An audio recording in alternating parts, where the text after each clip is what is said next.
Won the night I became the youngest person and the only female ever to win the Austin Fire Department's Valor Award. I got asked out by my partner. Asked out. At the ceremony. In the ballroom. During dinner. By my partner.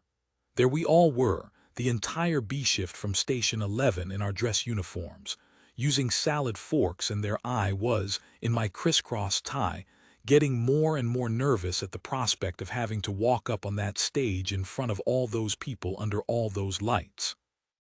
The winter before, a busload of schoolchildren had slid off an icy road into a ravine, and I had climbed inside to push the kids out through a window, one by one as the water rose. That's why we were here. The newspapers were calling me the school bus angel. And Hernandez, of all people, chose this moment to hit on me. Hernandez, my partner of 3 years. Hernandez, who I'd never once thought of that way. Hernandez, who was so perfectly, mechanically handsome that he didn't even register as handsome anymore. He was like a Latino firefighting Ken doll, so bizarrely perfect. He wasn't even real. He lifted weights and flossed and preened, and he used his washboard stomach and perfectly aligned white teeth to snare more unsuspecting ladies than I could count. He wasn't just in our department's calendar, he was on the cover.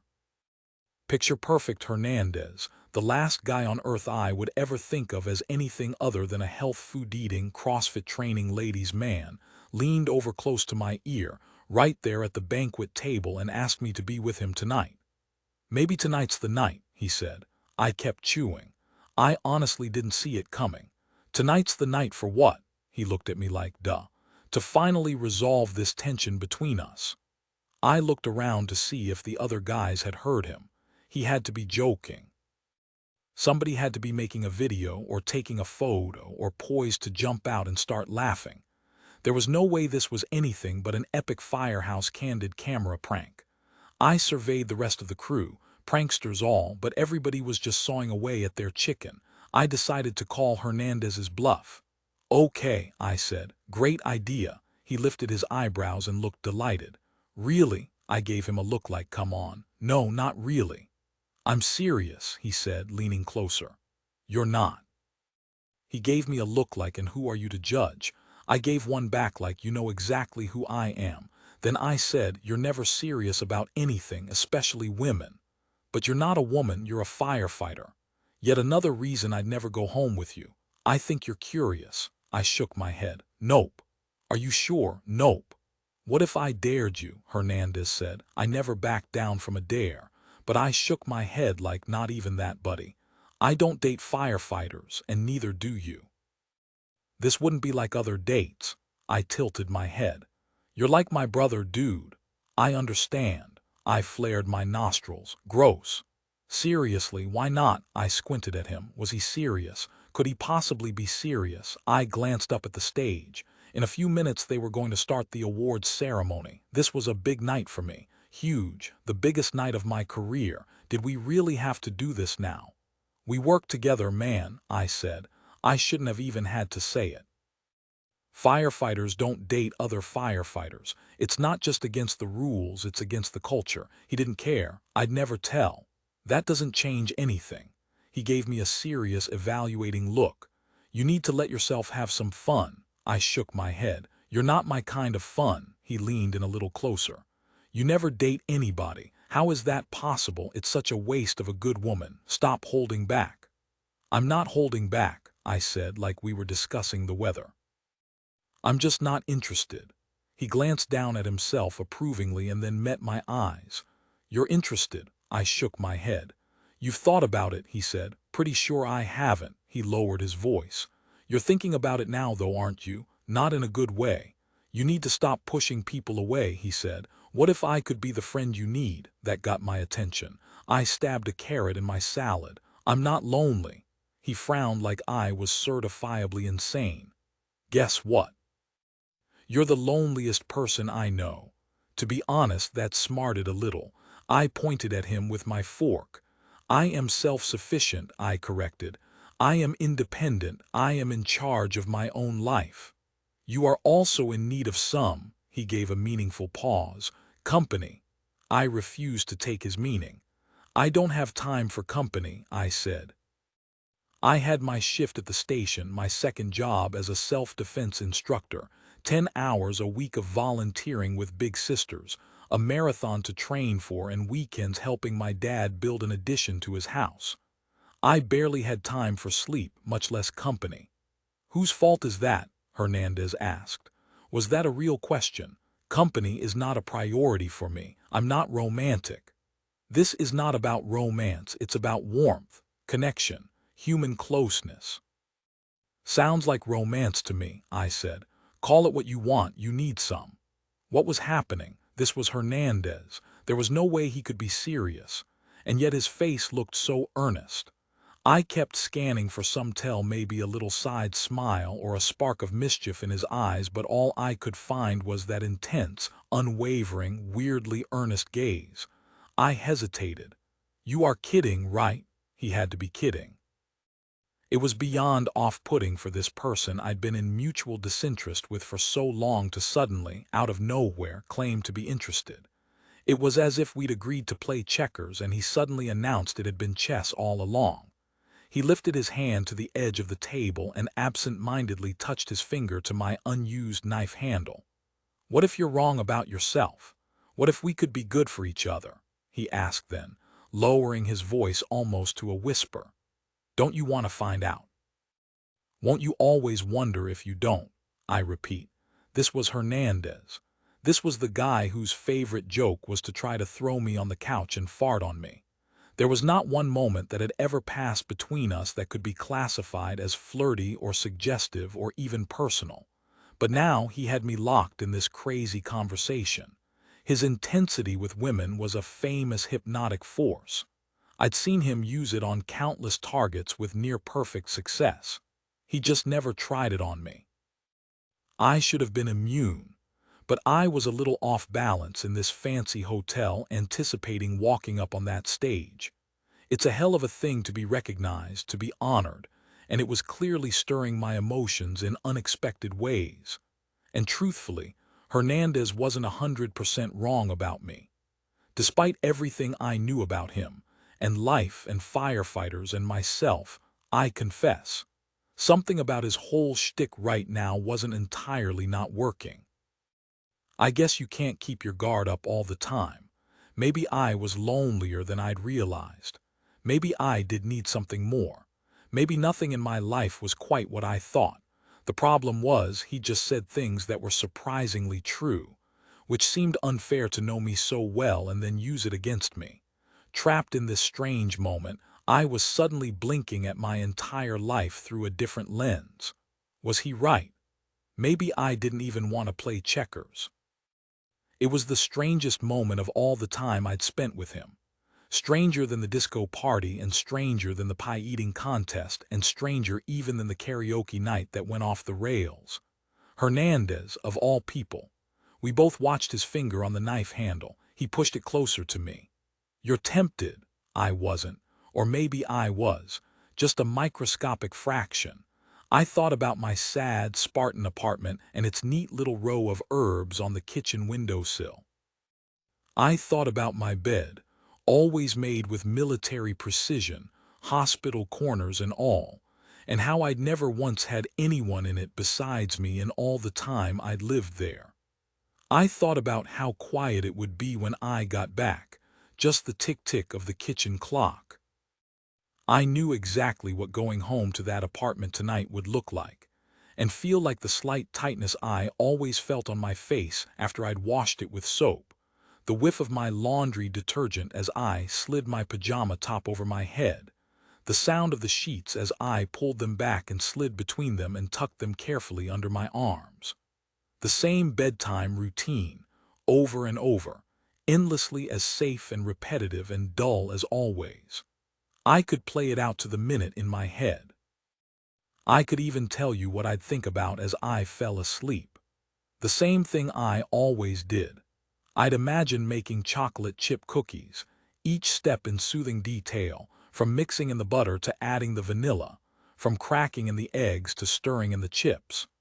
I'd watch the mixer blades spin, and scraped the sides of the bowl with a rubber spatula, and scooped the dough with little half-sphere tablespoons, dropping them one by soothing one onto the cookie tray in neat, perfectly spaced rows. I hadn't baked cookies in years, but I thought about doing it every single night. What would it feel like to shake up that routine? "You're the loneliest person I know," Hernandez had said. Suddenly, I knew that was true, but that wasn't a reason for me to sleep with him. Physical intimacy was hardly a cure for loneliness. More likely the opposite. Hernandez. It was like if your high school chemistry partner suddenly propositioned you, or your dry cleaner, or your doctor. I was not, absolutely not, going to sleep with Hernandez. That would definitely never happen, probably. Without even realizing it, I held my breath.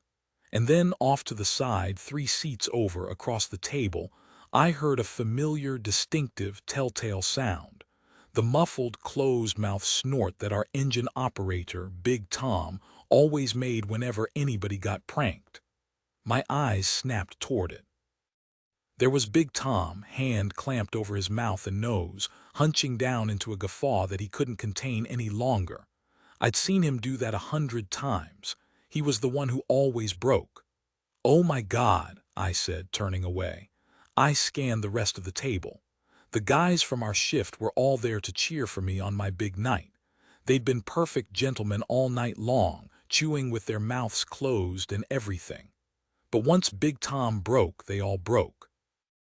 In one scan, I saw it on every single face: glee, triumphant, practical, Joe-confused glee. They'd gotten me. I turned back to Hernandez and punched him on the shoulder. Hard, seriously. They'd never got me before, and not for lack of trying. What can I say? Nobody's perfect. Once the guy's restraint collapsed, it collapsed hard. They all started pointing and raising their arms in victory, and cackling so hard they made the table shake. Reichman, Nolan, Trey, Big Tom, and especially Hernandez now hooting with delight, leaning back for air, turning red. I let them have a minute. They'd earned it. Then I started laughing, too, at the relief of it as the world shifted back into a recognizable pattern and became familiar again. I took a deep breath of comprehension. Hernandez had not propositioned me. He had pranked me. Only a prank, thank God. When Hernandez finally settled enough to talk, he pointed at me. "You totally bought it." I punched him in the shoulder. "You freaked me out, dude, tonight of all nights." "We thought you could use a distraction," Hernandez said. Then he pointed at Big Tom. "You torpedoed me, man." She was about to say yes. "I was not," I said. "You were," Hernandez said.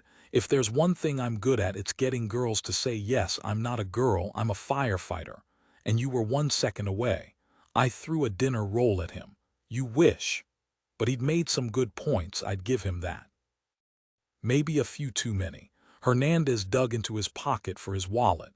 "Man, I just lost $20. The other guys pulled theirs out too. "Never bet against Hanwell," Big Tom said, giving me a wink. The money came out and got shuffled around the table as the guys paid up, counting bills and collecting them. I watched Hernandez pay out and punched his shoulder again, harder this time. "You bet against me," he shrugged with a sly smile. "I know what I know. I'm irresistible." Up on stage, the program was starting. An MC fired up the mic as the waitstaff cleared away the plates and people rerouted their attention to the stage. "It's my great pleasure," the MC said, "to help honor our city's fire and rescue heroes here tonight." A huge cheer roared up from the room.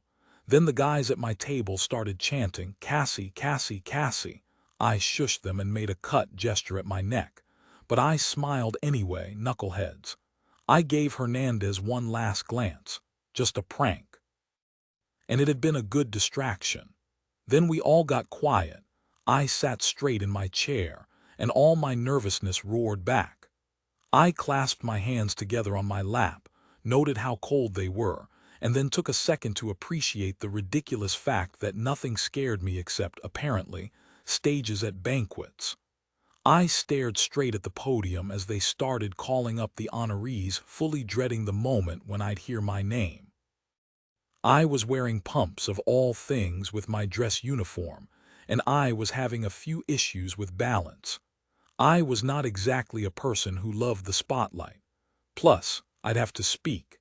We'd been given 2 minutes each to say our thanks at the microphone, and 2 minutes seemed impossibly short and impossibly long at the same time. I had conscientiously typed out a paragraph I figured I could read out loud.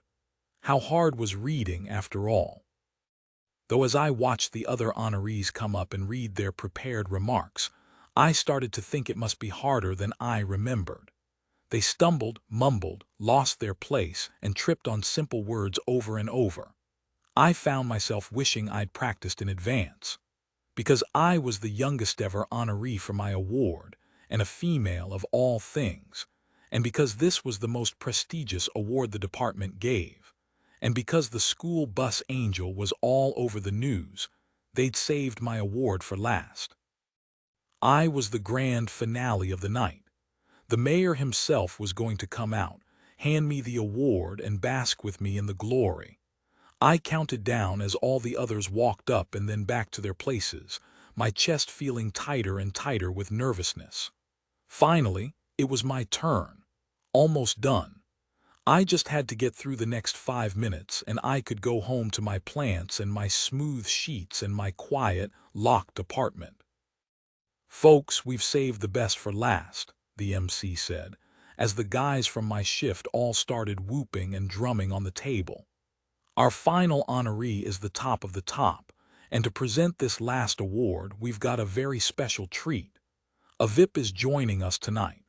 We had hoped to have the mayor with us, but even though he got called away at the last minute on city business, never fear. We've got the next best thing. It's now my pleasure to cede the podium to Austin's very own homegrown city councilman." The MC turned to gesture toward the side of the stage, and in that second's pause, I heard myself say, "Oh, shit. Not the mayor, this was bad," because I just knew somehow the name he was about to say next. I felt it coming, and I was right. Heath Thompson. The MC called then, in a loud Price is Right announcer's voice, as if some lucky audience member had just won a new washer. And then it was like everything downshifted into slow-mo. The sounds of the words got deep and syrupy, and the clapping started to sound like 500 people beating on snare drums, and I watched in disbelief as the guy himself, Heath fucking Thompson, walked out from stage left to join the MC there. Actually, strutted was more like it. I'd know that strut anywhere. The utterly infuriating gait of a man who fully believed the world would always let him have anything and everything he ever wanted and had never once been told any different. Should I have seen it coming? Should I have known better than to dare to want something for myself? Should I have assumed from the start that life would find a way to ruin this moment? Because I didn't. I hadn't. I was so gobsmacked to see Heath Thompson step onto that stage that I forgot to breathe. Entirely. Until Hernandez saw me frozen there and slapped me on the back. Then everything I knew blurred into one tiny pinprick of comprehension. At the proudest moment of my entire life, one that was supposed to honor everything I had worked so hard to achieve and become, I was going to have to receive my award from Heath Thompson. Heath Thompson, the only person in the world who could ruin it. Too, as he took the stage, commanded it. Really, the roar of the crowd mutated in my head into a howly, wind-on-the-moors sound that drowned everything else out. The change in sound was so real, I wondered at first if something had gone wonky with the sound system. I looked around, but nobody else looked disturbed. Nobody else looked like something crazy, something impossibly insane was happening before their eyes. Everybody else was fine. That's when I decided it had to be a nightmare. There was no way this moment was actually happening. As I embraced that idea, the weird howl in the room became comforting proof that I must be fast asleep, tucked in bed, making it all up in my head. As usual, I wasn't really here in a hotel ballroom at the proudest moment of my life, about to receive Austin FD's highest service award from Heath Thompson. Life couldn't possibly be that unfair. But there he was, still. Talking into the microphone, up on stage in the lights, like reality was his birthright. I blinked again, as if I could clear my eyes. He was 1,000 miles away. My eardrums started to throb, and then, just as I heard his distant, almost unintelligible voice call my name, or thought I did, I felt nausea welling up through my torso from my stomach to my rib cage to my collarbones to my throat. Hernandez poked me on the shoulder. I turned to him and in slow-mo he pointed at the stage and waved me toward it. I looked around. Every face in the room was trained on me, smiling, clapping, cheering. The guys on my shift stood up for a standing O and the rest of the room followed. My next move was clear. I'd won an award and now all I had to do was one simple thing: walk up to the stage and take it. I swallowed and stood. Mind over matter. Just stand, walk, take plaque. Simple, simple. I swallowed again, then stood, cursing those ridiculous pumps, and moved through the crowd, winding past the tables like a blinking fish through a coral reef. Somewhere between my seat and the stage, I dropped my prepared remarks. I felt them flutter from my fingers, but it was like it had happened to somebody else. Oh well, I thought. No speech then, least of my worries. There was a step at the stage, then another, then another. My ankles wobbled on those dumb heels. Then I was approaching the podium, my stomach feeling heavy inside my torso like a water balloon tied to my rib cage. I wouldn't look at him, that's all, or touch him, and I wouldn't stop moving. I'd keep in motion like a shark, and I'd keep my eyes averted at all costs. Get in, get out, don't stop, don't look back, pretend it's not happening, just take it and go, take it and get to the back of the stage. I coached myself through this the way I'd coached myself through every other hard thing in my life. The way I'd add just one more mile to a 10-mile run or one more set of reps in the gym. I'd navigated a collapsing staircase. I'd held a dying man's skull together. I'd jumped from a collapsing roof. I could do this. I stopped in front of the podium, eyes fixed on the plaque itself, trying to mentally Photoshop the person holding it out of the frame. Was I actually going to have to shake Heath Thompson's hand? No. No way. I could make myself do a lot of things, but I wouldn't make myself do that.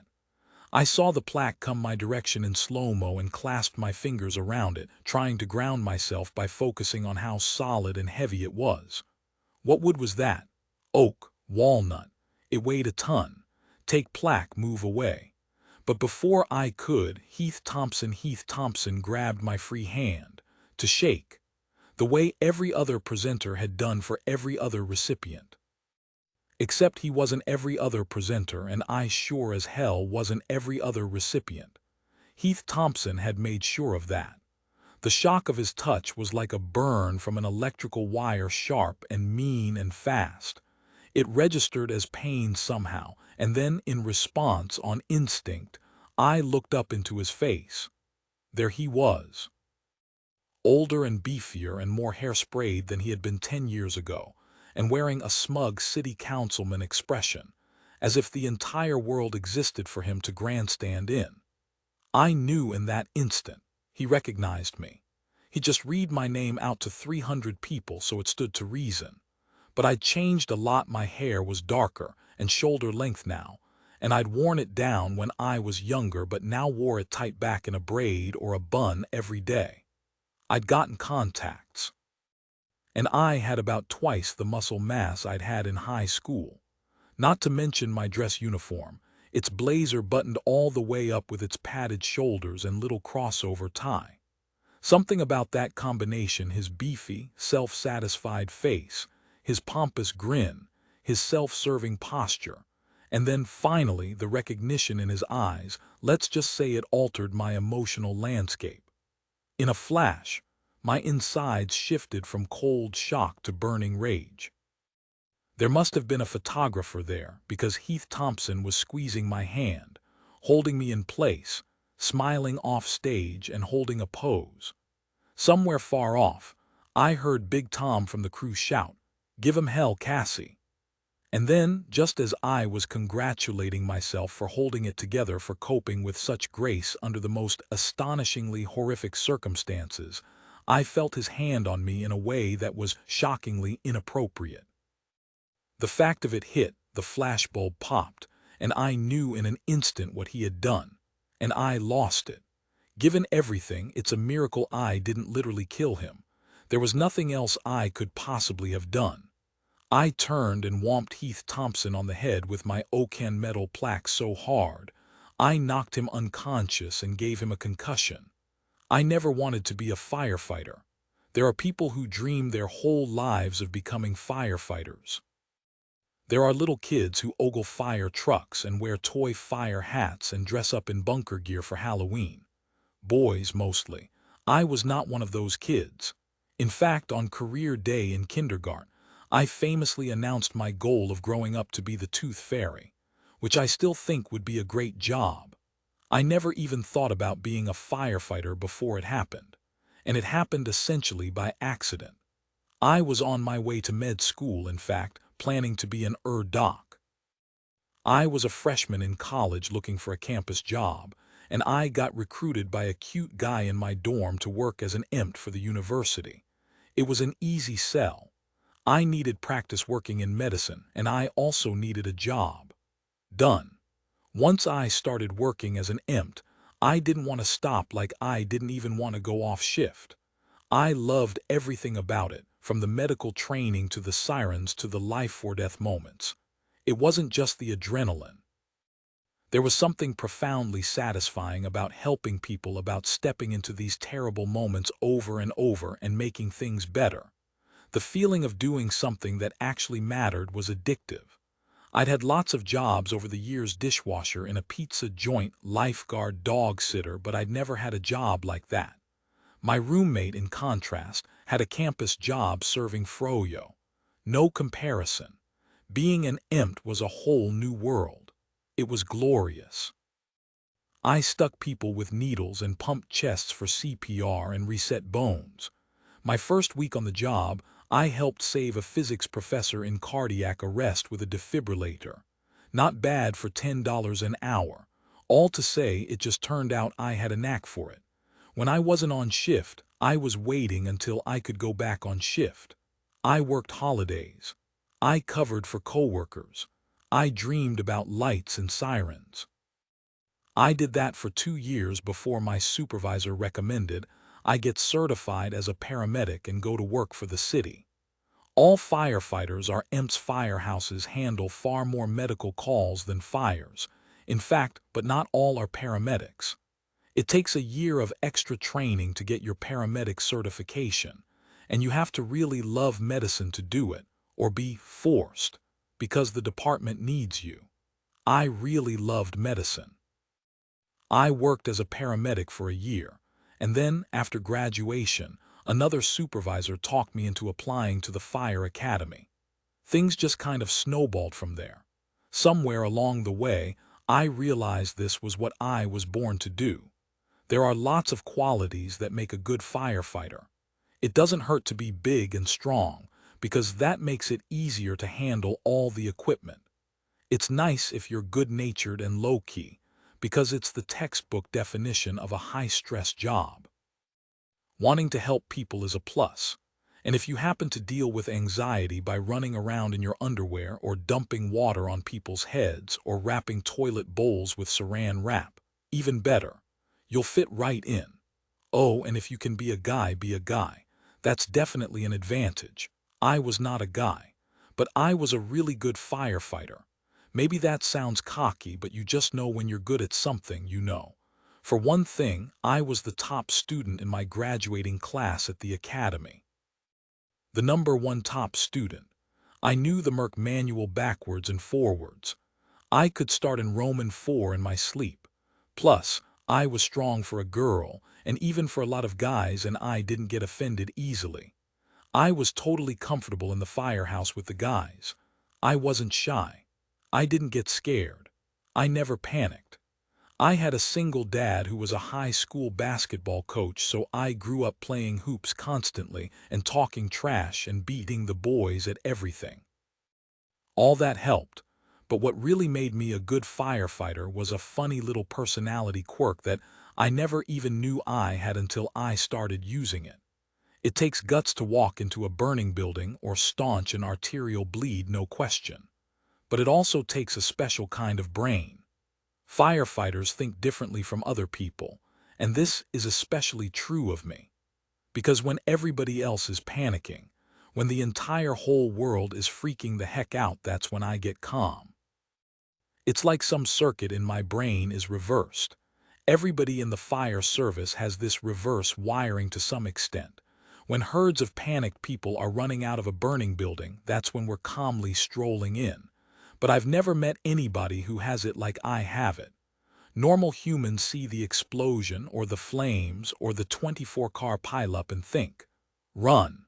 My brain just thinks, huh, cool. Everybody else is sprinting away, wild-eyed and shrieking, because that's what evolution wants us to do, get the hell out of there. I just slow to a stop and look around. I must get a tiny squirt of adrenaline, but only just the right amount. Enough to make me beautifully, brilliantly alert. Everything comes into sharp focus and gets quiet, and I can see what's happening with exquisite clarity. For everyone else, it's a blur, but for me, it's details, textures, colors, connections, insights.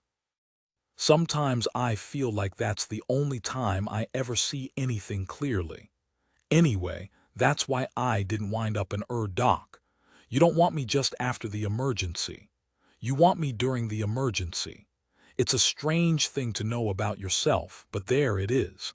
I'm at my very best when things are at their very worst. And so, even though my dad was sure the fireman thing was a phase, 4 years later, here I was, still at Station 11 in Austin, still the only girl on B shift except for our badass female captain, and still loving every impossible minute. That's why the night I got the Valor Award should have been just another easy, inevitable step in my unblemished, pure-hearted firefighting career. But I have to confess something. I didn't just hit Heath Thompson, city councilman, with that wooden plaque when he touched me inappropriately. I beat the crap out of him. I pummeled him. I mauled him. Even after I'd cracked his head with the plaque itself, I landed a punch to the face, a knuckle strike to the windpipe, and at least one jab to the solar plexus before adding a few good kicks to the ribs with my pumps after he hit the floor. Nobody saw it coming, not even me, so his reaction time was a little slow, which worked to my advantage. I cut my hand on his teeth, but it was worth it. I don't remember this part, but according to Hernandez, the whole time I was shouting, "Touch me again, douchebag. Touch me again and see how long you live." He did not touch me again. Lucky they didn't book me for assault. I should have spent the night in jail. It's no small thing to pummel a city official into a bloody, quivering pulp on a stage in front of 300 of the city's bravest public servants. That kind of thing just doesn't happen every day. Or ever. Of course, it's no small thing to inappropriately touch a firefighter either. They whisked us both off the stage and bandaged his face and my hand, while the MC tried to get everybody to sit back down and finish their desserts. The police came, but Heath Thompson refused to press charges. It's fine," he kept saying through his swollen lips. "Just let her go." I bet he wanted them to let me go. There were news cameras out in the lobby, and $1,000 says I wasn't the only thing he had to hide. In the end, they snuck us both out the back door. I don't know what kind of strings he pulled, but nothing about it showed up in the papers. I'm not sure, ultimately, if that was a good thing or a bad thing. Later that night, after I was home and had showered and bandaged up my hand in my quiet apartment, Hernandez showed up at my door. I saw him through the peephole holding my cell phone in one hand and my plaque in the other. In all the commotion, I'd left them behind. It took me a minute to undo all the dead bolts. When I swung the door open, he held out the plaque tied in a plastic bag. "It's pretty bloody," he said. I nodded as I took it. Then I reached for my phone, but he held it back out of my reach. "What just happened?" he asked, not crossing the threshold. I looked at my phone held hostage in his hand. I shrugged. "Are you okay?" he asked. I nodded. "Do you want me to stay for a bit?" I shook my head. You knew that guy in high school? I nodded again. Hernandez assessed me for what felt like a long time. Then he said, am I guessing right that he has something to do with why you never date anybody? I held his gaze until he had his answer. Then he nodded like okay. He let out a definitive sigh. Nice work, by the way. They took him to the hospital. I gave a tiny little smile. I try. My offer still stands, you know, Hernandez said. Offer for what? He gave a little shrug. For company, actual company. I knew he meant well, but I shook my head. I'm better always on my own. Next, still holding my phone, he opened his arms to offer a hug. Come on, bring it in. If anybody ever needed a hug, it's you. I would have said no to that too. But just then my phone rang. That was it. The moment was over. He held out the phone to me. I took it, and then I used it to salute a farewell before I deadbolted the door and answered it. It was my mother, on the phone. Thank you for answering, she said. I closed my eyes. It was an accident. I need to talk to you, she said. I figured, I said. She'd been after me for weeks, and I'd been avoiding her, insisting to myself that I was legitimately too busy to talk. Her first call came in while I was at work, during one of the busiest shifts I'd had in weeks. We'd run non-stop calls for a suicide attempt in a high school bathroom failed, a structure fire in an abandoned warehouse arson, a sushi chef with a severed fingertip reattached in the and a cow wandering loose in a residential neighborhood, adorable. By the time I went off shift at 7 the next morning, I had not even looked at my phone, much less listened to the messages from my semi-estranged mother. I had too much else to do. Plus, I didn't want to talk to her. If she really needs to talk to me, I decided she'll call back, which she did. She called back the next day while I was folding laundry, but I let it go to voicemail. She called again while I was out on a run. Then again while I was at the grocery store. Honestly, at some point it got a little stalkerish. What do you need? I asked when she finally had me. She took a breath. I need to ask a really, really big favor of you. I braced myself for the question. Whatever it was, the answer was no. It's going to sound very abrupt, she went on, but that's partly because it's hard to get a hold of you and I'm afraid you're going to hang up any second. She was right. I might hang up any second. She took a breath. Then in a burst, I need you to come to Massachusetts and live with me. I blinked. Just for a while, she added. Not forever, a year at the most. A year at the most. I was stunned by the question, stunned that she had even asked it or thought to ask it. We were not estranged exactly, but we sure as hell weren't close. It was such a ridiculous, never-gonna-happen thing to propose. I couldn't believe she'd even said the words. I'm not moving to Massachusetts, Diana. That's bananas. I hadn't called her mom in years. 10 years, to be exact. Not since the day she'd walked out on me and my dad. The same day I'd started calling my father Ted. At first, it was just to annoy them, to say that if they wanted to be treated like parents, they'd have to act like parents and stay miserably together. But the longer they stayed apart, the more it became a way of turning them into adults of no special significance that I just happened to know. By this point, they were just Diana and Ted to me. I could barely imagine that they'd ever been anyone else. I'm serious, Diana said. You can't be. Don't give me your answer right away, she said. Take some. No, I said. She hesitated. No, I said again with more emphasis, as if she tried to argue. You haven't even heard the rest of the idea. The rest of the idea doesn't matter. 1 year now, she was bargaining like she had any kind of a chance, and then you go back to Texas like it never happened. That's not how it works. I'd have to stay there several years and earn a promotion before I could find a new position. I don't know what that means. It means if I did what you're asking, I'd give up my whole life, everything. When you put it that way, it doesn't sound very appealing, Diana said. That's why it's so simple. No. I get it, she went on. I've been over and over it in my head. You didn't want to move here with me when you were 15, 16, I corrected. When you actually still needed me, she continued. And so why you'd be willing to come now when you're all grown up and also pretty much hate me? I don't hate you, I said on principle. But I didn't like her very much either. You have less reason than ever to come, and I knew before I called that you'd say no, but I just had to try. I closed my eyes. Why? Because I need you. Something in her voice was off. I talked to her maybe 4 times a year in the decade since she'd moved across the country, the obligatory calls on Christmas, Thanksgiving, and birthdays. But I still could read her voice too well. I'd grown up with that voice. I knew its pitch and its cadence and its rhythms. That voice was the model for my own. I couldn't unknow it if I tried. What's going on? I asked. I'm having a little eye problem and I can't see as well as I used to. What kind of eye problem? I asked. I knew a lot about eyes and problems. Are you going blind or something? I asked, a sigh, like I was really demanding too much info. Sort of. What does that mean? Only in the one eye and not going exactly, more like already gone. I mentally flipped through my medical knowledge of eyes: cataracts, macular degeneration, diabetic retinopathy. You've gone blind in one eye, just one. It's glaucoma or something, some kind of oma. They did a surgery, and there was a good chance I'd lose my sight, and I knew that going in. It just turns out it's harder to see with one eye than you might think, especially when you've been spoiled for so long with two. I wasn't sure I'd call having 2 eyes being spoiled, but okay. Why didn't you tell me about this before?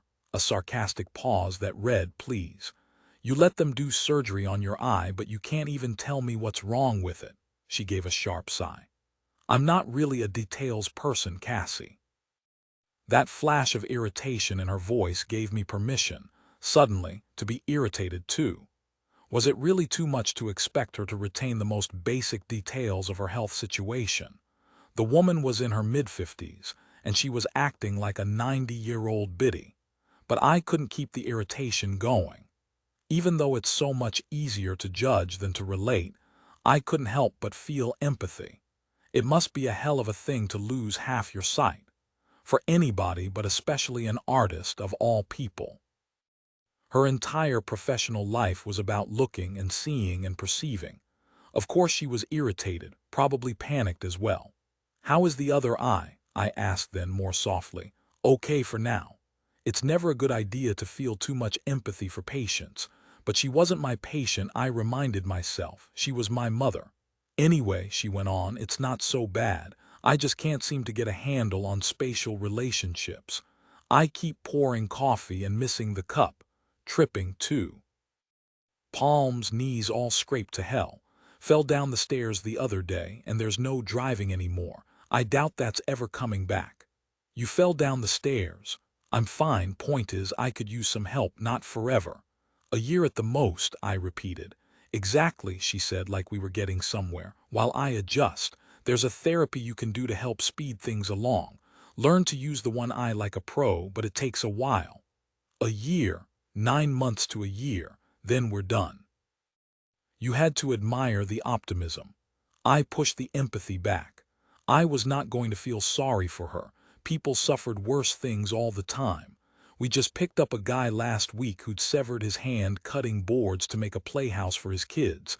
But my mind was on alert now. This was happening. She was really asking. A year. That was a lifetime. I didn't have a year to give away. Can't you hire a caregiver? She burst out with a laugh like I had to be joking. Sweetheart, I'm an artist.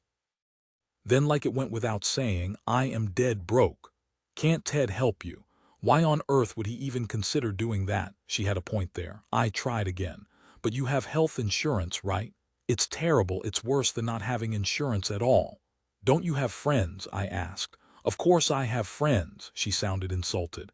But they have their own families to look after. But I live in Texas, I said, feeling my argument weaken. It's just a 2-day drive, she said, like easy. You can stay with me for free.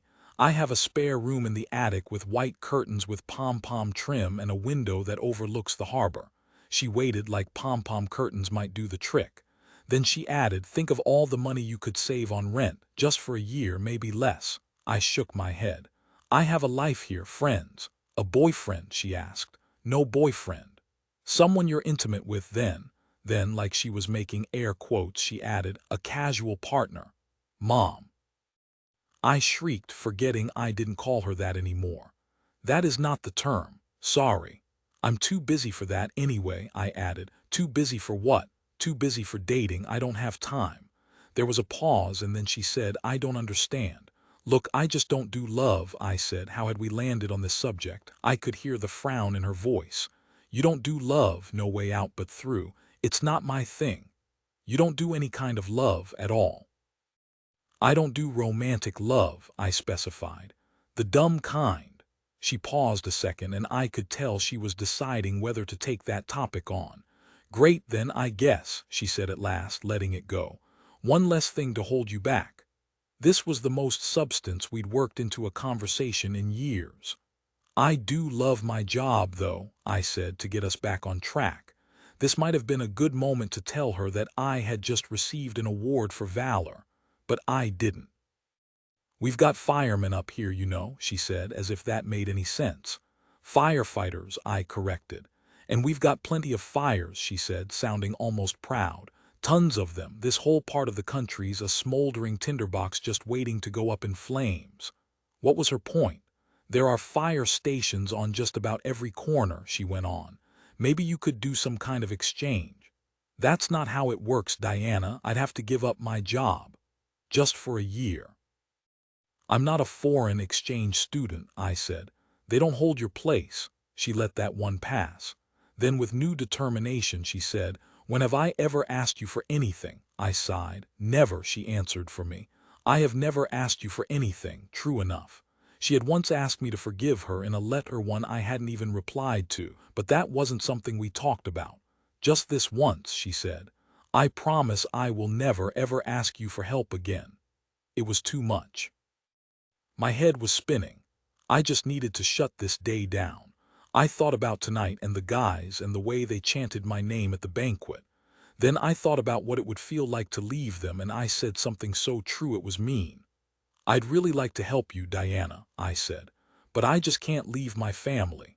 Not 10 minutes after I hung up, as I finished rinsing off my plaque in the sink, my phone rang again.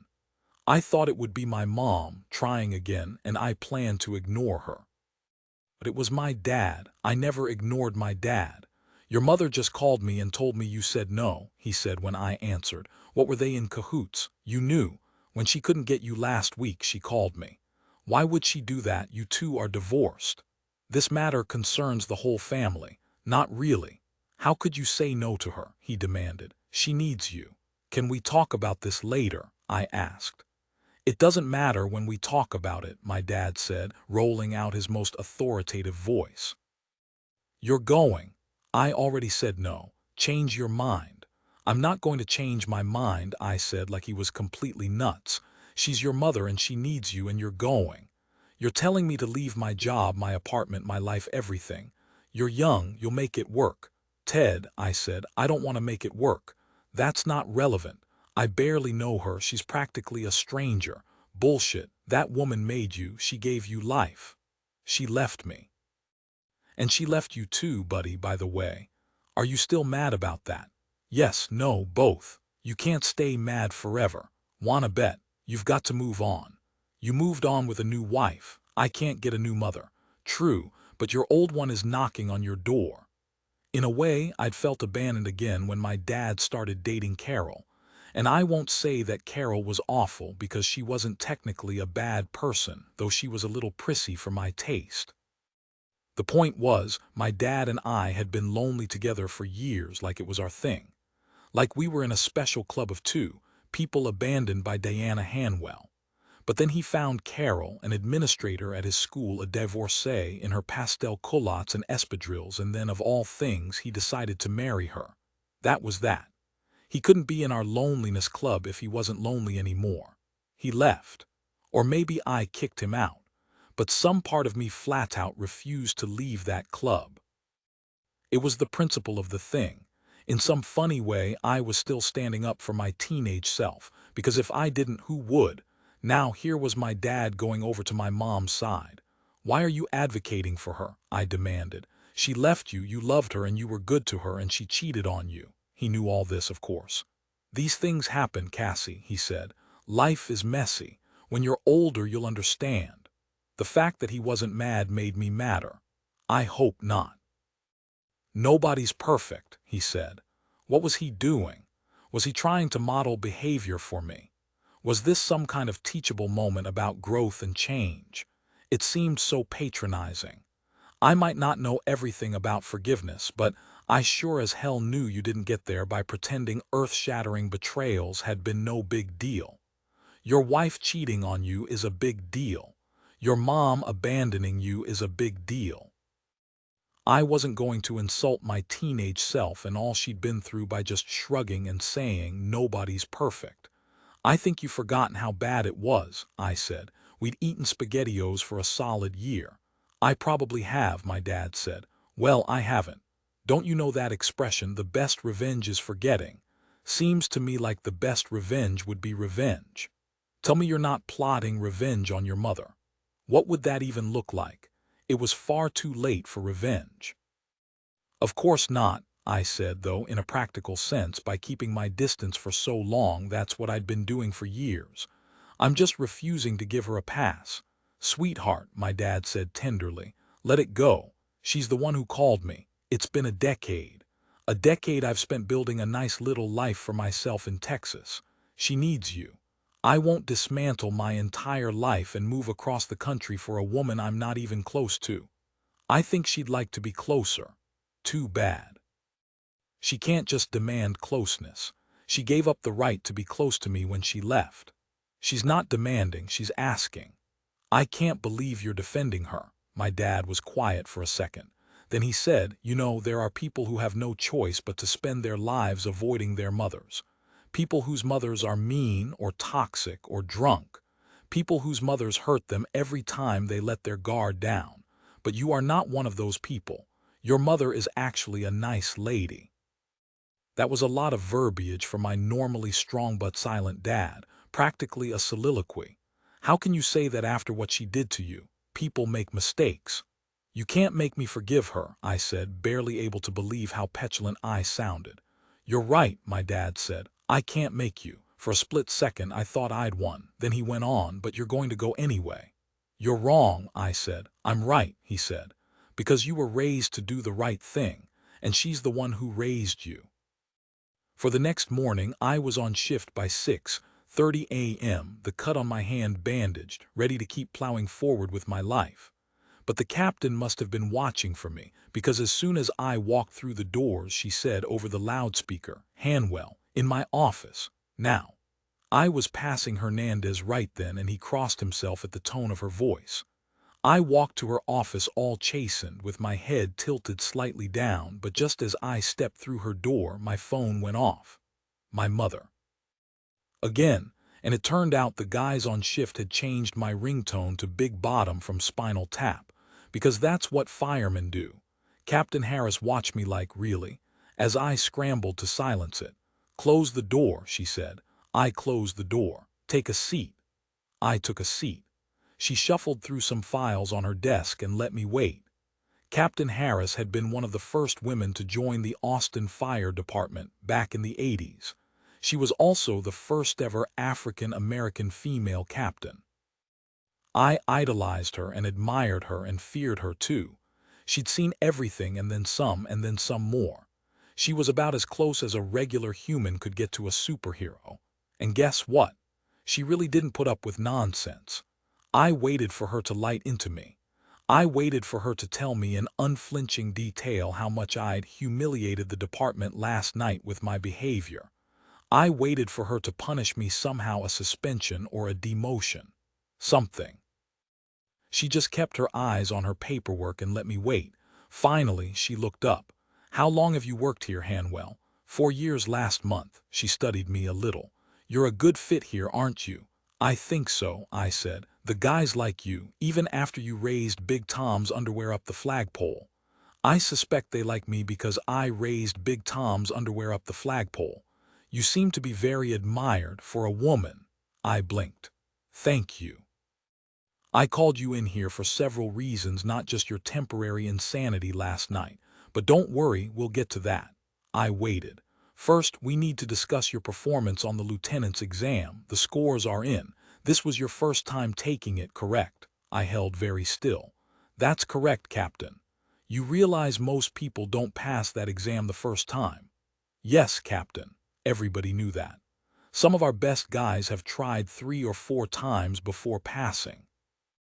My heart wilted a little, anticipating bad news. I'd studied for months for that test. Yes, Captain. It might surprise you to hear then that not only did you pass, you got the #1 score in the entire city. You scored 2 points below me. I sat up. She lifted her eyebrows just a sliver in admiration. Strong work. I didn't know what to say. Thank you, Captain. Ordinarily, of course, that would mean a promotion to lieutenant. I nodded. But your circumstances at the moment are not exactly ordinary. I glanced down at my hand, which was throbbing a little. I might need to splint a finger. Worth it. I lifted my eyes back to the captain. I need you to know that the chief and the mayor have had their eye on you for a while now. They have, she nodded.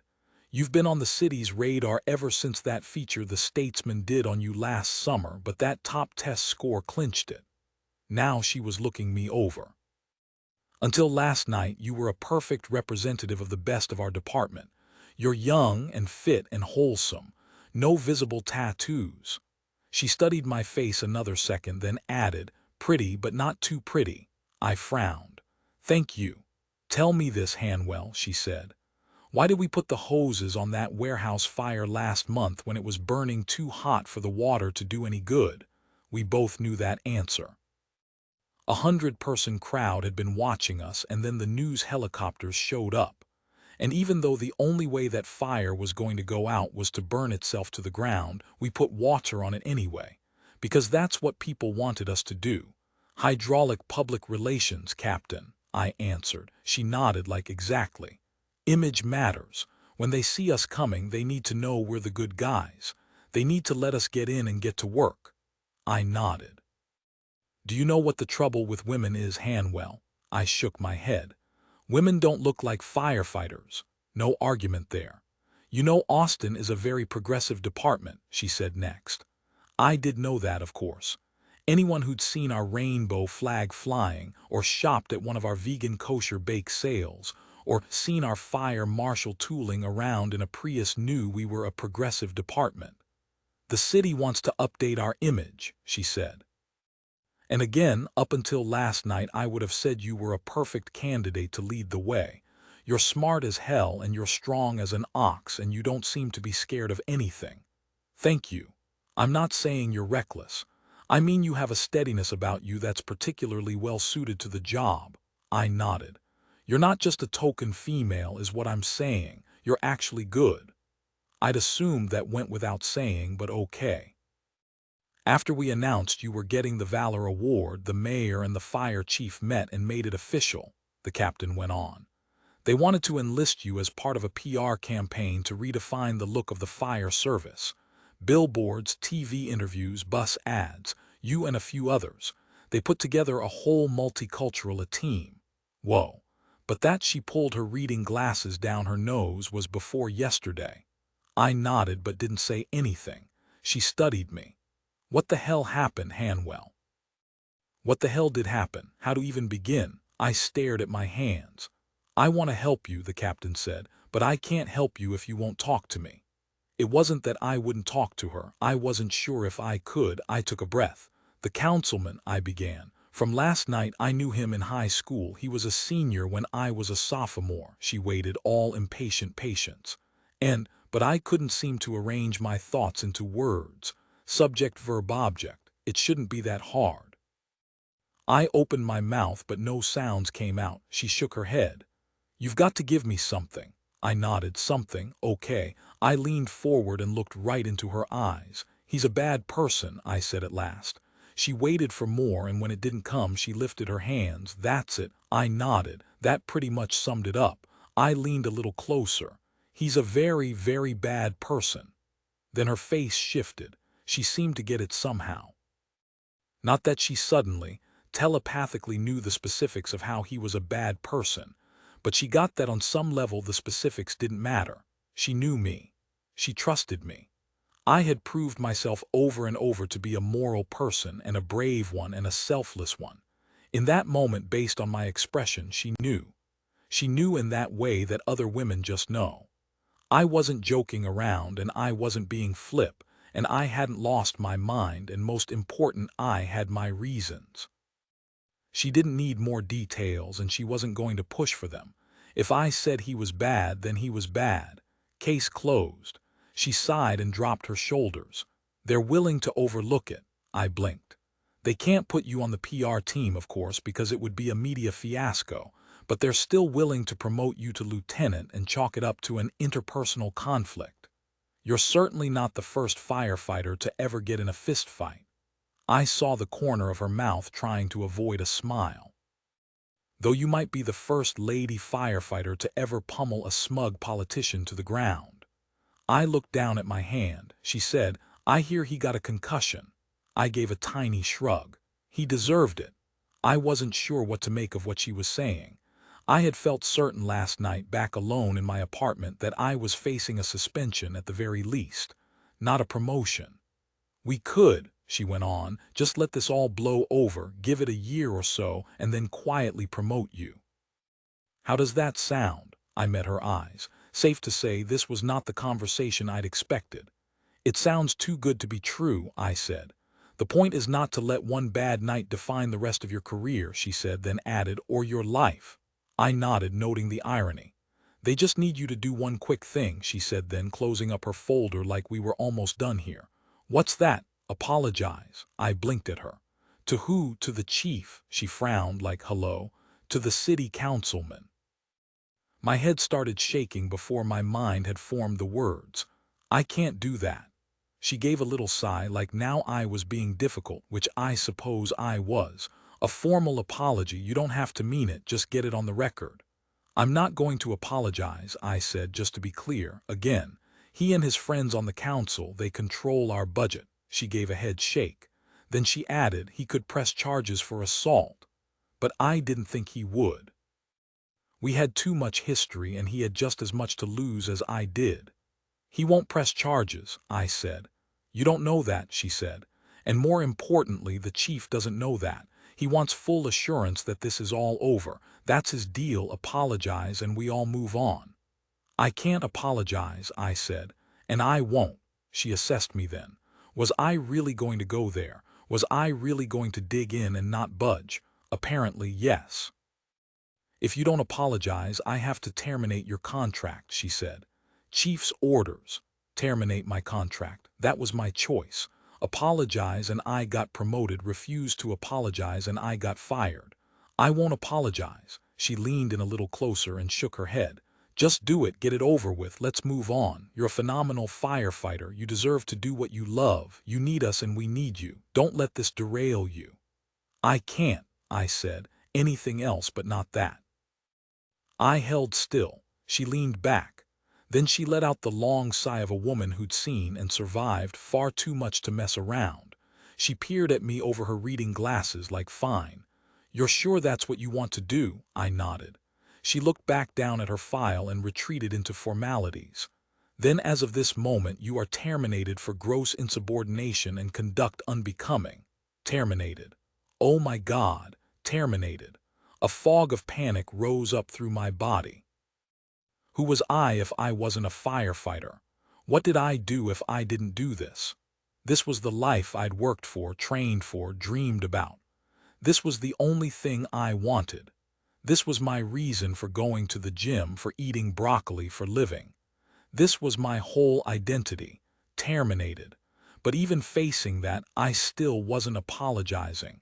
There was no other choice I could make, and here was my consequence.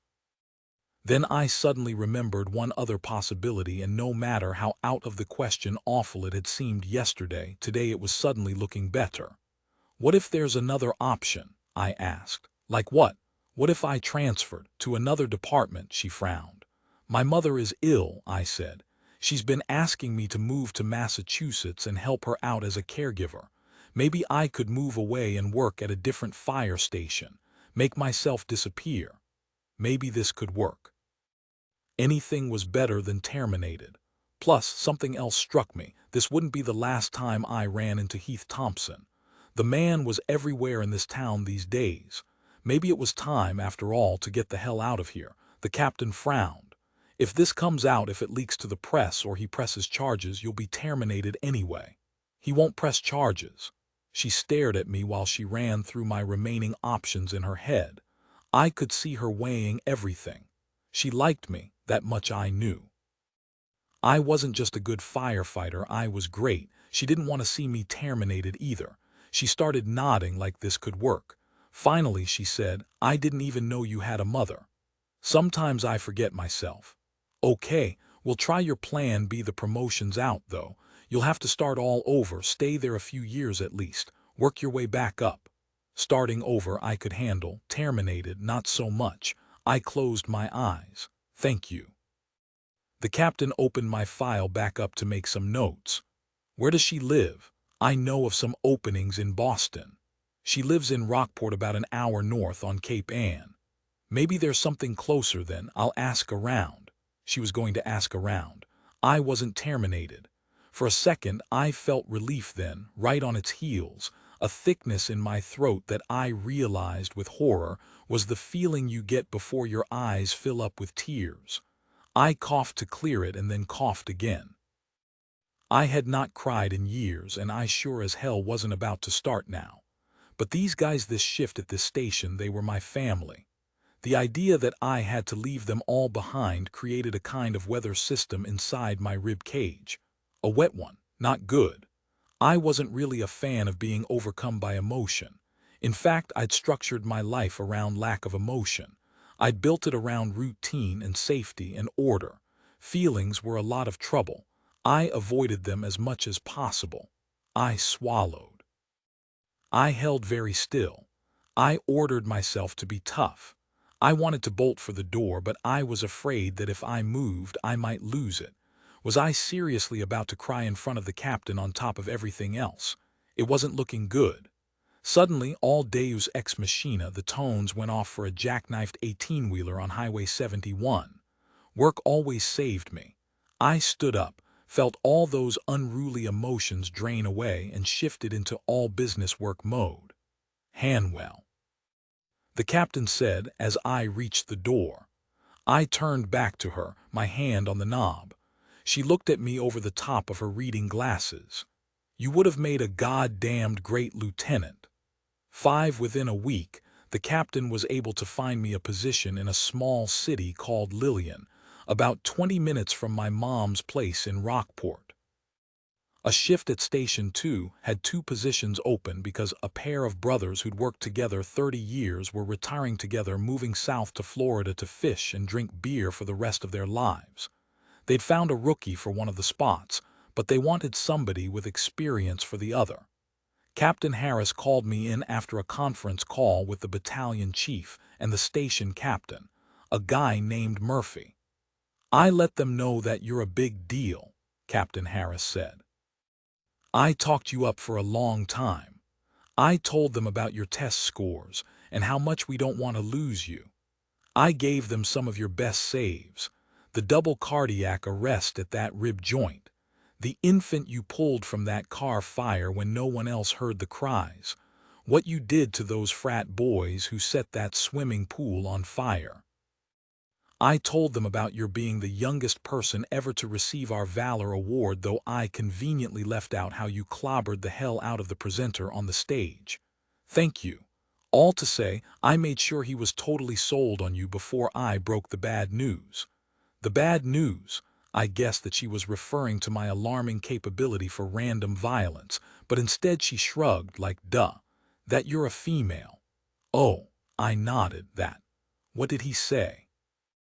"Honestly," she said, "that guy Murphy's accent is so thick I didn't catch everything. But I'm pretty sure he told me that women are the worst and they have no place in the fire service, and that in the 120 years of the Lillian FD they'd never hired a lady before. Then he added not to fight fires anyway." "Did he really say women are the worst?" She squinted. "He doesn't seem to have much of a filter. Did he realize that he was talking to a woman?" "If he did, he didn't care." Did he realize he can't discriminate? If he did, he didn't care. I took all that in. Then I let out a long sigh. My brain flipped through my options. I could sue the Lillian FD for discrimination, I supposed, but that wasn't going to help me get to Rockport any faster. Plus, I'd never sued anybody in my life, and I was really rooting for fewer lawsuits these days, not more. I didn't want to fight for justice. I just wanted to fight fires. I let out a breath. Maybe I can look in Boston, I said next, trying to stay productive. An hour commute isn't impossible. The captain looked up. Oh no, they want you in Lillian, I frowned. They do. Yes. Captain Murphy ended his lecture on how women in the fire service will be the downfall of human civilization by admitting that they actually do really need somebody and beggars couldn't be choosers, and at this point they'd take, quote, anybody with experience and a pulse, even a lady. I kind of hated that word lady. Made me sound like I had ringlets and a petticoat. And the chief agreed, she added. So you're in. So, I said, summing up, they don't want me, but they're so desperate they'll take me anyway. That's about the size of it. I thought for a second. Well, I'm desperate too, so I guess we're a good match. You're a terrible match, the captain said, but your only other option is Boston, and I can't imagine they want a lady either. I nodded. So you'll take the position. I nodded again. What choice did I have? And what will you do? She asked. I wasn't sure what she meant. I frowned. I'll get a map of the city and learn the territory before I get there. I'll show up on time ready to work, and I'll work hard. The captain cut me off. That's not what I mean. She leaned across her desk to hand me a blank piece of paper. I took it. Then she found a pen in a drawer and flung it at me. I caught it. How did you wind up here? She asked then. I was recruited straight out of the academy. Having graduated at the top of your class, she added, easily passing both the written and physical tests, and then I handpicked you to come here. And you've been a valued asset, a tireless worker, and a rising superstar ever since. She waited for me to see her point. I didn't, though. She leaned closer to spell it out. You have no idea what it's like to work in a place where you're not wanted. You've been recruited, welcomed into every job you've ever had. She wasn't wrong, but all that's over now, she said. The day you walk out of here, all that's gone. Is it going to be that bad? I asked. It's going to be worse. I looked down at the sheet of paper. What's the paper for? She leaned back in her chair. I'm going to give you some hard-won advice, and you're going to take notes. Okay. I popped the cap off the pen and waited. She paused for a second, like it was hard to know where to start. Then she began. First, don't expect them to like you, she said. They dislike you already, and they've never even met you. These guys will never be your friends. She looked at the blank paper under my hand. Write it down. I wrote it down. She went on. Don't wear makeup, perfume, or lady-scented deodorant. Chapstick is okay, but no lip gloss, nothing shiny, no color. Don't paint your nails. Don't wear any jewelry, not even earring studs, and cut your hair off or keep it back. Don't take it down or shake it out or play with it ever. Don't even touch it. I wasn't going to cut my hair off. That was where I drew the line. So the idea is to make them think I'm a guy. They will know you're not a guy. The boobs are a dead giveaway. I corrected. To make them less aware I'm a girl, she nodded. Whenever possible, she went on. Don't giggle and don't laugh too loud. Don't touch anybody for any reason. Don't carry a purse. Don't use the upper registers of your voice, but don't allow too much vocal fry either. Don't sing, ever. And if you make eye contact, make it straight on like a predator. Are you joking? She raised one eyebrow like, do I ever joke? No, she was not joking. I was going to have to look up the term vocal fry. Follow your orders, she went on. Don't ask questions, know the rules, go above and beyond at every chance. If your captain says to run a mile, run 2. If he wants you to deadlift 150, do 175. How much can you deadlift? 200. Impressive. How many pull-ups can you do? 20. A lot, even for a guy. You need to do 30 at least, and with ease. Get on that. 40 would be better, and make sure you can do at least a few one-handed. I wrote down 40 pull-ups. Don't ever act afraid. Don't ever hesitate. Don't ever admit it when you don't understand. What if I don't understand, though? Figure it out, like a man. I had no idea what that meant, but I wrote it down too.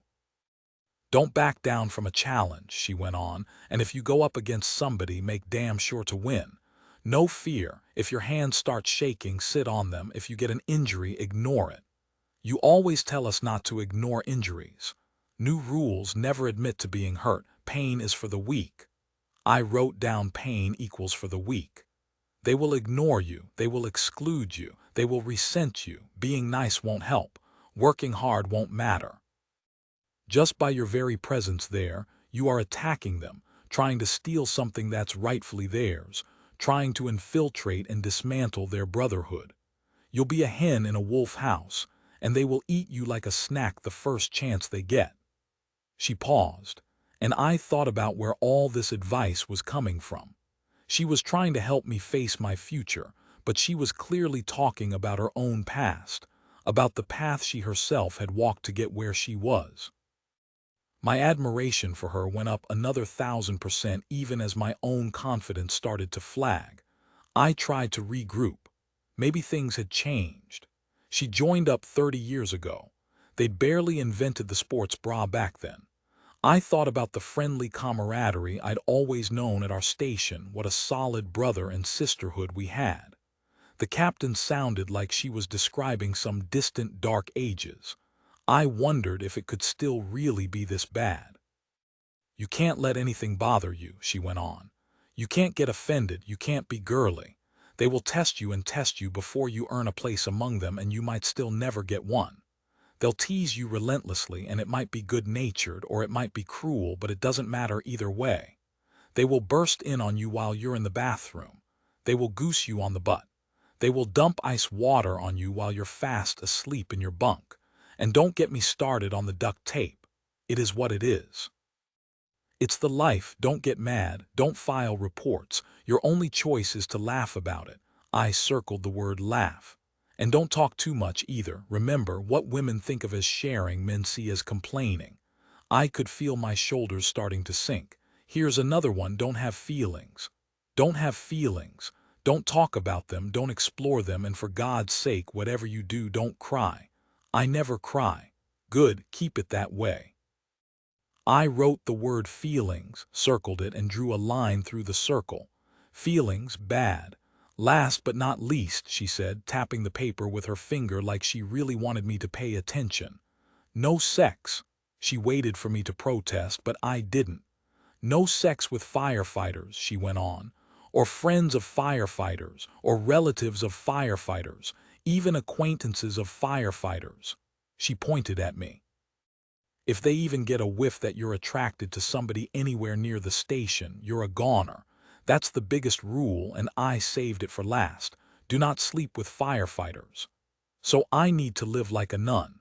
Not a problem. Tragic celibacy for the win. Until you've proved yourself, yes. Because there's no faster way for you to go down in flames than to screw one of the guys. Just hypothetically, I said then, already knowing the answer, would the guy go down in flames too? The captain took off her reading glasses and gave me a look like, please. I like you, she said then. I've always liked you. You've had it easy, and now you're about to get the opposite.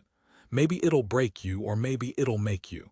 If you play it right, your struggles might even lead you to your strengths. I had no idea how to play it right. Then she said, my best advice to you, find one person you can count on, just one. I looked the sheet over. So to succeed in my new job, I basically need to be an asexual, androgynous human robot that's dead to all physical and emotional sensation. She sat back in her chair and nodded like, yep, simple. I nodded. Just be a machine, she said. A machine that eats fire. The drive across the country gave me a lot of time to think things through. I didn't even turn on the radio. I just drove with the window down, the air roaring in and swirling around me. Had all that really just happened? Had I really just torpedoed my career, the best thing in my entire life? Had I beaten up Heath Thompson on a stage in front of 300 of my most esteemed colleagues? Had I given up a promotion to lieutenant by refusing to apologize? What the hell? One thing I couldn't decide.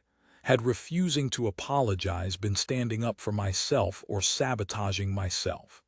I could see arguments both ways. As I left behind everything and everyone I cared about back in Texas, and as I pictured my emptied-out apartment and my dad's garage filled with storage tubs of my stuff, and as I watched the road ahead of me stretch out farther and farther into uncertainty, the question lingered. It could have been worse, I kept telling myself. I kept thinking about a woman I'd rescued from a plane crash not that long ago. The pilot, her boyfriend, got caught in a crosswind during landing and cartwheeled.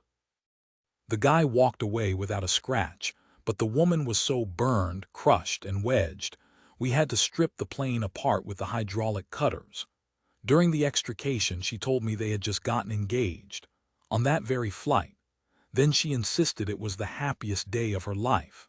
After a while in the fire service, calls start to blur together in your mind. But a rare few stand out. Something about that woman stayed with me, something about the way I'd glimpsed her future before she did. Her life as she knew it was gone, and I was the first one to know. That's how life is. Things happen. Lives get broken. Some people never can put themselves back together. I wondered if she would. I wondered if I would.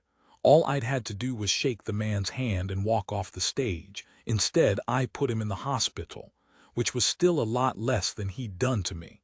But what was that old saying my dad loved so much? The best revenge is forgetting.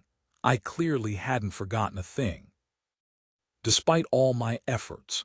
In my defense, I hadn't expected to see Heath Thompson there. I'd had no warning. It was supposed to be the mayor, a friendly, portly fellow I'd met several times before. It was the shock of seeing the monster himself. I hadn't had time to prepare. If I'd known it would be him in advance, maybe I could have acted differently. Or not. Maybe, if I'd known, I would have skipped the banquet entirely. Maybe I wasn't as completely fine as I wanted to think. And now, insult to injury, I was moving in with my mother. The last person I would have picked. She didn't even know the real reason I'd agreed to come. She thought I was just being nice, just doing my daughterly duty. Or maybe she thought I'd softened toward her, or even decided to forgive her. Was she expecting bonding? Was that on her agenda? There would be no bonding. I was going there to do a job. I would help her until she'd adjusted to her new situation, and then I'd find somewhere else to live. If I could prove myself at the Lillian FD, I'd move to Lillian. If not, I'd move somewhere else. Somewhere closer to home, preferably someplace with tacos. A year at the most, she'd said, but it would take much longer. Oh my God. I was moving back in with my mother. How long had it been since I'd lived with her? Not since before she'd left us on the night I turned 16. A lifetime. Would she notice how different I was now? Would it bother me when she noticed? Would she try to change me back? And if she did that, if she insisted on comparing and contrasting who I'd been before with who I'd become now, what would that do to me? Would it drown me in sorrow for everything I'd lost? I sucked in a deep breath and sat up straight. I needed a strategy. The one thing I couldn't do right now was to become emotionally destabilized. I had worked too hard and come too far. The only safe approach I could see was to keep my distance. Yes, I had to live in her attic, but we'd be housemates and nothing more. I'd go to work and take long runs and work out, and do whatever chores she asked of me, and that would be it. My mother and life and circumstances and Captain Harris could force me into this situation, but nobody could make me like it. Arriving in Rockport, I spotted my mother's house right away. I didn't even have to check the address. It was a tiny, classic New England saltbox shape, with gray shingles just as I'd seen everywhere on my drive up, but it was covered doorstep to roof in painted flowers. The front door and all around it, and the windows and shutters and window boxes all brightly, lovingly hand-painted with folk art reds and pinks and oranges. The tiny front yard overflowed with real flowers as well, in a colorful, tangled jumble draping over the picket fence. Yep, this was Diana's place. She'd lived in Rockport for a full decade, but I'd never visited. She kept on inviting me, and I kept on declining. Some part of me had never wanted to see the life she'd left us for. Now, here I was, moving in. I stood at the garden gate, but I couldn't seem to make myself walk through it. The sheer cuteness of her painted house felt disingenuous. The world might pass this sweet-looking house and decide that an equally sweet person lived in it. But I knew the truth. No amount of painted flowers could cover the truth. She was still the person who'd left us. She was still the person who had disappeared when I really, really needed her. She was still one of the greatest disappointments of my life. I tried to get oriented by looking around at the town's sheer, unadulterated, almost aggressive New England charm. It wasn't like I hadn't been warned. According to Diana, if you'd ever seen a movie that featured a charming seaside village for any amount of time, it was Rockport. She could rattle off 10 of them in as many seconds. And her house, she swore, was at the epicenter of the cuteness in a historic fishing village nestled on a narrow jetty called Bearskin Neck that curved out into the harbor. She described it before, of course. I just hadn't been paying attention. Quaint little dollhouse-like stores decorated with weathered wooden buoys sold everything from t-shirts to jewelry to ice cream. Shutters were painted cheery pastels, and planter flowers bloomed everywhere. It was too idyllic to be true, and next to my big, hot, multicultural, gritty, authentic, beloved home city of Austin, this place felt absolutely fake. Yet it felt like my mom, too. She herself was charming and well-groomed and lovely. I could see why she would feel drawn here. It felt like her in a way Texas never had. I felt a surge of jealousy toward this adorable town and all it had to offer. It had gone up against Austin and won. But the real loser was me.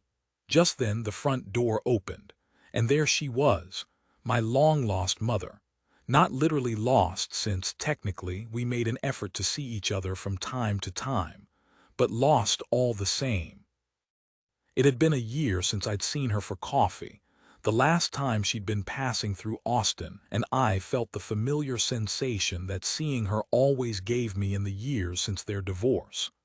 A particular kind of numbness that happened when my heart wanted to flood with all the things people feel about their mothers, but I flat-out refused to let it. There she was, the lady who had always been my mother, exactly the same, except wearing an eye patch. It was so strange to see anyone in an eye patch, let alone my own mother. Then there was the patch itself, homemade out of blue calico fabric with flowers, which was even more off-putting than the fact of it in the first place. Who had a homemade eye patch? That had to be the eye with the mysterious Oma, of course. The sight of the patch made her situation, and by extension mine, seem real for the first time. It also made her seem a little larger than life, or maybe that was just her. I reminded myself again that she was only Diana. Of course, our parents get an extra dose of importance in our minds. When we're little, they're everything, the gods and goddesses that rule our worlds. It takes a lot of growing up, and a lot of disappointment to accept that they're just normal, bumbling, mistaken humans like everybody else. Her hair was grayer now, and she wore it in a short bob that curled forward under her ears. She'd never been a big one for makeup.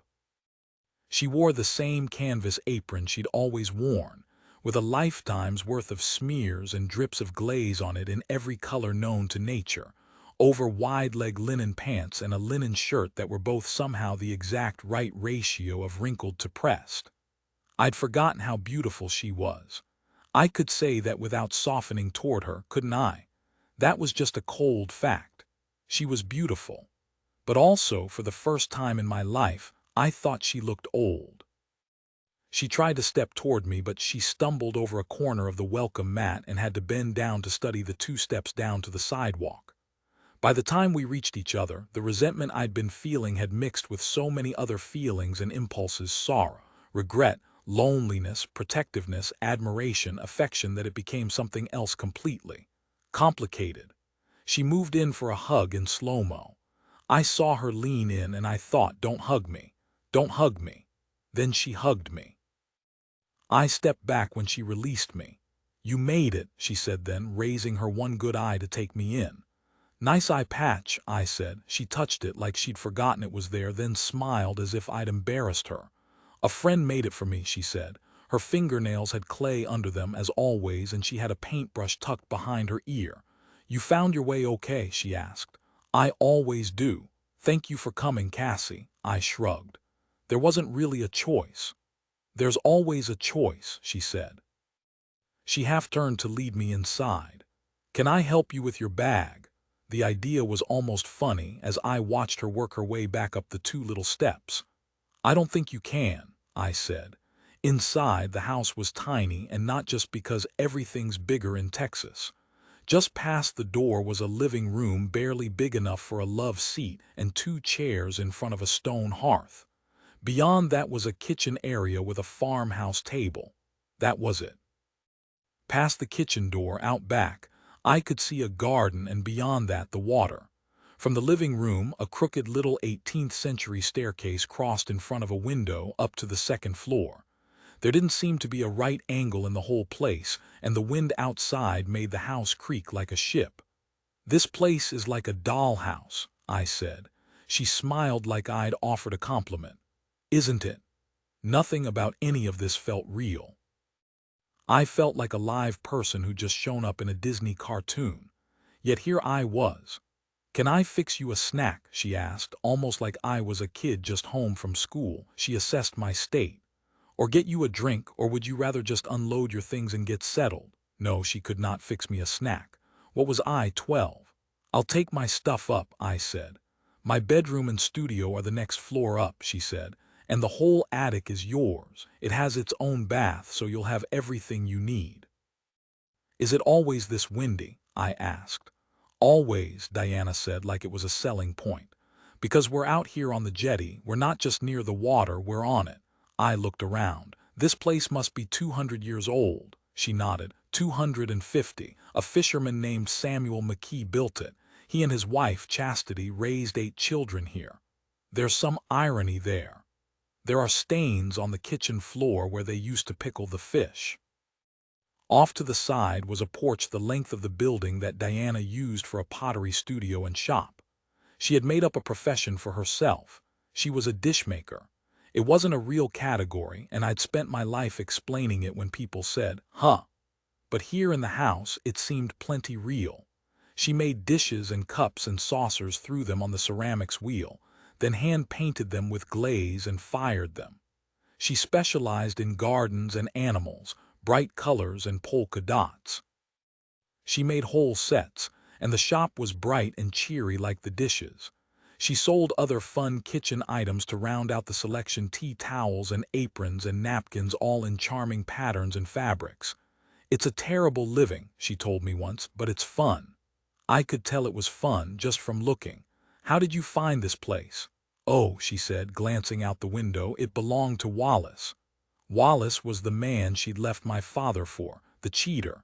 "We didn't talk about him." "He gave it to you." "Left it to me," she said, nodding. "After he died." A pause. I'd never met Wallace.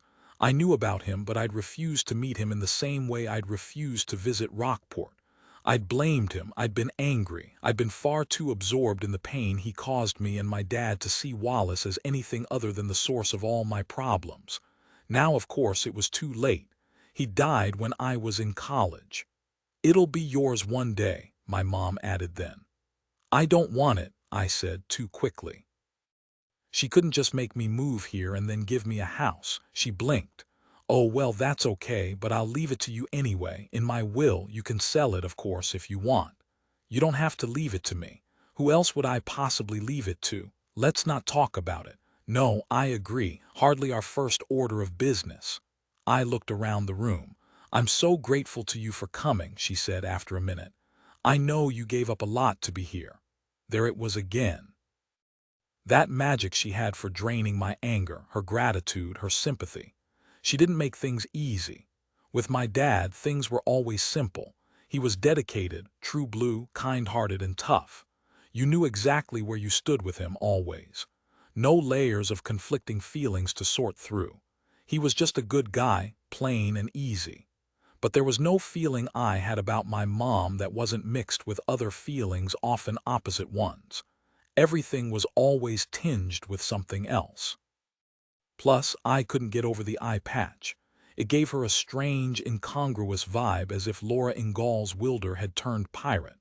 Assessing her gave me a flutter of fear through my chest, and in response to fear, I always got all business.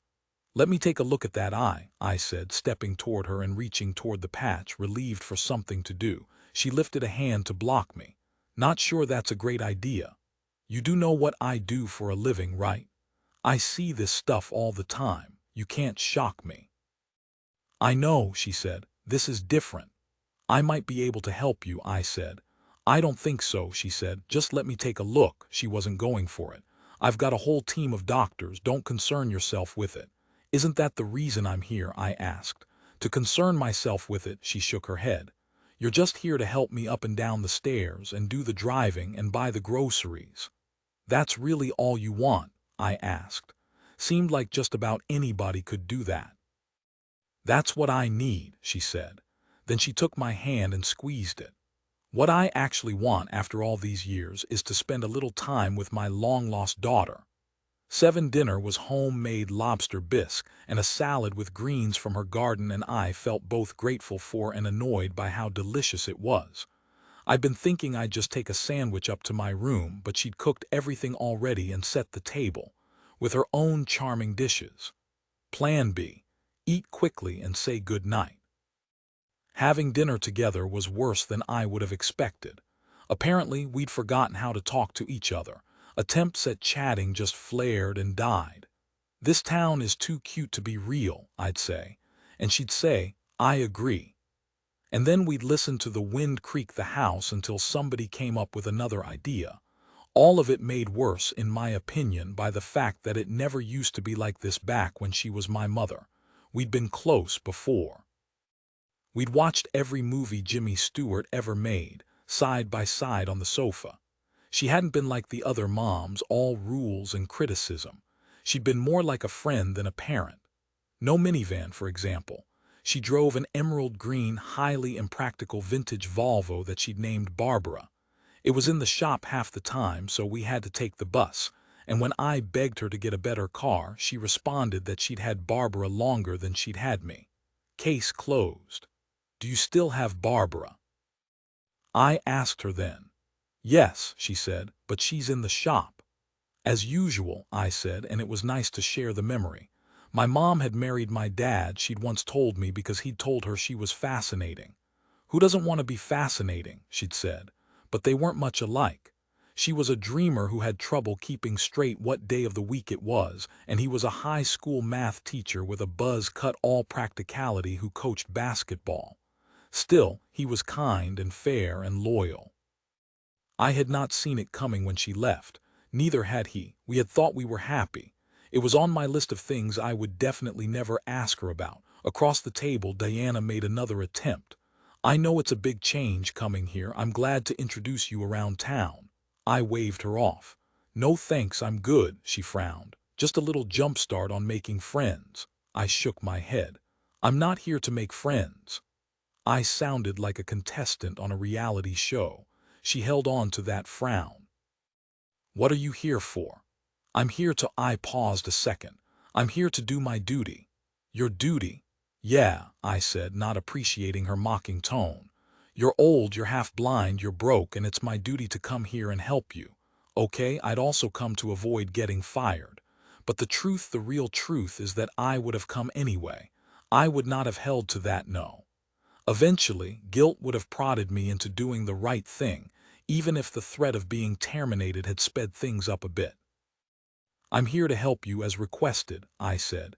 For 1 year, she looked disappointed.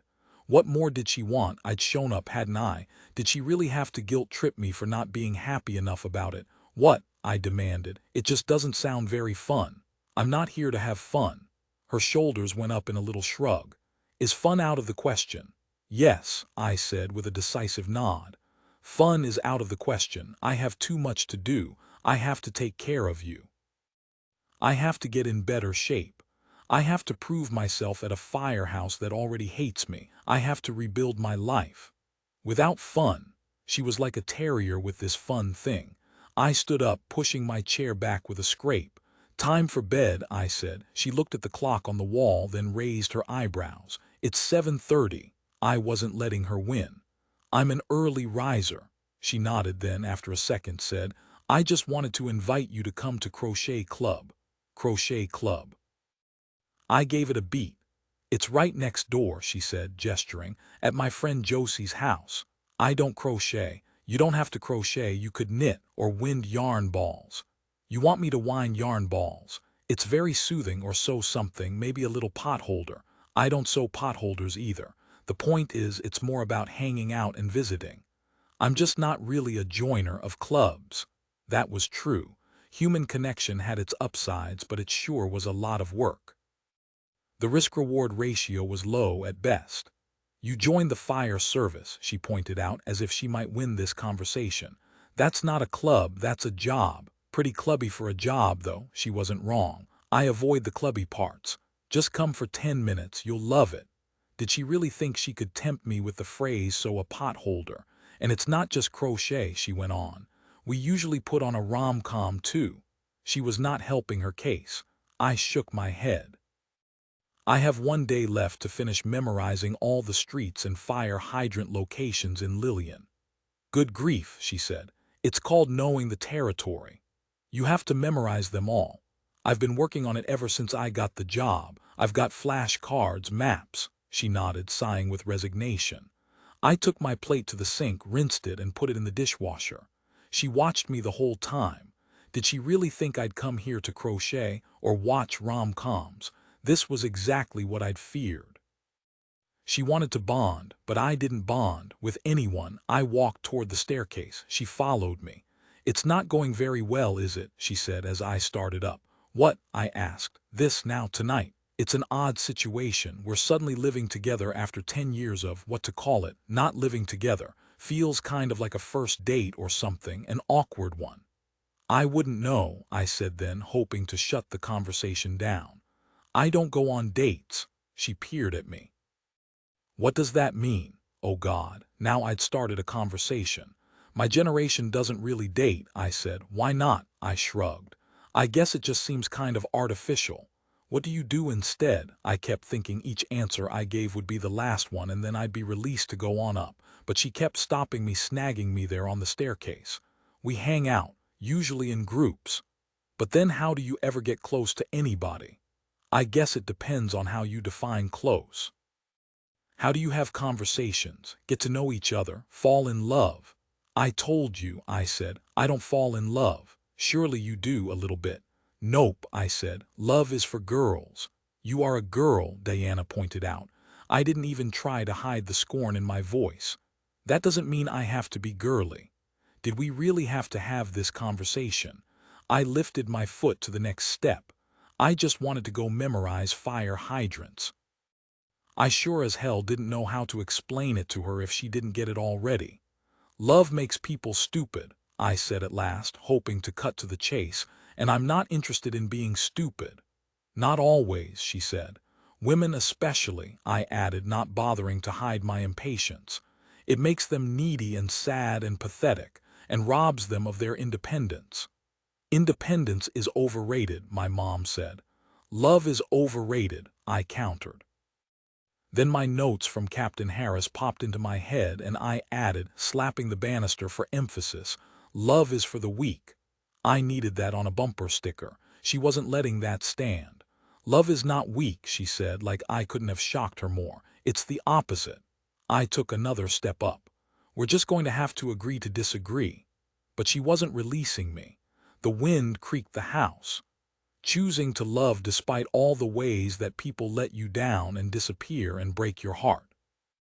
Knowing everything we know about how hard life is and choosing to love anyway, that's not weakness, that's courage." I have to give myself credit here for not snorting and saying, "We can talk about courage after you've walked through actual fire." She wanted to talk about courage. I could talk about courage all day. And you weren't going to find it in a rom-com, but I really just wanted to go to my room. "Okay," I said in a pleasant voice. "Whatever you say." Now she pinned me with her stare. "It's my fault," she said after a second, "for leaving." "It's not your fault," I said, but there was that anger again swirling itself into the mix. It kind of was her fault. She had been the first person to show me how terrible love could be. The first, but certainly not the last. She nodded now like she'd figured something out. "You were 15 when I moved out." 16, I corrected again. "It was my 16th birthday the night you left." "Who does that, by the way? Who leaves her husband, her family on her daughter's birthday?" One of the great unanswered questions of my life, but I wasn't asking it now. We'd be here all night. "You were so infatuated with that boy you liked. What was his name?" "Hank." "Harold." "No one in my generation is named Harold," I said. "It's like asking if his name was Egbert." She was squinting at me now like she had me cornered. She snapped her fingers at me. "What was his name, though?" I sighed. We had to do this, right now. "His name," I said, ready to get it over with, "was Heath Thompson." Saying it released a funny, acidic sting in my chest. The second person who had ruined love for me. Also on my 16th birthday, as luck would have it, on the very same night in a spectacular 1-2 punch of abandonment. My 16th birthday.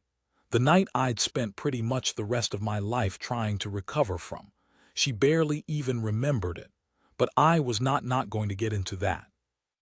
I glanced up the stairs like I was late for an appointment or something. "You were in love with him, I could tell. You doodled his name constantly." I held very still. She pointed at me like she was winning, like we were reminiscing about something pleasant. "I thought you were going to give yourself carpal tunnel." "That wasn't love," I said, totally poker-faced. "That was delusion." But she looked pleased with herself, like we were really getting somewhere. "Whatever happened with him?" I took a second to marvel at the question. I knew, of course, that there was no way she could be aware of whatever happened with Heath Thompson. I never told her. I never told anyone. In fairness, I couldn't resent her for that. But something about the chitchetty tone of her voice as she asked about it, like she was just getting the update on some friend's vacation plans, or something, maybe even the idea that she could just not know. Could have spent the past 10 years obliviously making tea and watering hydrangea beds in this stupidly cute town that suddenly really pissed me off. I looked at her, so polite and friendly in that goofy calico eye patch. "Nothing," I said. "Nothing ever happened with him." Responded slowly, like she somehow knew I was lying. "Oh," she said, "that's too bad." "Not really," I said. "He turned out to be a jerk." The language made her blink. "Did he?" she said. I thought I was doing a pretty good job of mimicking a normal conversation until I realized I was shaking. Not trembling the way your fingers do when it's cold, but rumbling deep inside my core, as if my emotions were colliding with each other in plate tectonics. Could she tell? I wasn't waiting to find out. "I really do have a lot of work to do," I said then, taking another step up. The stair squeaked. She read my expression and my voice and my urgency, and I could see her mentally back off. She'd gone too far, she suddenly realized, tried too hard, violated the essential rule of human relations that if you chase too hard, everyone eventually runs away. "Of course," she said, taking a step backwards. "Not tonight, to be continued." "Or not," I said. She saw her mistake. In trying to pull me closer, she'd pushed me away. She met my eyes one last time and gave a sad smile. "Now I've got my work cut out for me." I'd already turned away. I paused and looked over. "What work?" "Getting you to change your mind about love." I shrugged, like I was sorry to break it to her. "I'll never change my mind," I said. "I know too much." "Maybe you don't know enough." Why wouldn't she just let me go upstairs? I let the irritation in my voice leak out. "Just look around at the world, at the lonely and the cheated on, the violent, the abandoned. I know exactly what people do to each other. I've seen enough ruined lives to last forever." "None of that is what I'm talking about," she said. "None of that is love. There's conquest and there's status and there's porn. Love is something girls invented so they could feel better about it." I'd shocked her. "Good. If that's what you truly believe," she said, "then I feel so sad for you." I feel sad for all the women out there dragging their boyfriends to Bed Bath & Beyond and making them shop for throw pillows. They want the fantasy more than they want the truth. What's the truth? She challenged. The truth is that love doesn't exist. I meant for that moment to be my win. I meant it to convey to her that whatever it was she remembered of me, or expected of me, or wanted from me, it wasn't happening. We weren't going to watch It's a Wonderful Life and be besties. We weren't going to talk about boys or braid each other's hair or treat this whole long year like a slumber party. That one fear statement was meant to settle how things were going to be. The girl she remembered was gone. My mother should have nodded, looked down, and given up. But she didn't. If anything, the words seemed to spark more resistance in her. She stood up a little straighter and looked me over like she was really seeing me for the first time all day. Then she said, "Sounds like you just threw down a challenge to the universe, lady." I narrowed my eyes. "What does that mean?" "It means," she said, looking a little triumphant, "that you clearly, obviously, any second now are just about to fall in love." Ate way too much conversation. I spent the next 2 days fiercely avoiding my mother. No easy feat in a house the size of a shoe box. I skipped dinner. I went for runs. I made visual inspections of the town of Lillian. I did the grocery shopping and picked up a lavender neck pillow for Diana at the pharmacist. When I did interact with her, helping her on the stairs, say, I kept my interactions short, polite, and action-oriented. I would not have another conversation like that with her. I hadn't come here for therapy, or to have my mind changed about anything. I'd only come here because I had no choice. Basically, I was just holding it together until I could start my first shift at work. I had already timed the drive from Rockport to Lillian twice, and scouted the station so I'd know how to get there. I'd been to HR downtown to fill out reams of paperwork, get fingerprinted, and pick up my mask, gear, and uniform, both dress and everyday, and make everything official. I picked up my brass nameplate and my ID badge with my firefighter paramedic designation. Then, the morning of my first day, I set 3 alarms for 4:30 so I'd have no chance of being late. I followed Captain Harris's instructions to the letter. No makeup, no jewelry, no cleavage. I even made an attempt at no boobs by clamping mine down with a bra that was part spandex, part corset. I put my hair in a low, decidedly unbouncy bun at the back of my neck. Actually, it wasn't even a bun. It was more like a wad. I just wrapped the ponytail holder as many times around it as it would stretch. Message: I care about my appearance exactly as little as a guy. I even hesitated on the chapstick because when I took off the cap, the wax looked slightly pink. When I left the house at sunrise, Diana was also up, sitting meditation-style out on a bench in the garden, eyes closed, face turned to the breeze riding in from the ocean. She wore a silk kimono and she had a different eye patch on. This one was red with cherry blossoms. In 2 days, I'd never once seen her without one. I opened the back door, but she didn't hear me. "I'm heading out," I called. She turned and opened that one eye. "At this ungodly hour?" "You're up," I said, "not by choice. Insomnia, something like that." "What are you doing?" "Breathing." I squinted at her like, we're all breathing. "Meditating," she corrected. "Oh," I said, "that doesn't sound as good as sleeping." "It has its upsides." "Do you need anything before I go?" She gave a little head shake. "I'm good. If I get in a fix, I'll call Josie next door. Her husband travels for work all the time, so we look out for each other." I couldn't help but note that there'd been no mention of Josie back when Diana had been pressuring me to move here. But it was fine, great, backup, less to worry about, time to get moving. "It's crochet club again tomorrow night in case you'd like to come." I gave her a look. "That's a nope." "See you tomorrow then," she said. Then she winked her good eye at me and said, "Have fun." I arrived a half hour early and waited in my truck until it was time to go in, not wanting to look overeager. At 5:45, I grabbed my gear and reported to Captain Murphy's office. I'd never walked into a firehouse cold like this before. Every job I'd had, I'd eased into. I'd known some guys who worked there, or I'd been encouraged to join by someone on the crew. It's one thing to be invited somewhere, but it's quite another to just show up. My stomach felt tight. This was the moment of truth. This was the moment when I'd find out exactly how much I'd given up by moving here and if I could ever get it back. As strange as it sounds, friends, apartments, and even cities were all replaceable. But this particular job held something for me that I couldn't find anywhere else. It gave me access to my favorite part of myself. That calm, centered person who knew exactly what to do. I'd endure anything to get back to her. Failure was not an option. Maybe they didn't want me here. Maybe they'd resent everything about me. It didn't matter. I needed to secure my place here however I could. If I lost this, I lost the one part of myself I couldn't do without. I'd Googled Captain Murphy already, of course, because I'd Googled them all, and I knew him by sight. Mid-50s, stocky, ruddy from a life spent outside and sporting a spectacular walrus mustache that made him look more like a cartoon of a fireman than a real one. Captain Murphy did not seem to be expecting me.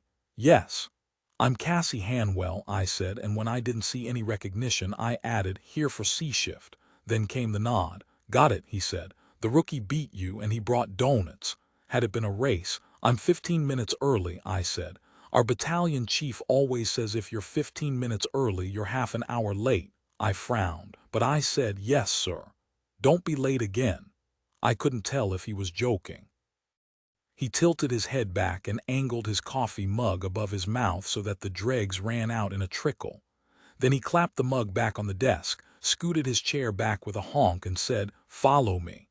I followed him out the door and down the hallway into another office. He grabbed the POS system mic and flipped it on. "Attention, please. There's a stripper at the kitchen table. Repeat, stripper at the kitchen table." He gave me a little wink and headed back into the hallway. "You do know I'm not a stripper, right?" I asked, following him. He kept walking. "Of course I do." Then he pushed through the swinging doors to the kitchen. "That's just how we call all our meetings." The guys from C shift were gathering at the table. Some were already reading the sports page or checking their phones, and some were arriving from other parts of the station. I hung back near the kitchen work area. Captain Murphy stood at the head of the table and started talking before everybody was settled. "It's just another C shift today, boys, but it's not just another C shift. Today, while the Patterson brothers are sunning their flabby Irish asses on a Florida beach, we welcome not one but two new members to the finest crew on the finest shift in all the departments of the great state of Massachusetts." The guys cheered. I'd studied them all the same way I'd studied the territory.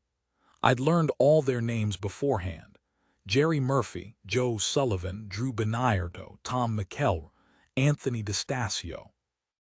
Add me and the rookie, and that was the whole crew, though we were too new to be up on the website. I scanned the group and matched the photos I'd seen with their real-life faces. Quite the contrast from my shift back home, which had been almost universally young, fit, clean-cut calendar guys. There were 7 of us on this shift, and with maybe 2 exceptions, nobody fit that description.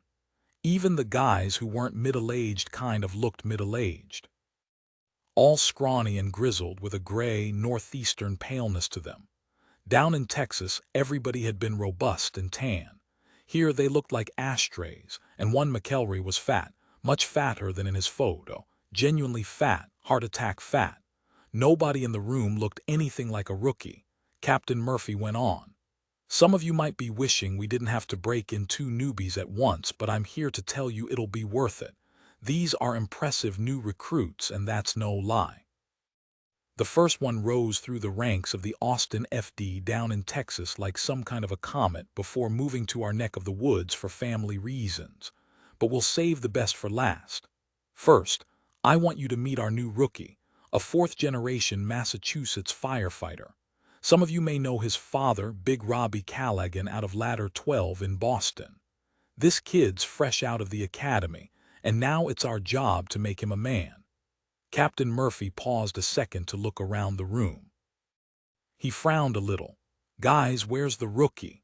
The guy I recognized as Bernardo cleared his throat. He might be duct taped to the basketball pole, Captain. Already? The captain shook his head. Sullivan, D'Estasio, go cut him loose. He's missing his own introduction. Two guys stood and headed for the bay doors. I recognized Sullivan from his picture, but he was much bigger, at least 6'4", than you could tell from the website. The other, D'Estasio, was much smaller. The captain watched them a second. "Look at that," he said to the group, like it was a profound life lesson. "The Irish and the Italians working together. Who says we can't overcome our differences in this country?" Again, I couldn't tell if he was joking. But I didn't have long to wonder, because a second later the bay doors burst back open and the two came jogging back, in this time carrying a sideways body. The rookie. He was sopping wet clearly. They'd turned the hose on him, and his ankles and wrists were duct taped together, hands behind his back. Sullivan and D'Estasio smiled as they laid him face down on the dining table. "Not sanitary," one of the guys called out as the rest broke into applause. D'Estasio pulled out a utility knife and approached the rookie. "I should mention that when firefighters work, they work hard, and when they play just as hard. Firehouses are full of guys with too much energy who are stressed-out adrenaline junkies haunted by plenty of tragedy. Goofing around is nothing short of a survival skill." Everyone in the room knew that the soaking wet rookie was just the fun new firehouse toy, but I had a very strange half a second when I caught sight of D'Estasio's face as he moved toward the rookie with that knife, and I realized he wasn't laughing.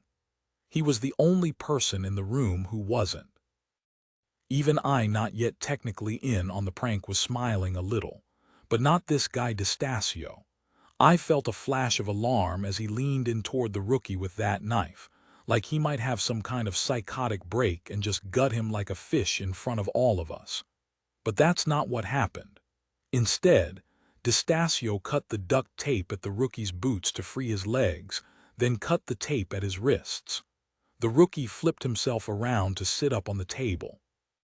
And then something truly, unspeakably horrible happened, far worse than anything D'Estasio could have done with that knife. The rookie lifted his head. He shook out his wet hair like a dog after a bath, and then he gave the rest of the guys a big, goofy grin just as I froze in place at the sight of his face. His stunning, heartbreakingly appealing face. Oh no, I thought. No, no, no. Because the second I saw him laughing, breathing hard, muscles still tense under his wet shirt, and saw his affable, all-American Norman Rockwell-esque smile, I had all the symptoms of a heart attack. I stood there, in a room full of imps, silently diagnosing myself with a possible myocardial infarction. It was comforting in a way to know that I was standing in a whole room of guys who could save my life if need be. But then the rookie met my eyes and smiled at me, and I had to admit to myself that it wasn't a coronary. It was worse. It was the rookie himself. I was having a reaction to the rookie, a romantic reaction, the dumb kind, a full-body reaction too. Like someone had lit a 4th of July sparkler inside my chest. It was so terrible, so humiliating, so girly. That kind of thing never happened to me. Not ever. It's worth mentioning that he wasn't a calendar firefighter. He wouldn't have stopped traffic or anything. He was just a normal guy. There was no reason at all that the sight of him should have hit me like that, but it did. I couldn't turn my eyes away, which was okay because everybody else was watching him too. He climbed off the table and stood next to the captain, dripping. Then he took a few bows. Get a grip, I thought, pull it together. I'd seen 1,000 firefighters in my life. Tough ones, handsome ones, ripped ones. Hot firefighters were a dime a dozen. Heck, I'd spent 3 years working shoulder to shoulder with calendar cover guy Hernandez. I'd built up a solid immunity, and the rookie should have been no different. What was it? The straight nose, the square jaw, the friendly curve of those eyebrows. What was I seeing in that face that was reverberating through my eyeballs into my brain and off to every corner of my body? Maybe it was his teeth. They were so, I don't know, so straight. Good God, what was happening to me? "Guys, meet the rookie," Captain Murphy said, and the guys all shouted hellos and welcomes. "He's a homegrown real deal from a long line of brave heroes." Not helping. Time slowed down as I watched the rookie meeting all the guys one by one, stepping forward and reaching out with his wet, muscled forearm to shake hands over and over. Smiling at everyone with those heartbreaking teeth, including whoever had just duct-taped him to the basketball pole and turned the hose on him, with the most agonizingly good-natured crinkles at the edges of his eyes. It goes without saying, but this was not good. Not good doesn't even scratch the surface, in fact. Firefighters don't feel sparklers for other firefighters, not if they want to keep their jobs. Don't panic, I told myself. It's physical. He'll turn out to be dumb, or rude, or narcissistic, or overly fond of fart jokes, and all this weirdness will dissipate. You'll be fine. I'd better be. Because there's no attraction in a firehouse. There's no longing. There are no goo-goo eyes or savoring glances or secret trysts. Firehouses are temples to heroic masculinity, and ladyish things like heart sparklers are the absolute antithesis of everything they stand for, because there is absolutely nothing girlier than falling in love. As I just explained, with many eye rolls, to my mother. In fact, one of the reasons I'd always considered myself uniquely qualified to be a female working in a firehouse was that, whether by luck or design, I had always been totally immune to all that nonsense. Until right now. Because on the very first morning of the very first day of the rest of my firefighting life, the very moment I needed that immunity more than I had ever needed it before, I lost it. That's when the captain started introducing our other newbie, me. That's also when I started to wonder if anybody had mentioned to the crew yet that the other new guy was a girl. Later, I would reflect back on the captain's pronouns as he introduced me. Did he ever actually use the word she? Maybe not after all. Because when he finished describing the new member of the crew to the team, everybody looked around the room, and kept looking, like I wasn't even there. I mean, there I was, a total stranger in their kitchen, wearing department tissue dickies and an unmistakable FD uniform shirt. I walked over and stood next to the captain, for Pete's sake. I was the only unaccounted-for person in the room. There was no one else it could possibly have been. But their eyes swept past me more than once as the room murmured in confusion. Was this really possible? Could what you expected to see alter so much what you actually saw? Finally, somebody said, "Check the basketball pole." That's when the captain, who seemed to be enjoying how flummoxed they all were, finally decided to clear things up. "Friends," he said, sweeping his arm in my direction, "meet the new guy." The room fell silent. "We thought she was a student," one guy said. "We thought she was the stripper," another guy corrected. "Sorry to disappoint you," Captain Murphy said, meeting my eyes. "New guy, meet the crew." Next, the introductions. The captain pointed at the most calendar-like guy in the room. "The ladies' man right here with the six-pack is Drew Benayardo." "You're too pretty to be a fireman," Benayardo said to me. I gave him a look. "Right back at ya, pal." The crew chuckled at that, and the captain added, "We call him Six-Pack." Six-Pack lifted his shirt to show us his abs, and a couple of guys threw things at him: a paper cup, a Nerf football, a set of keys. The captain went on. "The plump dumpling next to him is Tom McElroy. We call him Case." "'Cause Drew's got a six-pack," one guy called out. The rest joined in, "And Tom's got a case." McElroy smiled and slapped his round belly. "Tight as a drum," he said to me. "Not sure that's a good thing," I said. Case took a step closer to me. "Punch it." I shook my head. "You really don't want me to do that?" The captain kept moving, now pointing at Sullivan. "This is Sullivan, our engine operator. Stand up, Sullivan." Sullivan stood up. I revised my earlier guess. He was 6'5" at least, maybe 6'6". "What do you think we call this guy?" the captain asked me. It was a challenge to see if I could think like a firefighter. "It's either Shorty or Tiny," I guessed. All the guys burst out with laughs and shouts. "She got it." Tiny took a bow. The captain gave me a nod of respect and went on with the introductions. "The cranky one with back trouble is Destasio. I'll give you $1,000 if you can ever make him smile. Whatever you do, don't park in his space. He's taking over cooking duties in the wake of the Patterson brothers' departure. He can make a total of 3 different meals and they're all burned." Destasio didn't say hello. In a voice of pure dismay, he asked the captain, "Why is the new guy a girl?" The captain nodded like, "Good question. I thought you guys could use a little surprise. Plus, she's a hotshot medic, and we were desperate." Then Sixpack said, "I for one am all for it. I'm tired of looking at you ugly bastards." Another cheer of rowdy laughter and protest. The captain put his hands out to settle them down. "Now I know what you guys are all thinking about women." Here he paused, seeming to think about women himself for a minute. "But this is who the chief hired, and you can be men about it or you can whine like little." He caught himself, glanced over at me. "Puppies," he continued. Case piped up again. "But where is she going to sleep? Where's she going to crap?" Tiny said. "We don't even have a ladies' room. Where is she going to put her lady products?" Destasio demanded, and the whole room moaned in disgust like there was nothing on earth that could be grosser than that.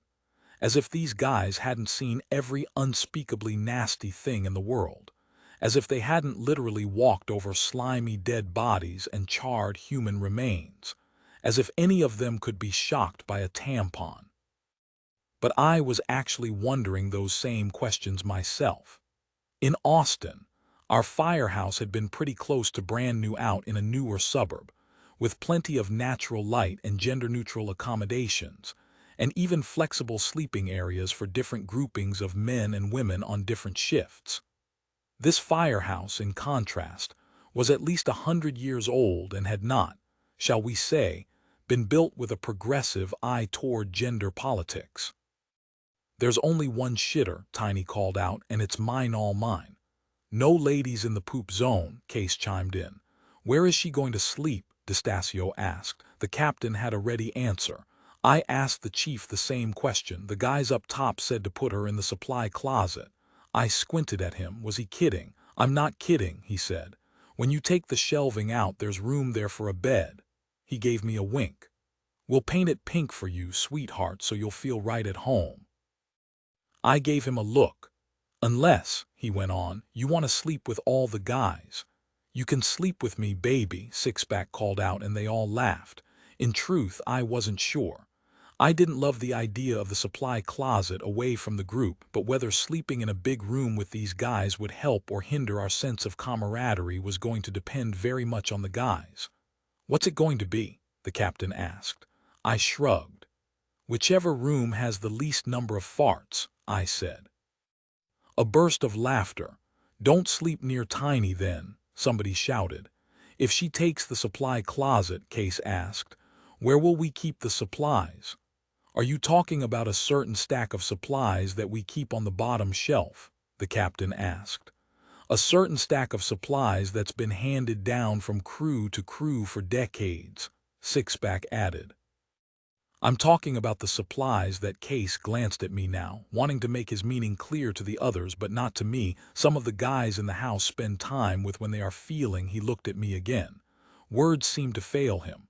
"Restless," Tiny offered. "Captain Murphy tried to take the high road. We will find new storage spots for all supplies. Don't worry, Case, your porn is safe." Sixpack burst out with a laugh. "'Cause that's the only exercise Case gets." A couple of guys reached out to pat Case on the shoulder. "Okay, rookies," the captain said, turning to the rookie and me. I raised my hand. "I'm not a rookie." "Noted," the captain said, and then began again. "Okay, rookie and newbie, let me tell you a little bit about Station 2. We play hard, but we work harder. I'll joke around like anybody else, but when I give an order, you don't think about it, you don't question it, you follow it. Lives depend on our chain of command, and the one thing I will not tolerate is insubordination." The rookie and I nodded in unison. "I expect everybody on our crew to pull their weight and do their share. There's no complaining here. You do your job and you're grateful for the opportunity. And you stay in shape. How you do that is up to you, but twice a year we run the obstacle course out back in a crew competition. Even case, he said, with a glance at the fat guy. We're going to tease you and prank you and bust your balls, the captain went on. Don't worry about it. Worry if we don't prank you. Otherwise, no matter how mean we are, just know we're glad you're here. He looked at me. Even the lady.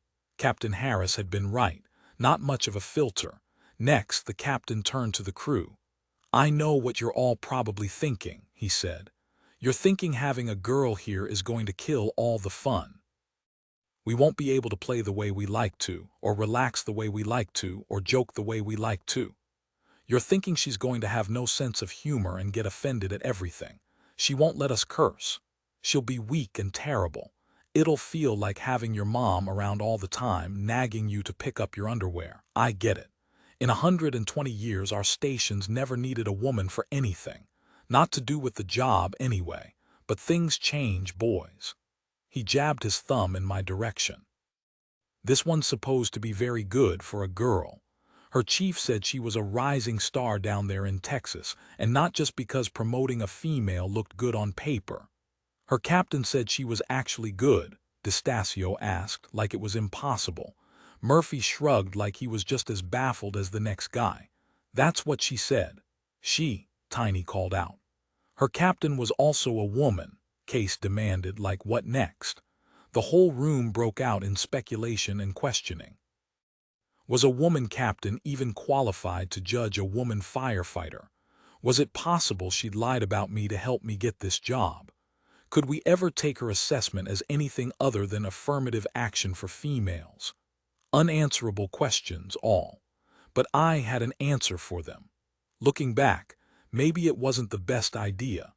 My plan had been to lay low at the beginning and get my bearings to be strategic about how I presented myself. Maybe if the outrage over my non-maleness had dissipated in some reasonable amount of time, I would have let it go, but it didn't. If anything, it fed on itself like a runaway structure fire, and I didn't have the patience to let it burn itself out. I guess you can only watch people willfully underestimate you for so long. Finally, I shouted, loud enough to halt all conversation, "How many pull-ups do you think I can do?" They all turned to stare at me. 3, Tiny guessed after a minute. 2, Captain Murphy said. Women can't do pull-ups, Case announced, like I'd tried to pull a fast one. $50, I said then, says I can do at least 7. Wallet started hitting the table. I should note, the only one who didn't bet against me was the rookie. They walked me out back to the course, which turned out to be a military-sized obstacle course, complete with poles, hurdles, monkey bars, ropes, and a 10-foot climbing wall.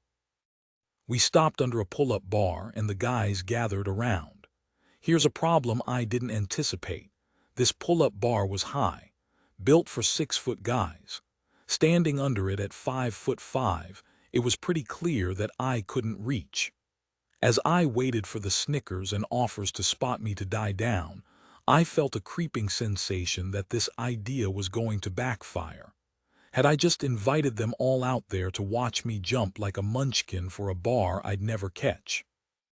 Had I just gotten everyone's attention only to humiliate myself? I stared up at the bar. I waited so long that a few of the guys started to walk back toward the station. Wait, I said. I wrapped my arms around one of the poles that held the crossbar and I climbed. At the top, I grabbed the bar and swung out.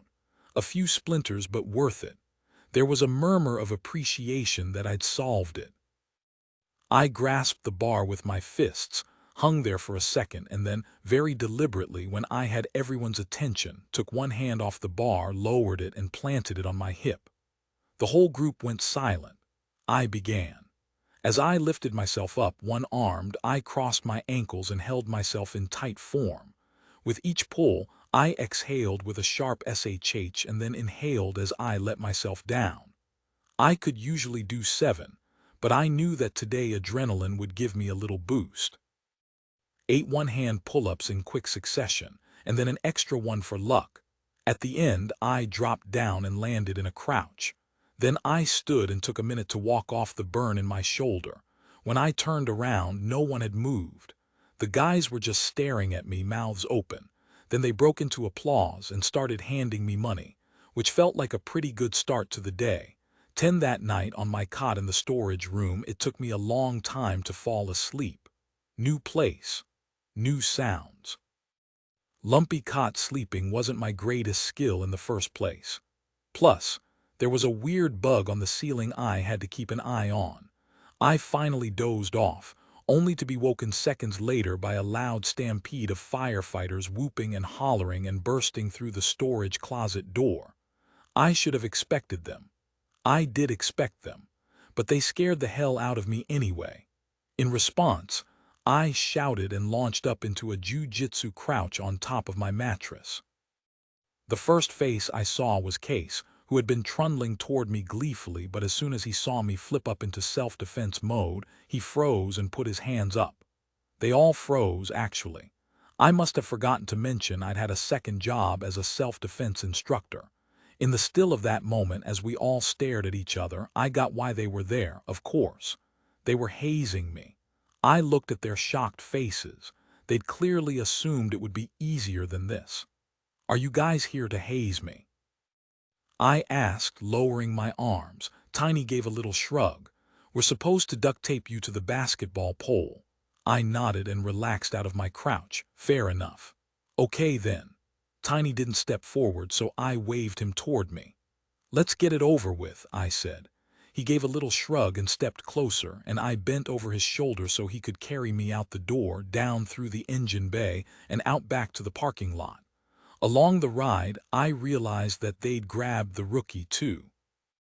Next thing I knew, they had pressed us together, standing back to back against the basketball pole, running a roll of duct tape around us to keep us there. It was late summer and starting to get chilly. I'd been sleeping in a t-shirt and sleep shorts. I felt glad in that moment that I always slept in my sports bra when I was on shift. I'd caught a glimpse of the rookie on the way down, and I felt pretty sure he wasn't wearing much of anything at all. Please, God, I thought, don't let him be inappropriately dressed. We stood obediently as the crew duct taped us from shoulders to hips, accepting our fate with as much dignity as possible, waiting for the guys to go back inside. The guys knew their way around a roll of duct tape, I'll give them that. After they left, we were quiet for a good while. I could hear the rookie breathing. At one point he coughed and his elbow grazed mine. "I'm spending a lot of time with this pole," he said then. "At least they didn't turn the hose on us," I said. "That is lucky. You knew they'd have to haze us." "Sure," the rookie said, "of course. It's part of the fun," I said, starting to shiver. "You bet," he agreed. "Rookie," I started, but that was as far as I got. "You can call me by my name if you like." He hadn't been on the crew list I'd studied. I didn't remember his name. "I think I'll stick with Rookie." "Okay," I asked. "What temperature would you guess it is?" 60, he guessed. 65. Kind of on the chilly side. For sure. What's your clothing situation? He hesitated. Just, sleepwear. So, not inappropriately dressed. Relief. But still pretty minimal. I tried not to picture him in his sleepwear, but my mind seemed bent on conjuring the image. He wasn't a real firefighter yet, but he sure did look like one. An image of him with his sandy blonde hair falling over his forehead, longer in the front, shorter in the back, just drew itself in my mind, despite every protest. In some ways, even as a total beginner, he fit in better than I did. Everything about his tall, broad, earnest demeanor shouted helper. He looked the part. He'd grown up in this culture. He was so male. Even his Boston accent moquette Godin Disapee was right out of central casting. Not cool. And now my mind was drawing him shirtless. "Not even a t-shirt?" I asked, hoping to be wrong. "Nope," he said, awfully cheerful for a person who must have been covered in goosebumps.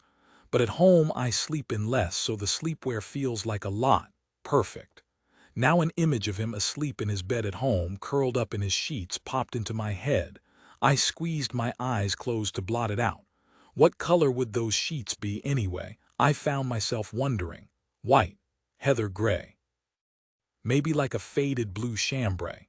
Just then an upstairs window slammed open and the guys hurled a blanket down toward us, though it landed a good 2 feet away. We both stood staring at the blanket. "What do you think the chances are?" the rookie asked. "That the guys'll come down and move it a little closer?" "Non-existent," I said. "So near and yet so far." "I think we should work our way down to a sitting position," I said after a while. I could feel his shoulders shrug. "Okay," he said, and I felt him bend his knees. I bent mine, too. Our shoulders pressed and rubbed against each other as we worked our way down the pole, finally getting seated on the concrete down at the base. The cold concrete. "Are you cold?" I asked when we were settled. Somebody was shivering. I just wasn't sure which one of us it was. "Just my backside," he said. "I think I can reach the blanket," I said, stretching my leg out sideways. I managed to pinch it with my toes. "You are amazing," Rookie said as I pulled it closer. What we were going to do with the blanket I didn't know, since our arms were duct-taped at our sides. I pushed it toward the rookie until he was able to grab a corner of it with his fingers. "Don't you want it?" he asked. "You take it," I said, "but you're the girl. But you're the person in minimal sleepwear." "I'm serious," he said. "I'm serious," I said. "You're more lightly dressed than I am." In the silence that followed, I wondered if I could have phrased it better. Then the rookie had a bizarre question.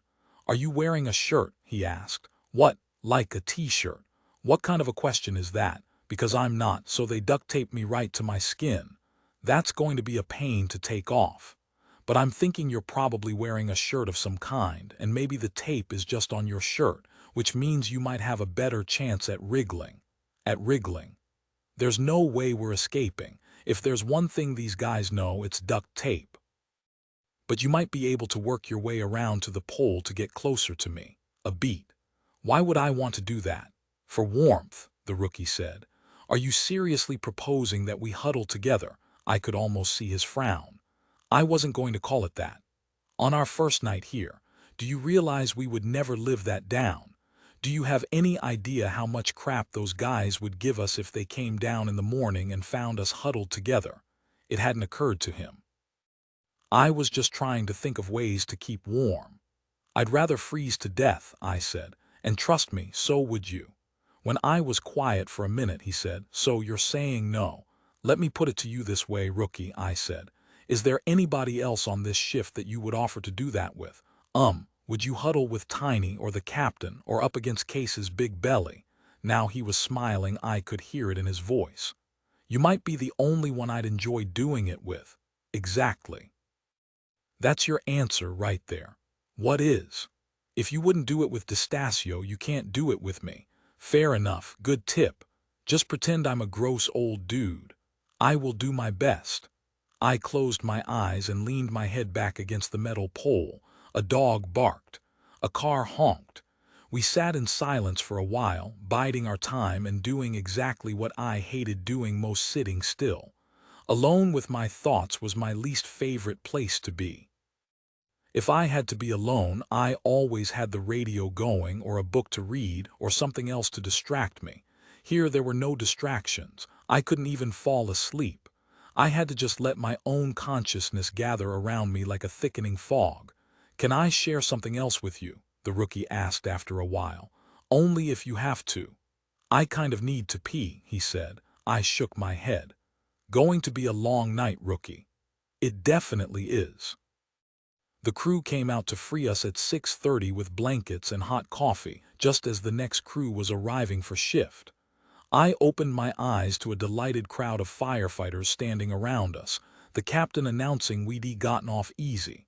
"In my day," he told the crowd, "they stripped you down, greased you up with Crisco, and taped you to a backboard out in front of the house for all the neighbors to gawk at."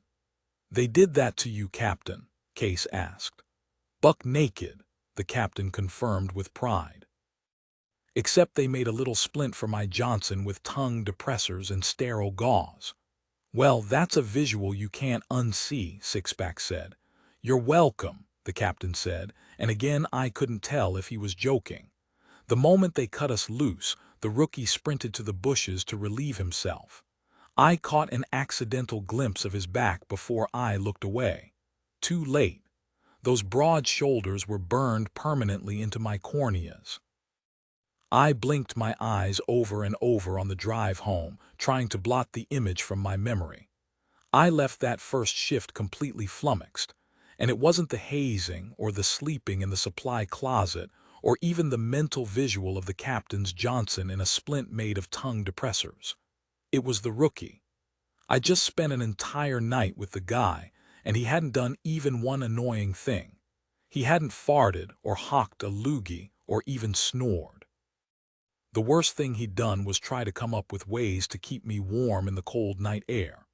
I already suspected he was easygoing, and then last night he couldn't seem to stop being considerate, and now, as of first thing in the morning, I knew for certain that he had an appealing presence.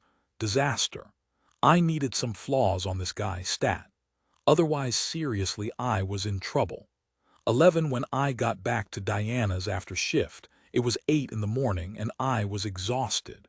In many different ways.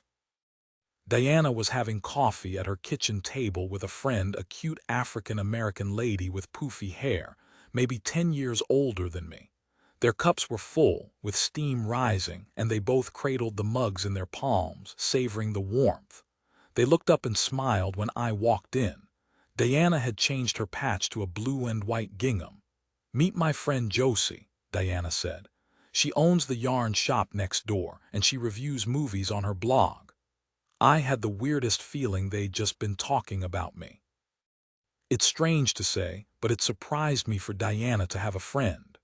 I'd created an idea of her in my head as a lonely old lady, isolated in her house, making pottery all day with her eye patch on. Like, if I'd been mad at her for 10 years, the rest of the world must have been, too. I lifted my hand. "Hello." But Josie was already plunking her coffee down on the table and scooting back her chair and launching into an excited jog, almost a prance, to come over to me. She held her arms out and up and her whole face was a smile. "OMG," she said. "It's you." Getting a good look at her, I suddenly wondered if she might be a little bit pregnant, just a hunch. I had a knack for spotting pregnant people, though if she was, it was only barely. I didn't ask. Then she was hugging me tight and with no hesitation, the way you'd hug a dear friend, even though we'd never met before. I wasn't a fan of hugging, but I held still and endured it anyway. She let go but kept smiling at me. "Sorry," she said. "I'm a hugger." "You're good at it," I said. "I can see why." Then she hugged me again. I didn't protest even mentally. Who could resist all that enthusiasm and warmth? Plus, I loved her style. She had a polka dot bandana and blouse with a Peter Pan collar, big, bangly bracelets too. She was, in a word, adorable. "I love your shirt," I said. Her smile got bigger. "I made it," she said. "You made it," I said. I wasn't sure I'd ever seen a piece of homemade clothing. "She's very crafty," Diana said from the table. Josie was still standing very close to me. On impulse, she grabbed my hands and squeezed them. "I'm just so happy to meet you," she said. It was off-putting in a way. Growing up with my dad, who was not exactly a talker, life was pretty quiet. We each spoke mostly when spoken to, in a kind of negative feedback loop. He was not a person you'd describe as effusive unless he was watching sports. In everyday conversation, a minimalist for sure. Maybe I'd absorbed too much of his reserve without ever intending to, but I already liked Josie. "Josie's heard a lot about you," Diana said, taking a sip of her coffee. I looked at Josie. "That's worrying." "We're in crochet club together," Diana said, "so, as you can imagine, we chat a lot." Nope. I could not imagine a crochet club. "We're actually the only 2 people in the crochet club," Josie added. "Co-founders and co-presidents," Diana chimed in. "Unless you'd like to join," Josie offered. "No, thanks," I said. Diana went on. "I've told her about the time you yanked out your tooth on the playground at school and tried to sell it to another kid in your class." "Oh God, I'd forgotten that." "So resourceful," Josie said. "And the time you got lost at the zoo and we found you an hour later all the way on the other side at the lion cages. Perfectly happy." No sense at all that we'd shut down the entire zoo to look for you. I'd forgotten that too. Adventurous, Josie added. And the time you found that plant with the green berries in the backyard and ate a whole stalk's worth and then very proudly came inside and announced, "Mama, I ate your peas." They looked at each other like they could barely stand the cuteness. "Had to call poison control for that one," Diana said. "Your mom's very excited you're here," Josie said in a pretend whisper. "It is exciting," I said, not sure if I sounded sarcastic. "Come join us. Tell us all about your first shift," Diana said then, pulling out the chair next to her. "Can't," I said, too fast.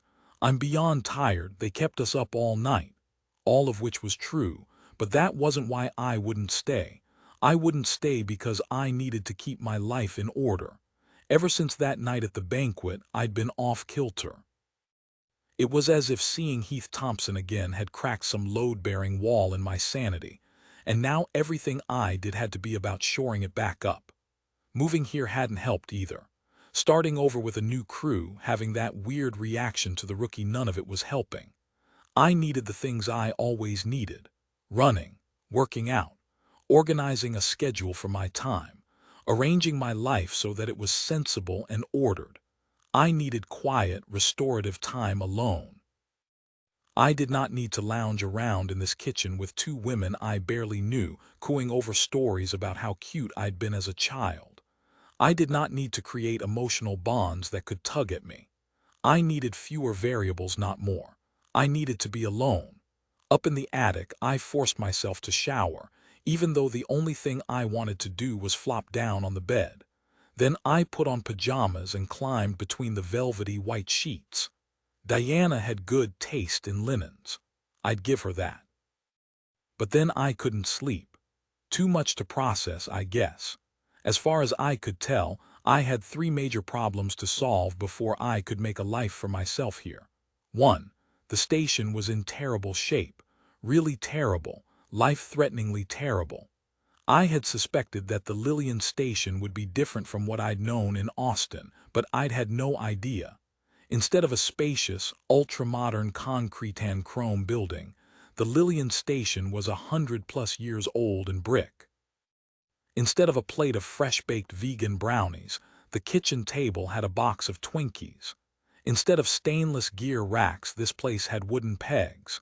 No central air, just window units wedged in with foam. No ergonomic IKEA furniture, just sweat-stained lazy-boys lined up in front of the TV. No solar panels on the roof. No organic garden out back. No compost heap. No vent, even, for the diesel fumes from the engine below. The radios looked at least 10 years old, and the light fixtures looked even older. Even the updated ones were fluorescent instead of LED. The kitchen was 1970s orange formica and stained walnut cabinets. It gave me the girliest urge to redecorate. Even the supplies were different. I've been shocked to see that there were no infrared cameras. Also, no cyanide antidote kit, which was shocking given how much modern stuff from furniture to carpet released hydrogen cyanide when it burned. So not just different but dangerous. When I'd asked if we had a cyanide antidote, Captain Murphy had burst out laughing. "Is that a no?" I asked. The captain was still laughing as he shook his head. "Those are $2,000 a pop. $2,000 or not, we needed them. It was a real concern. There were all kinds of ways to get cyanide poisoning, from running out of air in your tank to having a bad seal on your mask. Breathing that stuff would kill you. Having an antidote was a no-brainer. In Austin, we'd had 3. We should have at least one," I said. "Find me $2,000 and we'll get one," the captain said, like he'd asked me to find him a pot of leprechaun gold. It wasn't an unreasonable request. "It's crazy we don't have one," I said. "It's crazy we don't have a lot of things," the captain said, "like radios that work. If I'd been taking a sip of something, I would have done a spit take. Our radios don't work. Some days are better than others." Then he shrugged. Built by the lowest bidder. Here was the upside. The captain was joking when he told me to find him $2,000, but I could actually do that. I'd written a bunch of grant proposals for our firehouse in Austin. I'd gotten us a snazzy new gear-drying rack, a top-of-the-line exhaust removal system for the engine bays, and a community relations grant to landscape our side yard and install picnic tables made of recycled plastic. And this station, all due respect, could use a few picnic tables, to say the least. I'm not saying I wanted to go crazy. I knew better than to march in as a newbie with flower vases and throw pillows. But working radios, cyanide kits, those things weren't frivolous, they were essential. I found myself Googling firefighter grants on my phone instead of sleeping, for my own safety if nothing else. But I also started wondering if raising money for the station might be my way of creating a place for myself there. If I could help them get things they needed, maybe that would raise my value. Off the top of my head, I could list 100 things this station could use. A fresh coat of paint, new self-contained breathing apparatuses, air masks with radios embedded instead of handheld radios, new mattresses, central air, a motorized hose wheel or two, new lockers, a new washer extractor for bunker gear, and a new hydraulic cutter or several. It was a good start. The second problem keeping me awake was the course out back.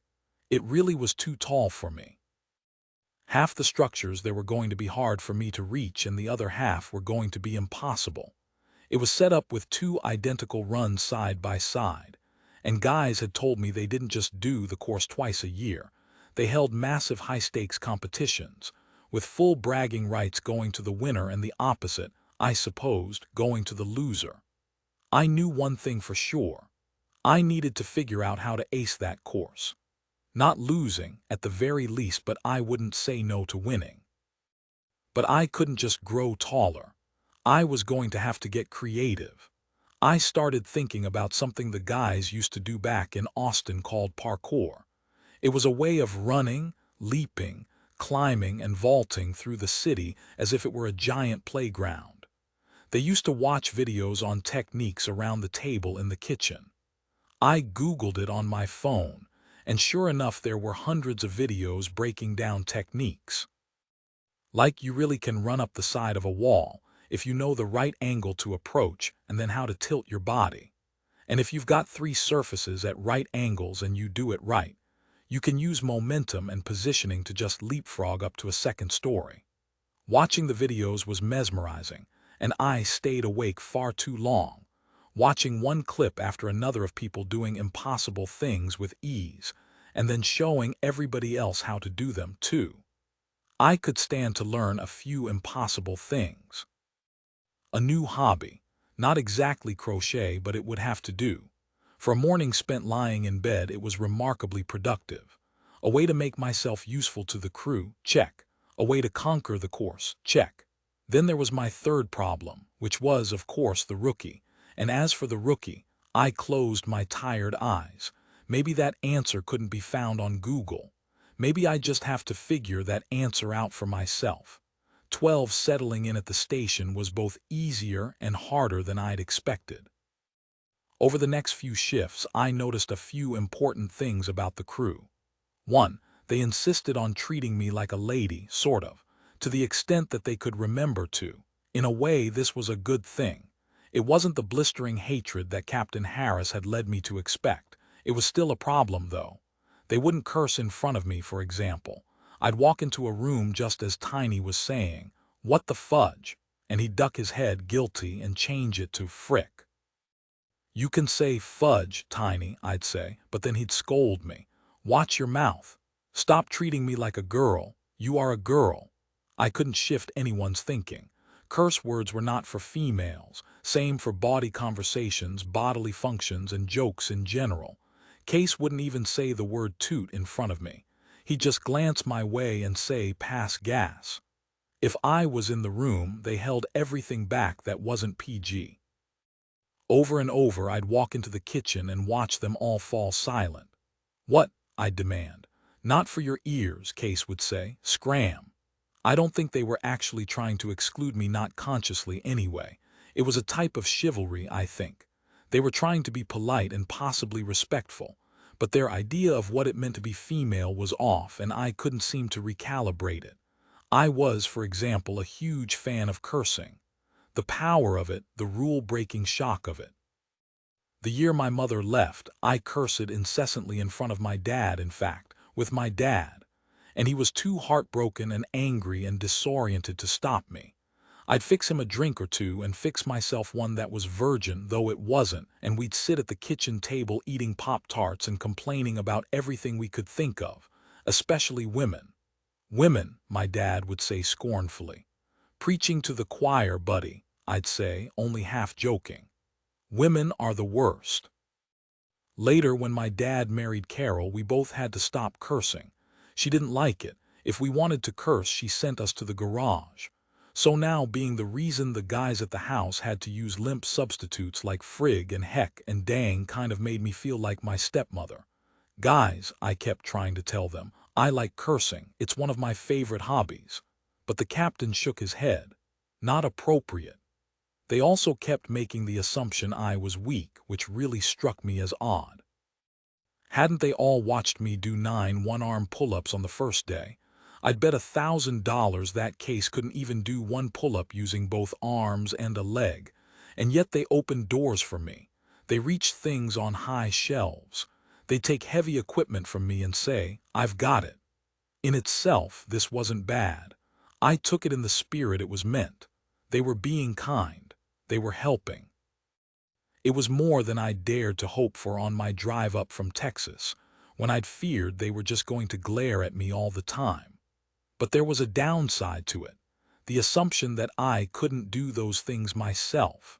The guys weren't holding doors for each other, or helping each other carry equipment. If they had to carry the 100-pound roof saw for me, I was the last person they were going to hand it to when it was time to use it. It's easy to fixate on the size difference between men and women, but there are actually plenty of ways that being smaller can benefit you in a fire. You're lighter.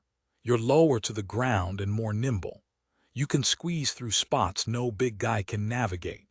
Remember that Valor Award I got in Austin for rescuing a school bus full of kids? That bus had slid off an icy road into a ravine and crumpled like an accordion. I'd been the only one small enough to wedge myself in. I was the one who pried all those kids out because I was the only one who could fit. We all have our different upsides, but that's not how the guys saw it. I didn't want to reject the kindness when one of the guys tried to carry the hose for me, but I did want to reject the notion that I couldn't do it myself. I finally settled on a phrase for every time one of the guys started to do something for me. I've got it, I started saying. Keeps me strong. Half the time, they do it anyway. It was kindly meant, and limiting, both. The other thing the guys kept insisting was that women had no sense of humor. Where did this idea come from? Over and over in those early weeks, I'd crack jokes that nobody laughed at. Jokes I knew would have been funny in Austin. I guess it makes sense in a way. Part of thinking something is funny is expecting it to be funny. So if you've already decided that women aren't funny, then it's a bit of a self-fulfilling prophecy. Firefighters are, on average, very funny people. All the sorrow you absorb in that job makes you funnier. You have to balance out the pain somehow, and joking around is one of the best things about the job. There's so much death in that world, but laughter is life. You need it. It left me thinking a lot about how much what you think you're going to think matters. If you expect something to be funny, it will seem funnier. And if it seems funnier, it is funnier by definition. The only person who laughed at my jokes was the rookie, of course. He laughed at everything. He was just that kind of guy. Another likable quality that I resented like hell. So that was my life at the new station. No cursing, no comedy, and then there was basketball. In the afternoons, after the dishes were done and the trucks had been washed and all the chores were complete, the guys liked to play basketball out back. Shirts versus skins, and they wouldn't let me play. You'll get hurt, the captain said. You'll get destroyed, Tiny said. I suspected they all assumed I'd be bad at it. even though I'd told them that my dad was a high school basketball coach and I'd spent my weekends shooting hoops with him since infancy. Even though I stood on the sidelines and explained loudly that I'd played varsity basketball in high school for 4 years and been the captain of the team. I am actually really good, I kept saying, but I was only 5'5" and a lady. I finally decided to throw some money at the problem. One afternoon, just as a game was starting up, I planted myself in front of the hoop, held up a fan of cash, and challenged them to a shooting competition. The guys all laughed. That was funny, I guess. I lifted the money higher and waved it at them. I can crush all of you if you like, or we can save time. You pick your best guy and I'll just crush him. More laughter. At 6'5", a full foot taller than me, Tiny was a shoo-in. They didn't even have to nominate him. He just stepped toward me, bowed a little as he gestured toward the hoop, and said, "Ladies first." I shook my head. Balls before beauty. Tiny gave me a little smile and walked to the free throw line, which was really just a crack in the pavement. He didn't even have to try. He made the first 10 shots without moving anything but his hand at the wrist, and they swished through the net in perfect arches. The guys counted out loud for him as he went. 11, 12, 13. Finally, at his 15th shot, he pushed just the tiniest bit too hard with his pinky finger and the ball's trajectory shifted off to the left. I knew the minute it left his hand that he was going to miss. And he did. The ball hit the rim and bounced off to the side. The guys all high-fived him like he was impressive. Tiny lifted his eyebrows at me like, "Beat that little girl." Now it was my turn. I took my place at the free throw crack, but before I lifted the ball, I said, "When I beat Tiny, you guys have to let me play." "Safe bet," Sixpack said. "No one beats Tiny," Case said. "What if you don't beat him?" Sixpack asked. I shrugged. "I'll take bathroom duty for a month." The guys all high-fived like this was their lucky day, all except the rookie who had his arms crossed and was studying me like he suspected they were all getting played. "Deal," I confirmed. Deal. Of course, I knew I was going to beat Tiny. I'd been raised by a lonely, divorced basketball coach father who had no idea how to talk about his feelings. Shooting hoops in the driveway was our only means of communication. For a while there, my ability to shoot hoops in our driveway was my dad's only reason to live. Possibly mine, too. I was freaking fluent in basketball. I dribbled for a second, which made the guys laugh. Then I lifted the ball on my middle finger and made it spin, globetrotter style, and watched them stop laughing. Then I started shooting and I just didn't stop. Perfect arc after perfect arc. 5, 10, 15. After a while, I shifted to using the backboard, aiming it smack in the middle of the faded square every time and hitting the spot in a satisfying ka-swish, ka-swish, ka-swish. 20. 25. Then I busted out some tricks. I stood on one leg and shot. I shot with my left hand. I kneed the ball in. I head-butted it. I was at 37 with no misses, not even near misses, when the tones went off in the station for a call. I turned around and threw my last shot backwards, and without even waiting to see if it made it, I walked back toward the station. The rookie saw me coming and held the door open. As I closed the gap, he shook his head in admiration. "You're my hero." "Did it go in?" I whispered as I passed. "Nothing but net," he said. I high-fived him without even breaking stride, and I never looked back. D'Estasio should have ridden with us to the call, but his back was giving him trouble, so the rookie came instead. Firefighters don't talk about pain. They don't admit that things hurt. The most you'll ever hear them admit to is discomfort. D'Estasio had fallen during a roof collapse and been injured so badly that for a few days it was unclear if he would walk again. But he did walk again, part of his legend. Everybody knew he was in constant pain, but all anybody ever said was that his back was giving him trouble.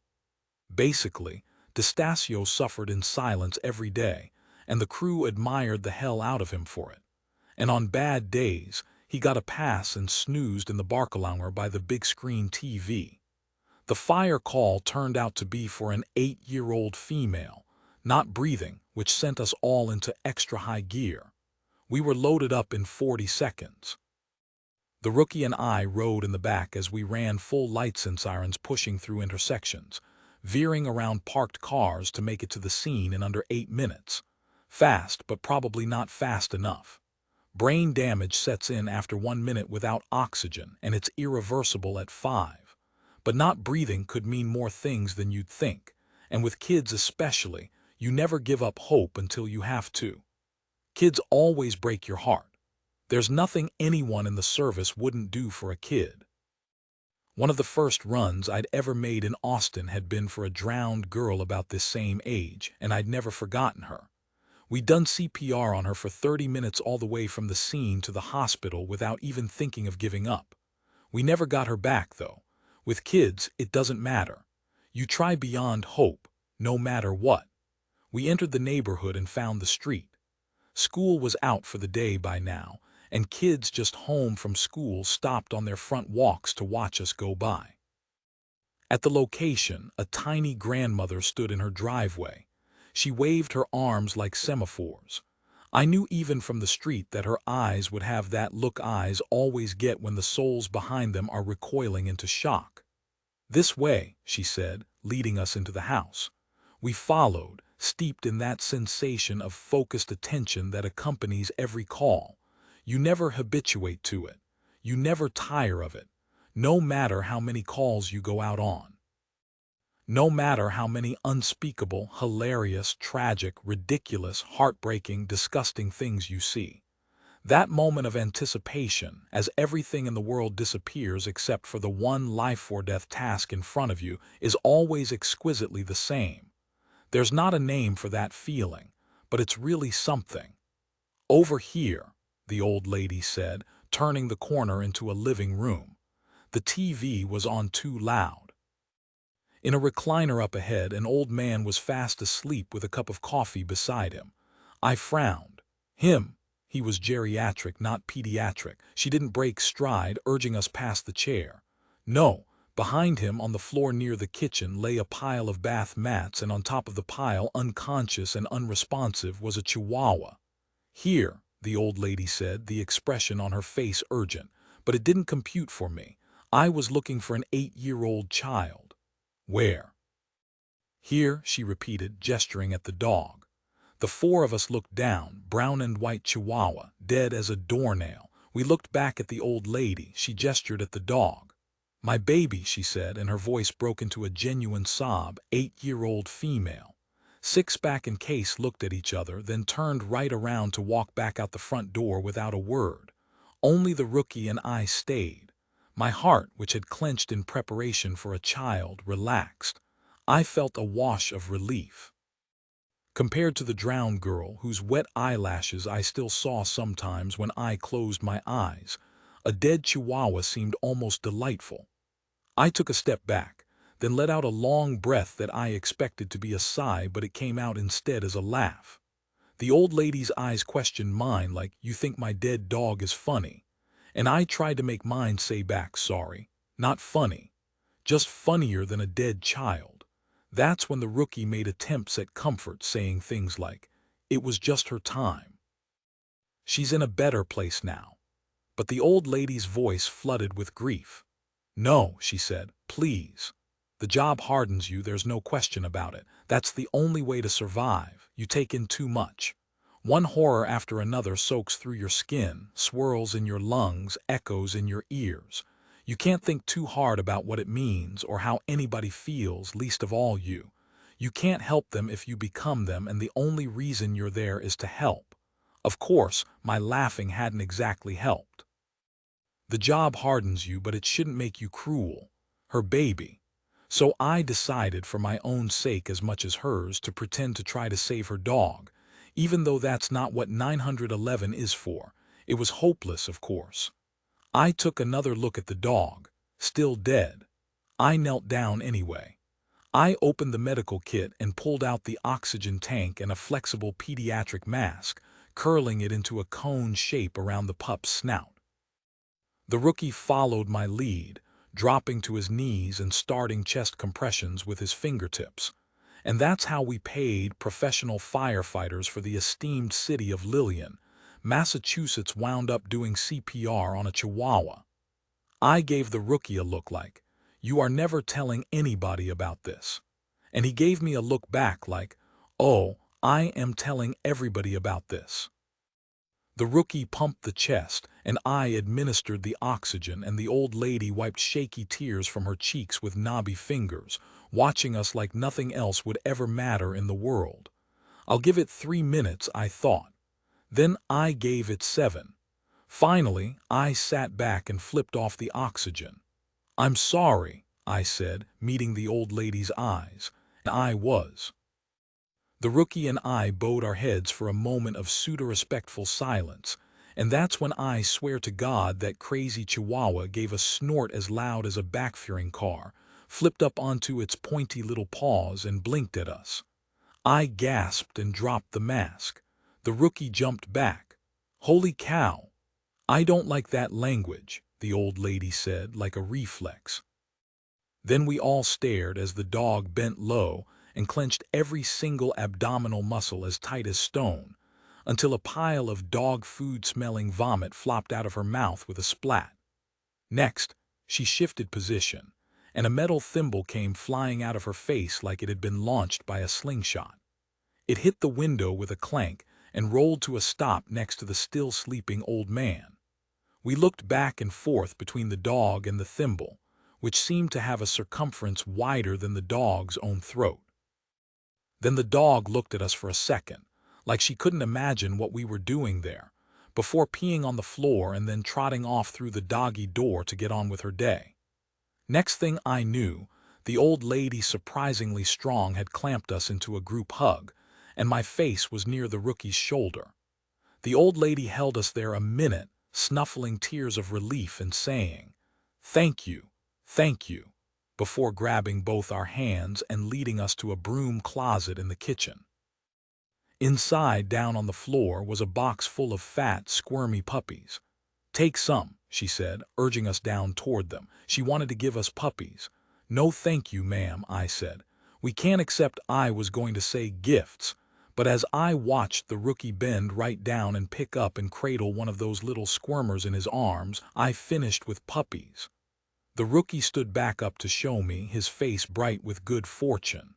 "Look at these little guys. Half Chihuahua," the old lady said, "and half poodle." Then she tilted her head to gesture next door. "The neighbors." "A puhuahua," the rookie said, nuzzling his face down into the puppy's fat belly. "Rookie," I said, shaking my head. "No, don't you think the station needs a mascot?" "Shut it down, rookie," I said as menacingly as I could, but he held the puppy up to me. "Look at that face." That was it. I drew the line at puppies. "I'm out," I said, walking away. When the rookie caught up with me a minute later on the front walk, I did not turn back to look. "Tell me you don't have a puppy in your arms." "I don't have a puppy in my arms," he said from behind me, pleased with his own restraint. "Good, because I've got him in a basket." 13. I developed a strategy for dealing with Diana, one-word answers only. It turned out I was right all along. She didn't just want me to help her with groceries and stairs. She wanted to hang out. She wanted to be friends. She wanted forgiveness. She claimed she was just glad to have me around, but her actions made it clear that she wanted more. Wherever I was, she'd show up there. If I tried to read a book in the living room, she'd read a magazine in the living room.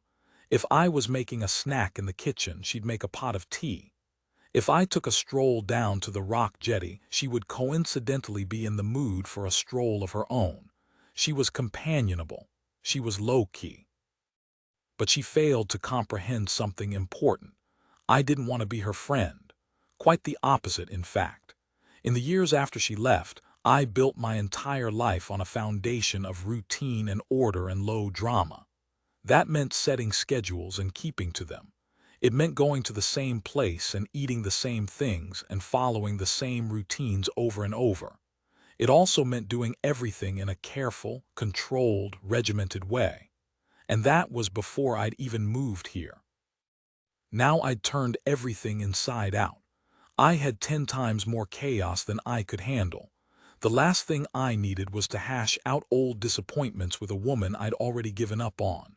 I was here to be helpful and pleasant and do my duty. I was not here to play bananagrams, or to learn the art of crochet, or to bare my soul to anybody. But Diana didn't get it. "Answer a question for me," she said one night as I tried to escape after dinner to practice a little parkour. "Busy," I said at the door. "You're always busy. Sorry. There's something I need to talk to you about." I just shrugged and gestured toward the road. "Working out." The house was so tiny that those nighttime escapes had become a kind of salvation. I jogged the narrow streets of the jetty and then on into town and around the coast, vaulting, leaping, climbing, and swinging. It did make it feel like the whole town was a playground. Usually by the time I got home, Diana was fast asleep with her white noise machine running. But on this night she waited up. When I walked back in, she was perched in the living room like a spider. "Come talk to me for a minute," she said. "I'm not really a big talker," I said. "You used to be." "I used to be a lot of things."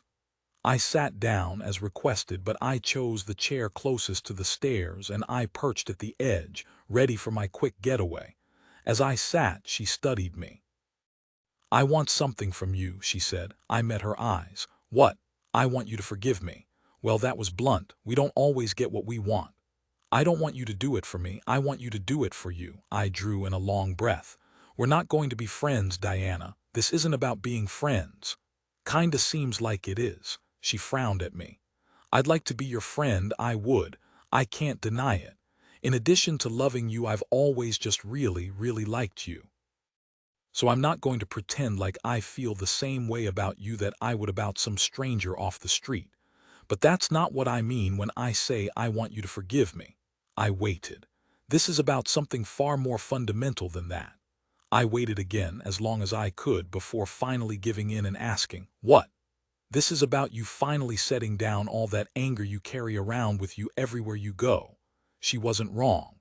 I did carry anger around. Maybe not everywhere, but almost. And it was a lot heavier than you'd think. I could have lied then, I guess, or gone up to bed, or even fled back out the front door into the night, but I just didn't. Did I want to set down all that anger? Of course I did. I let out a long sigh before saying, "I just don't know how to do that." She leaned a little closer, waiting for more. I'd already started. Might as well finish. "I always kind of thought that forgiveness would come with time," I said. "That the bitterness would slowly fade like a scar until I couldn't even really find it anymore if I looked. But that's not what happened. It didn't fade. It hardened. Other things around it faded, but the memory of the day you left is still as sharp as if it just happened. I can still see your car pulling out of the driveway. I can hear the pop of the tires as they rolled over those seeds from that Chinese tallow tree. I can see the side of your face, absolutely still like a wax figure as I banged on the window. I can feel every emotion I experienced that day in slow motion. If anything, the memories have gotten stronger. Those memories were tied to other memories, of course, and there was no way I was going to share anything more with her. But what I was saying was true enough. I know that forgiveness is healthy. I know the only person you hurt when you hold on to bitterness is yourself. But I literally wouldn't even know how to start. How do you forgive people? How does it even work? These were meant to be rhetorical questions. "You're in luck," Diana said then. "I happen to be kind of an expert on forgiveness." "Who have you had to forgive?" I asked. As far as I could tell, she was far more likely to be the victimizer than the victim.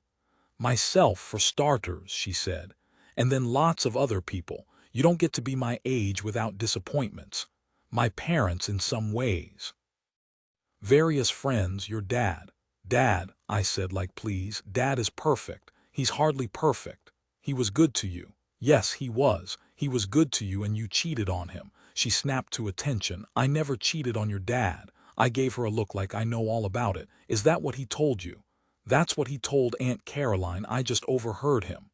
"I did not cheat on your father," she declared again.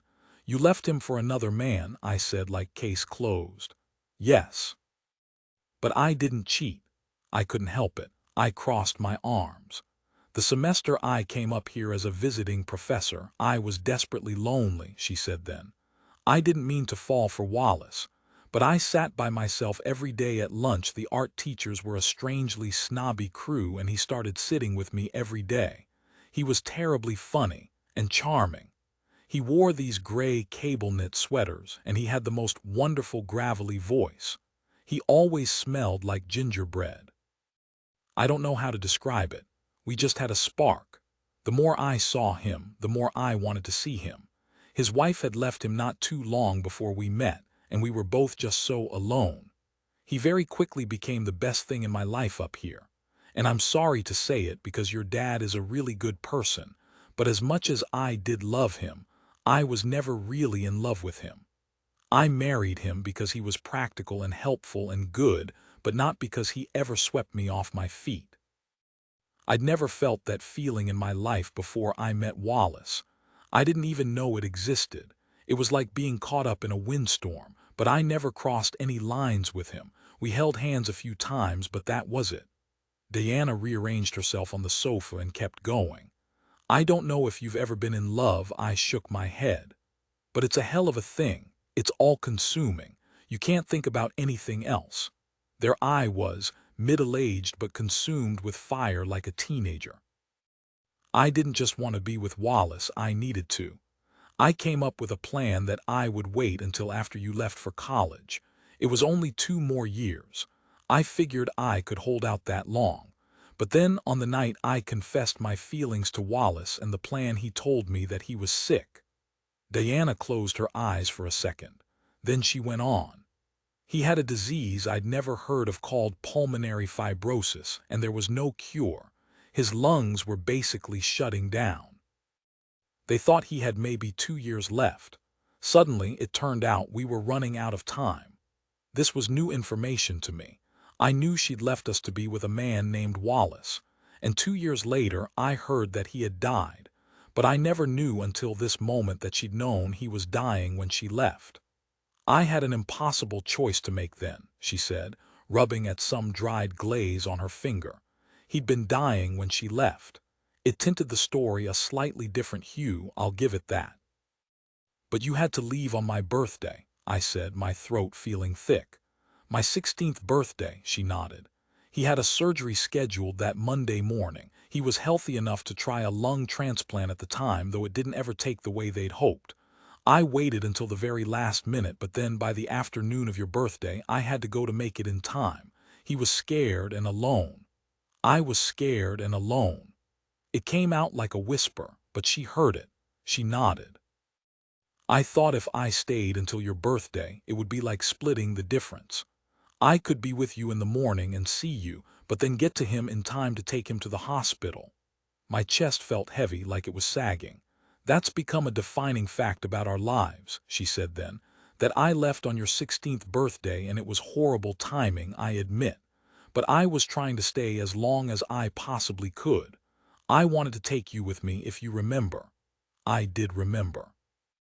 She'd asked me to come too, but I couldn't leave my dad, and I was so indescribably angry at her for tearing our family apart that I didn't even want to talk to her, much less move across the country. But that didn't mean I wanted her to go. I wanted her to come to her senses and stay with us. Why didn't you just tell me about Wallace being sick? I asked. I hadn't even told your father yet. I didn't know how much he could handle. He cried so hard when I told him. I was afraid he might hurt himself. I thought maybe I could explain better after things settled down. I was making the best decisions I could. I honestly didn't realize when I drove away that day that you'd never speak to me again. I gave her a look like, come on, I'm living in your house. Not sure it's accurate to say I never spoke to you again. She gave a nod like, fair enough. But I lost you. She wasn't wrong. She had lost me. Now was probably the time to confess to her about the other big event of my 16th birthday.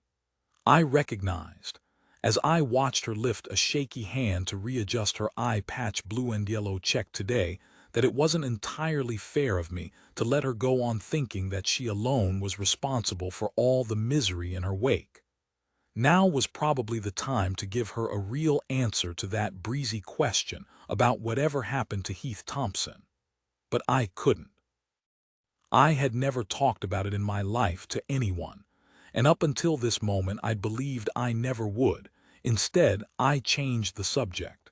"So," I said, more to fill the silence than anything else.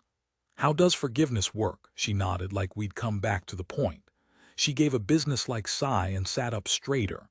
"There are a lot of different methods for chipping away at forgiveness. Just saying the words, 'I forgive you,' even to yourself, can be a powerful start." She did not pause to see if I'd say them, but kept right on. "Forgiveness is about a mindset of letting go." She thought for a second, then said, "It's about acknowledging to yourself that someone hurt you and accepting that." Done, I thought. Then it's about accepting that the person who hurt you is flawed, like all people are, and letting that guide you to a better, more nuanced understanding of what happened. Flawed, I thought. Okay, check. "And then there's a third part," she went on, "probably the hardest, that involves trying to look at the aftermath of what happened and find ways that you benefited, not just ways you were harmed." I gave her a look. "That last one's a doozy." "Agreed," she nodded. "The biggest and the best." "Are you telling me I need to try to find upsides that came from your leaving?" It sounds greedy of me, doesn't it? A little. But that's just the way it works. I'd tell you the same thing if we were talking about anyone else. You know a lot about this. I've had a lot of time to study. Next, she tilted her head. "Can you think of any upsides? Can you think of any good things in your life that wouldn't be there if I hadn't left?" I let out a long breath. I frowned. I thought about it for a long time as I stared at the floor. Then, at last, I said, "I got very, very good at basketball." 14. My strategy for avoiding the rookie was much like my strategy for avoiding Diana, and about as effective. As determined as I was to get away from the rookie, the captain was just as determined to throw us together. We had to sit side by side at meals in the wobbliest two chairs. We had to clean the bathroom together and do the chores nobody else wanted. We had the worst two parking spots, the farthest away. For a while, we always got lumped together as newbies. I worked hard to change that. Practically speaking, this meant pulling pranks on the rookie, establishing that I was a pranker, not a pranky. So, hiding his clothes while he was in the shower, me. Pouring ice water on him while he was fast asleep, me. Filling his shoes with water and putting them in the freezer, me. Whatever the guys needed done, I did it. I volunteered. I thought it would separate us. I thought it would distinguish me with the crew.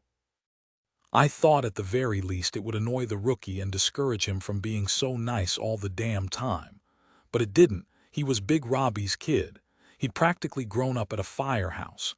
He knew the honor of being pranked.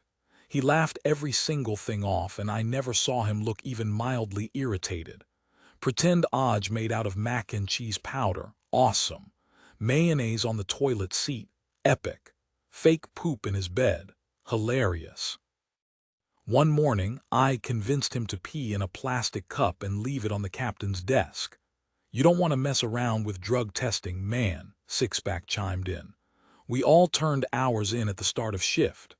"You don't want him to think you're hiding something," Case added, all casual from his perch in front of the TV. The rookie looked around at all of us, deeply suspicious. But he took the cup off the table and started to walk out. "Don't forget to label it with your name," Sixpack called after him and flung a Sharpie at his head. 10 minutes later, the captain came busting into the kitchen. "Callaghan," he bellowed. The rookie looked up from making a sandwich. "Yes, sir." "Why is there a goddamned cup of lukewarm pee on my desk with your name on it?" The rookie squeezed his eyes closed as we all fell out laughing. He suppressed a smile and then shook his head. "I'm sorry, sir. I was told you were collecting urine samples today." "And who the hell told you that?" the captain demanded, but the rookie didn't rat us out. "I can't remember, sir. With the crew, my strategy worked, but with the captain, it backfired. As soon as he stopped thinking of me as a rookie, he started wanting me to deal with the rookie, which meant he threw us together even more. Especially since, in the wake of my opening a can of Woo Pass on Tiny and B-Ball, I now had a new problem. Nobody wanted me to play hoops because I was too good. Ironic. Somehow in the afternoons, just as any pickup game was starting, the captain would send me off to practice essential skills with the rookie, which meant the one guy in the world I was desperate to get away from was forced to spend hours every shift practicing medical procedures with me. Repeatedly. Slowly.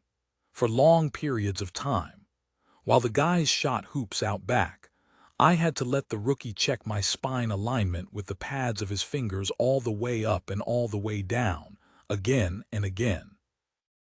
I had to let him splint my hands, my ankles, and my knees, and strap me to a backboard and put me in a C-collar, leaning across to work the straps. I had to take off my shirt and sit in my sports bra while he practiced placing pads in the right order on my chest. And all the while, the closeness of him would wake up all my senses like static electricity.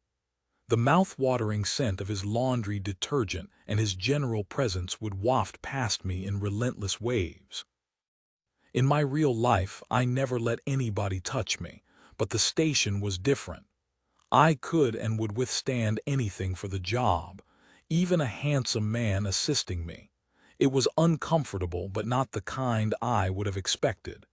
In general, I didn't let people touch me because it stressed me out to be touched. But for some reason, the rookie had the opposite effect.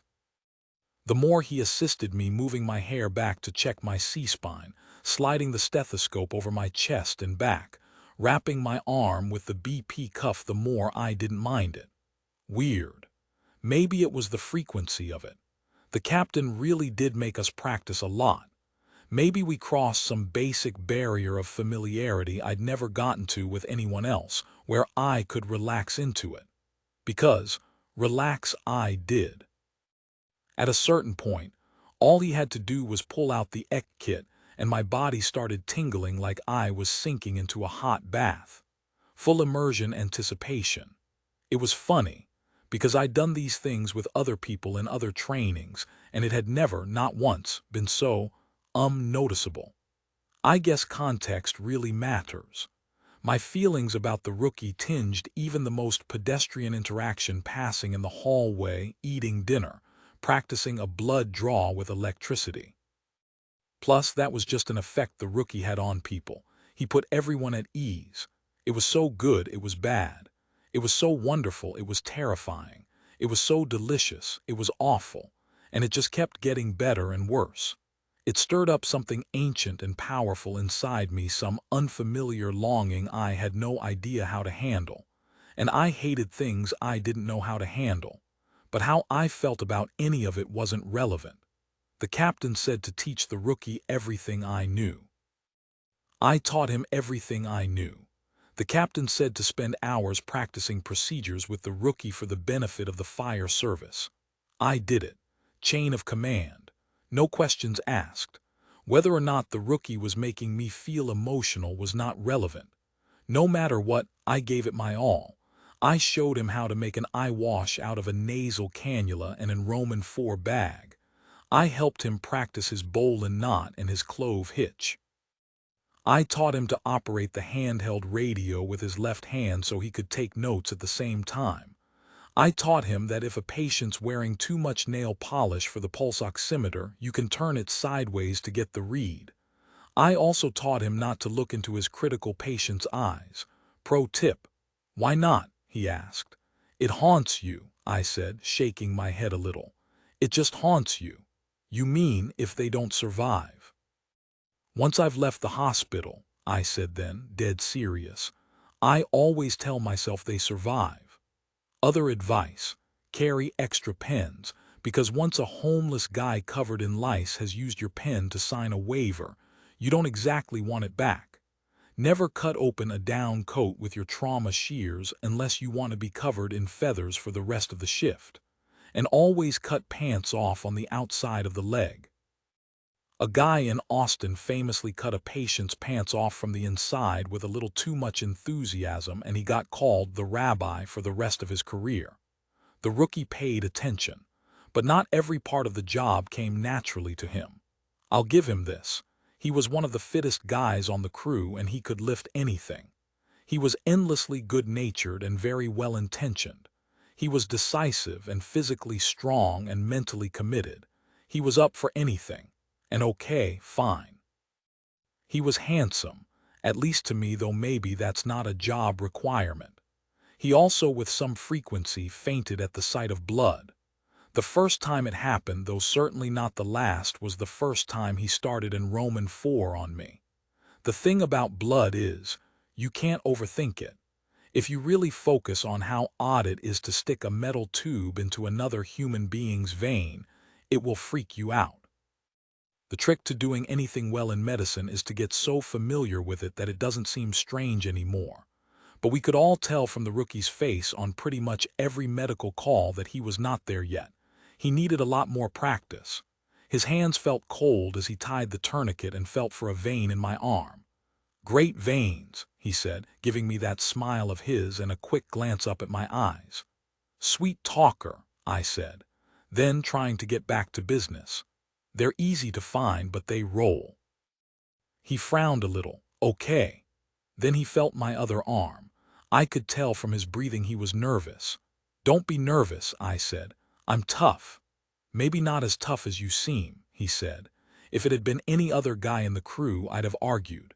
The rookie was the one guy I didn't feel like I had to prove myself to. Partly that was because he was so inexperienced I clearly had authority over him, but it was also just something about him, the way he was. The expression on his face when he looked at me always seemed to be some version of admiration. The things I was good at, he saw them. He wasn't competing with me either. He didn't mind when I was better than him, and he seemed to love it when I was better than the other guys. I just always had this feeling that he was rooting for me, but I still needed him to hurry up and jam that needle in my vein. "Just get it over with," I said. "Sticks are not my strong suit," he said. "Don't overthink it," I said. He looked up then, trying to read me. Then he unwrapped a needle, pressed it to the vein he'd chosen, pushed it in and spurted blood all over both of us and the room. "Oh, shoot," he said, taking in the sight of all the blood. Then he wavered in his chair for a second before he collapsed and hit the floor. "Rookie," I said, peering down at him with the needle still in my arm.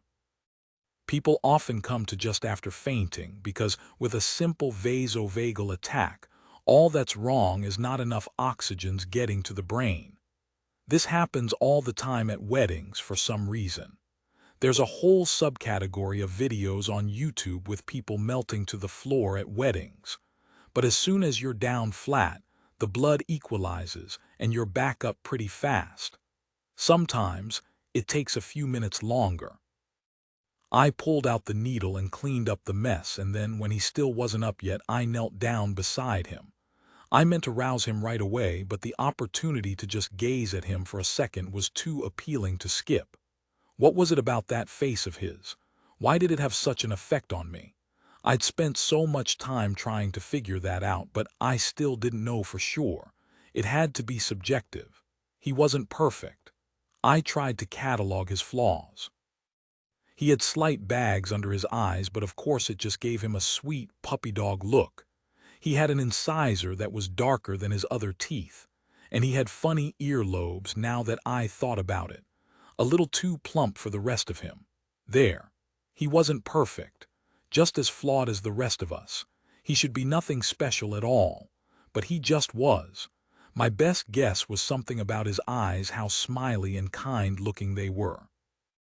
I remember reading an article years ago about a study done on the shape of people's eyes that found people with smiley eyes wound up happier overall, statistically. Maybe that was it. I could have stared at him all day, but of course I didn't. He had a lot more needles to stick me with before we were done. I reached out to wake him. I meant to push on his shoulder, but my hand decided to cup his jaw instead. At the touch, his eyes blinked open and I yanked my hand away. "What happened?" he asked, frowning and starting to sit up. "You fainted, take it slow." I helped back him up to the chair.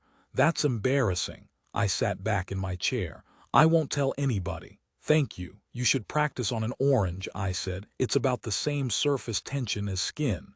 It's not the skin I have trouble with, he said. Not a big fan of blood, huh? I asked. Not really. You'll get used to it. After a year, blood will seem as harmless as fruit punch. That's a disturbing thought. You're just going to need to do a lot of blood draws. You need to do so many it becomes like brushing your teeth. Hard to imagine, but okay. You can get your sea legs with me and then we'll sick you on the rest of the crew. Thanks, Cassie. I think it was the first time I'd ever heard him or anyone at the station say my first name. I didn't even realize he knew it. Everybody just called me Hanwell. I held my breath for a second, then forced myself to let it out.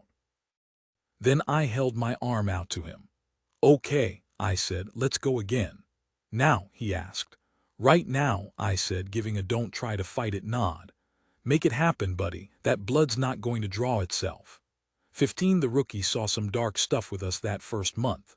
We got a call for a grandpa who'd choked on a piece of steak, fatality, a tree fallen on a house, no one home, and a kid with his head stuck between the steps of a playground slide, close call. We got called to the scene of an abused woman who'd finally had enough and went after her husband with a shotgun, mutilation not pretty. It wasn't long before the rookie had acquired what we called the stare of life. That shell-shocked look new firefighters get before they've figured out how to manage, compartmentalize, and deal with all the horrific tragedy. Not that you ever entirely figure it out.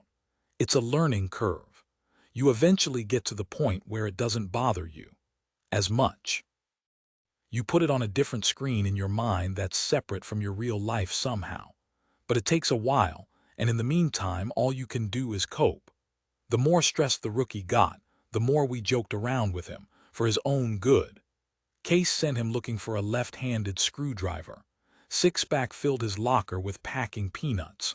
We hung his boxer briefs from the flagpole. One day, we set his bed on 4 empty soda cans and remade it so it would collapse when he got in that night. And nobody ever missed an opportunity to dump water on him. After he delivered his first baby on the box, the guys said, "How was it?" And the rookie, shaking his head in disbelief, said, "It was like watching an avocado getting squeezed through an apricot." That night, the guys hung a bag in his locker with a snorkel, dive mask, and flippers, labeled OB/GIN delivery kit. To be fair, there were also some funny calls. The lady who called us for menstrual cramps and kept talking about her groinicologist. The fierce little poodle that attacked the rookie's bunker pants leg and wouldn't let go, even as he hopped around trying to fling it off. Just about the only thing the rookie didn't see in those first weeks was a fire. Until the day of our 6-week anniversary at the station, when we got a call for a garage fire at an abandoned house at the edge of town. It was a perfect first fire. We ran lights and sirens, and we were the first on scene. We got to use the hoses and even worked in a lesson for the rookie about how to read the colors of the smoke. Afterward, doing demo in the smoldering remains, I heard the captain giving the rookie advice. "A fire's like a living thing," he explained. "You have to treat it like a worthy adversary. It eats and it moves, and it's going to go on eating and moving until we stop it." I looked at the rookie's face. He looked flushed and exhausted and awash with adrenaline. I knew that feeling. "Pretty great, huh?" I said as we walked back to the engine when it was all over. "What?" I elbowed him. "Fighting a fire." We were passing a drain in the parking lot and I hopped right over it before turning back and realizing that the rookie had stopped to bend over the drain and throw up. After a minute, he stood back up, wiped his mouth, and kept walking toward me. "Yeah," he said then. "Really great." That night I had a nightmare. Not uncommon.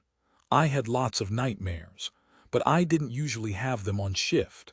In this one, I dreamed I was suffocating.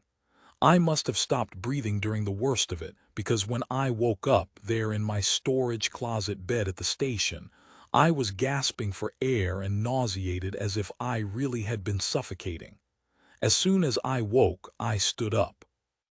Then I staggered to the light switch, flipped it, and stood panting for a long while right there by the door, blinking, repeating to myself, Just a dream, just a dream. I didn't want to go back to bed after that. I went to the kitchen to get a glass of water, and guess who was there? The rookie. I stopped in my tracks at the sight of him. He was cooking. I checked the wall clock.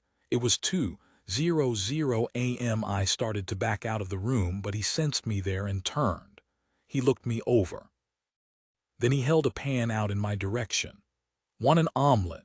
"No thanks," I said. "I've been spotted, so might as well get my water." I shuffled to the sink.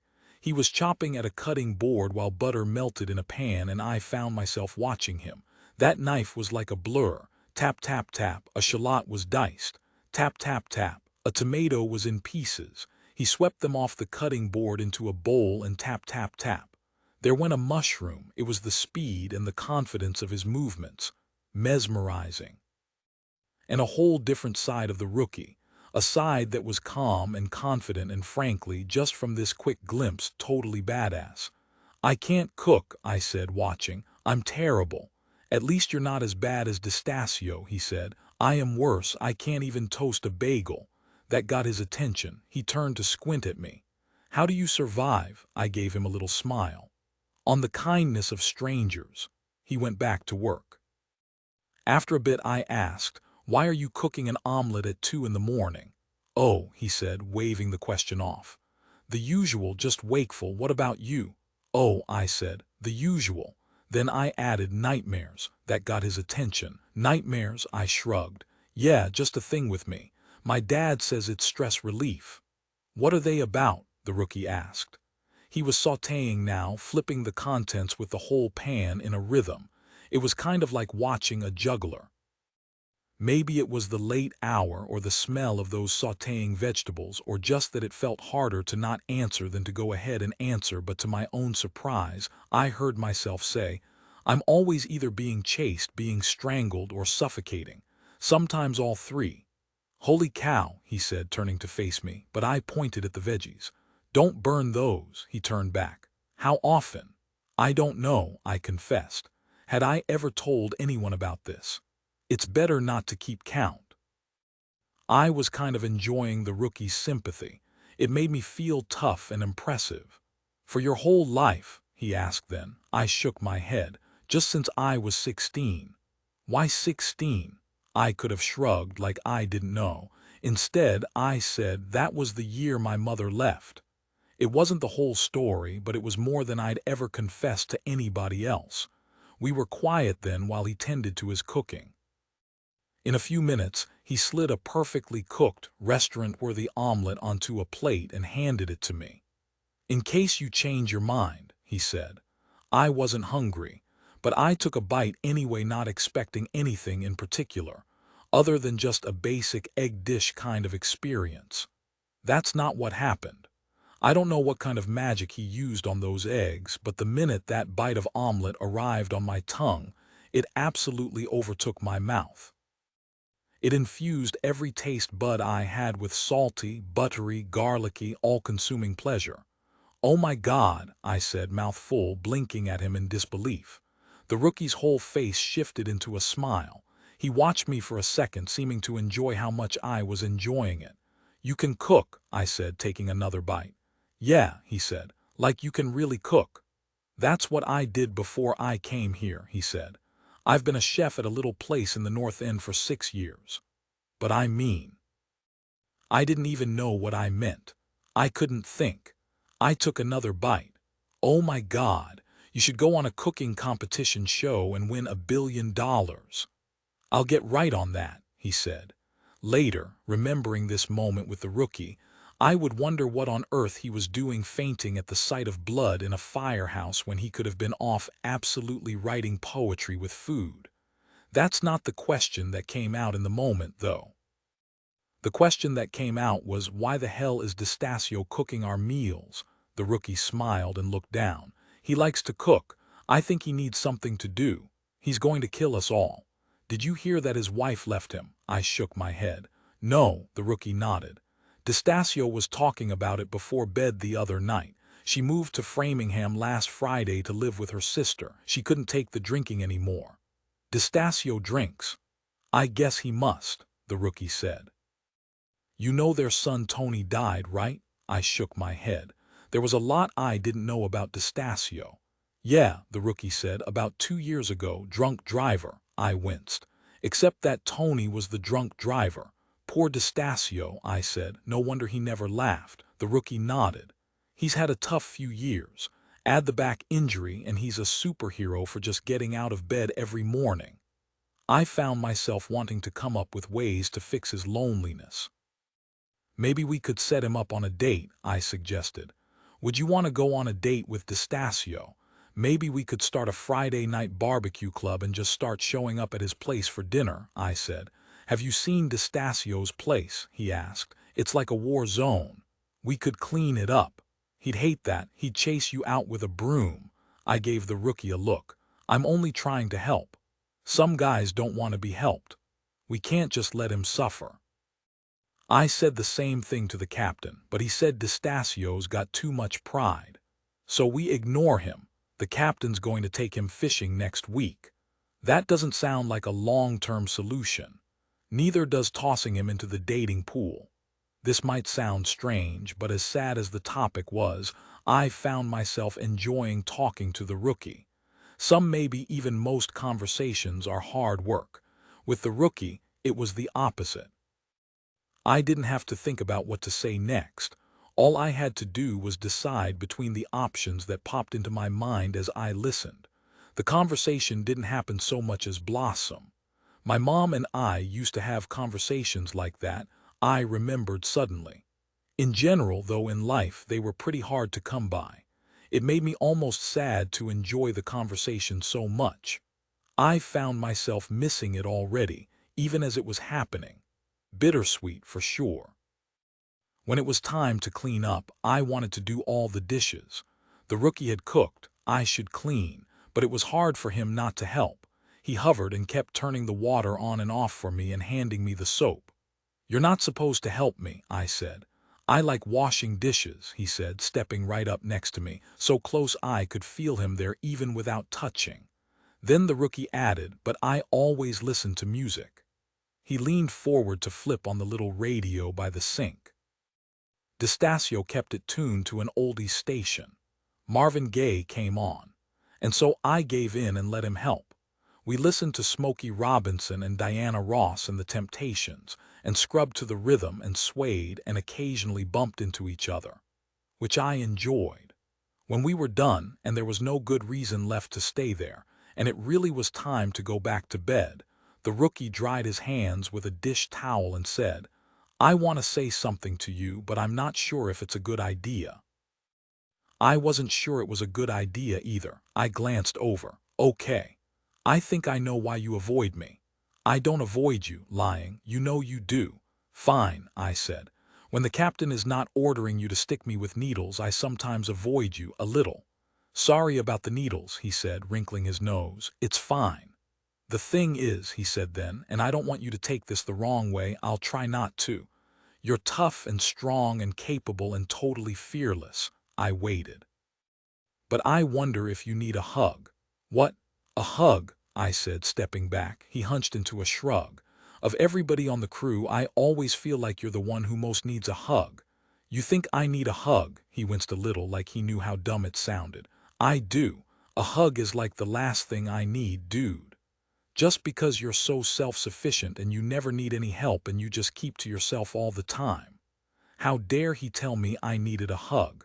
What the hell?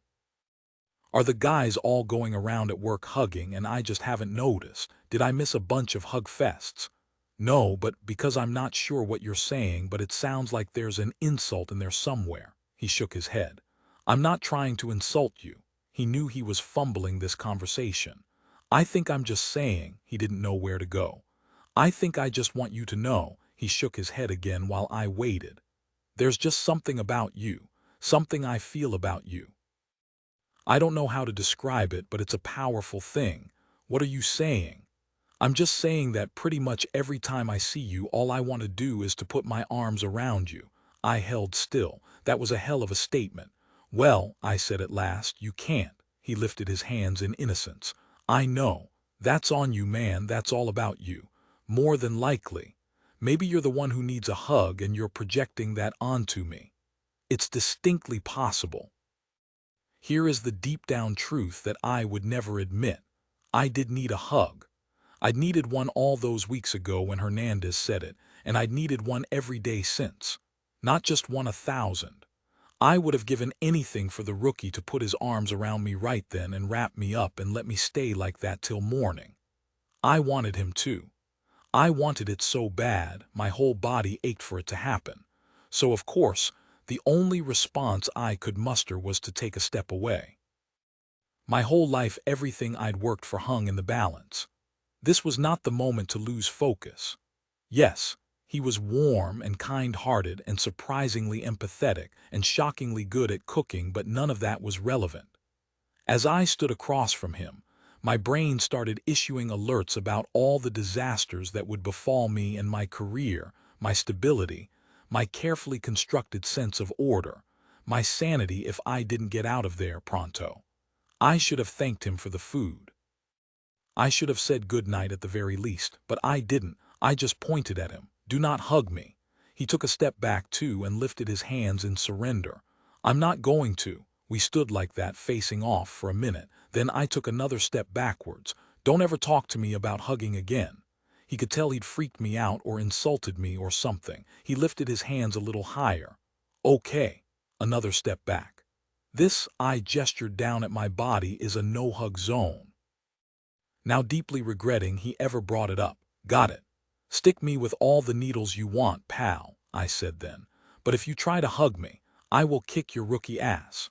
A week later, the guys pranked me by saying we were going to do ladder drills, convincing me to suit up in my bunker gear and climb onto the roof of the station to show the rookie how it's done. This prank took a lot of planning because our station didn't even have a ladder truck. They had to borrow one from Station 3. I had a bad feeling even as I climbed. Still, there it was, chain of command. I got to the top and dismounted the ladder and the guys drove away. It was fine, I told myself. I hadn't been pranked in a while. Worry if we don't prank you. I waved. I bowed. I let them have their moment. I watched Case and Sixpack steer the ladder truck off down the street to return it to its proper station, and I watched the rest of them strut back inside, arm in arm. Finally, I turned and scouted out my new surroundings. I'd be here all night for sure. I checked out the views. I took some deep breaths. I told myself this was an opportunity to take some personal time, reflect on my life, and think all those deep thoughts I never had time for. They were doing me a favor, really. When the sun was gone, I sat against a brick wall, leaned my head back and closed my eyes like I might fall asleep. I wasn't sleeping exactly, but was definitely starting to drift when I felt my hackles rise like there was somebody nearby, just as I heard a footstep right beside me. I popped up like a jack-in-the-box, launched a serious, full-body kick and didn't realize until I was making impact with my foot that I was kicking the rookie. He doubled over and hit the ground. I dropped beside him. Rookie, what the hell? I'd knocked the wind out of him. He was down on all fours. It's scary to get the wind knocked out of you. It means the impact was hard enough to scramble the nerve signals to your diaphragm. Needing to breathe but not being able to is never an easy feeling. Okay, I said, switching from attacker to coach. Straighten up. I pushed his shoulders back to guide him. He let me. Put your hands behind your head. He did it, and with that his breathing came back. That's right, I said, breathing with him, watching his chest rise and fall. In, then out. I knelt there next to him while his breathing normalized, keeping a hand on his back. When he was ready to speak at last, he looked a little mad. What the hell, Hanwell? I gave him a look like, what the hell yourself? You startled me. I wasn't trying to, he said, like that mattered. I was fast asleep, pal, I said. Okay, hardly fast asleep, but close enough. What was I supposed to do? I don't know, he said, somehow annoyed and sarcastic and appealing all at once. Maybe open your eyes and say, hey, rookie, thanks for being awesome. What are you even doing here? I asked. He blinked for a second like he thought we should already be clear on that. I'm rescuing you, he said. Then he gestured across the roof. Sure enough, I could see the tip of the ladder pointing up over the edge of the roof in the same spot as before. He was watching me closely like he hoped I'd be impressed, but I refused to be. How did you get the ladder truck? I talked the guys into it. I narrowed my eyes. I just, advocated for you during dinner, about how they'd had their fun and it was time to let you down, and then I plied them with some cookies I baked. I guess they got tired of hearing about it because Case and Sixpack gave in. I shook my head at him. That's not what happened, he frowned. Pretty sure it is. You only think that's what happened, I said. I'm here, aren't I? Yes, but you're not actually rescuing me. Why not? Because they just drove away. To his credit, he didn't turn right away or run to the place where the ladder had just been. He kept his eyes on me and let all the pieces click into place. Then he got up, walked to the edge where the ladder had been and looked down. They drove away, he confirmed. I walked up behind him. Hey, rookie, I said. Thank you for being awesome. That made him smile. I watched the sides of his eyes crinkle up. Then he smacked himself on the forehead. I said, that's what you get for being a hero. He gave me a half smile. I can think of worse punishments. I just shook my head. I guess I really must have bugged them at dinner, he said, still putting the pieces together. I suspect this was the plan all along. You're saying this was a long con to get me up on the roof too? Bingo. How did they know what I'd do?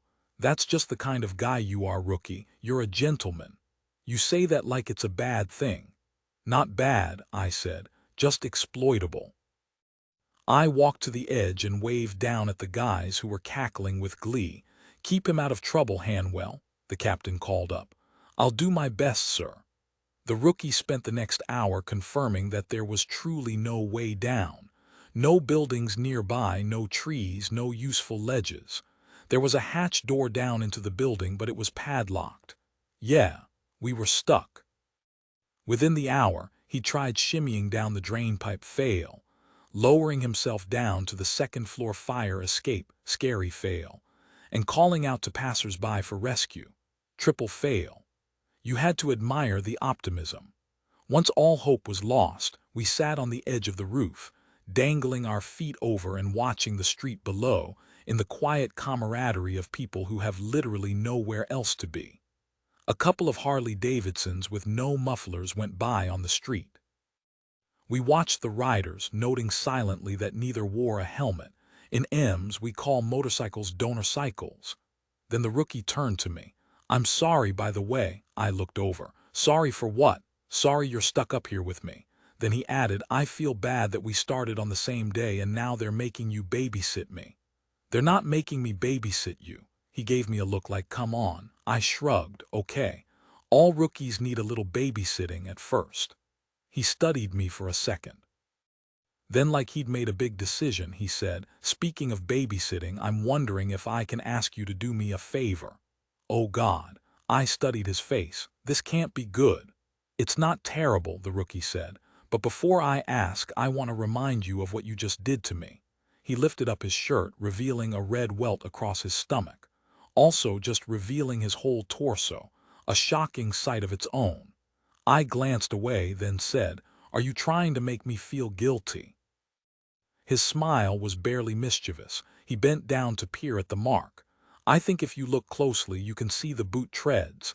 Guilt doesn't work on me, I said. If anything, it makes me less likely to give in. I'll just ask you then. Fine. You don't mind, right? Was he stalling a little? I'm not going to physically stop you if that's what you mean. You can say no, I should mention, the rookie said. It's fine to say no. I motioned with my hand like get it over with. Okay. He took a breath. It's my parents' wedding anniversary this weekend, and we're having a big party. Oh God, was he asking me to go? He couldn't do that. It was totally against every single rule. He shouldn't even be thinking about asking, much less doing it. My head started shaking on its own. He went on. It's their 35th, in fact. But it's an even bigger deal than that because my dad had a heart attack last year.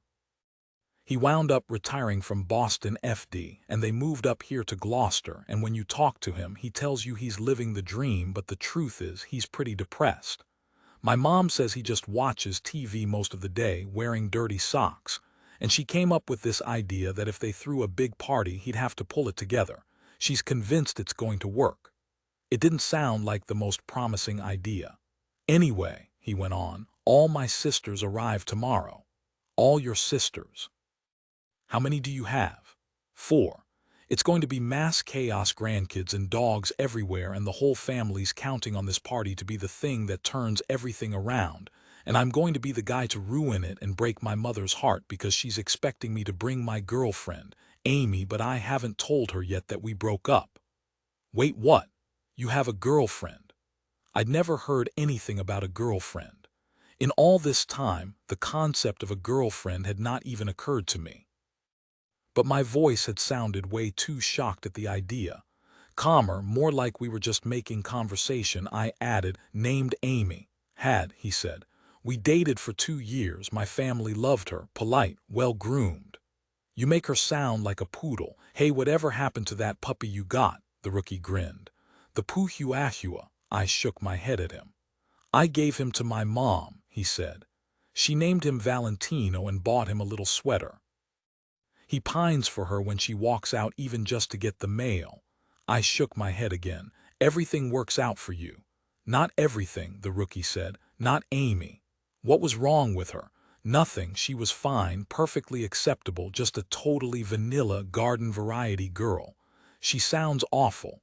My mom really, really wanted us to get married. So did my sisters. So did my dad. But you broke up. There's not much I wouldn't do for my family, the rookie said, except possibly marry the wrong girl. Fair enough, I said, but it was complicated. Complicated how? The rookie frowned down at the city below like he wasn't entirely sure what to say next. I used to have 5 sisters. My sister Jeannie, the second youngest, died about 4 years ago from a viral infection in her heart. I'm sorry, he looked down. She was 23, I was 22, Irish twins. I let out a slow breath. Amy was my sister's best friend when we were growing up, and when I ran into her one night a year or so after Jeannie died, we felt this instant connection and started going out right away. We were both living in Boston, and it was all easy. But it turned out to be kind of like when an old song comes on the radio, and you think, I love this song. But then as you keep listening, you remember you never really loved it, you were just excited for a second because you recognized it. That's how it was for me with Amy, but by the time I figured it out, my mother was already planning the wedding. You stayed with Amy because you didn't want to disappoint your mother, he gave a little shrug. In a way, but yeah, I think everybody in my family thought that if I married Amy, it would be the next best thing to getting Jeannie back. You do a lot of overly nice things for your family, I said. He nodded like he'd never noticed that. I guess I do. That's some pressure. You know that feeling you get about people sometimes when it's like they're on some important edge and even the tiniest breeze could tip them over, I nodded. That's my mom ever since my sister died.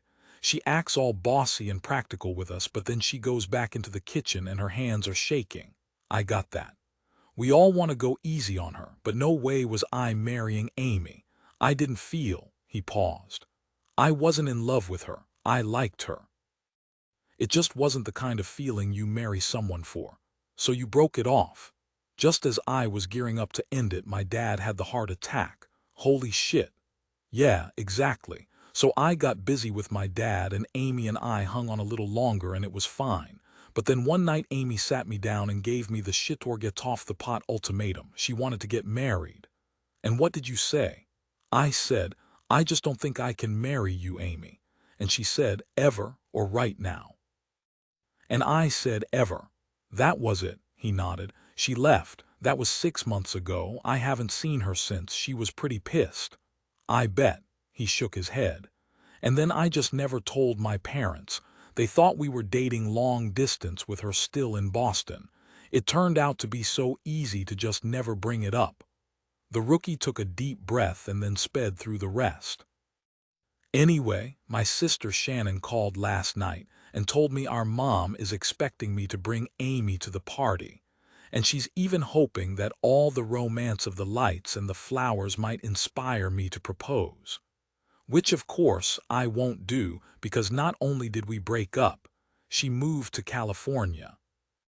And Shannon thinks it's too late to come clean to my parents, but that I also can't show up at their party alone, and that my only option for not ruining their 35th anniversary at this point is to find another female I can bring to distract my mom and cushion the blow. But the problem is, I don't really know very many females right now.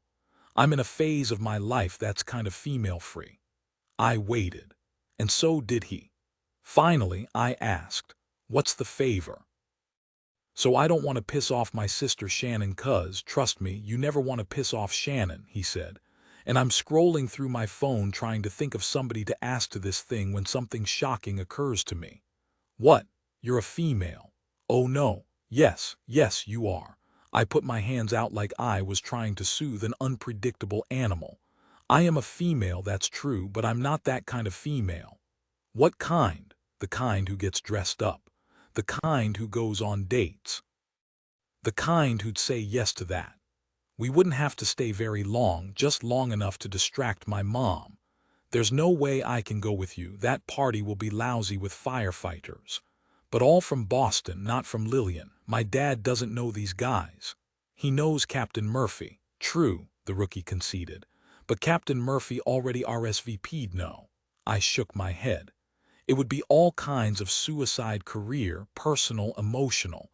We wouldn't tell anybody who you are. You'd just be a mystery girl I brought with me. We'd get caught. I'd make sure that didn't happen." "Rookie," I said, shaking my head, "don't ask me. You can say no if you want," he said, "but I have to ask." "Don't do it, man," I said. He did it anyway. He turned to me with that heartbreaking face of his, and settled his eyes right on mine and leaned in just a little, with his voice something close to a whisper, like he was letting me in on some terrific secret opportunity, and he said, "Cassie, I'm begging you, please, will you come with me to my parents' anniversary party?" The only possible answer was no. But it was already too late. Against every single ounce of all my better judgment, I met his eyes and said, "Yes." 16 saying yes changed everything. When you are all about saying no, one yes is a big deal. It paves the way for other yeses to follow. Yes to dessert. Yes to a late afternoon nap. The next time Diana and Josie invited me to crochet club, in fact, I said yes. "Do I have to crochet?" I asked, wrinkling my nose all judgy. "Yes," Josie said, just as Diana said no. I'd been avoiding them the whole time, declining all their invitations for coffee and tea and fish tacos. Scurrying up the stairs as soon as they got themselves settled with their yarn, and started cajoling me to join them, but then listening from my room at the pleasant murmur of their voices down in the living room, and the rhythm of conversation punctuated with bursts of laughter. I didn't mean to eavesdrop, but it was a very small house. Honestly, the conversations they had were probably more unguarded and forthcoming without me there than they would have been with me in the room. Without meaning to, I'd learned a lot about both of them. Josie, for example, was married to a guy who traveled so much. Diana had decided he was a spy. I think his name was Marcus, but Diana only ever called him 007. Diana, for her part, had a little crush on a 27-year-old guy who worked in the meat department of the grocery store. They called him the butcher. Josie was indeed pregnant, as I'd suspected, and as happy as that was, it was stressful too, because it turned out she'd been trying to have a baby for over 6 years and she'd had 3 miscarriages, all of them late, at least midway through. So now, even though she was past her first trimester well into her second, and starting to show for real, each passing week made her more nervous. They talked about that a lot, how not to be nervous about being nervous. Through it all, they cracked a lot of jokes. The sounds of them laughing rose up the staircase like bubbles. They had a great time, which made me resent them in a way, because it made my retreat to my room seem not just practical but sad. I'd been trying to keep myself safe. I'd been trying to take long runs and eat healthy and learn parkour and apply for grants for my firehouse.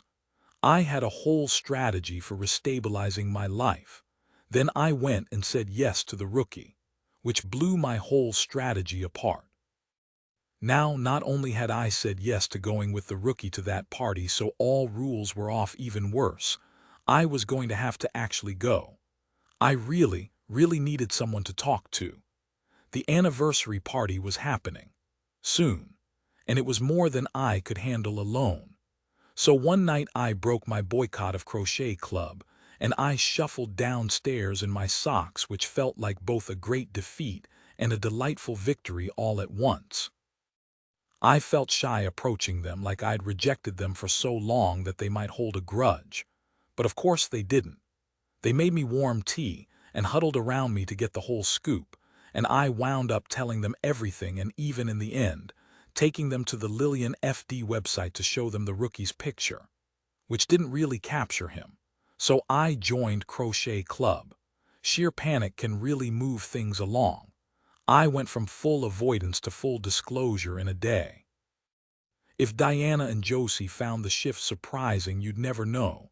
They jumped in whole hog like we always sat around gabbing about boys. You didn't, my mom and Josie said at the same time when I told them I'd said yes. I sighed. I did, and then we slept together. You what? Diana shrieked. Actually slept, I clarified, for warmth, because it was cold up there. Like he held you in his arms? Josie asked. I shook my head. Like we leaned against a super uncomfortable brick wall, side by side, and dozed off sitting up. So romantic, Diana said. I frowned. Kind of the opposite, but I did wind up using his shoulder for a pillow. Technically, you could probably argue that we'd snuggled. And now you're going on a date, Josie said. I put my hands over my eyes. Let's not call it a date. Let's call it a coworker assisting another coworker with a family issue. Sounds like a date to me, Josie said, and then they slapped a high five. I pressed my head into a sofa pillow. I think I just ruined my life, I said, all muffled. It can't be as terrible as all that, Diana said. I sat up. If the guys in the house find out about this, it will be the end of everything. I think it's very kind of you to help out your friend, Diana said. He can't help it that he's so dreamy. That's not his fault. I shook my head. What was I thinking? I just don't see what the big deal is, Josie said. Who cares who you like? It's breaking the rules. As a girl, you've got two choices. You're either a virgin or a whore. And guess what sleeping with guys you work with makes you? They refused to answer that on principle. Not a virgin, I finally said. Why does it have to be one or the other? Why can't you just be a normal, complex human being? Irrelevant, those are the rules. But you're not sleeping with him, Josie protested. But I want to. I said, and then I slapped my hand over my mouth. They stared at me. I stared at them. Then I whispered, did I just say that out loud? Who wouldn't want to sleep with him? Diana demanded. He's like human candy. Josie nodded, and we all took another gander at his photo on my phone. Irresistible. The way we were joking around about this was comforting in a way. We kept things light. We didn't talk about the real risk that I was taking to do this, or why, knowing everything I knew, I would have even considered saying yes in the first place. Something to ponder. Going to this party could very well cost me my job, and yet I'd agreed to go. That yes had just burbled up out of me. Why? I'd stayed up half the night on that roof, wrestling with that question. The rookie thanked me at least 20 times before he fell asleep and promised that no one would ever find out. Ever. But I knew better. The fire department wasn't a job, it was a small town. Everybody found out everything eventually. It's possible deep down there was some self-sabotage involved, some unexamined belief that I didn't deserve to be happy. Or maybe I was looking for a reason to fail. Or maybe I just really, really liked the rookie. Legitimately. The more I overthought it, the more the answer seemed frustratingly simple. Why had I agreed to go? Because I wanted to. I just wanted to. I knew the risks. But part of me truly didn't care. Part of me really, really longed to be near him, at any cost, apparently. I think it's wonderful, Diana said, refusing to let me beat myself up. Sometimes we meet people we just click with. That's a good thing. That's a gift from the universe. Unless it gets you fired. It's not going to get you fired. I'm serious, I said. I already have one strike against me in Austin. I can't be playing around. As soon as Diana tilted her head and said, "You do," I remembered I hadn't told her. I took a breath. I had an interpersonal conflict, I said. She decided not to pursue it. This was the first time I'd come to crochet club, and I suspected she didn't want to scare me off. "Well," she said, staunchly taking my side, "this is the opposite of an interpersonal conflict." "Not sure the fire department will see it that way," I said. "We'll just have to make sure you don't get caught," Josie said. "Easy," Diana said then. "Just wear your hair down in clothes that are not your usual style." What was my usual style? Work pants, work shirt, work boots. "What's the dress for the party?" Josie asked. I shrugged. "Fancy-ish," Diana looked me over. "Do you have anything fancy?" I shook my head. "Do you even own a dress?" I shook my head again. "I've got dresses," Josie said then, raising her eyebrows at me. "I've got a whole closet full going to waste." She patted her belly. Next thing I knew, the crochet was abandoned, and we were making our way next door and then upstairs to Josie's closet, both of us helping Diana with pavement cracks and stairs to move things along. Then I was standing in front of Josie's full-length mirror while the two ladies pulled out dress after dress, holding them up in front of me, then tossing them in rejection piles on the bed. Too purple, they'd decide. Or too bright, too dark, too flashy, too plain, too stiff, too floppy, too many pleats. Too teenagery, too old lady, too much cleavage, not enough cleavage, and on and on. "This is overwhelming," I said. "Close your eyes," Josie said. "We'll do all the work." "I'm just not really a clothes person, you know." "We know," they both said in unison, not pausing. Then my mother added, "You can't go to this thing in your bunker gear." At last, after what felt like hours, they narrowed the whole closet down to one singular, perfect, life-changing dress. Baby blue mid-thigh with spaghetti straps and a fluttery ruffle across the chest. "Really?" I said. "It looked a little flimsy." "Hush," Diana said, touching her lips like shhh. "Go put it on." I hesitated. I didn't trust their judgment. It didn't seem to have enough material. And what material there was seemed highly flammable. "It's not even a dress," I protested as they steered me toward the spare room. "It's a handkerchief." "Go," Diana said. "She's such a tomboy," Josie said after I shut the door. Was I? I just thought of myself as me. I certainly wasn't girly. My dad had hardly sat around on weekends braiding my hair. This stuff was all pretty foreign to me. Not bad exactly, just unfamiliar. I slipped the dress on over my head, but the spaghetti straps did not even begin to cover my racerback sports bra. "Do I take off my sports bra?" I called through the door. "Yes," they both called back. I started over. This time when the dress settled over me, it looked more right, but also like someone else was wearing it. "So what kind of a bra do I wear with this thing?" I called through the door. "No bra," Josie called back. "None at all." That seemed a little extreme. "You could do a strapless," Josie said, "but you don't need it, and the ruffle over your chest gives them enough, coverage." The ruffle did provide coverage. On sight, no one would know there wasn't a strapless bra under there. Except me. It was the strangest, most untethered feeling. It's important to note that this was not a makeover moment like some teen movie where the homely girl becomes a swan. I wasn't homely before this moment, and I wouldn't be homely later, when I clamped myself back into my oxen harness sports bra and Dickies utility pants. This wasn't a better version of me I was seeing in the mirror, just a different one. It was like I was meeting an unknown part of myself for the first time. The flouncy part. The soft, fluffy, vulnerable, exposed part. If you go look up the definition of vulnerable, in fact, it's a picture of me in that blue hanky dress. I felt like a mollusk without its shell. I'm not going to say that vulnerable is a bad thing. Still, for a person who's spent her whole adult life trying to be the opposite, it's certainly a change. It made me keenly aware of every sensation around me: the nubby rug under my bare feet, the silky fabric grazing my thighs, the air moving in and out of my lungs. Not to mention how I felt with barely a millimeter's worth of fabric between me and the wider world. "I don't hear any movement in there," Josie called after a minute. "I'm just getting my bearings," the stranger in the mirror said. "Come show us," Diana called, and so I did. They both gasped at the reveal when I opened the door. "I feel like I'm headed to the prom," I said. "What did you wear to your prom?" Josie asked. "Nothing, I didn't go. Ted had baseball tickets. They made me twirl around." "I feel very exposed," I said. "Exposed can be fun," my mother said. "Could it?" I wasn't sure. Being so bare was both exciting and deeply uncomfortable. I couldn't tell if I liked it.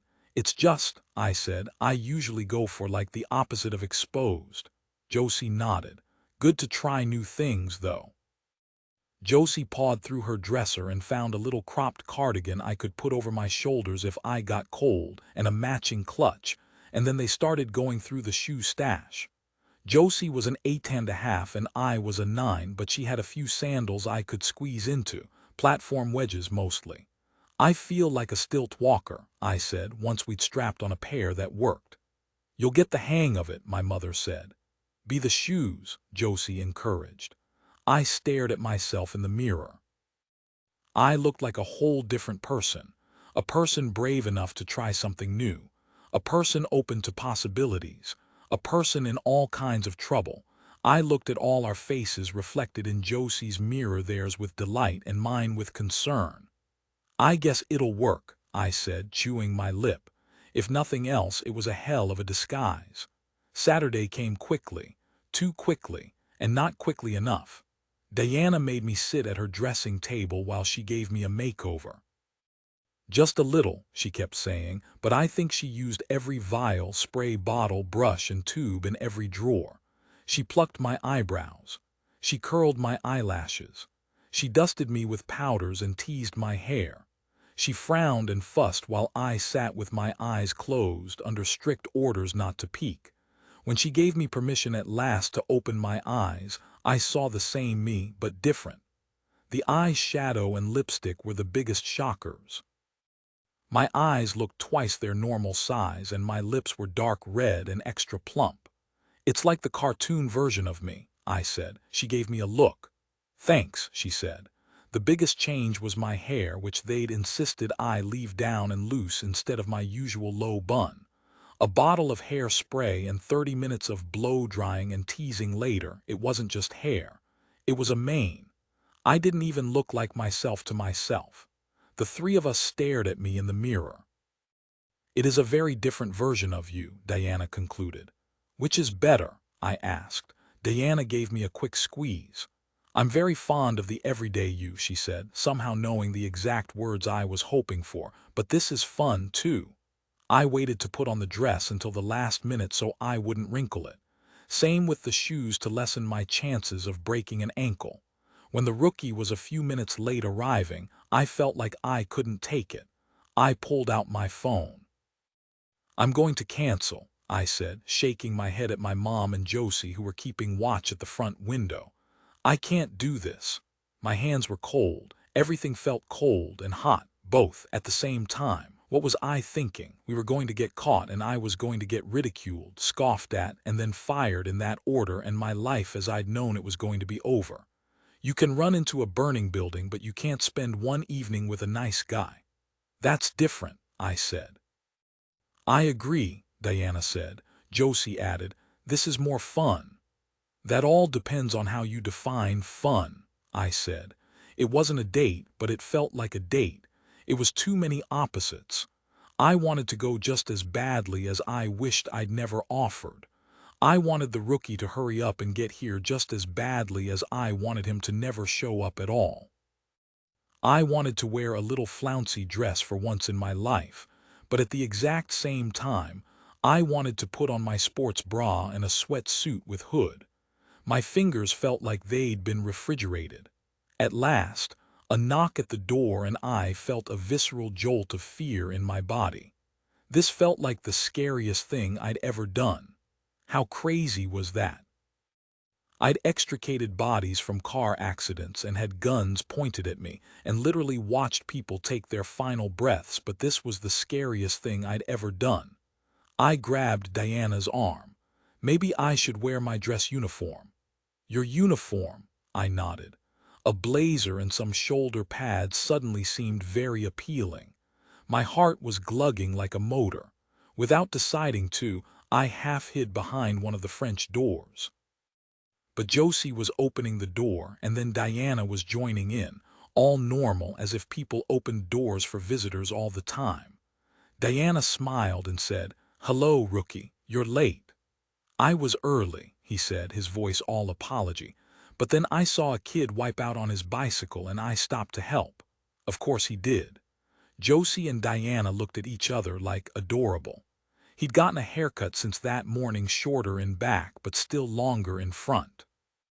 He wore a perfectly tailored dark gray suit and a baby blue tie. He looked unfairly handsome, and so it was happening. Whatever choices I'd made were playing themselves out. There was nothing left to do but step out and meet him. Just as I did, he looked up and saw me. Here was something I noticed. He dropped his smile for a second right then. It was like he forgot everything, what he was saying, what he was doing.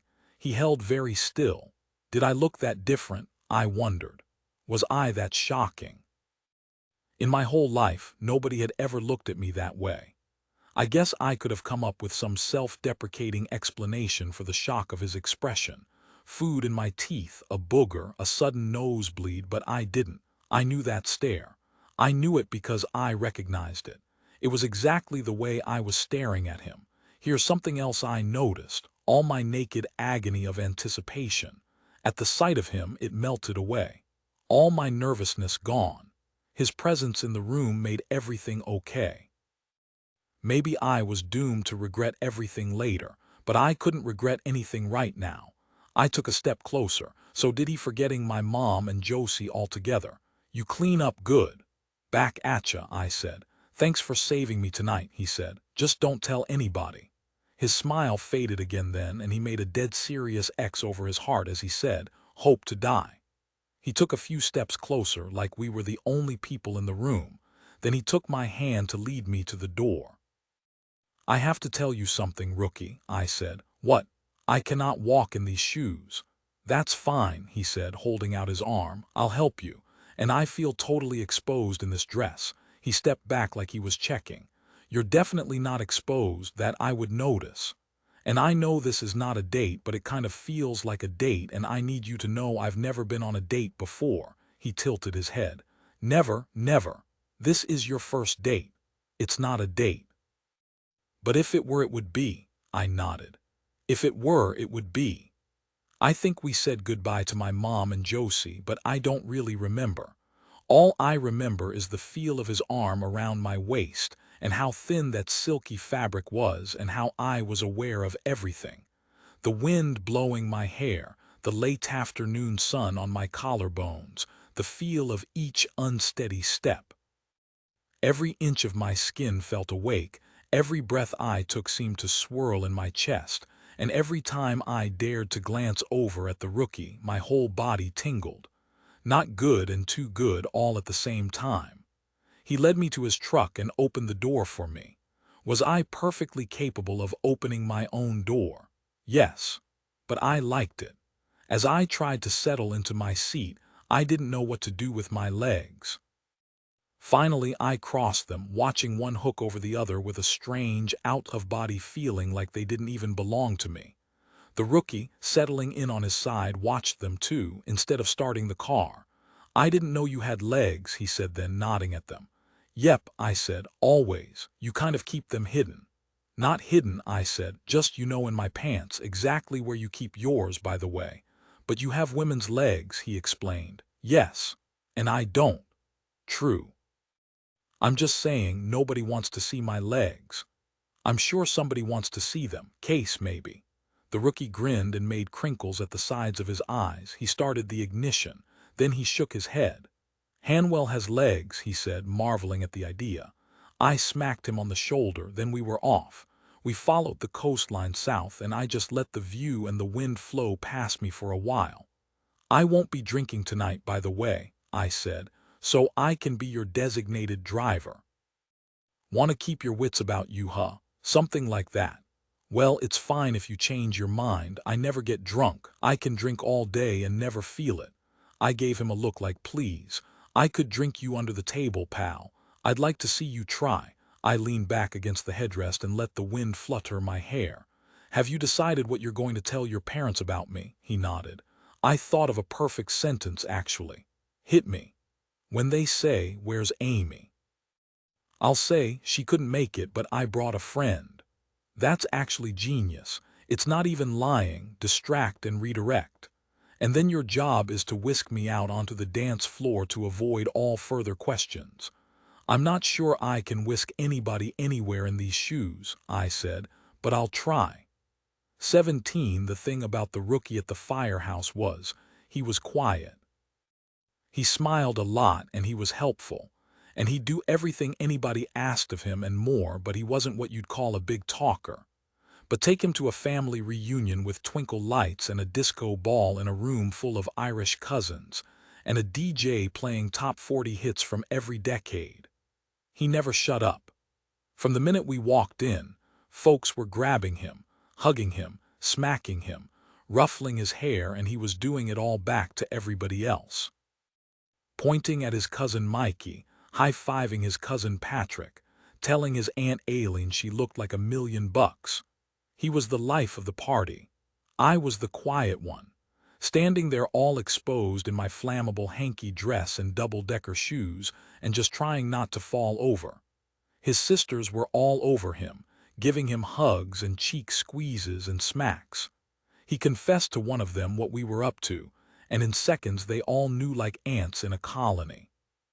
The oldest showed up with a baby on her hip to get a gander at me. "This is the decoy girlfriend, huh?" she asked, smiling. "We're not pretending she's my girlfriend," the rookie corrected. "We're just using her as a distraction." The sister Shannon looked me up and down. "She is distracting. Where was my bunker gear?" Then she pointed at me. "Don't break his heart." "Shut up," he said to her. I marveled. Was I passing for a heartbreaker? "I'm kidding," the sister said. Then back to me, but seriously. "Don't." It took us half an hour to make it across the room to greet his parents, and by then he'd downed 2 beers and about 20 mini quiches, and I'd finished off 2 virgin daiquiris like a champ. His parents were adorable. His dad wore his Boston FD dress uniform, complete with cap and epaulets, and his mother wore a pink pantsuit with a corsage on the lapel. The rookie leaned in and kissed them both. "Happy anniversary," he said. "Colleen and Big Robbie meet," his mom interrupted and said. "Where's Amy?" We'd been expecting it, but maybe not quite so fast. "Amy couldn't make it," the rookie started. Big Robbie leaned in and wiggled his eyebrows. "Because our boy's got a new girlfriend." The rookie and I froze. This was not the plan. Colleen froze too. This was not the girlfriend she'd been rooting for. Big Robbie shrugged. "I overheard your sisters talking." Colleen looked me over. "What happened to Amy?" The rookie stood up a little straighter. "We're taking a break." His mother waited for more. "In truth," the rookie went on in a spark of impromptu brilliance, "Amy's job took her out to California, and it just didn't make sense for me to move out there with her." Whatever dismay Colleen felt at the loss of Amy was suddenly tempered by the fact that her son had not foolishly followed her to California. She smiled at me. "I might not be Amy, but at least I was local. And you are." I started, but the rookie suddenly yanked me to his side. "Christable," he shouted, then in a normal voice. "This is my friend Christable." Colleen looked pleased. "That's one of my favorite names," she said. "If we'd had one more girl, I would have named her Christable." "Oh," I said, still a little flummoxed. "How did the two of you meet?" the rookie's dad wanted to know. Before I could invent an answer, the rookie yanked me off toward the dance floor. I stumbled off behind him, and when he finally stopped and turned around, I went flying right into his chest with an ooh-off. The DJ was playing Cool and the Gang. "What are you doing?" I demanded, smacking him on the shoulder. "You were supposed to whisk me off to the dance floor." "Well, we had a change of plans." "No shit, and now they think you're my girlfriend." It was super rude to just walk away from your mother when she was complimenting my name. It's not your name, he said. It's my name. My almost name if I'd been a girl. We stared at each other. The song ended. A new one started. Suddenly the lights dimmed and we heard the DJ yet another cousin on the speakers. Welcome to the greatest slow dance of all time. The Bee Gees' timeless classic, How Deep Is Your Love? They're watching us, the rookie said then, looking over my shoulder. Put your arms around my neck. I guess we're slow dancing, I said. I guess we are, the rookie said, like it was a dare. I never backed down from a dare. I reached up around his shoulders and settled against him. Once again, I was aware of how exposed I was under my dress. I couldn't meet his eyes. I stared at the knot of his tie. I felt dazed. All I could focus on, really, was how strange I felt. I'd slow danced before, but this was entirely different at the cellular level. I was achingly aware of every part of my body that was touching his, the weight of my arms on his shoulders, the warmth of his palms on my hips, the nearness of his freshly shaved neck, the scent of his deodorant, the way nothing separated us but fabric. If we're going to pretend to date, Christabel, you should probably stop calling me rookie. I tried to focus. What else would I call you? How about my name? Finally, I met his eyes. What is your name? He pulled back to give me a frown. You know my name, he said. Callaghan, I said, my first name. I studied his face for a minute, then I shook my head. Nope, nothing. He flared his nostrils. Try. This was good. This was helping me focus. Now my brain had a task, and that task was teasing him. Felix, I said, mentally trying it out on him. Seriously, Frank, I tried. Melvin. Melvin, he actually looked a little perturbed. This was fun. Reginald, I offered. Maximilian, Jebediah. He set his jaw with a kind of grudging respect for my obnoxiousness. Jebediah Callaghan. I was delighted by his irritation. It has a ring to it. He let out a good sigh. It's Owen. My first name is Owen. You want me to call you Owen? I asked, like it was the craziest idea ever. Yeah, actually, he said. I kind of do. I gave him a serious nod. Okay, Oscar, I said. I respect that. He didn't let himself correct me. Triumphantly, I rested my head on Owen's shoulder, and that's when I saw his whole family watching us. All that worry for nothing, I said then. Your mom is fine. She's always fine on the surface, Owen said. I'll get an earful later, though. In truth, I was glad to have him to hold on to. I felt a little woozy. Hey, I said then. Is there any chance those virgin daiquiris I just shotgunned weren't totally virgin? Owen stretched up to take a look at the bar. That's my cousin Alex bartending at a party full of Irish, so yeah, actually, there's a pretty good chance.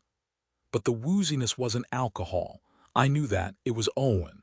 I was drunk on Owen. His name, his tie, the ironed, slim-fit dress shirt clinging to his frame, his kindness, his presence beside me. The song was ending. Are you okay? He asked. Do you want to get some air? I nodded, and he led me off the floor. Word about us had spread like a gas fire. As we made our way back across the room, Owen got high fives and cheek slaps from his cousins, and comment after comment like, nice work, buddy, and better lock that up, plus plenty of teasing like, your fly's unzipped. We had the exit in our sights when I caught the edge of my platform shoe and my leg went out from under me. I twisted and fell, but Owen caught me right before my knee hit. I started to say, thanks, and scramble back up, but his arms locked and he held me right there in place, my eyes even with his waist. I got my feet under me and I was just about to push up and say, what the hell, man, when I heard Owen say, hello, Captain Murphy. Then I heard Murphy's voice like a nod. Rookie. I froze. Then, after a second and presumably after taking in the sight of me near Owen, the captain went on. Looks like you're having a fine evening. Yes, sir. See you next shift. Yes, sir. A beat, and then I felt myself hoisted up, clutched against Owen's chest, and hustled straight into a coat closet. The door clunked closed behind us. What the hell? I said as Owen released me, blinking my eyes in the blackness. He sounded amazed that I would ask. That was the captain. I knew that already. I thought he RSVP'd no. He did RSVP no. But now we're stuck in a closet. You're stuck, Owen pointed out. It was so dark we were nothing but voices. Owen was tapping around the doorframe for a switch. We could be in here for hours, I said. His voice was a little teasing. You say that like it's a bad thing. I was mad and the teasing made me madder. I'm serious. We'll figure this out. How? I demanded. You said we wouldn't get caught. We won't. Hello, I said. The captain just saw us. But there's no way he recognized you. Why? Trust me, Owen said. You look nothing at all like you do at the station. Was that an insult or a compliment? I frowned. I'm recognizable, though. I'm not in a clown suit. Whatever he saw out there, it wasn't Hanwell the firefighter. What did he see? He saw me holding a tipsy girl who was all legs and hair. I'm not tipsy, I blinked. Or all legs and hair. Did he just call me tipsy? That's my point. That girl out there was the opposite of you. Guess not. Thanks. Owen had already shifted into problem-solving mode. There are a million ways to get you out of here. We just have to take a second to think it through. I didn't want to have to solve this problem. What was I thinking coming here? I demanded into the darkness. This was the dumbest thing I've ever done. You were helping me out, Owen said, but I was just getting started. I knew this place would be lousy with firefighters. Even if the captain wasn't coming, there was no way we weren't going to get caught somehow by somebody. I knew that, but I came anyway. My captain in Austin specifically told me not to do this. Of all the 10,000 things I was not supposed to do, this right here was number one. But here I am like a chump, sabotaging everything I've ever worked for. I've never even been kissed, and now I'm going to get fired for being seen with a rookie. The rookie held very still. Wait, you've never been kissed? I gave an angry sigh, tried to think of a way to backtrack, then gave up. Not properly. How is that possible? I've been busy, okay? I've been working. Yeah, but no one's that busy. Silence. What? I said. Nothing. What? I demanded, stepping closer. My eyes had adjusted now. I could see him. It's just, he said, shaking his head like he was trying to shake the idea out. Hearing that makes me want to kiss you. Don't kiss me, I said, pushing him by the chest back up against the closet wall. Our faces were just inches apart. I stood my ground. Was I trying to put out a fire or trying to make it worse? I should step back, I thought, but I didn't. I will get you out of here, the rookie said then. I promise. And that's when I kissed him. He was startled, but not too startled. In a flash, his arms were around me and he was kissing me right back, and not just with his mouth, with his whole being, arms, shoulders, hands. He leaned into that kiss so hard that we stumbled backwards and bumped against the back wall of the closet. Then he was pressing against me, his hands on my shoulders and behind my neck and into my hair, and I was doing all the equivalent things right back. It was like a wave crashing, and I got swept right in. Is it too dramatic to say time stopped? Because time stopped. Maybe kisses are special for everybody, I don't know, but this was my first one, my first good one anyway.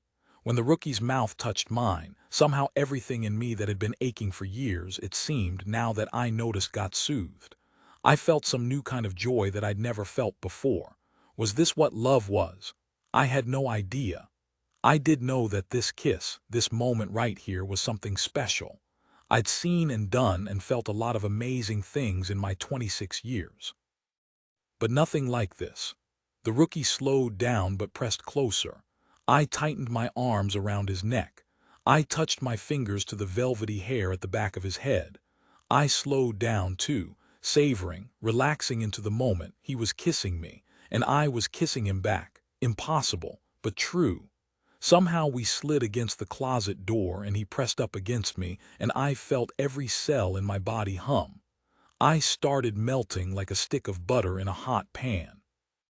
I just dissolved into him and gave into all of it, all this amazing, heart-thumping, breathless goodness. This was what I'd been missing all this time.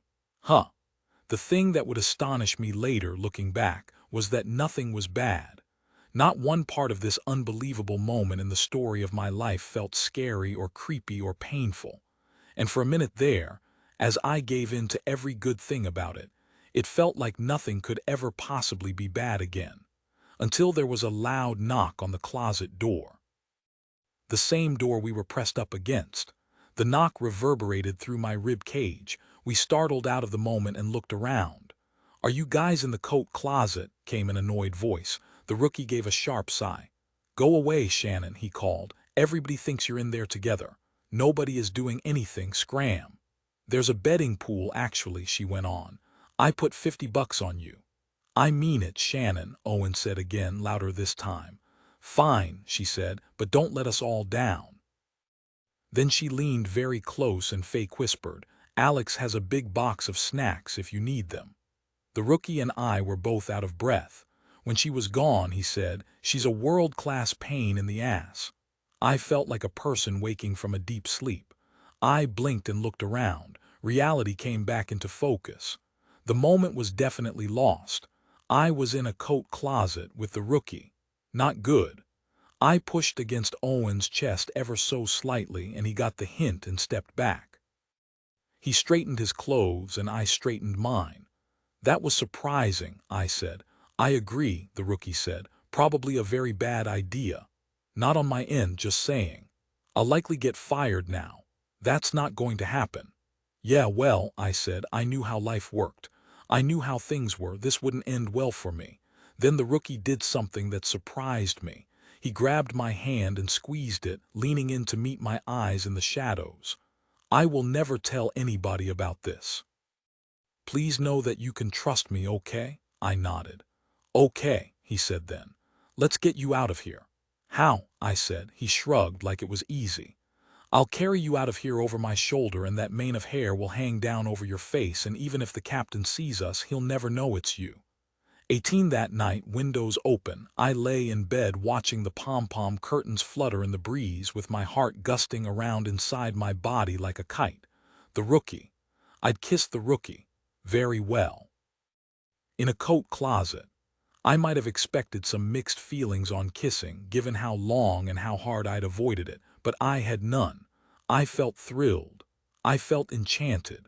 Nobody could have been more surprised than me. So this was what it was like. This was how I could feel. I'd thought for so long that I'd lost all capacity to feel all these good things. Do I have to describe what Heath Thompson did to me on the night I turned 16? Do I have to lay out all those details? Let's just agree that it was bad, very bad. So bad that bad isn't even a bad enough word. So bad that it left a black vortex at the center of my heart that I'd spent every day since trying not to look at, or think about, or get too close to for fear I'd fall in and disappear. So bad that I closed off my heart entirely. I never went on another date, or kissed anyone, or even had a romantic thought for 10 solid years. Until now. Until the rookie, who had given me something undeniably good. I would have told you I was fine before. I was fine. I was functioning. I was strong. I paid taxes and changed the oil in my car and bought organic eggs at the farmer's market. I was a self-defense instructor, for Pete's sake. Some people get derailed by trauma. Some people are crushed by it and never recover. I get it. I understand, but I was lucky. It took so many years I could barely tell it was happening, but I was able to put my life back together. I was able to finish high school, go to college, and make a living helping people. I'd wanted to die for so many years, but I didn't die. I survived. More than that, I thrived. Before the awards ceremony, I would have told you I was completely recovered, until Heath Thompson showed up on that stage and dared to touch me, and then we both found out exactly how strong I'd become. Maybe too strong for my own good. It had felt like self-sabotage in the aftermath. I had been so worried as I drove across the country alone that I was at the beginning of the end. And maybe it was the end of something. But it was a beginning, too. One with the potential to make things better or possibly so much worse. But so far so good. I had kissed Owen in a no-holds-barred, full-body kind of way, and it had been good. All violence is bad, of course, but what Heath Thompson had done to me was an attack on love itself. It took one of the best parts of being human and ruined it. I'd gladly given up all hope of love for a guarantee of never having to relive even a part of that memory again. Here was the astonishing thing. Nothing about what had just happened with the rookie reminded me of that night. It didn't cause flashbacks, or spark terror, or worst-case scenario make me want to die. Quite the opposite, in fact. It wasn't terror, it was joy. It wasn't agony, it was pleasure. There were mouths involved, yes, and hands and arms and bodies touching, but the context was so different. There, with a person I'd come to like and admire and absolutely trust, there was just no comparison. The kiss itself was a big surprise, but the discovery that kissing wasn't agony, even bigger. It felt almost nostalgic, like remembering what it felt like to believe that the world was full of good things and good people and good luck. It tasted bittersweet, because it insisted there was so much to look forward to even when I already knew there was far more to dread. Somehow, what the rookie made me feel was the kind of hopefulness you could only get when you didn't know any better, even though I did know better, and worse. I wondered if that was it. Maybe I only liked him so much because I couldn't have him. I could not have chosen a more forbidden, off-limits, never-gonna-happen guy to obsess over than Owen. We couldn't be together. In a way, he was a safe choice. In another way, it was more dangerous than anything I'd ever done, because now I knew what I'd been missing. Now I just wanted more, and now I was crying in my bed, so much my hair was wet on the pillow below. I'm not exaggerating at all when I say that I was a person who never cried, but there they were, tears. I'm not even sure I could have told you what they were for. There were so many different emotions making up their alchemy, I had no idea how to separate them out. There was sadness in the mix, for sure, and anger, as well as relief and joy and longing and anxiety, tears of everything, I guess. They were tears of intensity, tears of coming back to life. 19 the next morning, the captain called me into his office and yelled at me, but not for what you think. When I entered his office, he was at his desk. "What the hell were you thinking, Hanwell?" he demanded without looking up. I froze. Oh God, this was it. When I didn't answer, he looked up, then stood up. "Well," I shook my head like I didn't understand. "There's no way this was an accident," he said then, "because there is no way you don't know the rules." I held still. "And if you know the rules," he went on, "and you broke them anyway, that's insubordination." He took a step closer. "And you know how I feel about insubordination." I blinked. "Are we clear?" We weren't. Not at all, ever so slightly. I shook my head. "You don't know what I'm talking about," he said. I shook again. He reached out and picked a package up off his desk. "I'm talking about this." He held it out like incriminating evidence. I frowned. Then I realized what it was. It was a cyanide poisoning antidote kit. That's what he was mad about. The relief hit so hard I felt dizzy for a second, but it passed. "Do you care to explain this?" I took a breath. "Looks like we got a cyanide kit," I said. I checked his desk for another package. "There should be two. So you admit you're responsible." My name was right there on the mailing label. "Yes." "Hanwell," the captain said then, tossing the package back on his desk and crossing his arms. "As you keep reminding me, you are not a newbie. You know how things work in a fire station. So what I can't figure out is how you could possibly have imagined you were allowed to order fire equipment without my permission." "I didn't order it," I said. "I applied for a grant." "And who told you to do that?" "You did, sir." He gave me a look that said he could not be bullshitted. "Remember," I said, "way back on my first day. I asked if we had cyanide kits at the station and you said no, and I said we needed them and you said, 'Find me $2,000 a pop and we'll get some.'" He squinted at me, vaguely. "Well," I said, "I found you $2,000 a pop. I don't understand. I applied for a grant from FEMA, for the station, for money to buy 2 kits, and we got it." You applied for a grant. I applied for a bunch of them, actually, I said, feeling the tiniest bit of pride in my initiative. From different places. Funding for new paint, new mattresses, better lighting. Also for a new gear dryer and new lockers. A better vent for the engine bay, a bunch of stuff. I'd assumed, honestly, that if any of the grants came through, that would unequivocally be a good thing. How could it not be? But as I watched the captain's face, it was clear, not good. The captain stood up. Is writing grants part of your job description? No, sir. We have a chain of command here, Hanwell. You do not apply for grants, or decide we need new mattresses, or even get us new toilet paper unless I tell you to. Yes, sir, but you yourself said this firehouse, he went on, has been standing here on this very spot for 120 years, oh God. I'd offended him. And we've survived all of them, every damn one, without your help. I just thought you'd come in here with your compost heaps and your solar panels and show us all how it's done. No, don't you see how that's a little insulting? Has it occurred to you that you might not know everything about everything? He waited for an answer on that one. I lowered my eyes. I was just trying to make myself useful, sir. Maybe the newest person on a crew shouldn't start changing everything right away. Maybe the newest person on a crew should spend a little time at the station before deciding to repaint it. There are no words to describe how much I had not expected this reaction from him. I'm sorry, sir. You bet you are. Should I began, amazed that I was even asking the question. Should I send the kits back? It's not about the kits, Hanwell, the captain said. It's about respect for the chain of command. I respect the chain of command, sir, I said. Do you? Because what do you do when a ranking member of the crew tells you to do something? He blinked at me, waiting for an answer. You do it, sir, I said. And what if a ranking member of the crew doesn't tell you to do something? I sighed. You don't do it, sir. We're clear on that. We're clear. He turned back to his computer. We were done here. Good, he said then.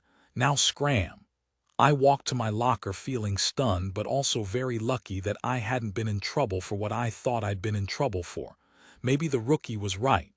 Maybe our going on a date would not lead inevitably to the end of my career. Maybe we were going to get away with it. Or maybe not, because when I opened up my locker, I discovered that somebody had scrawled graffiti all across the inside. Very specific graffiti that made it clear somebody somewhere knew something. In terrible handwriting, in 5-inch tall letters in Sharpie, there was one word: slut. I slammed the door shut the second I saw it. I felt a sting of panic through my body.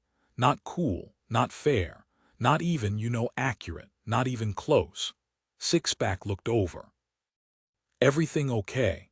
Yep, I said, but I was breathing fast. The timing was uncanny. Sixpack was still eyeing me. The lock sticks sometimes, I said, leaning hard against the door, breathing. Had the captain recognized me? Was that why he was so weirdly mad that I had just earned the station $4,000 worth of safety equipment? Or had there been someone else there we didn't see? Or maybe word of mouth? Of course, by the end of the party, every single person there knew that Owen had been with a very drunk girl in the coat closet. All anybody had to do was recognize me. I'd been warned, of course. Captain Harris had warned me, as had a lifetime of being female.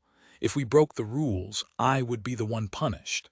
I had known the risk I was taking when I went to that party with him, though I had not truly been able to imagine what the consequence would feel like.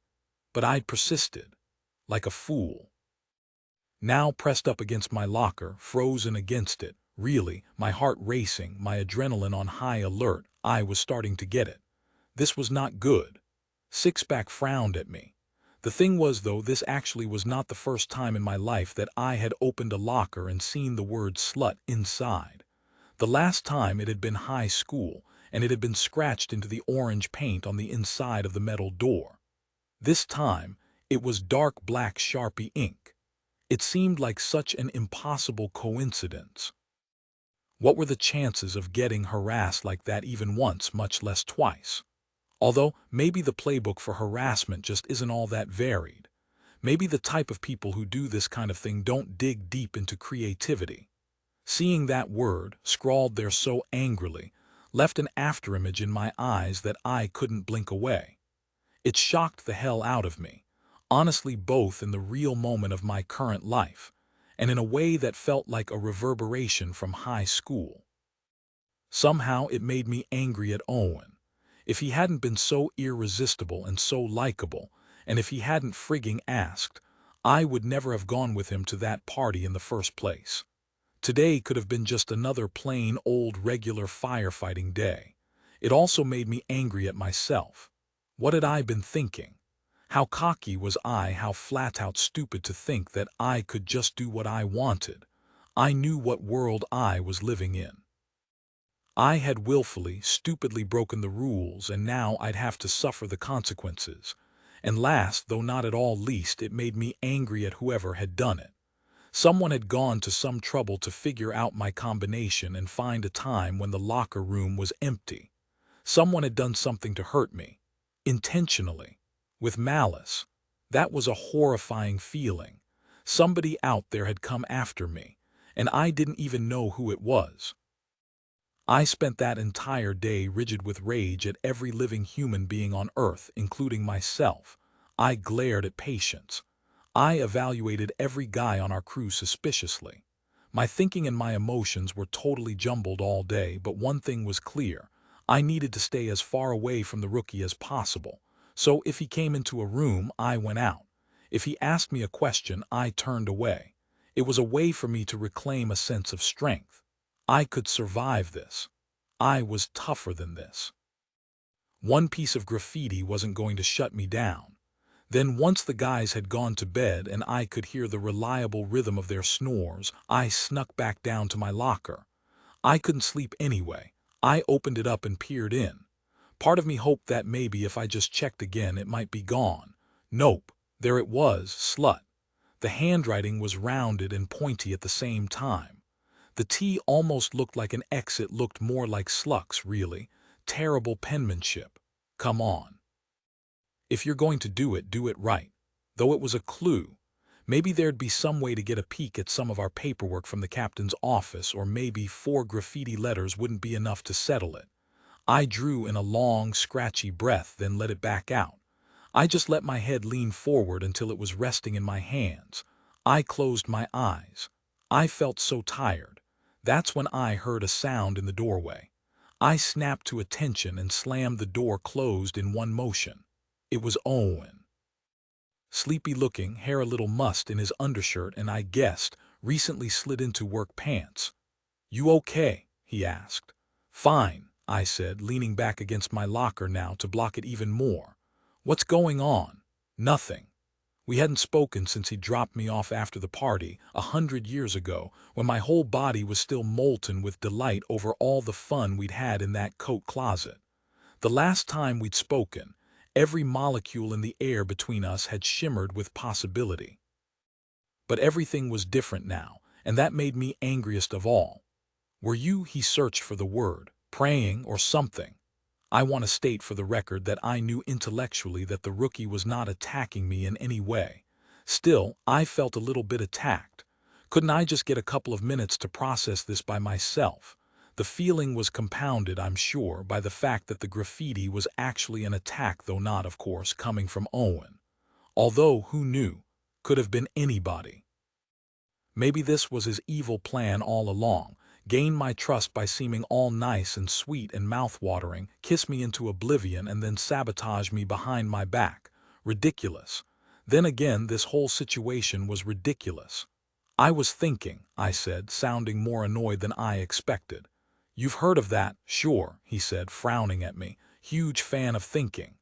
"What are you even doing awake?" "Wakeful," he said, shrugging like the usual. "I might go bake some chocolate chip cookies." I stared at him.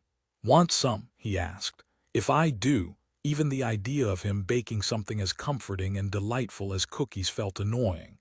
"Nope," I said. "Really," he said, like I was acting odd. Later I'd try to figure out why I felt so mad at him in this moment. I didn't really think this whole situation was his fault. I knew he was just trying to be a friend. But that was it right there. That was the problem. Did I want a cookie? Of course.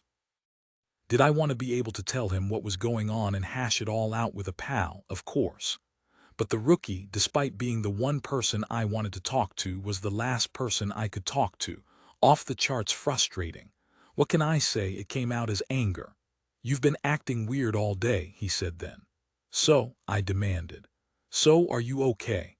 "No, okay, I'm not okay, and no, I don't want to talk about it or rap it out or have a feeling circle. Just leave me alone, just go." The rookie held his hands up like easy. "Hey, okay, no problem, I'm gone." "And no cookies," I called after him. Then he actually was gone. He left the room just like that, which I just asked him to do, but it still surprised me. Alone again. I was exactly as glad that he'd left as I was disappointed. I tried cleaning the Sharpie marks off with alcohol, but it didn't work. Finally, after trying Windex, then WD-40, and scrubbing with steel wool and Comet, I hung the beefcake calendar from my old Austin station over the word with duct tape and called it a day. It was a pretty good solution, covering the graffiti with Hernandez's shirtless, bulging form, but it also made me homesick. After that night, I struggled for weeks to hold on to my equilibrium on runs and workouts and parkour jaunts. I struggled with it every minute of every shift. I struggled with it as I fully, solidly ignored the rookie with such vigor that it was like he didn't even exist. And I struggled with it as we went out on call after call, helping an elderly man with chest pains, a mother who had driven her car into a ravine, a teenager who gave birth without ever having realized she was pregnant. I couldn't make sense of anything anymore. It violated everything I knew about firefighters to think that one of them would stoop to such a thing. Here's the most essential truth about firefighting. It's a helping profession. People get into it because they want to help others. Yes, okay, maybe they also want to wear the bunker gear or bust things up with axes or drive a big red truck with a siren. But firefighters are basically good guys at heart. I'm not saying they don't get into trouble or have difficulty processing their feelings or harbor a little unexamined sexism or other isms. They're human. They're messy and imperfect and mistaken. At their cores, though, they're basically good people. This was the crux of it. If firefighters weren't the good guys, then maybe there just weren't any left. In practice, the weeks at work that followed were not all that different from the weeks before. I still got to work on time and did all my chores and duties with care. I still ran calls and took care of patients and brought my A game. I still took a 6-mile run every day. I still practiced parkour and studied the course whenever no one was looking. Maybe I ignored the rookie a little harder than I had before, but it wasn't like I'd ever actively sought out his company. For various reasons. On the surface, things probably looked about the same, but nothing was the same. That night with the rookie had opened me up in the most profound way. It's like I was a flower bud on a time-lapse camera, and I just exploded into petals and tenderness and color. I keep thinking that if I'd walked into that locker room the next morning as my usual armored self, seeing that graffiti would have smarted, yes, but it wouldn't have shredded me like it did. What choice did I have but to retreat after that? What choice was there but to armor back up? It was self-preservation. But now I knew what I was missing. Now I remembered what it felt like not to be alone. And now that I knew, it was unbearable, but I bore it anyway. That's what we do, isn't it? That's the thing I always love best about the human race. How we pick ourselves back up over and over and just keep on going. Still, the loneliness after I turned away from the rookie was so excruciating, so physical, that I actually felt like I might wither and die. And so, the next best thing, crochet club. Maybe I thought if I soothed the loneliness elsewhere, I could find a way to be okay. Josie and Diana were always delighted for me to join them, and they gave me a giant basket of yarn balls to wind. And even as I marveled at how low I'd sunk winding yarn balls, I had to admit that the softness and the rhythm of the motion were pretty soothing after all, especially the chenille. To be truthful, it wasn't just crochet club. I looked for every opportunity to be around either of them. I started showing up at the kitchen table for coffee. I helped prepare dinner. I volunteered to help Josie in her shop. When Diana invited me to go to the movies, I said yes. When she asked me to help in the garden, I did that too. And when she hugged me, as crazy as it sounds, I hugged her right back. It was like I was starving for human connection and had been, all along, but I'd only now just figured that out. My plan was to feast on friendship at home so that I'd be satiated when I got to the station. It kind of worked. Except that I never seemed to get satiated. The more connection I got, the more I wanted. You know, like when you take a nap, but when you wake up you're somehow sleepier than you were before. That was me all the time with humanity. To everyone's astonishment, after Diana and Josie had failed to even coax me out of my room for so long, now they couldn't get rid of me. To my relief, they were delighted. And they were also hell-bent on solving the case of the slutty locker. They treated it like a Nancy Drew moment, and they questioned me about each guy on the crew, trying to nail down our suspects. It could have been any one of them, Diana announced one night. I say it was the captain, Josie said. He's the one who saw her at the party with the rookie. Can I just reiterate that I did not do anything with the rookie? Not yet, Josie said. The captain does make a good suspect, Diana said, totally unflummoxed by the topic. Well, I said, he doesn't think women should join the fire department. That's suspicious right there, Josie said. Is he mean to you? Diana asked. No, he's mostly very nice in his gruff way. Is he harder on you than on everybody else? He actually tends to use me as an example of how everybody should be doing things. Does he like you? I don't know that I'd go that far. But he admires your work, frequently. Does he realize that you're a woman? He says I'm the exception that proves the rule. Whatever that means, Diana said. If he knows you're onto him, Josie suggested, he could fire you. He's not going to fire me, I said. Josie smiled at me. You're adorable. Yes, he is. Diana nodded in agreement. Yeah, he's probably going to fire you if it was him. Who else could it have been? Josie asked. I shrugged. It could have been anyone, really. Sixpack has lost a ton of money, hundreds betting against me. I absolutely annihilated Tiny in a game of hoops one time. Distasio and Case were never thrilled to have a woman around, but there's no obvious villain. They've all been surprisingly nice to me. They underestimate you, Diana pointed out. But not in a vicious way, Josie said. In a chivalrous, slightly patronizing way, not mean-spirited. Maybe it was the rookie, I said then, and they both lowered their crochet. Absolutely not, Josie said. Diana shook her head too. Impossible. Why not? It's the perfect alibi. Pretend to be allies and then do a double cross. Oldest trick in the book. He's not pretending. I saw the way he looked at you. True enough. Why do you want to work with these guys anyway? Josie asked. They seem very high maintenance. I shrugged. I love the job. And she's good at it, Diana added. I love the job because I'm good at it. Maybe it's the fact that you're so good at it that's the problem. It's got to be someone who's jealous of you. Or who feels threatened by you, Diana said. That could be anyone, I said. Maybe you could lay some kind of a trap, Diana said. Maybe rig a squirt gun full of paint to go off when somebody opens your locker. That's a little flawed, I pointed out. I have to open my locker. Diana and Josie thought I should report it, but I couldn't. I couldn't go to the higher-ups because that would be not just complaining but also squealing and breaking ranks. I couldn't confront the stalker because I didn't know who it was. In different circumstances, I might have just worked harder, tried to get better, in hopes that whoever didn't like me might come to see my value. I suspected that graffiti guy had never wanted me there and had expected me to burn out on the job and quit. Well, I hadn't burned out. And once he realized I wasn't going to fail on my own, he decided to make me so miserable I'd have to leave. I wasn't going to do that either, But how bad did things have to get before he got it? I worried about it constantly, until the captain gave us something else to worry about. 21 evening, after we'd cleaned up from supper, the captain called us all to order at the dining table. "I just had the strangest phone call of my career," he said. We all waited.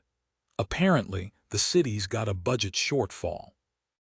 Nobody's exactly sure what happened, but there was some graft, some corruption, some bad investments made. Somehow, the projected city budget is not what it should be and not what it was last year. There's an investigation, blah, blah, blah, but the long and the short of it is, they're cutting city services. We waited. Cutting staff on city services is what I mean. He cleared his throat. I've never seen anything like it.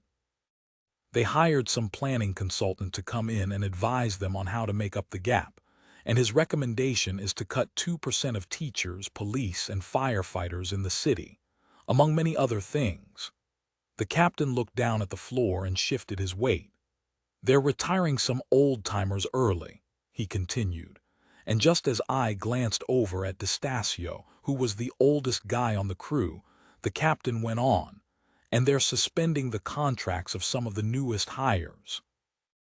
Everybody looked over at Owen and me. "What I'm saying," the captain went on, "is that 2 of the city's newest contracts are on our shift, and it looks like we're not going to get to keep both of them." "You're letting them go?" Case asked. "Just one," the captain said, like that was an upside. "Which one?" Tiny asked. Before the captain could answer, the guys all started shouting out their suggestions. "Keep the girl." D'Estasio shouted, just as most of the others shouted to keep the rookie, and I felt a spark of gratitude toward him before I wondered if he was being sarcastic. "Also, really, the girl, I've been working here for 5 months. Didn't I get a name? He can't sack the rookie," Case was shouting. "That's Big Robbie's kid." "Well, there's no way he's keeping the girl." That was Tiny. The guys all started debating our various merits and drawbacks all at once, everybody talking and nobody listening. My upsides were, apparently, competence and skill, while pro-rookie arguments seemed to stress that he was a good guy. The captain let everybody vocalize for a few minutes before shutting us up again. "It's a tough situation," he went on. "I don't know who I'm letting go, but I do know it's going to mean we'll have a reduced crew on this shift and several others.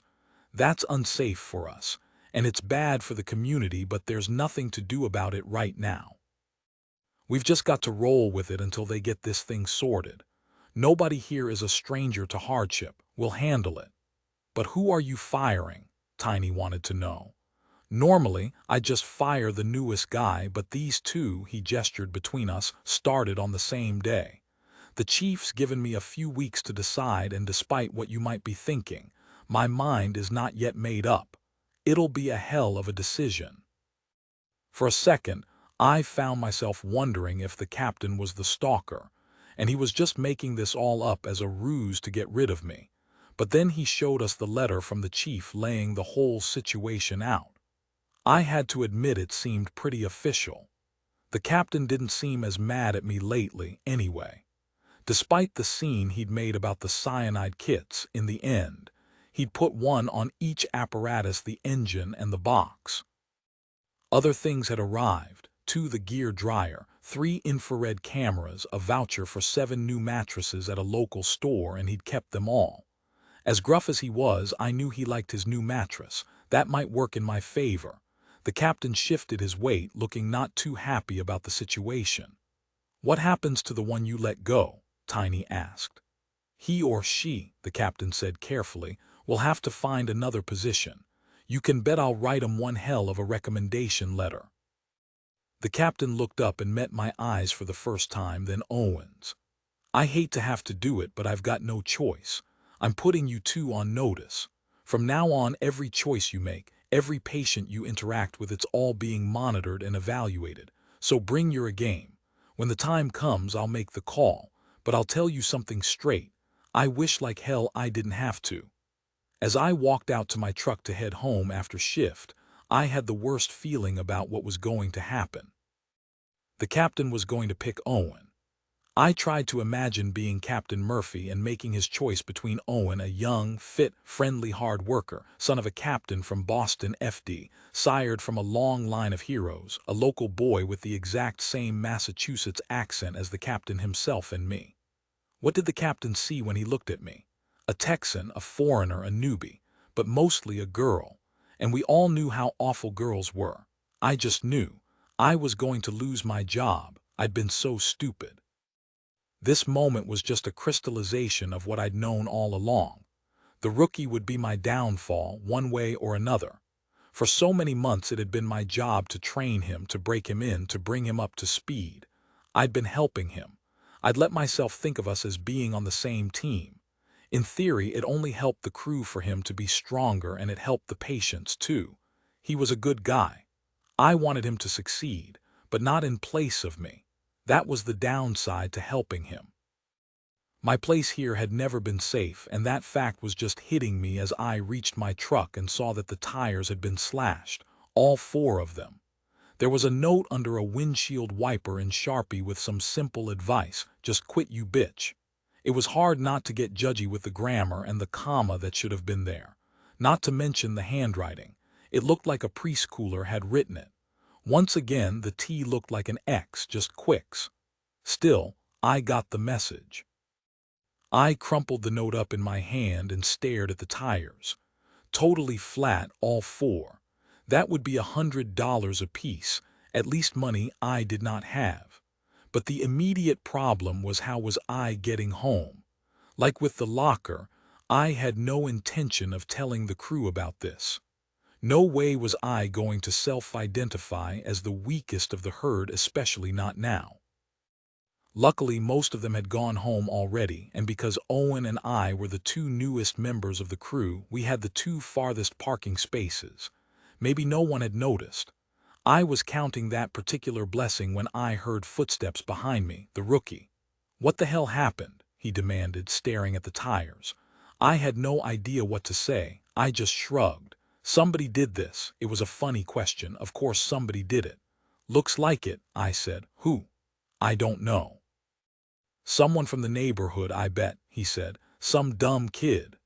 "I don't think so," I said. He turned to me. "What do you mean?" I gave him the crumpled note and watched him uncrumple it. As soon as he read it, he looked up at me. "What the hell?" he demanded. I shrugged. "Who wrote this?" I shrugged again. "I found it under my windshield wiper." He was so shocked it made me wonder if he was faking. "Someone put this under your wiper," I nodded. "You have to tell the captain."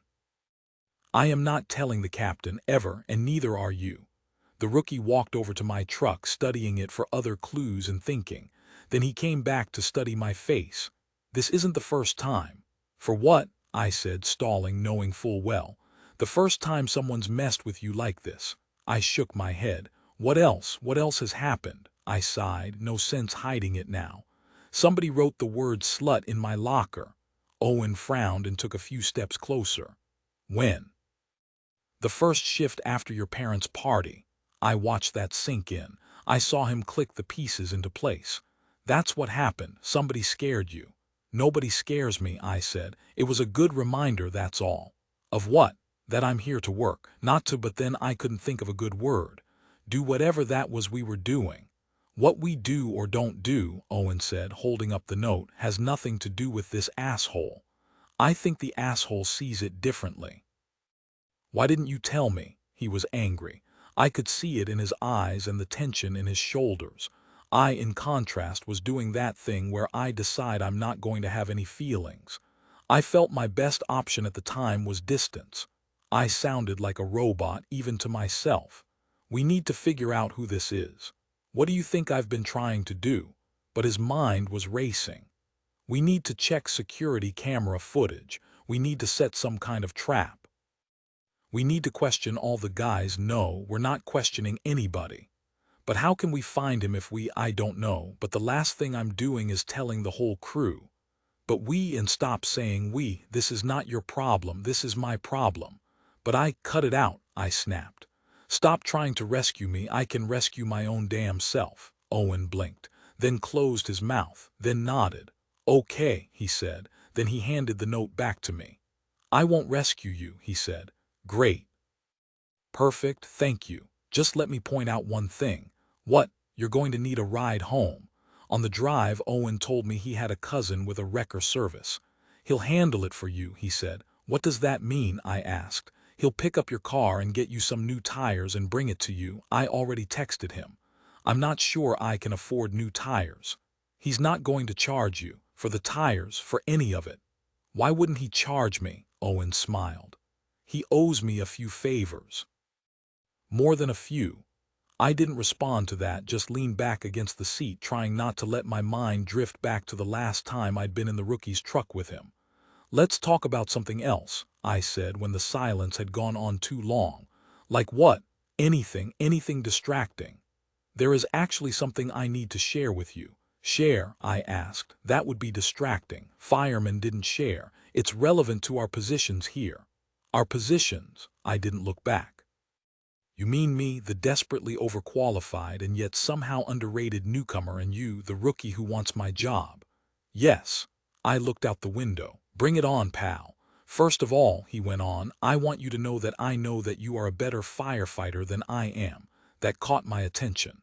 I know it, he went on. Everybody knows it. If it were up to me, I'd just back out of this whole situation and let you have your rightful place. Great, I said, but I can't. It's not up to you. I asked. Not entirely. Who's it up to? That's what I want to talk to you about. Okay, I said, talk, but he hesitated. I'm about to tell you something I've never told anybody. Maybe you shouldn't, I said. I think I have wanted to for a while actually, he said. You've been wanting to tell me your biggest secret for a while. Someone at least. But when I started thinking about who I could trust, you were at the top of the list. Actually, you were the list. Just the whole list. The whole list. I squinted at him. Parents. Not for this. Sisters. Nope. Friends. You're my friend, aren't you? Friend/enemy. Fair enough. He was stalling. Out with it then. Okay, he said. He adjusted his hands on the wheel. When I was a kid, I used to hang out with these two boys from my neighborhood. I was the youngest of a bunch of kids, and all our parents worked, and these kids and I just kind of ran around all summer pretty much unsupervised. We didn't misbehave, we just did kid stuff. Looked for bottle caps, collected sticks, set up toy soldiers. But our favorite thing to do was set little fires and put them out, and it was especially my favorite thing to do because my dad was a firefighter, and so the other boys, even though they were older, totally deferred to my expertise. Okay, I said, wondering what any of this might have to do with me. Anyway, there was a warehouse district just past our neighborhood with lots of abandoned buildings. We weren't supposed to go there. Our moms had drawn a line at Battle Street that we were never, ever supposed to cross. So of course we crossed it all the time. Of course. And one day, one of us, and I'm not even sure, honestly, who it was, decided we should set a matchbox on fire and toss it through the window of one of the empty warehouses. I felt a tightness in my chest. This was not going to end well. I was 8, Owen went on. My details are really fuzzy, but we slid open the drawer of a matchbox and then we tilted the matches up out of it and closed it again just enough to hold the matchsticks out in a spray. And then we lit them. And then one of us tossed the whole thing through a broken window and we took off running. This was starting to ring some bells for me. This story sounded familiar. What were we thinking? What were we expecting? What were our goals? I think we hoped the building would shoot up like a 4th of July firework. We'd played in that warehouse before lots of times, he went on. The ground floor was empty for the most part. I've thought about it so often, and I can't imagine how the matches didn't just burn themselves out on the concrete floor. But they didn't, he shook his head. They didn't. Turns out it was an old paper factory. I turned to look at him. Oh God, I knew that fire. Everybody knew that fire. I turned to him and met his eyes. As soon as I did, he knew I knew. I lowered my voice for no reason. We're talking about the Boston Paper Company fire, he nodded. You started the Boston Paper Company fire, I asked. He nodded again, then went on. Walking home at sunset, we saw it. There was fire coming out of every window, black smoke everywhere, and a funnel-shaped tornado of fire rising from the roof. Every company in the city was called to that fire. The streets were closed off. They had to turn off the electricity to 10 city blocks. It was unstoppable. The upper stories were all filled with reams of paper, dry, brittle paper. We watched it burn. We could feel the heat. It sounded like a freight train so loud I could feel the roar on my skin. I remember, it was too hot for water. It had to burn itself out. He nodded. And when the walls finally collapsed, they took the surrounding buildings down with them. A firefighter was killed by one of the falling walls. The rookie nodded. But not just any firefighter, he said. My uncle. A long sigh seeped out of me. Not just any firefighter, his uncle. He ran a hand through his hair. An eyewitness said she'd seen 2 boys running from the warehouse, not 3, 2. The other boys were brothers, and their mother watched them staring endlessly at the coverage, and somehow, in that way moms have, she just knew. She got them to confess, but they never ratted me out. Nobody looked for a third kid. The official story was 2 boys. The media circus was so insane, they wound up moving away down to Florida, I think. And you never told anybody you'd been there. He shook his head. That's why it took you so long to join up, even with your dad pushing. He tapped on the steering wheel. It was like that day sealed me into an impossible fate, to spend the rest of my life avoiding everything about fires and to be duty-bound to join the fire service. Why are you duty-bound to join? A little shrug. My dad wants me to. It's your apology, I said. It's the shittiest apology ever, but it's all I've got. I studied him a second. You just want to bake cookies, pretty much. But you can't, or you think you can't. I brought my dad indescribable grief. Are you atoning for the fire? He gave the tiniest shrug. He's still grieving in a way, my dad, even now. If there's anything I can do, I have to do it. I get that, I said, and I really did. I wasn't sure I agreed with it, but I got it. I've never told anyone the whole story like that, Owen said then. I can't tell you how strange it feels. He let out a big breath. You were a kid, you know. Kids do stupid stuff all the time. It was an accident. That may be true, but my Uncle Ryan is still dead, my dad's only brother, because of me. I wondered if maybe he was emphasizing the wrong parts of the story. That's just such a burden for a kid to carry. I'm not a kid anymore. For anyone to carry, he nodded. Anyway, that's why I can't quit the fire department. That's why I have to win that spot, even though I know you deserve it more. If the captain gives it to me, I have to take it. This is my dad's dream, and I have to make sure he gets it. Maybe your dad's dream is just for you to be happy. The rookie looked at me like I was so wrong it was almost cute. Nope. Firefighter first, happy second. You are talking to a person who has watched you turn pale, faint, or throw up on every medical call. Sometimes all 3. He let out a long breath. I don't know what else to do. Well, first of all, I'd find yourself a therapist. Did that already, he said, like he'd already checked it off the list. 3rd grade, I didn't speak at all for almost a year after the fire, and they made me see a grief expert twice a week. Did you talk about what happened? Parts of what happened? The important parts, he shook his head. I think, I said then, you should start thinking about forgiveness. He raised his eyebrows like I was crazy. Are you saying you think I need to tell my dad? Have you thought about it? The rookie shook his head like, nah, nope, no way. I shrugged. I don't know that you need to tell him necessarily, he frowned. But you think I need him to forgive me? I shook my head. No, I think you need to forgive yourself. He was quiet, as if that thought had never occurred to him. Then he said, I wouldn't even know where to start. It just so happens I could help you with that. My mother has been educating me on the joys and challenges of forgiveness.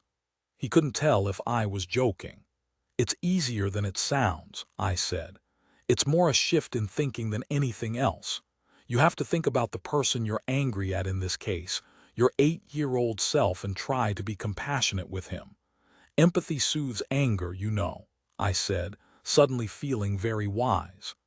Then you have to work to find some good things that came out of what happened, even despite all the bad.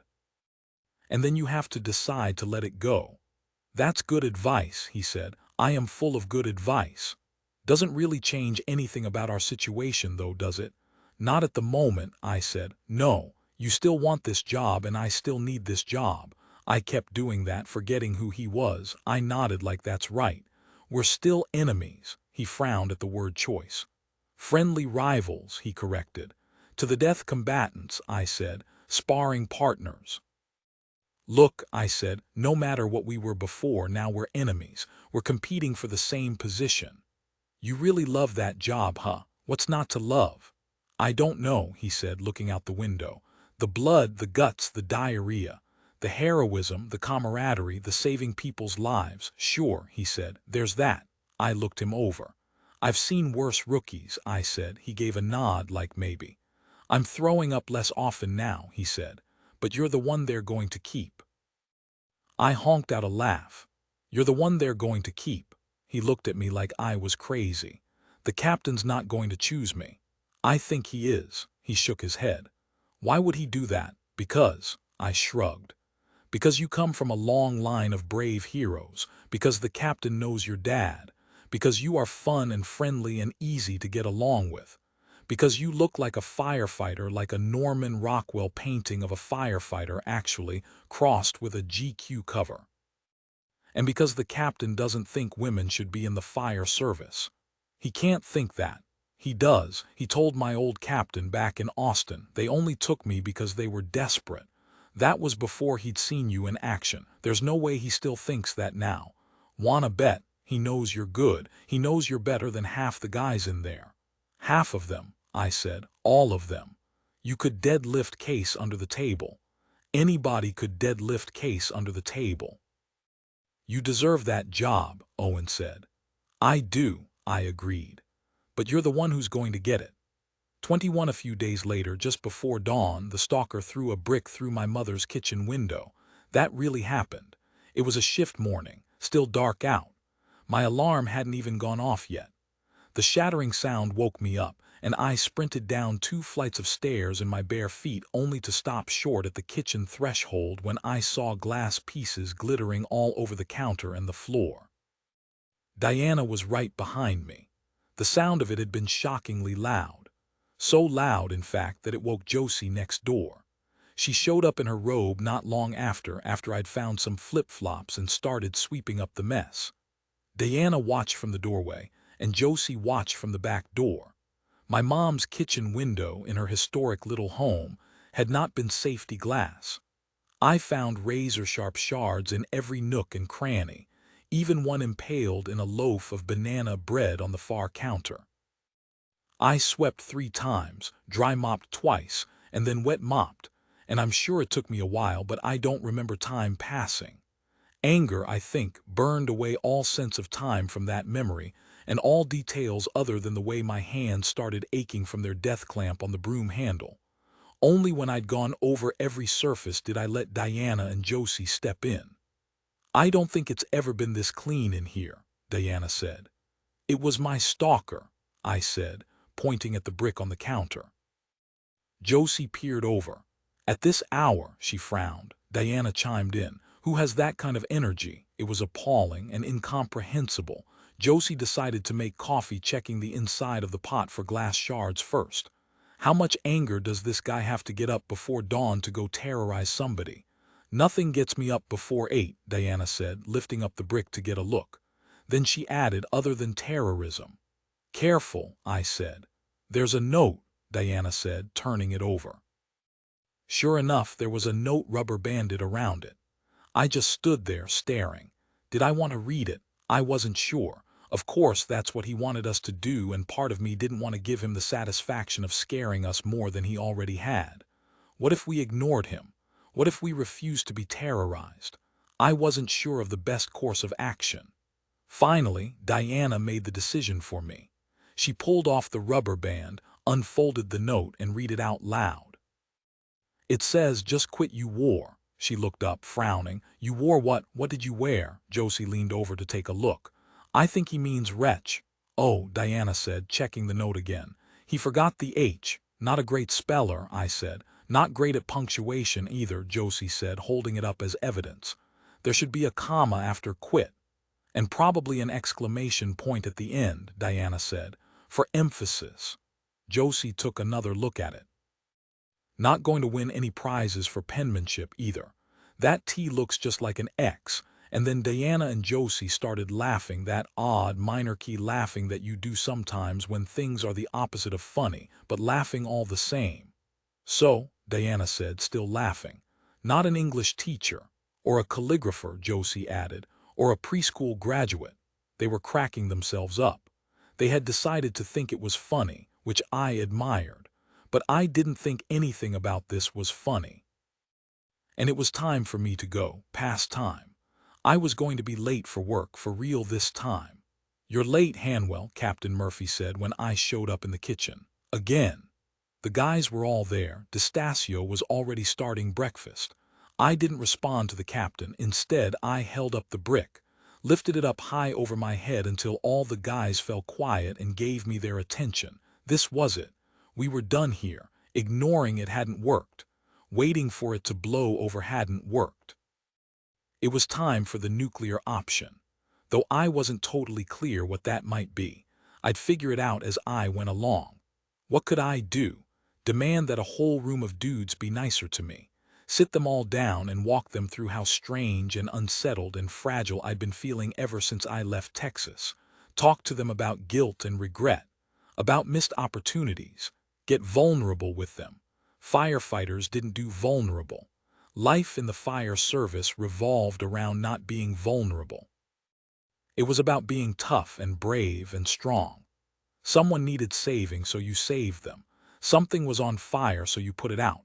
Were you scared? It didn't matter. Did you have feelings about it? Irrelevant. You did your job and you did it well, and that was all there was to it.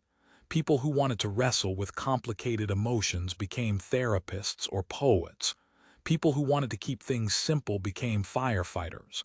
I wanted to keep things simple, but life wasn't letting me. Someone at the station in particular wasn't letting me. I walked up to the head of the table.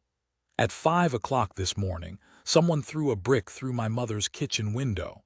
Someone from our shift, and I want to know who it was. I studied their faces. Everybody looked shocked except for the rookie, who looked angry, and D'Estasio, who looked bored. I'd hoped I might be able to spot the guilty one right away, but I should have known better than to think things could be that easy. Captain Murphy stepped forward. "You think it was someone from our shift?" His voice made it clear that he thought I was completely bananas. "I do," I said. "The accusation offended them." I let them be offended for a second, and then I said I wasn't going to say anything. I was going to let it blow over. I'm not a complainer. I can take it, of course. I'm not here for myself. But I draw the line at throwing a brick through an old lady's window. Mess with me all you want, but do not mess with my mother. The guys blinked at me. Language. No one was hurt, if you're wondering, I said. But glass went everywhere, and not safety glass either. And a lovely historic window is destroyed. I checked all their faces one by one, sympathetic, concerned, shocked. But somebody here was responsible. So who was it? I demanded. Who the hell thought terrorizing a sweet old lady was a good idea? Who in this crew wants to get rid of me so badly that they're willing to do that? "It's terrible," the captain said, "but it wasn't us." "I think it was." "Why would you think that?" Case said, sounding hurt. I was pacing around now. "A few weeks ago, somebody broke into my locker here at the station and scrawled the word slut in Sharpie across the back wall. That got their attention. I ignored it. I tried to clean it off. I hung an old calendar from my station in Austin over the spot. I didn't complain. But then this week somebody slashed all my tires, $400 worth of tires, and left a note on my windshield that said, "Just quit, you witch." The guys looked around at each other like, "What the hell?" "Fine," I said. I ignored it. "It's not the first time I've been called a witch." "Whatever." I looked around. "But then this morning my mother, you guys." I looked around. "This one had a note too." "What did it say?" the captain asked. I held up the note. The captain leaned closer and peered at it, reading and frowning. "Just quit, you wore." "What does that mean? What did you wear?" I think he means wretch, Captain, Tiny said. Can't spell for shit, the captain said. For a second my throat felt like it was closing up. I held very still to let it pass. I would not cry or let my voice break or even tremble. All emotions but anger right now were unacceptable. This moment had to be a show of strength and defiance and absolutely nothing else. But I would tell them about my mom. Maybe it would shame them into behaving better, or maybe it wouldn't, but by the time I finished talking, they would know the truth. She's sick, I said, surprising even myself with the crackle of emotion in my voice. That's why I came here. She lost the sight in one eye after an operation and her sight's not great in the other one. She gets headaches. She wears an eye patch. Her depth perception's all messed up and she has trouble with the stairs and she can't drive at all. That's why I'm here. The guys were dead silent. I was not going to cry. I went on. And somebody threw a brick through her window. Somebody here. Somebody who has dedicated his life to helping others. Somebody who's supposed to be a hero. I started pacing. It doesn't matter that I'm not actually a wretch, whatever that even means. It doesn't matter that I'm not even remotely intimidated by this bozo. It doesn't even matter that there's no point in going after me like this. It's what? Weeks before the captain makes his decision between me and the rookie. We all know what he thinks about women. We all know what we all think about women. I'm out. I'll be gone before you know it anyway.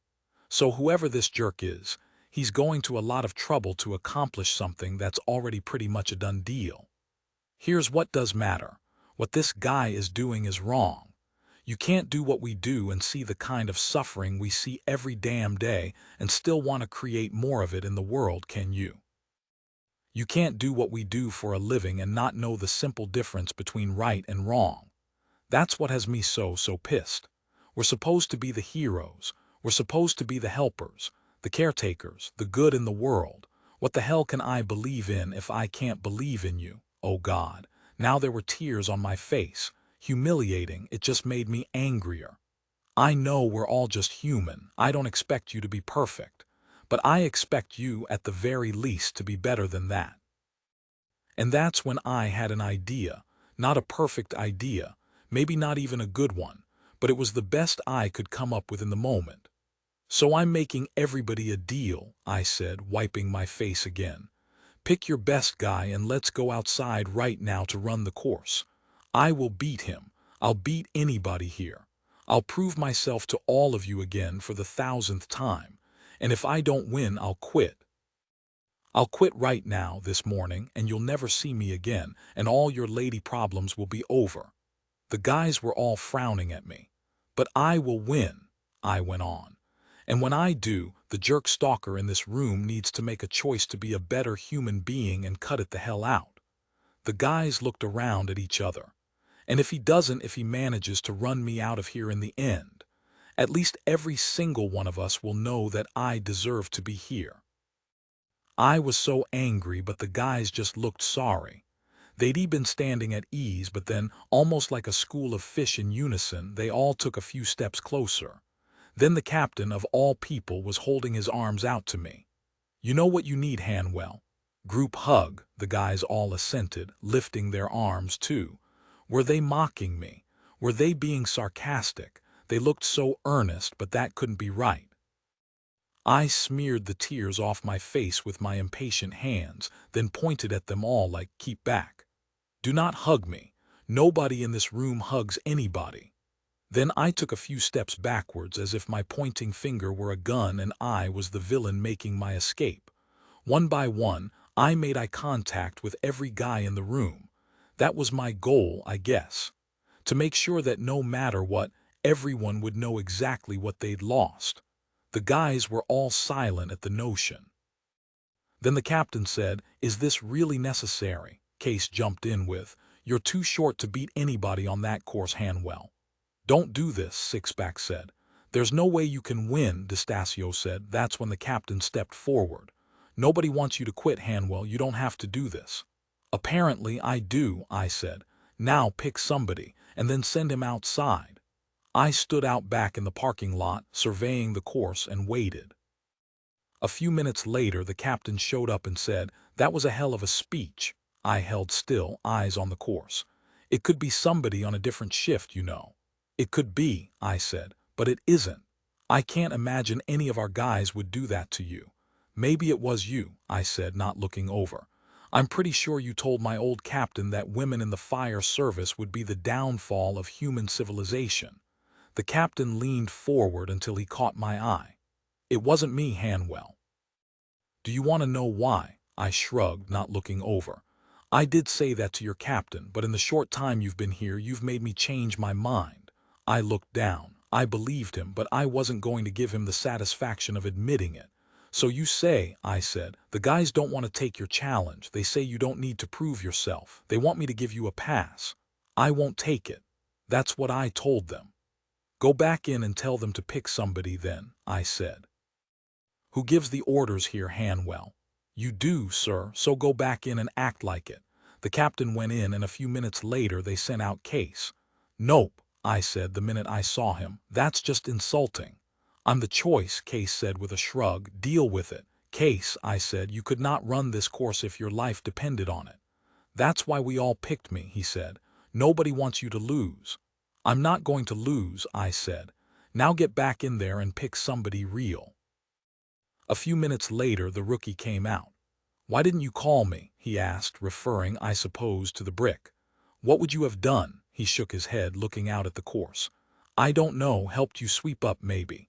"Maybe it was you who threw it," I said then. "You couldn't possibly think that." He searched my eyes. I shrugged. "Maybe you've been nice to me this whole time to throw me off your trail. Maybe you secretly want me gone." "Trust me," he said. "I want you the opposite of gone." I looked away. "I don't trust anybody anymore." "You don't have to do this," Owen said. "Nobody wants you to." "Why are you out here anyway?" I asked. "Shouldn't you be inside deciding?" "They've already decided." I turned to him. "Who is it?" He shrugged. "It's me." I let out a bitter laugh. "Of course it is," I said. "What does that mean?" he asked. I was marching toward the course. "Call the guys, let's get this done." The guys gathered near the pull-up bars. "Who's got a stopwatch?" I said. Tiny raised his phone, open to the stopwatch setting. It wasn't a perfect plan, of course, but I just needed to do something. Anything. The rookie and I took our places. I'd been practicing as inconspicuously as possible. I worked on elements of the course when the guys weren't looking, mostly because I never wanted them to see me do anything I wasn't good at. Twice a year, the captain had said, we'd run it together, and I didn't want to be embarrassed. More than that, I wanted to kick butt. So now, suddenly, it was that day. Time to see if all that on-the-sly practice and self-taught parkour would do the trick. Necessity, as always, was the mother of invention. I'd watched the guys do the course before. When they jumped to grab the bar, they grasped with their hands and hoisted up against gravity. But I didn't have the option of jumping for the bar. The only way for somebody my size to grab it was to do a wall run up the pole, then a turn vault. It was the only way for me, but also a better way. The momentum would do most of the work for me. I wasn't crawling up over the bar so much as grabbing it as I went by. The guys started with their heads below it, but using the pole as a kind of springboard helped me grab the bar with my head already above then. It was just a little farther to pop up into a hip catch, and then I could spin over it and drop. I used some version of a wall run to approach every tall structure on the course, using it to shift my momentum from forward to upward. I used the cat leap to get myself over that 8-foot wall. I used the thief vault and the lazy vault to sail over most of the log hurdles, adding a pop vault for the tall ones. Who says hours watching YouTube are wasted? I also used the lash technique to swing across the 8 parallel bars. Of them all, this one probably saved me the most time. The guys would hang from the bars, reaching forward to grab the next bar before letting go of the first one. I didn't have that option because my arms were not long enough to touch both bars at once. I had to propel myself forward using legs and momentum and fly from bar to bar. If you get the rhythm right, you never slow down, just zip along under the bars, arms pumping. The guys never had to trust themselves to fly. Even my landings were better.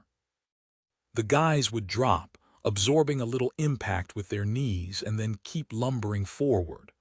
I would land like a cat and spring back up, catching that momentum to propel myself ahead. So I felt pretty confident standing there about to start. Owen was the youngest and probably the fittest of the guys, but I could still beat him. Case clanged a metal pipe against another as our starting gun. "Go," he shouted, and we were off. I didn't even look at Owen. I just launched, hoisting and spinning, vaulting and leaping into a massive lead over him before we were even halfway done. I worked the course like a pro. It was more like ballet choreography than anything else. I skimmed under the monkey bars, vaulted over all the logs without ever breaking stride, and scaled the 8-foot wall without faltering. At the top of the wall, with only the rope climb left to go, I had a good 1-minute lead on the rookie. But then I landed wrong. Maybe I had too much momentum. Maybe I was distracted by all the guys watching, but when I hit the ground on the other side of the climbing wall, rather than shifting straight into a parkour roll, I caught the side of my foot and felt it bend under me. I heard a crack. I felt the pain sear up to my brain and then reverberate back down, and I'll admit, it threw me off. I made a quick self-assessment. Definitely sprained. Possibly fractured. I heard a clonk to my right and looked up to see Owen hook over the top of his wall and drop down. I took off running, limping badly, and he scrambled after me. One final thing, the rope climb. Parkour couldn't help me too much with this one. It just called for the standard technique of wrapping the rope in a J-hook around one foot. I'd done it before, but this time my injured ankle wasn't quite working right. I'd tell it to push, and it would just kind of disobey. The rookie had a real advantage over me here. Not only did he have 2 working ankles, he also had big guy shoulders. I was strong for a woman, but his shoulders were twice the size of mine. There really was no way I could beat him up the rope. But I wasn't giving up. The rookie and I were neck and neck when I gave up on my legs and just started climbing arms only, hand over hand, letting everything else dangle below me. It was harder and slower, but it was my only option, and the truth is he beat me to the top. But then, in his haste to drop back to the ground and head for the finish line, he dropped too fast. He hit the ground hard and fell on his side. I dropped fast, 2 rope burning my palms as I went, but I never lost control. I landed on one foot just as he was getting back up, and I took off running, ignoring the searing pain shooting from my ankle all the way to my hip, and crossing the finish line a good 2 seconds before him. Here was the weirdest thing about winning that race. There was no cheering, no hugs, no high fives. There was just me and my throbbing, angry ankle as I collapsed on the ground, and a whole crew of firefighters surrounded me in disbelief, admiration, and maybe even a little respect. "Does it hurt?" Sixpack asked. "It hurt like hell." "Nope," I said. "We're going to need a medic," Case called out, and all the guys raised their hands to volunteer. "Let me guess," I said. "You're going to make the rookie do it." They did. Sixpack and Case lifted my arms around their shoulders and helped me limp back to the station. Tiny went off to find me a set of crutches. Had I solved all my stalker problems? Maybe not. But I'd impressed the guys. I'd maimed myself to do it, but I'd impressed them. And even better, nobody had been willing to bet against me. It felt pretty good to hear that. "You wouldn't really have resigned, would you?" Case called out. "I would have," I said, dead serious. "I wouldn't have accepted it," the captain said. "Maybe not this week," I said, reminding him of the choice he still had to make. Back inside, the guys were back to their rowdy selves, already retelling the tale and imagining how it would have gone if Case had been my competition, hooting wildly at the idea of his round body trying to hoist its way over the hurdles. Owen tended to my ankle. As the guys got louder, my little corner with Owen seemed to get quieter. I watched his hands wrapping cold packs around my ankle. They were pretty scraped up. "You okay?" I asked. "Fine," he said. You okay? Totally fine, I said. The rookie smiled. That was unbelievably amazing, by the way. How did you learn to do all that? I shrugged. YouTube. As I watched him work, my brain kept circling back to one moment during the course. The moment when he'd fallen at the bottom of the rope. Something about the way he'd fallen seemed strange to me. Why did you fall at the bottom of the rope? I asked then quietly. He kept his head down, wrapping my ankle with a bandage. Just hit too hard, I guess. Did you hurt yourself? I asked. He kept his head down but shook it. Nah. Weird, I said. Lucky, he said, still not looking up. I was studying him. If you hadn't fallen right then, you would have won. You don't know that, he said, head still down. Rookie, I said then, lowering my voice. Did you fall on purpose? He finished wrapping and taped it in place. Then he lifted his head and looked straight into my eyes, and I knew the answer. Rookie, I said, gearing up to scold him, but he leaned in. There was no way in hell you were quitting the department today. Not if I had anything to say about it. You deserved to win, and you won. Now shut up. I could have kissed him. I also could have argued. I could have insisted that he come clean to the guys.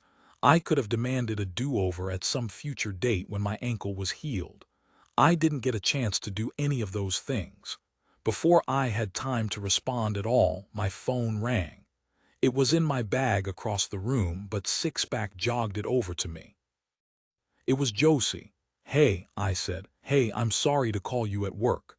It's okay, I said. Something was wrong. It's about Diana, Josie said. She collapsed. Actually, that's not right. She had a seizure. 22, she had a seizure. Normally, a word like seizure would prompt my usual sense of calm the storm to kick in. That's not what happened this time. I was always at my best in a crisis, but not today. This time, kind of like when you see lightning flash and then you hear a clap of thunder, panic flashed through my chest, and then I heard it in my voice. What happened? She was making breakfast and the seizure hit.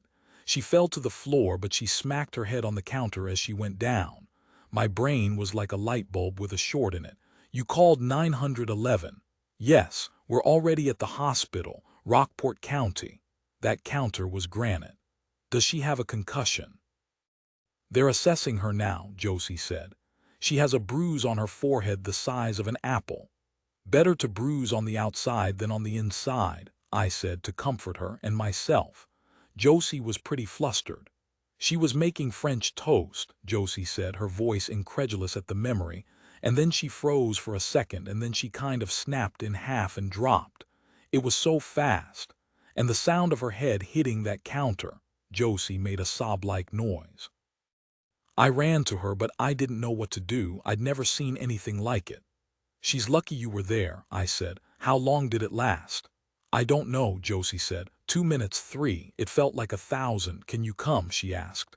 Right now, of course, I said. I'm on my way. Before I'd even pressed end, Owen was helping me to my feet. He knew something was up, but he didn't ask. He handed me the crutches Tiny had found. I moved toward the guys who were all still gathered around the table. My whole body felt wobbly, but I forced it to work right, mind-over-matter style.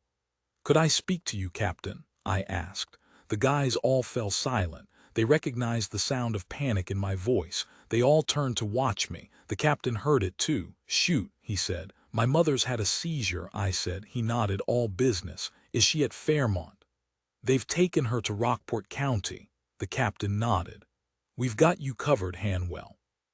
Get your things and we'll call in somebody from B shift. Thank you, I said. As I hobbled away, getting my bearings with the crutches, the captain called out after me, Hanwell. I turned back. Anything you need, anything at all, it's yours. Then the captain told Case to give me an escort and to use the lights and sirens. At the hospital, Josie was waiting outside my mother's room, nursing a paper cup of tea with the tag still hanging over the side. What happened to you? She said when she saw the crutches. Tiny sprain, I said. Don't even feel it.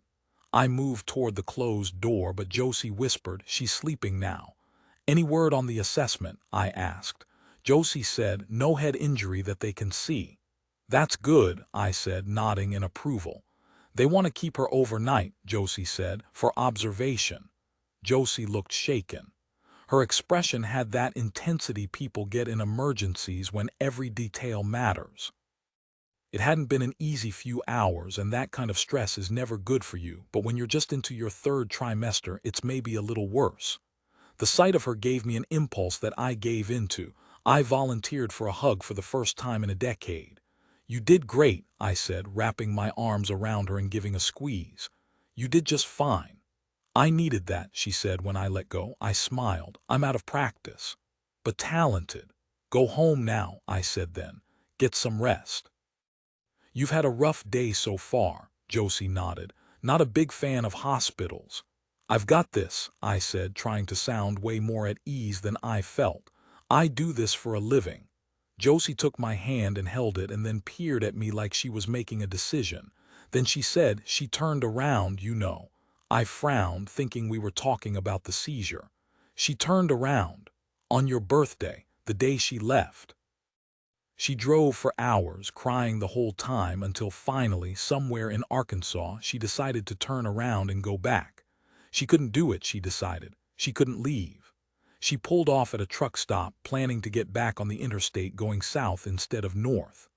Before she even finished at the pump, she got a call from Wallace. He was just checking in, just saying hello, but the sound of his voice stopped her.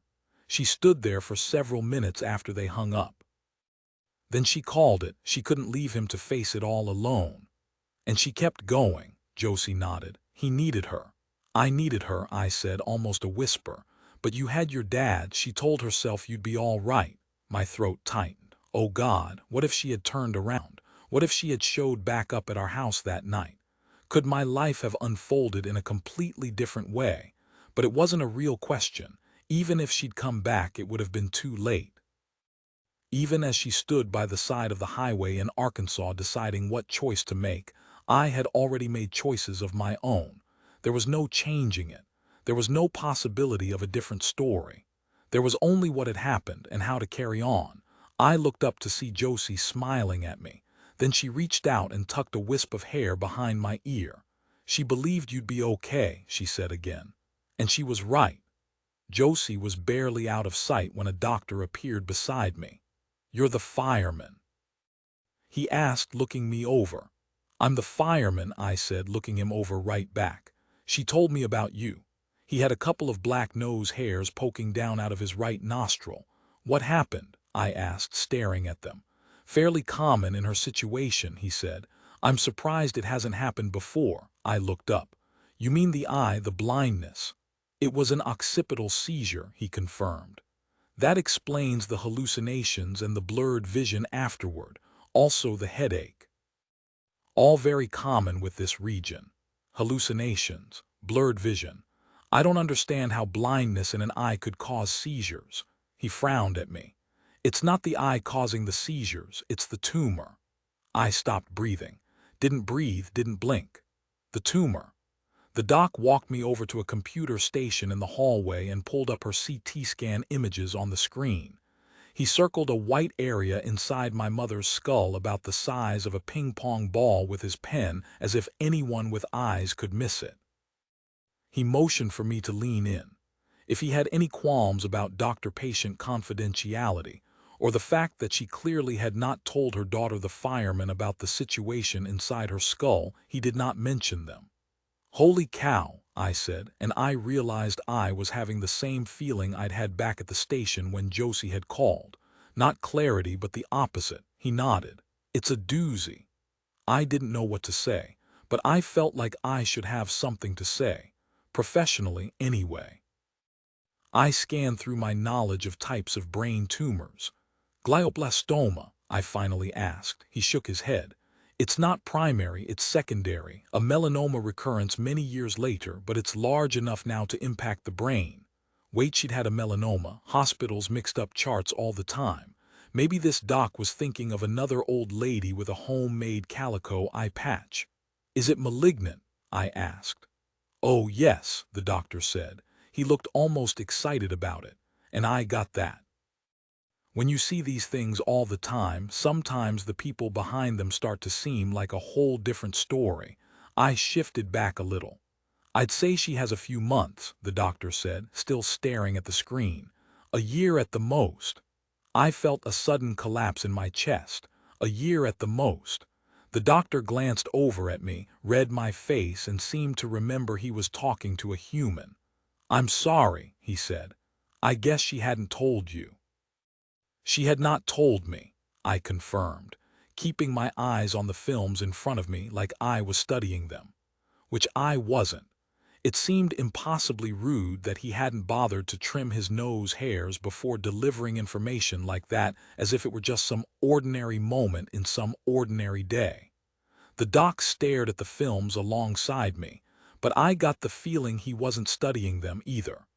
I felt sorry for him in a way. He never expected, popping in, that he'd be delivering this kind of news to an unsuspecting family member. I knew what it felt like, how it jolted the system. I knew how you had to gird yourself for it going fully armored.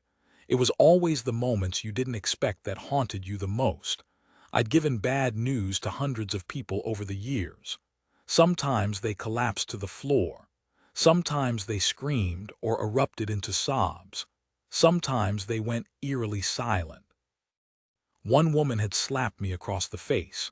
For a second, I thought more about what that doctor must have been feeling in that moment than what I was, until he said, "Well, the good news is she seems to be otherwise healthy, as far as we can tell."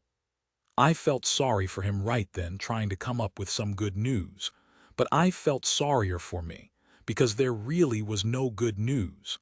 The doctor went into the room after that, but I stayed in the hallway. I don't remember saying goodbye to him, or thank you, or whatever I must have said. I just remember the most searing feeling of cognitive dissonance.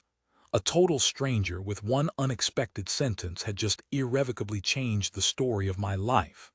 On the way into the hospital, I thought I might ask for an X-ray, but now my ankle was forgotten. I'd worry about it later if it didn't get better. It was all I could do to soak the news in. My brain couldn't understand it. It was like a white fog inside my head where the comprehension should be. A year at the most. She'd known this whole time. She'd known, and she hadn't told me. I felt my knees start to tremble, and because I wasn't ready to face her, I found a sitting area in the hallway. My brain didn't understand, but my body did. Why hadn't I tried harder? Why hadn't I demanded to look at that eye? All the clues clicked into place, and I felt like an idiot for not having put it all together sooner. I had seen all the pieces, but I had refused to assemble them. Maybe I hadn't wanted to. Things were different sometimes when the heart was involved. But now I knew. There was no way to unknow. I needed the details. I needed charts and histories and information. I wanted to see all her films, get the records of the surgery. I wanted to gather it all up and spread it out on the dining table like a code that I could read just right, better, smarter than anybody else, and crack for her. I needed to know what was going on. How could I help her if I didn't have the full story? But maybe not even she had the full story. I noticed, the way you might with a patient, that my breathing was accelerated. Some part of me understood that she was beyond help. That doctor had not said, "Get her into surgery stat." He hadn't talked about any treatments at all. If this were something that could be cured, they would be trying to cure it right now. The fact that we were crocheting baby blankets for preemies at the hospital instead of going there for radiation treatments seemed to confirm that there weren't any treatments left. It all made sense now. How thin she was. How vague she'd been on all the details. The goofy collection of eye patches. This was why she'd called me here. This was why she'd asked me to give up my entire life. This was what we'd been doing all this time. We were saying goodbye. Why hadn't she told me? It seemed so unfair that I hadn't been informed. I might not have done anything differently, but I might have thought about things differently. I might not have wasted so much time. It filled me with panic. We were running out of time. What was she doing sitting around in the garden and making soup and crocheting blankets with a deadline like this? There had to be something more important for her to do with her time than watch 80s rom-coms. Weren't there people to see? conversations to have, travel. Or maybe she just wanted to sit in the garden and breathe. Complicated, always so complicated with Diana. I don't know how long I sat out in that hallway with my head in my hands. An hour, two. All I knew was, once I went into her room and saw her again, knowing what I knew now, it would be real. And I didn't want it to be real. I stalled as long as I could. I stalled so long that when I finally forced myself through her door, she was asleep for the night. The lights were all dimmed and the room was shadowy. I could make out the bruise on her forehead easily. It was almost black, but I didn't get too close. I didn't want to wake her. Also, she wasn't wearing her eye patch. It was the first time since I'd arrived that I could see her face unobstructed. Would I have been able to tell if I'd seen? Maybe. I could see that the eye itself was a bit distended, but otherwise there she was, my mother, exactly the same as always and totally different. I lowered myself into the visitor's chair beside her, held very still, and watched her sleeping face. I tried to imagine a world without Diana in it, but I couldn't. I just couldn't. How had I wasted so much time? How had I let one disappointment shape the course of our relationship? More than that, why had I decided to blame her for everything that happened with Heath Thompson? Stupid. And wrong. Why hadn't I tried harder to see things clearly? 10 years I'd simmered in my own self-righteousness, holding my grudge against her, as if the only way to win was to stay mad the longest. As if there had ever been anything to win. As if you don't always lose by definition when you push the people who love you away. All she'd wanted was forgiveness, and I had flat out refused to give it to her. I will always remember that moment of my life, that night in the hospital, crouched in a chair in my mother's gray room, groping my way through the news of her death sentence, feeling it all, but completely numb at the same time. I see it frozen in time as if it's a painting. In the memory, it's not my adult self, in my Lillian uniform with my crutches, that I see in that chair. It's me as a child, wearing my favorite nightgown from when I was about 8, the one with ruffles and little hearts. I'm barefoot with those soft, chubby feet children have. My hair is long and my mother has just brushed it before bed. And then I stand up in the painting and walk out of my place. I crawl into the hospital bed beside her, suddenly as small and lost as I'd ever been, trembling, gasping for air, seeing it all, every implication of everything I just learned, and at the same time, blinded by a fog of incomprehension. I wedge myself between her and the railing. I press against her soft warmth. And I beg her with everything I've got not to leave me. The next morning, when my mother opened her eyes, I was standing by her bed, assessing her bruise. She met my eyes. Then she said, "Oh, sweetheart, they told you." I nodded, trying to stand up taller as if that might make me braver. She held out her hand to me. I took it. "Why didn't you tell me?" I asked. "I just wanted to have some fun while we could." She gave me a smile. "This kind of news can be so depressing." I gulped a little unexpected laugh. "I just wanted to see you," she said, squeezing my hand. "I just wanted a little taste of how it used to be before. I knew Wallace was dying when I married him, but sometimes I wish I hadn't known. It's so hard to feel happy and sad at the same time." Suddenly, I felt for her. For the first time ever, I looked at that moment when she drove away through her eyes and with her heart. What must it have felt like to give up her husband and child for a man she knew she would also have to lose? It must have been agony in every direction. For the first time, I understood.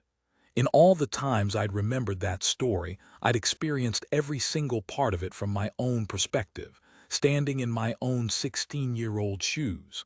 Now, for the first time, I saw it unfold from a new angle, hers, and it changed the story.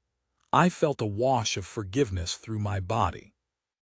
Now it was me, suddenly, who wanted forgiveness. "I'm sorry I was so angry at you for so long," I said then. She was ready for it. She patted me like nonsense. "You were a kid. Sometimes it's easier to be angry. I was so stupid. I blamed you for things that weren't your fault." You were standing up for yourself, that's a good thing. I hadn't thought of it that way, she went on. You thought I had rejected you, so you rejected me harder. It was very sensible, really. Self-protection. I admired it. But it was more complicated than that. You did what you needed to do to be okay.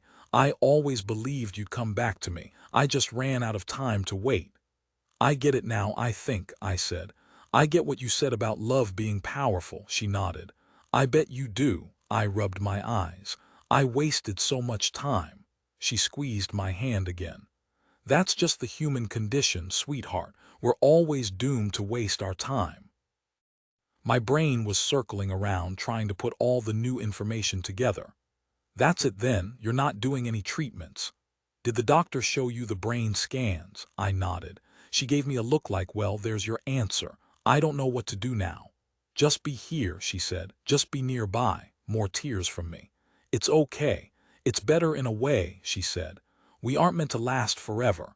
I wouldn't have wanted to spend my last year getting cut up and drugged. I'd much rather be in the garden or painting pottery or walking by the ocean. Of course, you can't argue with walking by the ocean, but when the end result of that is dying, it sounds a little less ideal. There's nothing else to try, nothing even experimental. There was some experiment I could have joined, but I declined. It sounded awful. I sat up. What really? What was it? Some new drug, some clinical trial? I said no. What? Why would you say no? I don't want to take any more drugs. I've had enough medical intervention for a lifetime. But it's just medicine, with gruesome side effects, the least gory of which is fatal skin infection. I'm just saying, what if it worked? What if it didn't and then I'm killed by my own skin? At least that way there's a chance. Not one worth taking. In that moment it seemed like she wasn't trying.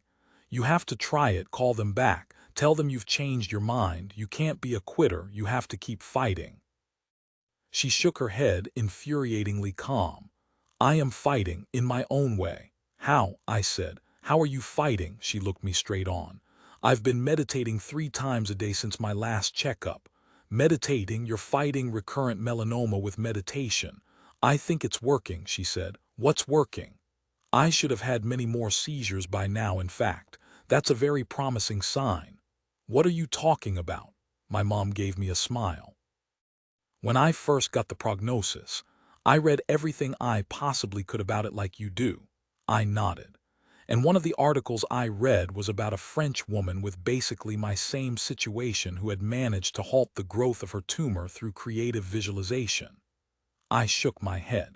What did she visualize? She mediated 3 times a day, and she very specifically imagined a hard shell growing around her tumor so hard that it was compressed inside and couldn't get any bigger. I made a conscious effort not to roll my eyes. It worked, Diana said. She'd been going downhill rapidly, but then her decline slowed, then stopped entirely. She didn't die for another 7 years, and that was in a car crash. Totally unrelated. When they autopsied her tumor, guess what they found? What? A shell, a hard shell around it, and it hadn't grown at all. I shook my head. That's urban legend. That can't be real. It is real. It's documented. You can't just imagine a tumor away. Maybe not, she said, but there's certainly no harm in trying. 23, and so we went home and made supper and sat in the garden while the sun went down. There was nothing else to do. It hit me in strange waves. There were moments when I felt gutted, and moments when I felt almost normal. Moments when I felt at peace with Diana's acceptance, and moments when I felt panicked to do something. Moments when I felt like somehow, when all was said and done, everything would be okay, and moments when it seemed like nothing would ever be okay again. Remember when I was all about trying to keep my life from getting destabilized?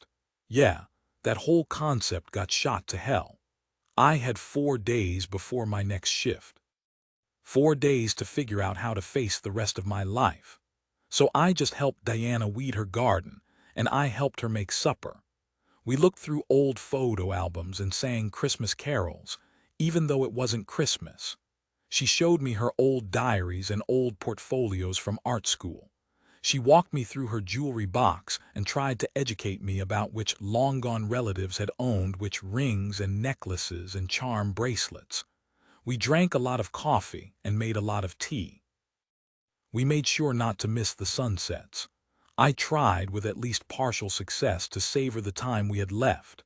That was the goal, any way to enjoy her living presence near me and not fixate so much on the sorrow to come that I forgot to pay attention. To learn to make the best of things, as fast as I could. Every night that week after supper, the rookie showed up at the front door, wanting to check on us or do something for us or help. But I wouldn't answer it. He came anyway, though, and left tubs of scones and muffins and cookies for comfort. We brought them in later and arranged them on the kitchen table, but I couldn't eat. Finally, on the last night before our next shift, he knocked and kept knocking. "Me again," he said when I finally opened the door. He'd been texting me, too, to see how my mom was and how my ankle was and how I was doing about the brick. He'd left a few messages, but I hadn't answered anything. I wasn't ignoring him exactly. I just had no idea what to say. How could I put any of this into words? The sight of him there in the doorframe felt like salvation. I wanted to grab onto him like a life preserver in an empty ocean. Instead, I made myself keep treading water. If I stopped, I'd never start again. "You can't be here," I said to him, like the threshold was some great barrier neither of us would ever cross. "I need to talk to you. I can't, it's too much." "I know. You just got this stalker thing dealt with, I hope, and the last thing you need is me showing up like a pain in the ass." "It's not that. I just need to see you." I shook my head. 5 minutes, please. I've been afraid to leave the house since finding out about my mom. Afraid she might disappear, maybe. But she'd gone to bed for the night, already cranked up her white noise machine and closed her door. What was I going to do? Sit in the hallway and guard the stairs while she slept? I could give Owen 5 minutes. I hung the dish towel on the coat rack and stepped over the threshold. Owen backed up less than he should have, and then there we were, standing way too close. "What now?" I said. "I just want to see you." I held my arms out like, "Voila, can we just talk? I have questions for you." "Fine," I said, and started down the front walk. I didn't even limp. I wondered if he'd forget about my ankle. "How's your ankle?" he asked then. "Fine," I said. "I've been off the crutches since yesterday." "Actually fine?" he asked. "Or firefighter fine?" "Firefighter fine," I conceded. "But it's much better than it was. I'm being careful." "You're limping a little," but I disagreed. "I'm not limping at all." "You're walking gingerly then." Funny to start with the ankle. It was the least of my worries now. "Next question." "Okay," he said, following. "Tell me how your mom is." I took a deep breath. Then I just said it fast, like ripping off a Band-Aid. "She has a brain tumor. That's what caused the seizure. It's a recurrence of melanoma. It's malignant and very aggressive. She has a year to live at the most." The rookie had not been expecting that. He was quiet for a minute. I intended to keep walking, but when I got to the garden gate, I slowed to a stop. The rookie stopped beside me. "Did you know?" he asked, his voice softer. "I didn't know anything. She didn't tell me. She actually told some fibs to throw me off, but I knew something wasn't right." "How is she?" "Weirdly, she's okay most of the time." "How are you?" My voice caught in my throat. I felt myself straighten and stiffen, like that might help. "I am struggling," I said. "Now you really need that hug," Owen said. Maybe I did. Somehow, though, it felt like that would make things worse. I shook my head at him. "Don't hug me," I said, and started walking again. "Okay." We walked a while without talking. Honestly, how could you follow that? Hell of a conversation killer. So we didn't talk, but Owen stayed right there with me. In this moment, given everything, it was better than talking. After a good while, Owen asked, "Should I distract you? What can I do? What were your other questions?" "They all seem stupid now." "Ask me anyway." "Okay. Do you know how much you shocked the hell out of everybody on the course the other day?" I smiled a little to myself. It seemed like a different life, but the memory of it felt strangely good. Like it broadened my perspective to remember other things that mattered. "They can't stop talking about it," he said. "You're a legend." "That works," I said. "I'm good with legend." It felt like maybe that was it for his questions.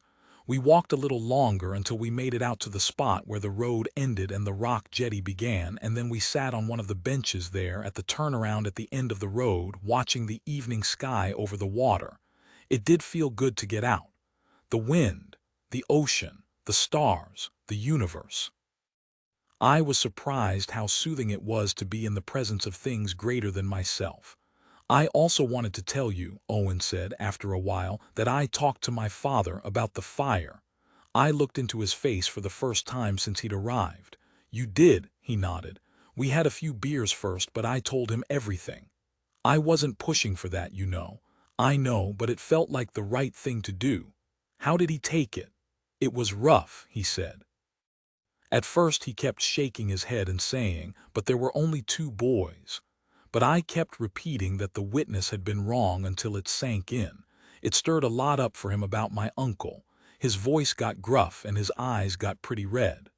Was he angry? I don't think so, though it can be kind of hard to tell with my dad. What did he say? Actually, I told him that I'd always worried I might have been the one who threw the matchbox. That I'd been trying to remember for 20 years if it was me or not. But he said no. He was there in the room when my friend Stevie gave his testimony, and Stevie described throwing the box. My dad remembered it specifically because what Stevie had said was so odd. He said that as soon as he lit it, he thought it looked like a flaming hedgehog. And then the minute my dad said that, I remembered something. I saw a flash in my memory of Stevie throwing the box and shouting, "Hedgehog." It all came back. I let out a long sigh of relief. The rookie hadn't thrown the box. He hadn't started the fire, not directly anyway. What inexpressible comfort he must have felt to know that. So now you know it wasn't you, I said. He thought for a second. I was still a part of the group, but it's nice to know I didn't actually throw the hedgehog. I pushed my hands down into my pockets and turned toward the water. The rookie leaned toward me. Anyway, thank you. I've done a lot of thinking about forgiveness since I talked to you that day. I've tried to come up with good things that came out of what happened, even as bad as it was. And I'm starting to think maybe the aftermath of it all wound up shaping my life, in good ways as well as bad. I couldn't change the past, but with every choice going forward, I tried like hell to do the right thing. He gave a little shrug. It definitely forced me to define who I wanted to be. And do you feel better? I asked. Since telling your dad? I think so, he said, nodding. Although I still have one thing left I need to tell him. What's that? He hesitated a second and then he said, I'm quitting the fire department. Wait, what? I need to talk to my dad first, of course. He and my mom are down in Boston this week, but I'm planning to cook them dinner once they're back and break the news. You know, delight them with some amazing meal and then say, that food in your belly, I want to do that all the time. Then I'll make it official with the captain. I was still catching up. Wait, you're what? He nodded. You were right, I should be cooking. I was right, I didn't want to be right. That was the last thing I wanted, no matter how much I'd benefit. He was my favorite person in the firehouse. He might be my favorite person, period. Suddenly, words my captain in Austin had said to me flashed into my head. Find one person you can count on. I took a step back. Can't you do both? I asked. Most firefighters had 2 jobs, some had 3. He shook his head. I knew my reaction was totally irrational. We couldn't both stay. If he stayed, if he fought for his position and won, then I would lose. Him leaving meant I could stay. It might well have been part of why he was doing it, to do something kind for me. I knew all this in my head. But in the moment, given all the sadness that already surrounded me, all I could focus on was the leaving. My heart rate sped up. Was it panic? Was it anger? All I can say is I just wasn't sure I could take one more person leaving me. Not today. I'm no good, he said, giving me a look. You know that. You can practice, I said. You can work to get better, he shook his head. I don't think I want to get better, really. He wasn't even going to try. Hadn't we become friends? Hadn't we, I don't know, come to matter to each other? Where will you go? I asked. Back to Boston. He gave a shrug like he wasn't sure. I felt a sting in my chest, right behind my sternum. Owen was leaving. With the possible exception of the night I watched my mom drive off down our street, it was the sharpest feeling of abandonment I could ever remember. But I'd never been comfortable with sorrow. I'd much rather be angry. So I just stood up and walked away as fast as I could while still being careful of my ankle.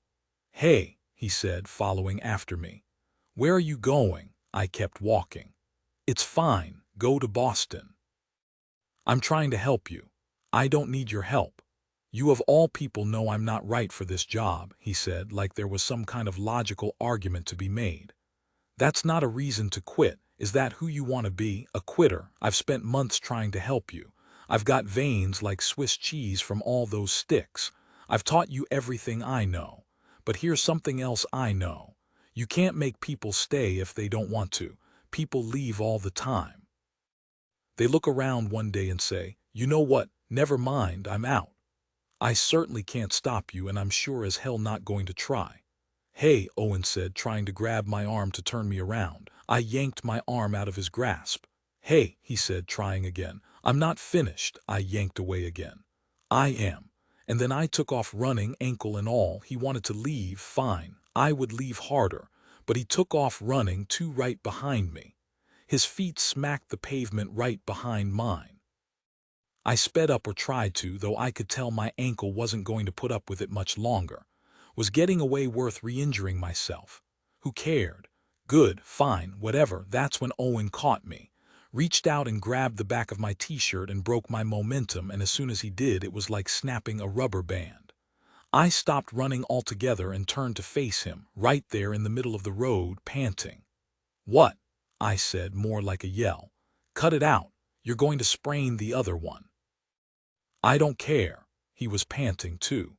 "Can I just talk to you?" Here's what I was doing, shutting down. When I watched that moment in my memory, knowing everything I know now, it seems so crazy to me how angry I was. He was trying to help me. He was making sure I could keep my job. He was giving me the thing I wanted most in the world. Except the thing I really wanted most was him. All I can say is, I wasn't good at feelings. I'd spent my life carefully avoiding them. And now, since moving to Rockport, it had been one tidal wave of them after another: the crush, the kiss, the stalker, my mother. It's easy to heckle the screen of my memory and say, just let the man talk. But in the moment, I truly felt like I might drown in emotion as all the feelings of loss and abandonment unleashed, and so I did the only thing I could think of to rescue myself. The thing I'd always done for all these years to stay safe. I shut it down. "No," I said. "I have to go." "Nope," I said, turning and striding back toward Diana's front door. "I can't." I expected him to follow me, but he didn't. He let me go. When I got to the door and pressed against it, gripping the handle, I turned halfway back, ready to tell him to leave again, and I was surprised to find myself all alone. A second of relief and then disappointment. I turned farther and I saw him walking away. My shoulders sank. I watched him unlock his truck and get in. I heard the ignition come on, and then he started driving off. Good, great, but it didn't feel better to be rid of him. It felt worse. "Wait," I whispered, staring after him, watching his tail lights. And then it was almost like he heard me. His brake lights came on, and just stayed on. I stepped away from the door to get a better look. Then he was hooking a U-turn and driving back up the street toward me. He stopped a few houses away and flipped off his lights, and before he'd even opened his door, I was moving through the garden and down the road to meet him. Ankle be damned. I stopped when I got close. He shut the truck door behind him, turned to face me, and then leaned back against it. We faced off like that for a minute. Finally, he said, "Did somebody hurt you, Cassie?" I felt a flash of alarm, as if I'd been found out. "What?" "The way you push me away," he said. "It's like you think other people are dangerous." "Other people are dangerous," I said. He waited for more, and when it didn't come, he said, "So, did somebody hurt you?" My first idea was to say some tough guy thing like, "Please." But that wasn't going to work because there were already tears on my face. I'd already answered his question. There was no sense in pretending, so very slowly I just nodded. "Was it a guy?" I nodded again. "Was it bad?" I nodded again. And then he knew. All the pieces clicked into place for him and he just knew. "I don't want to talk about it," I said. "You don't have to talk about it." "Good," I said, wiping my cheeks with my palms. In my whole life there was nobody who knew except maybe my old captain in Austin, and possibly once they'd seen me beat the crap out of Heath Thompson, my old crew. And then, I guess, by extension, the entire ballroom of the city's bravest who'd been in attendance that night. Still, it felt like a milestone. The rookie didn't take his eyes off me. "Can I tell you something? Okay? I'm not going to hurt you." "Everybody hurts everybody," I said, "eventually." "Fair enough," he said. "I might do stupid things. I might forget to pick up milk at the grocery store or step on your toe when I'm not looking or do something I don't even understand like I just did tonight, but I'll never be cruel to you, not knowingly." No sense arguing. I knew that was true. Then I did a crazy thing. I hugged him. This wasn't the first hug I'd initiated lately. I'd given quite a record number to Diana and Josie in the past few days, but it was the first hug I could remember in years that I wanted for myself. Something about the expanse of his chest, so close to where I was standing, looked so solid and reassuring and like a place I just wanted to be. I leaned in to rest my head against it, and the rest of me just followed. We leaned against the car like that for a good while. I listened to his heartbeat and his breathing. Then through his chest, I heard his muffled voice. "And there's one more thing."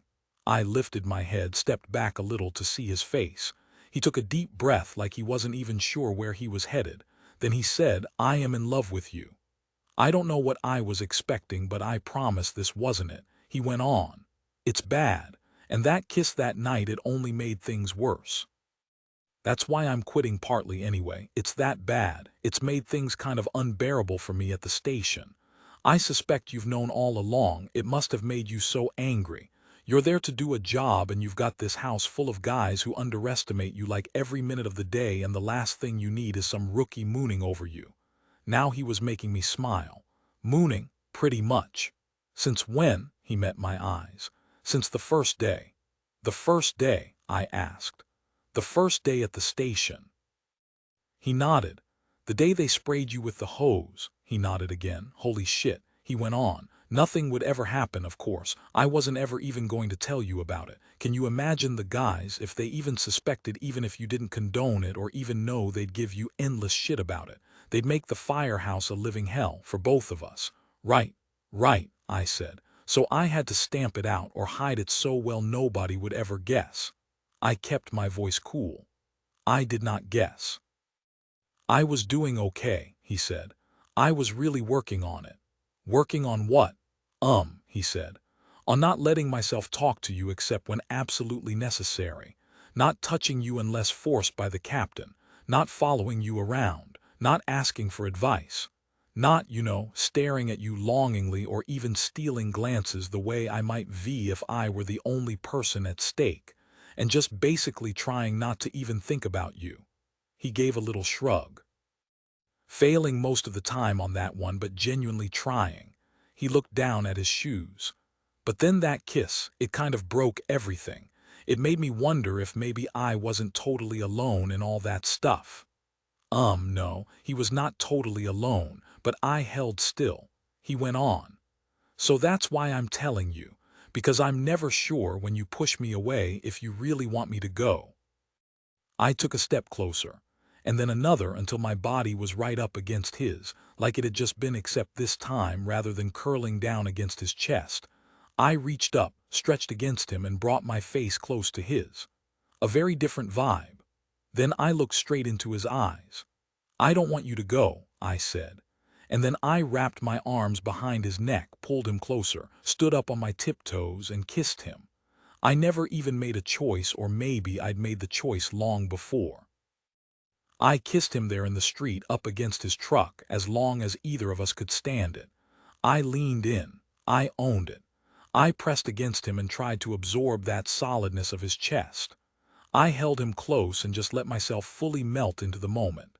Then I pulled back, a little breathless, and said, "If I took you upstairs, could we keep doing what we're doing?" He gave me a wry smile. "I am very grateful to be doing what we're doing." But I added, wanting to be clear, not go any further. Just kiss, you mean? I nodded.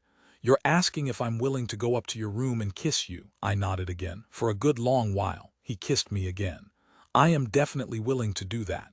I'm going to have to take things very slow is what I mean, he nodded. Of course. Could we go upstairs and sleep together, actually sleep? He smiled bigger, all teasing. Firefighter Hanwell, are you proposing that we snuggle? I gave a barely there smile of my own. I guess that's one way to describe it. I'll take anything. I'd sleep on a bed of nails to be next to you. I turned and started pulling him toward the house. That's actually perfect because my bed is made of nails. Sold, he said. I'm in. I led him through the garden, over the threshold, up the slanted stairs, and through my attic door. We kissed and stumbled the whole way. It's amazing how brave you can be when you feel safe. I walked him backwards to the foot of my bed, and I tugged on him to sit down. When he sat, I climbed on top of him, perching on his thighs, my arms around his neck, my face right there with his. We just kept kissing. And the more we kissed, the more I relaxed into the moment, and the more I gave in to all the goodness of being close to him. It was like a tiny, wordless negotiation. Each time I took a step closer and he met me with tenderness, I took another step closer. The closer I got, the closer I wanted to be. I pulled his shirt off and threw it on the floor, and then there he was without his shirt, all smooth skin and contours. Then I pulled my own shirt off, and there I was in my sports bra, exactly as I'd been with him so many times at the station, as he put pads on me or checked my spine. Of course, this was nothing like those other times. When he ran his palms up, then back down the skin of my back, he wasn't checking my vertebrae. He wasn't working to maintain professional distance. He was doing the opposite. He was trying to get as close as possible. And so was I. I ran my hands over him, just absorbing the warmth and the softness and the landscape of his muscles and the miracle of getting to touch him at all. Then I pushed him back until he was lying down. I scooted forward and traced his six-pack with my fingers. His breath came out like a shudder. It's amazing how much context matters. I knew Owen. I'd seen him in action. I'd worked with him all these months, and I'd seen him make the right, kind-hearted, compassionate choice time and again. The man spent his free time baking cookies, for God's sake. He brought puppies home in baskets. I trusted him. I cared about him. And the more I kissed him, the more I wanted to kiss him. Thank you for coming upstairs, I said. He met my eyes. Thank you for inviting me upstairs. This is a big deal for me. For me too. But you've been in a girl's bedroom before. He shook his head. Not in the bedroom of a superhero. I'm not a superhero. You're pretty damn close. I'm the opposite in a lot of ways. It's possible that you don't fully know how awesome you are. That's distinctly possible. He met my eyes, but I do. The intensity of his gaze made me feel shy. I think about you all the time, he confessed then. In between shifts, all I'm doing is waiting to see you again. Then during shifts, I can't concentrate. I'm supposed to be filling out time logs, but all I can see is that one wisp of hair you can't seem to keep in your ponytail holder. I started to lean in for another kiss, but he stopped me. I think you are so beautiful, he went on slowly, deliberately, that it's blinding. But it's not just that. When I look at you, I just see all the things I admire. It's all the badass stuff about you, sure, like the way you're so calm when all hell's breaking loose, and the way you can toss a three-point shot backwards without even looking and make it with nothing but net. And don't get me started on the one-arm pull-ups. It's how you never panic and nothing scares you.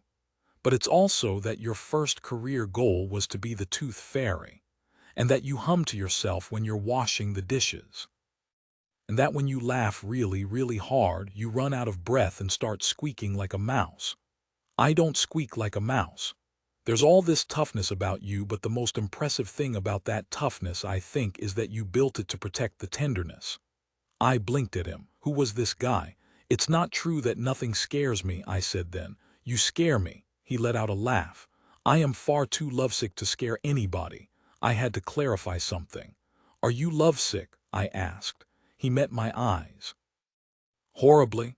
"About me?" I asked, just making sure. He gave me a look like I was adorable and ridiculous and lovable all at once.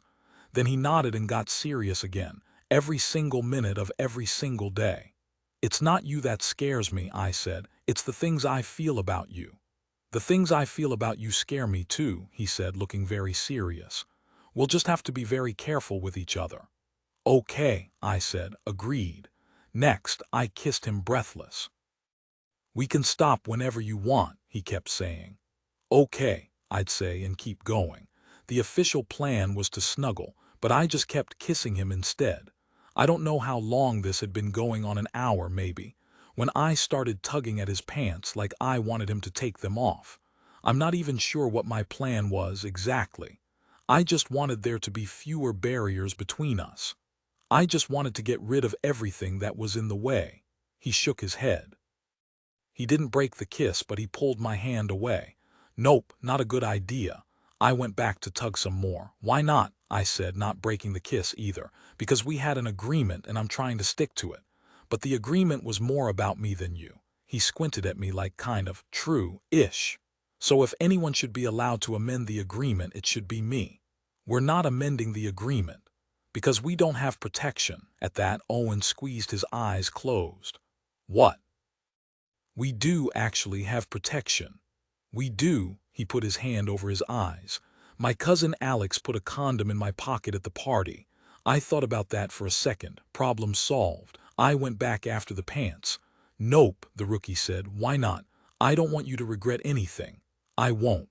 "You don't know that." Maybe he was right, but I was willing to find out. "Don't you want to?" I asked. He honked out a hoarse laugh. "There are not enough words in the universe to describe how much I want to, but we can't." "I think we can." "Cassie," he said, lifting up on his elbows, "I don't want to mess this up with you." His saying no had the opposite of the effect he intended. It didn't discourage me, it freed me up to go forward. His saying no just made me say yes harder. I pushed him back down on the bed and started working on him to change his mind. I kissed him with new purpose. I ran my hands through his hair.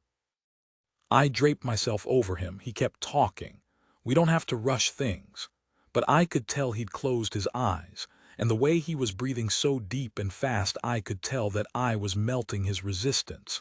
"We can do this anytime," he went on, still protesting. "Life is long."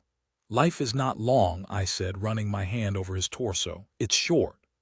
"I think we should wait," he said, kissing me back just as hard. I was winning, or maybe we both were, but I could feel him giving in. Then I pulled back and looked him in the eyes. I had a serious question. "Do you think if we got started but then it wasn't good for me, you could stop?" "After starting, I mean." He gave me a serious answer. "If we got started and it wasn't good for you, I wouldn't want to do anything but stop."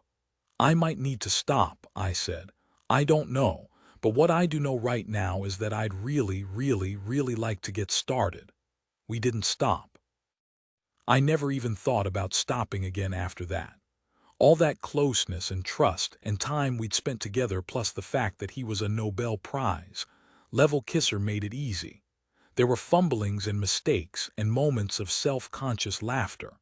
The point is, we laughed a lot and we stumbled along and we took things slow and fast all at the same time. At one point, he accidentally pulled my hair. A little while later, I accidentally elbowed him in the cheekbone.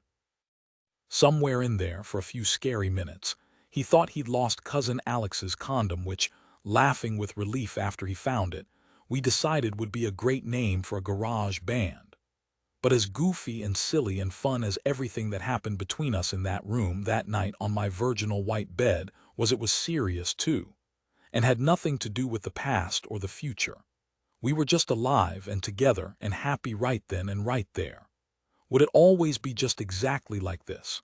Of course not. The rookie was leaving, my mother was dying, and the world was full of monsters. Good things didn't last. People hurt each other every day, and nobody got a happy ending. But that night with him made me see it all in a new way. All the hardships and insults and disappointments in life didn't make this one blissful moment less important. They made it more. They made it matter. The very fact that it couldn't last was the reason to hold on to it however we could. Yes, the world is full of unspeakable cruelty, but the answer wasn't to never feel hope or bliss or love, but to savor every fleeting, precious second of those feelings when they came. The answer wasn't to never love anyone. It was to love like crazy whenever you could. So I kissed him back, and I made a choice to believe in that kiss. I stripped us down until there were no barriers left, and I made a choice to get started and see what happened. What happened was good. What happened was just exactly what I needed. There was something powerful between us, and I had this unshakable feeling that it could rebuild something essential that had crumbled inside me, the same way that laughter soothes sorrow, or company soothes loneliness, or a good meal soothes hunger. It was a profound thing to realize. Love could heal me. Not the rookie, not some guy, but love itself, and my impossibly brave choice to practice it. It really did turn out to be power, not weakness. The power to refuse to let the world's monsters ruin everything. The power to claim my right to be happy. I made a choice to trust the rookie, but it was the choice that mattered the most. I won't lie. Sleeping with the rookie that night was the hardest thing I'd ever done, but it was also, without question, the easiest. 24 the next morning, I woke up with the rookie in my bed. I guess there's a first time for everything. Woke up late, I should add, because understandably I'd totally forgotten to set my alarm. Nothing about this situation alarmed Owen, but everything about it alarmed me. Get up, I said, pulling the blanket to wrap up in. My mom's downstairs, it's morning, we're late, we're on shift today, come on, come on. He opened his eyes and took in the sight of me with a look I could really only describe as blissed out. Come on, man, you're going to get me fired. I stepped to the bathroom to run the shower, and when I came back in, he was just standing there again, still fumbling for his pants.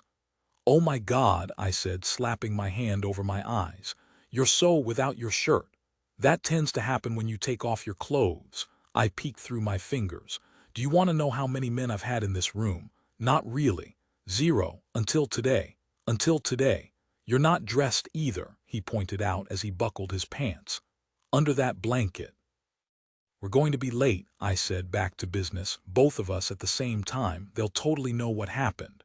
They will not. I have a legendary poker face. I don't. I was panting just a little. Neither of us is ever late. Both of us late together. We're screwed. Don't panic, he insisted, all chill.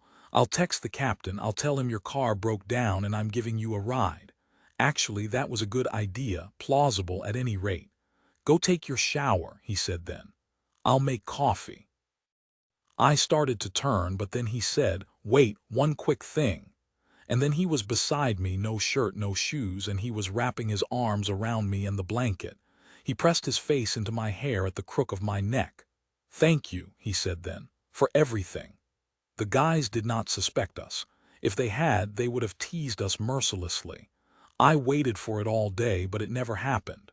So I just did what I do best, ignored the rookie and did my job. It was a week before Owen would have a chance to talk to his dad, so we'd have at least 2 full shifts of doing this before anything changed. Whatever this was, it wasn't dating, that was for sure. I'd forbidden him to come near me again until this whole situation was resolved. I guess we were just keeping a shared secret, or maybe nurturing a mutual crush. Or having flashbacks, luxurious, shocking, delicious flashbacks of that glorious night in my attic room, and the way the breeze had ruffled the pom-pom curtains. Or maybe quietly, without even doing anything at all, we were just making each other happy.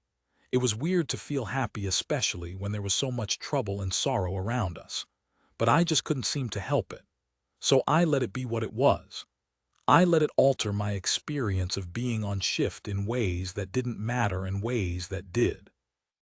I was supposed to be a robot, but I'd become the opposite of that. Instead of metal and machinery inside my rib cage, it was music and motion and color. It was grief about my mother and euphoria about Owen and hope for the future and regret for the past, all swirling together in some relentless symphony, distracting. I wasn't sure it made me bad at my job, though. If anything, it seemed to make me better, more committed, more alert, more alive. It wasn't easier. It was harder. But it was better. I made it through a whole week like that, trying to let everything that had happened soak in and start making sense in my head. It did and it didn't, and my mom insisted that was okay. That's just how the heart worked. She said more in circles than straight lines. Owen kindly respected my wishes and did not come to see me on our days off, but he called every night at bedtime. And I'd lie in my attic bedroom on the phone like the hopeful teenager I'd never really had a chance to be, my bare feet against the window, watching the moon through the curtains for hours as we talked ourselves to sleep. Then, during the last shift before Owen would explain everything to his dad and officially resign, we got a call for a structure fire. This was not a little garage fire on the edge of town. This was a grocery store, right in the middle, and a fire that had started in the early hours of the morning and built momentum until sunrise, when the manager witnessed a black column of smoke rising from the roof as he pulled in to work. When we arrived, a crowd already lined the road. We were the first crew on scene. This was a big fire. The sight of a blazing structure fire is really mesmerizing. There are always crowds, and the crowds are stupider than you might think.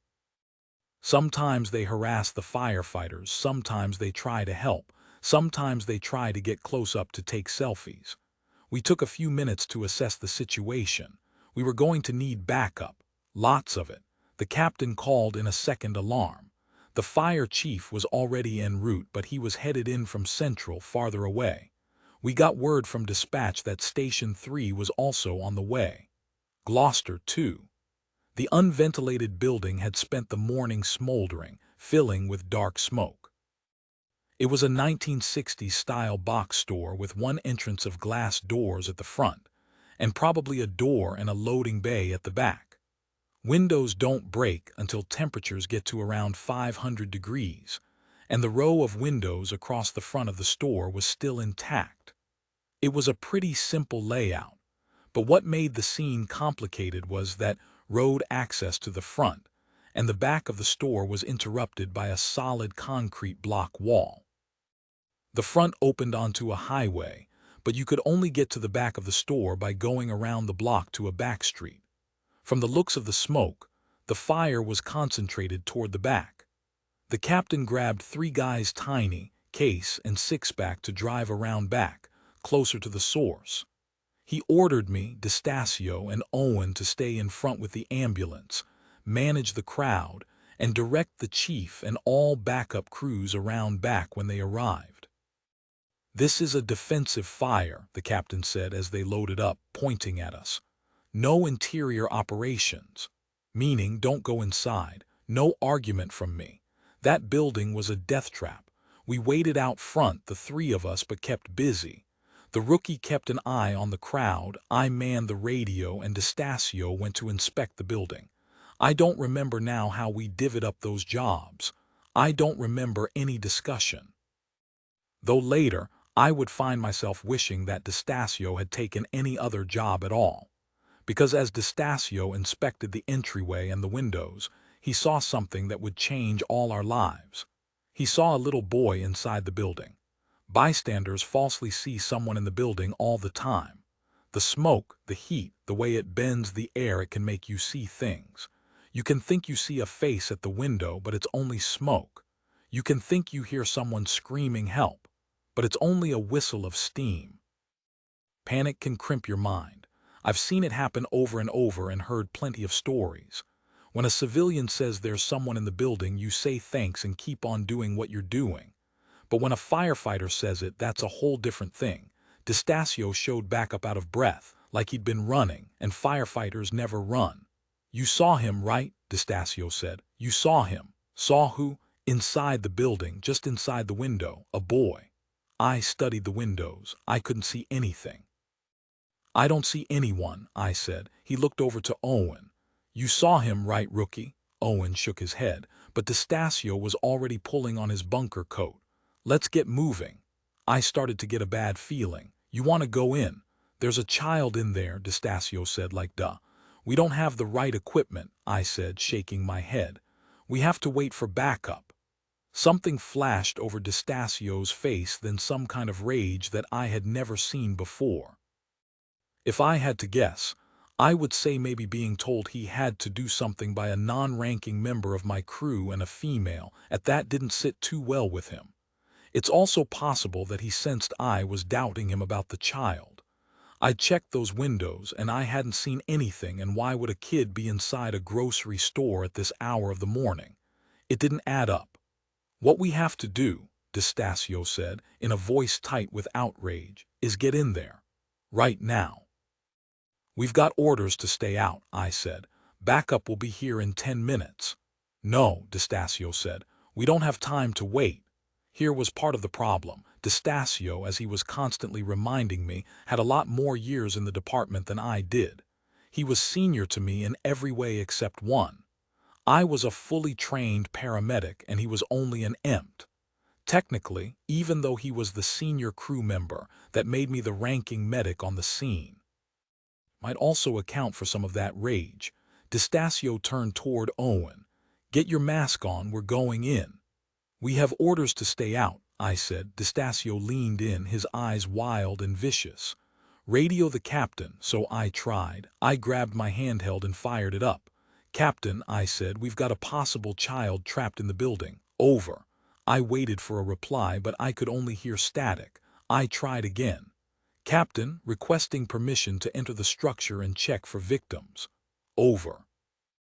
This time his radio crackled to life, but it was half static and only half words. I couldn't tell what he'd said, and in truth, it sounded more like I was overhearing him than receiving a message from him. I looked at Destasio. I am not reading you, Captain, I said into the radio. Please repeat. Over. Another long blast of static. Could he read me? That's it, Destasio said. We're going in. We have orders not to go in, I said. Ask me if I care. That's insubordination, I said.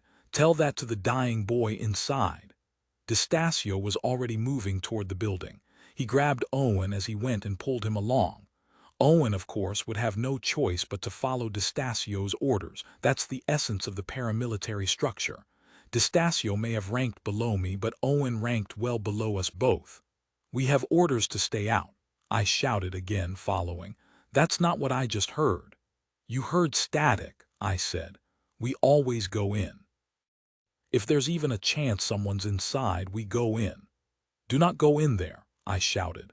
I ran past them and put my body between Destasio and the entrance, standing my ground, but there was that rage again. Destasio came at me, shouting, his face red, spit collecting at the edges of his mouth. I'd never heard Destasio shout. I've been with this department longer than you've been alive, he said, his face like a mask of agony. When I started working with this captain, you were in diapers. We've fought more fires together than anybody can count. Don't tell me what we need to do. I know what to do. I could follow our captain's orders in my sleep. There's a boy in that building. We don't have time to wait, to protect and serve. You want me to leave that little boy to burn to death, but I won't do it. You can't go in there, I shouted.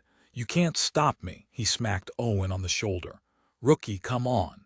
In slow-mo, I watched as the rookie started to follow him. Rookie, I shouted. What are you doing? He turned and shook his head. It's a death trap in there. Yeah, I agreed, raising my hands like what the hell? It's a death trap in there. Owen shook his head, dead serious. Can't let him go in alone. Shit. I checked the road for any sight of backup on the way, still nothing. And that's when I realized the crux of it. The rookie wasn't going to let Destasio go in without him, and I wasn't going to let the rookie go in without me. This was happening. We were all doomed. I tied a guide rope to a pole near the entrance, then turned on our pass safety devices and secured our masks and air tanks. Sometimes, in a well-vented structure, you don't have to turn on your air right away, but this place was the opposite of well-vented. I opened the valve on Destasio's tank. Destasio opened up Owen's, and Owen opened mine. Time for a quick reminder. Rookie, I said, What's the average time the air in a 30-minute canister lasts in a working fire? 15.6 minutes, Owen answered.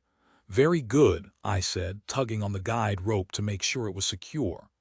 At the 8-minute mark, we come back out for new canisters, no exceptions. Even if your low air alarm isn't going off yet. Even if Distasio won't come with you.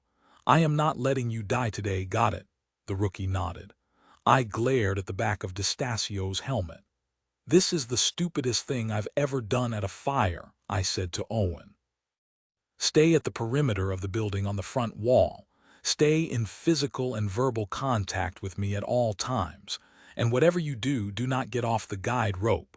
We might be okay. Maybe. We pushed open the sliding doors. Smoke came billowing out like from a dragon's mouth. When you're working inside a burning structure, you can't expect to be able to see. The smoke is thick and dark and fills up the rooms. If the windows blow out, sometimes the smoke will dissipate. And if you stay low, you'll have some visibility, but there are no guarantees and you find your way by feel. That's a particular skill. The ability to visualize rooms and construct mental floor plans in totally unfamiliar spaces without using your eyes. There's definitely a spatial relationships component. Also a not freaking the hell out component. The heat pushes you down anyway, and you sweep the rooms on all fours, keeping contact with the walls. In residential structures, you have to check under beds and in closets because when kids are scared, they tend to hide under furniture and in toy boxes or laundry hampers. But where would a kid hide in a grocery store? Where would we even start looking? Distasio had seen him at the front window. That's where we'd start, at the front perimeter. We'd have to stick together. The rookie had never been in a hardcore situation like this. And though we'd driven him through countless blindfolded drills, it wouldn't be the same. The heat, the time pressure, the blackness. It's a whole different thing when you do it for real. Normally, you never enter a structure without a hose line, both as a source of water to hold back the flames and as a lifeline back to the place where you entered. You stay on the hose always, or risk getting lost in an unfamiliar space. You feel the couplings to know which way is out, but we didn't have a hose. The hose had gone around back with the pumper. Here's some irony. We'd ordered new radios, but they hadn't come yet. Even good radios were hard to work in tough conditions, but the static on the captain's line had been unacceptable. I read once that most firefighter deaths came back to communication problems, and that didn't surprise me at all. Did I think what we were doing right now could lead to firefighter deaths? Yes. But we just have to work like hell and hope for the best, and find the boy if we could. Inside, we worked our way around magazine stands and lines of carts. I kept one glove on the guide line at all times and alternated the other between feeling around the space and keeping contact with Distasio's boot up ahead. The rookie was behind me doing the same. I worried about our air supply. We'd been in 5 minutes. The smoke was thick. Somewhere, a window blew out, but the smoke didn't thin. We kept crawling. I could only see filtered light down low and blackness up top. Soon, I could see flames rolling across the ceiling. It was going to be time to get out soon. I'd been in bigger fires than this and hotter fires than this, but I'd never been so ill-equipped. I remembered an old-timer back in Austin telling me when I was a rookie, it's an emergency until you get there. Then it's just work. Somehow, this felt like an emergency. 60 more seconds, I thought, and then we're out of here. That's when I heard Owen's voice over my radio, laughing, actually more like giggling. What's funny, rookie? I asked, but no answer, only more laughter. Why was he on the radio? I turned back to reach for him, but he wasn't there. Rookie, I said. Rookie, are you on the guide line? I think I see a bunny rabbit, Owen said through the radio, or that's what it sounded like. What is he babbling about? Distasio shouted, still moving forward, more laughing through the radio. There was no reason at all for the rookie to be laughing. Firefighters do plenty of laughing, but never, ever when they're working a fire. It could be cyanide poisoning, I said. I'd learned all about it when I applied for the antidote kit. It makes you kind of drunk at first before the real symptoms kick in. In theory, Owen had been breathing the air from his canister, but we'd moved fast getting in here. His breathing apparatus could have been ill-fitting, or leaking, or knocked loose without his realizing it. "Rookie, where are you?" I couldn't see him.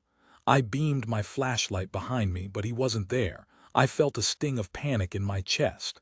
"D'Estasio, stop, the rookie's off the guide line." D'Estasio stopped. I panned my flashlight around, nothing but smoke.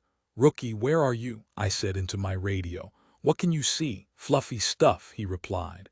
I tried to make my voice so authoritative that he would obey me. "Look for the beam from my flashlight and move toward it." Then I saw him.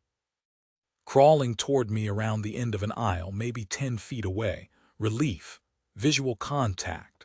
All I had to do was get to him and bring him back to the perimeter. I started to move toward him. But then two things happened, one after the other. The rookie, who must truly have been not right in the head to do this, stood up, like he was just going to walk over. And then the ceiling collapsed. 25, the sound was unreal, like 1,000 cannons going off at once. The ground shook like in an earthquake for much longer than it should have. Then stillness, and the room went white. I couldn't see anything, not even my hand in front of my face. I crawled toward where D'Estasio had been, but I found an overturned shelf. I shouted into the radio, "Are you conscious?" "I'm okay," he shouted back. But something got my shoulder. "Stay there, okay? I'm getting the rookie. I'll come back for you." As I crawled through the whiteness, my radio crackled with a long blast of static. The captain, asking everyone in the crew to report their status. I reported in as I kept crawling, though I suspected the captain couldn't hear me. Next, another blast of static, most likely the captain calling a mayday, and then, seconds later, the sound of all the engines outside blowing their air horns at once for 45 seconds. The sound that means, "Get the hell out." Now. But I was focused on another sound. Because in the seconds before the air horn started, I heard something more urgent. The rookie's pass device started going off. Pass devices let out a shriek if you're still for too long. I'd heard the sound before, but never like this. It meant he'd been still for at least 30 seconds, and that could mean anything. I kept crawling, unable to see anything at all in the whiteness, navigating my way through the space using my memories of what I had seen before the collapse to form a mental map. Was I going the right way?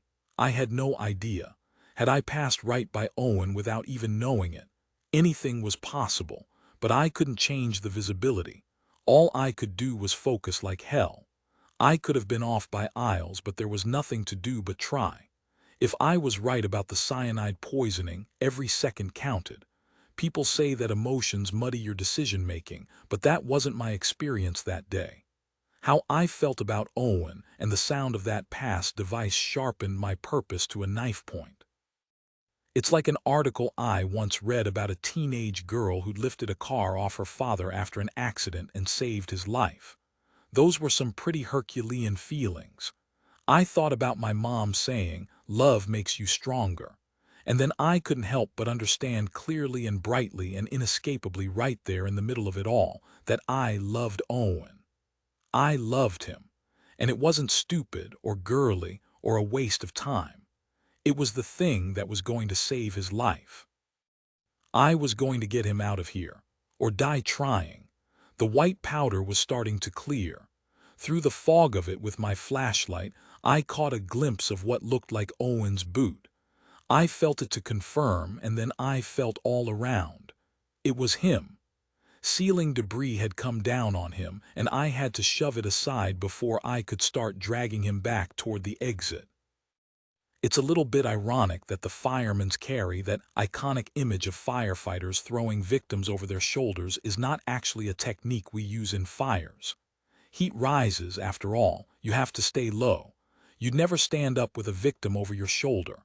So how do you get people out of burning buildings? You drag them. That's what I did with Owen. Bunker gear even comes with a built-in strap behind the coat collar for that very purpose. Pull it, and webbing in the coat tightens around their body. I'd never had to use the strap before, but I found it in seconds and pulled. The rookie weighed 1,000 pounds, but I didn't even feel it. I stayed low and leaned all my weight back in the direction I needed to go, dragging him after me in short yanks, using every fiber of strength in my thighs, butt, torso, and shoulders to push us backwards like a machine and pull his dead weight behind me. We made it to the exit just as D'Estasio did too. "I told you to stay put," I said. "I don't take orders from women," D'Estasio said. Guess how much time I had for that nonsense. The sliding doors were still pried open, and together we dragged Owen out into the open air. Backup had arrived big time. The scene outside was an absolute carnival of medics, pumpers, and rescue personnel. As soon as they saw us, they leapt into action. Some took D'Estasio and some came for me, but I deflected them. I was fine. A couple of medics grabbed Owen and hoisted him onto a rolling gurney. I barely had time to get a good look at him before medics started working him right there, but I will never forget what I saw. His helmet was melted, and so was his mask. His bunker gear was smoking, too. There must have been a flashover when the ceiling fell. The crew moved like lightning, ripping off his mask and helmet, pulling off his air tank, ripping open his gear, feeling for a pulse. I could see soot around Owen's nose and mouth and second-degree burns at the edges of where his mask had been. It's true that firefighters never run, but I knew this crew didn't have a cyanide kit on their box because we were the only crew in Lillian that had one. Somebody needed to get its stat, and that somebody was me. I took off sprinting, grabbed the kit, and then sprinted back, just as a medic jumped on the gurney, straddled Owen, and started pumping compressions for CPR. "No pulse," he called out. "No respiration." I glanced at Owen as I ripped open the kit box with my teeth, used the transfer spike to add sodium chloride, and rocked but did not shake the vial to mix the solution. Unconscious, unresponsive, he was most likely in cardiac arrest. I heard somebody say life flight was inbound. Real CPR in a real emergency is nothing like anything you've done in a class on a dummy. It's ugly, almost brutal, and this is especially true when firefighters are working on one of their own. They don't hold back. Another medic checked the defib monitor to see if we could shock him with the paddles. Yes, the rhythm was right. Everybody stepped back. 3 quick shocks, and then they were back to CPR. I grabbed Owen's arm and found a vein. I got the Roman 4 started, a perfect stick. The antidote can't be given in one injection. It has to enter the system slowly over a period of 10 minutes. But no way was I going to stand there and hold an Roman 4 bag, especially not when the medic next to me, trying to pump air into Owen's lungs with a hand-squeezed bag, was having trouble. He listened to Owen's lungs with a stethoscope. "Nothing's going in," he reported. "No movement." "Tube him," I ordered, and he turned to find an airway kit, but I stopped him. I handed him the antidote Roman 4 bag. "Hold this." "I have to tube him," he protested. "I've got it." He stepped back, and I pulled out a pediatric airway kit. If the rookie's airway was burned, it could be swollen, and it's hard enough to intubate a normal airway. The medic on top of him was still working his chest. Others had removed Owen's bunker pants and were wrapping his lower half in a cold gel blanket to try to bring down his body temperature. In my memory, this whole scene always replays itself in slow motion. I can see every detail, hear every word stretched out and slowed down. In reality, it lasted barely a few minutes, and everything happened at once. I stepped in, tilted the rookie's neck just right, started working the tube. I heard life flight arrive, but I stayed focused. The medic doing compressions kept his eye on me. Come on," he whispered. "It's hard enough intubating people without the added pressure of it being another firefighter, a guy with your same job, a guy you know. And if you happen to have shared a deep connection with the person you're trying to tube, even harder. Anybody could find it freaky. Fortunately for the rookie, I'm not anybody. I eased the tube in like a pro 3 seconds flat. I told you, you just know when you're good. Another medic was listening with a stethoscope. We've got air, he called out just as life flight settled to the ground in the parking lot beside us. With the air came the heartbeat. We've got a rhythm, the medic with the stethoscope called next. It was only a short distance to the trauma hawk, and we all pushed the gurney toward the life flight crew. They took it like a baton in a relay, and we followed, shouting stats and information about his situation, explaining the cyanide poisoning and antidote protocol, handing off the Roman 4 bag, making sure they knew everything. As they loaded him up in the chopper, I took 1 second to find Owen's hand and give it a squeeze, and then I had no choice but to let him go. 26 Life Flight took Owen to Boston, and all I wanted to do was follow. But there was still a fire to put out. Our shift wasn't over. The medics from Station 3 treated D'Estasio, who turned out to have a broken collarbone, and transported him to Fairmont Methodist. I was fine, and once they cleared me, I got back to work. We still had a job to do. No one else on our shift was injured. On the other side of the building, separated by that concrete wall and a faulty radio, the rest of our guys had followed the captain's orders, which had never changed. No internal operations. It took 4 hours to put out the fire, even with crews from Gloucester and Essex pitching in. When it was out, there was still overhaul to do, making sure no pockets were still burning and securing the site. We were still on shift after all. Once word got out we had injured crew members, off-duty crews started showing up at the scene and then later at the station. That's what firefighters do. They show up, they offer relief, they look after each other, they help.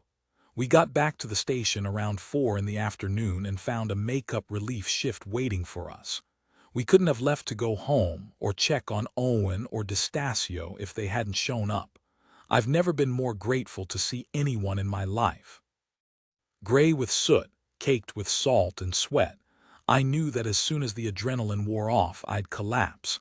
There's nothing on this earth more exhausting than a big fire. Every foot of hose weighs 8 pounds when it's full of water. We'd hauled 250 feet of hose that day, working the flames, feeding the line.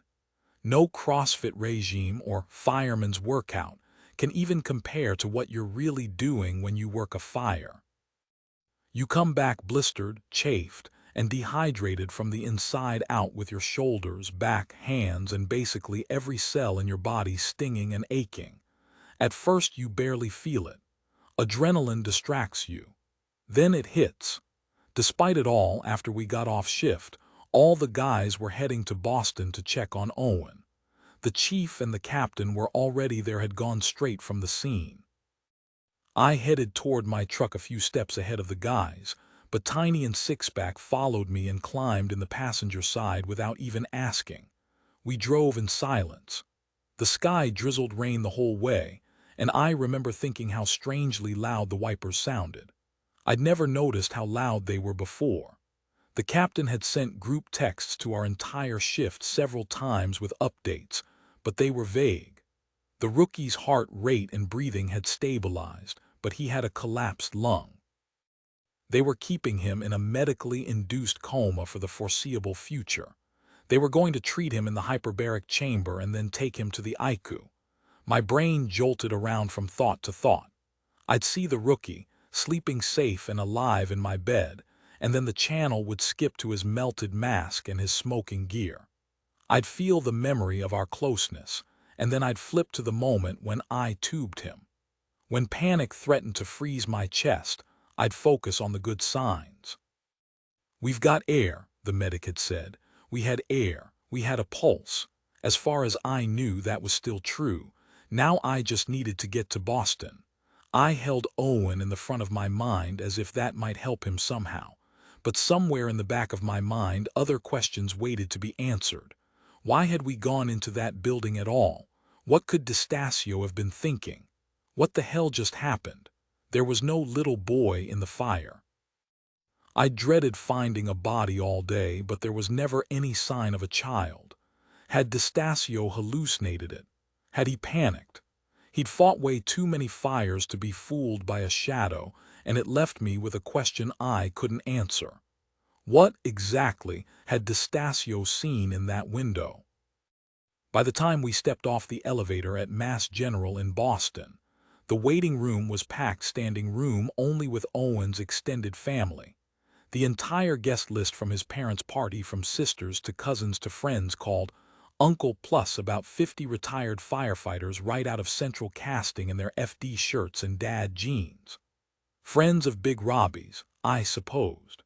I remember it now as a blur of navy blue station shirts, overgrown mustaches, Dunkin' Donuts cups and cigarettes. Could you smoke in the hospital waiting room? No. Did those ornery old firefighters give a shit? Hell no. The wives were all on one side of the room, sitting in chairs, leaning toward each other, talking and gabbing and worrying. The guys were all crammed in the hallway, standing close, faces somber. I was the last one off the elevator, and after the guys had melded themselves into the group, I looked up to see the whole crowd fall quiet to stare at me. Like no talking, no coughing, no moving. Except the one person who half whispered, "There she is." She, only one. She had just stepped into the room. At first, I wondered if maybe they recognized me as the drunk girl from the party, and now my identity as a firefighter was being revealed. But then I remembered I was a smoke-stained mess. I hadn't showered or changed. My skin was smeared gray with soot, and my shirt was stained and blotchy with salt. My hair was matted. I reeked of smoke and sweat and muck. My uniform was damp in some places and soaked in others from sweat and hose water. I looked nothing at all like the girl who had showed up with Owen that night. I felt nothing at all like her either. My next thought, looking at all those stricken faces, was that Owen must have died. I held my breath. But then the captain pushed through the crowd, came up to me, clamped his arm around my shoulders and steered me off in the other direction down the hall. "Let's talk," he said. "Is he okay?" The captain sensed my anxiety. "He's fine," he said, and I closed my eyes and my whole body felt like it was full of water. "Well," the captain corrected, "not fine. They've had him down in the hyperbaric chamber since he got here, but they just brought him up for the night. We'll see how he does for a while. He's got edema of the upper trachea and second-degree burns on the face, a couple of broken ribs, and a collapsed lung." "So," I said, "the opposite of fine. More like fighting for his life in the ICU." "He's a strong kid," the captain said. "He's got everything to live for." I had a sinking feeling. "What's the prognosis?" The captain let out a long sigh. "Maybe 50-50. He needs to make it through the night." I took a minute to concentrate on breathing. How did it work again? In then out, or the other way around? The captain gave my shoulders a final, awkward squeeze and then released me. "Good thing Destasio caught that cyanide situation, huh?" I looked up. Destasio. "If he hadn't caught it," the captain went on, clearly trying to stay positive, "we'd be facing a whole different deal right now." "Destasio didn't catch it," I said. "I caught it." The captain frowned at me like I'd taken leave of my senses. "Hanwell," the captain said, like I needed to stop playing around, "Destasio already filed his report." Was that supposed to explain anything? "Okay," I said. "He emailed it to me from his hospital room. I read it on my phone." "Why did Destasio even fill out the report?" I asked. "He wasn't the ranking medic on scene." "He was the senior firefighter," the captain said, as if that mattered. "What did his report say?" The captain studied my face. "It says that he identified symptoms of cyanide poisoning while still inside the structure, and he instructed you to administer the antidote as soon as possible." I actually shook my head to try to clear it. "That's not true.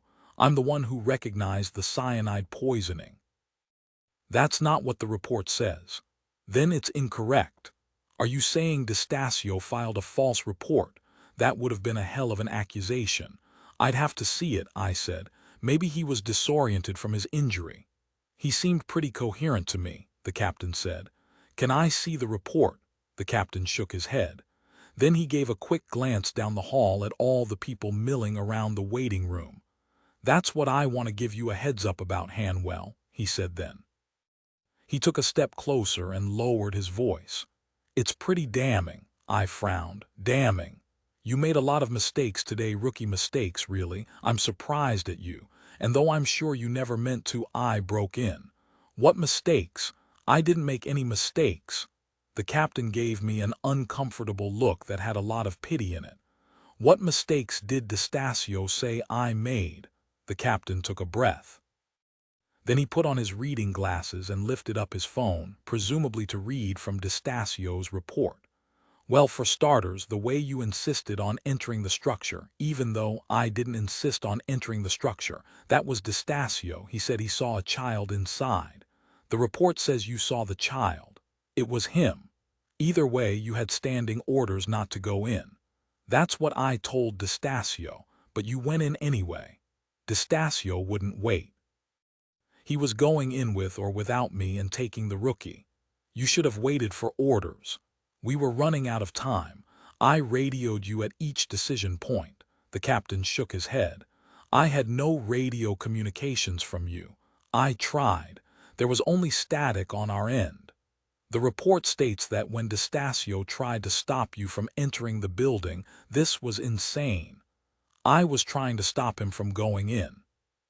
You had no water, no backup, and insufficient equipment, and you recklessly endangered the lives of all 3 crew members. What the hell was going on? That was him.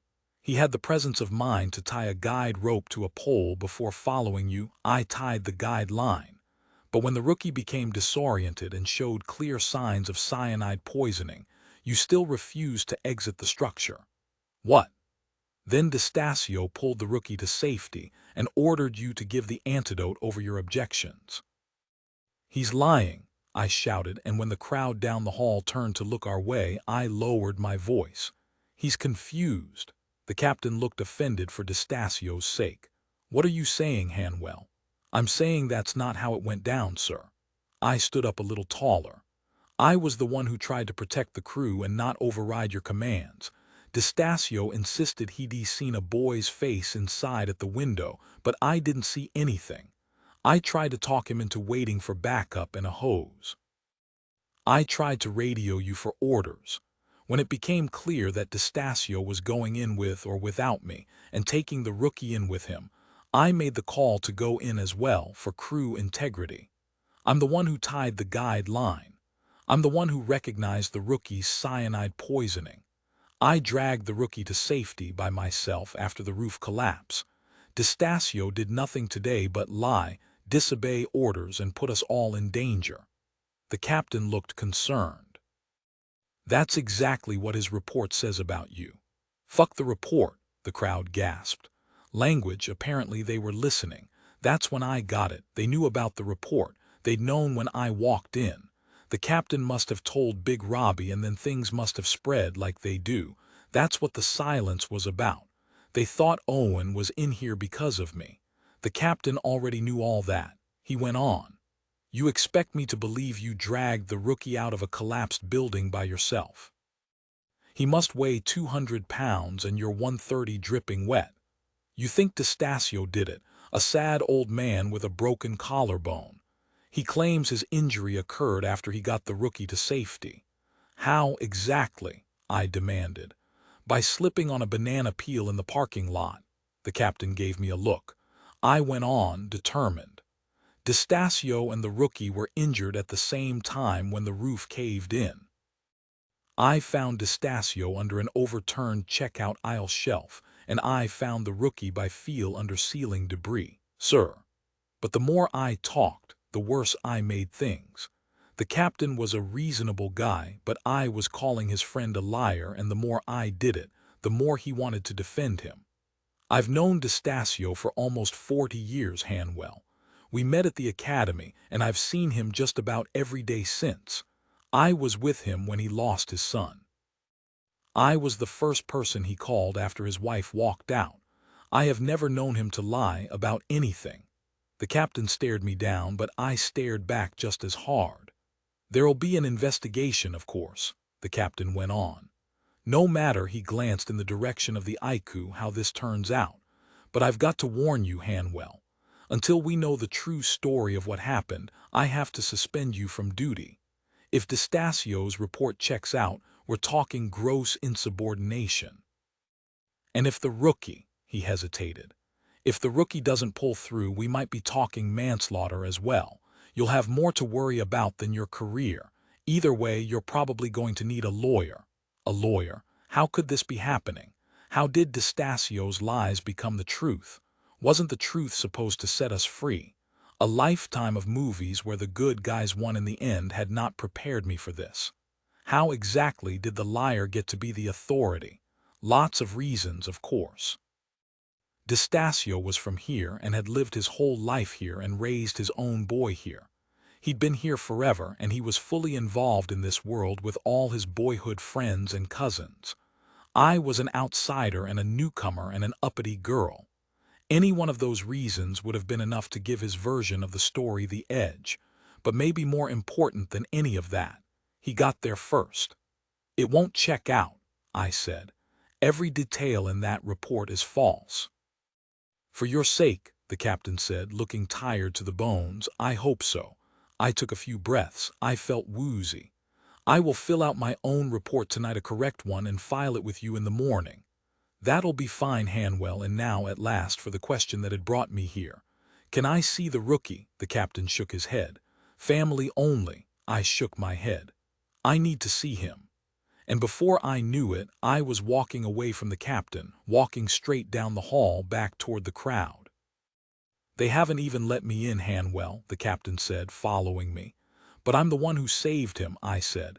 So you say, the captain said, catching up, but you're also the reason he's in here. It was all I could do not to punch the wall. I am not the reason he's in here. Either way, the captain said, they've only let in his parents and sisters. Then he remembered, and his girlfriend. I froze in my tracks. I turned. Girlfriend? What girlfriend? The captain looked over my shoulder to spot her. The rookie doesn't have a girlfriend, I said, other than me. The captain spotted a girl standing by the swinging doors of the IQ. He nodded at her. His girlfriend might disagree. That is not his girlfriend. Close enough. Word is they're almost engaged.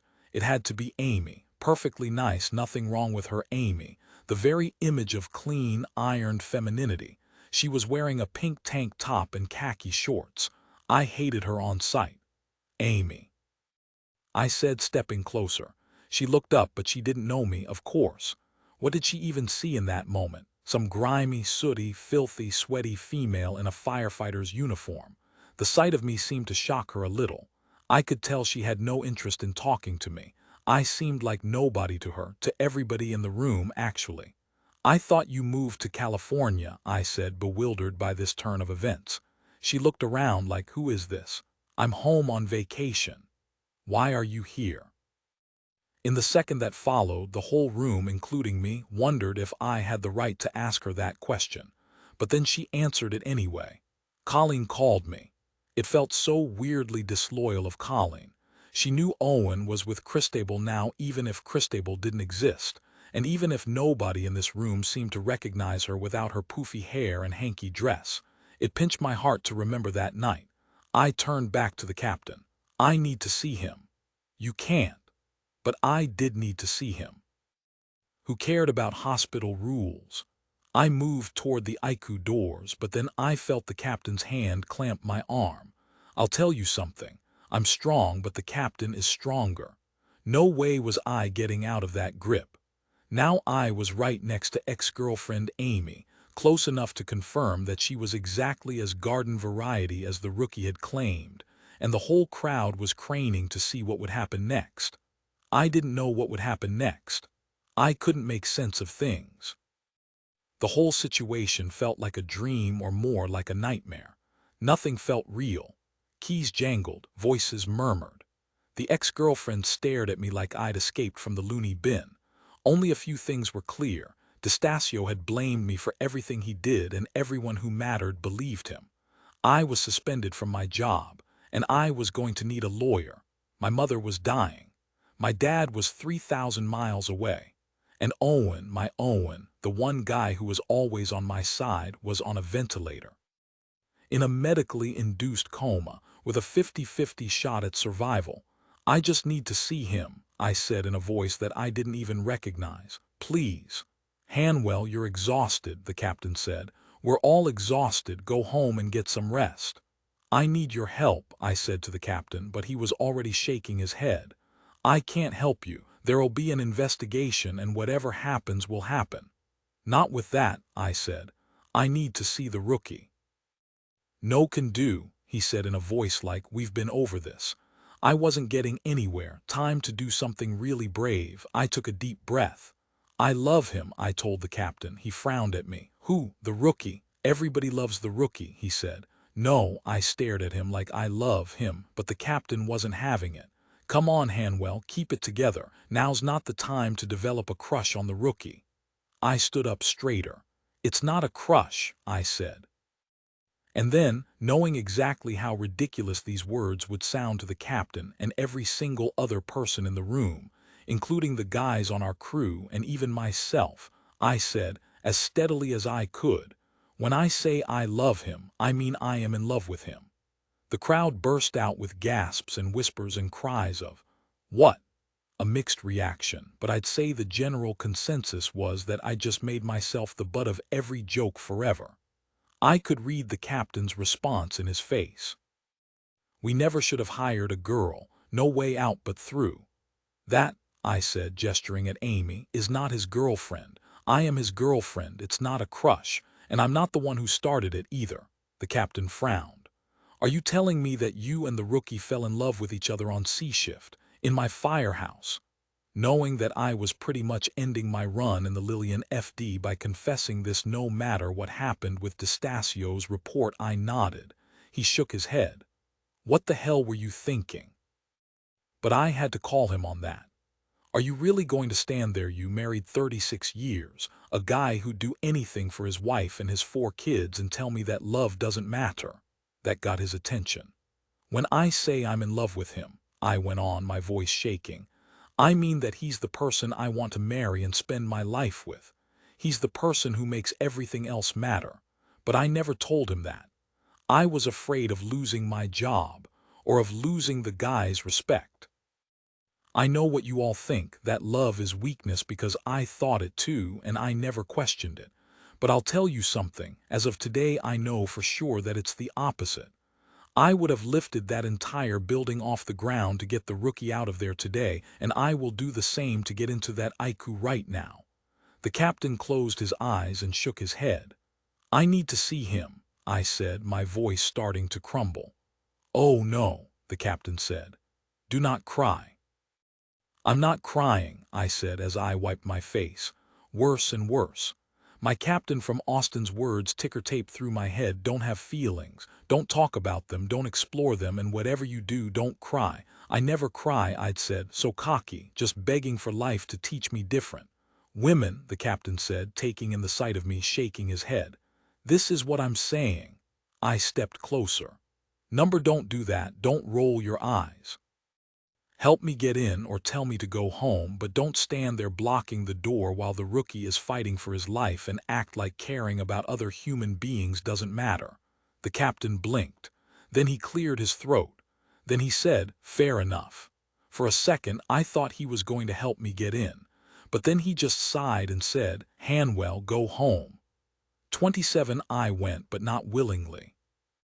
I went, but only because the captain steered me by the elbow down to the parking lot and made a highly compelling argument that whatever had happened at the fire, and whatever my feelings about the rookie might or might not be, and regardless of whether human connection actually had any meaning, the rookie's parents needed all their strength and all their focus and no distractions if they were going to get him through this alive. So I'm a distraction. You are a massive distraction.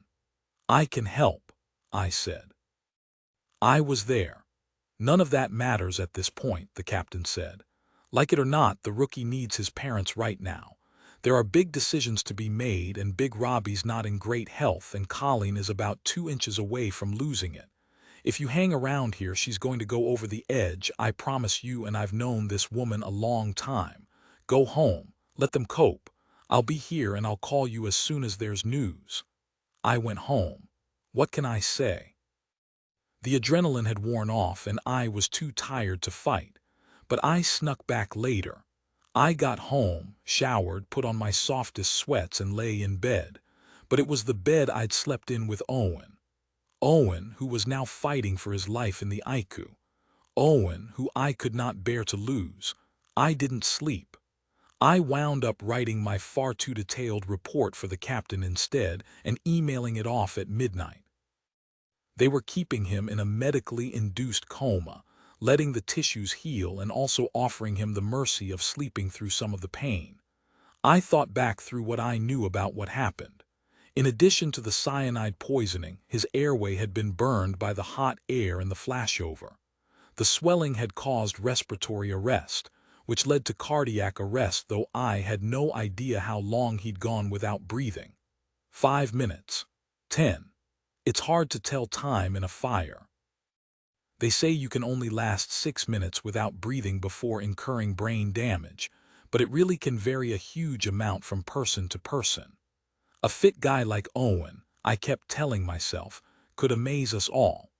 I thought about a story I once heard about a 2-year-old boy who was drowned in a frozen river for over half an hour but walked away just fine. The rookie could be okay. It wasn't the most impossible thing I'd ever try to hope for. Or maybe it was.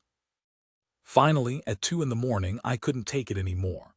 I snuck down the stairs, past Diana's white noise machine, got back in my truck and drove down to Boston. The waiting area was mostly empty now.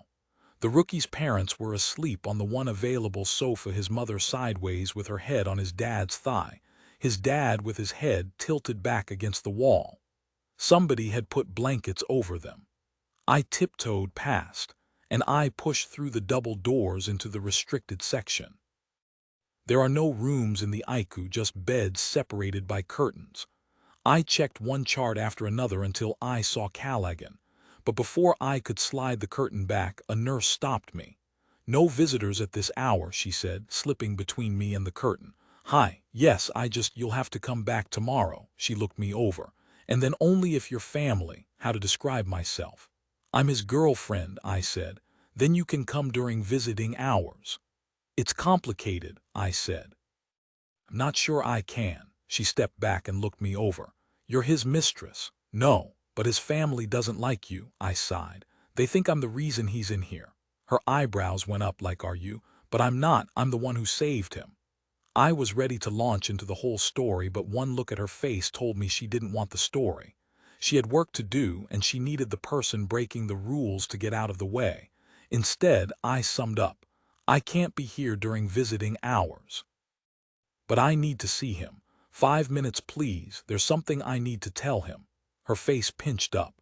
She didn't really have time for this nonsense.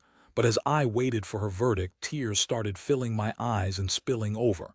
For a person who never cried, I sure was turning out to be good at it. Finally, she'd had enough. 5 minutes, she said, pointing at me. "And don't try to sneak in here again." Behind the curtain, the rookie was hooked up to every tube and machine possible. He was on a ventilator, and the paper tape holding the tube in obscured much of his face. His eyes were taped shut. His face was red with second-degree burns where the edge of his mask had been. Thank God for the movement and the noise of the ventilator, because everything else was as still as death. But his hand was there. Someone had tucked his blankets carefully up under his arms and laid his hands at his sides.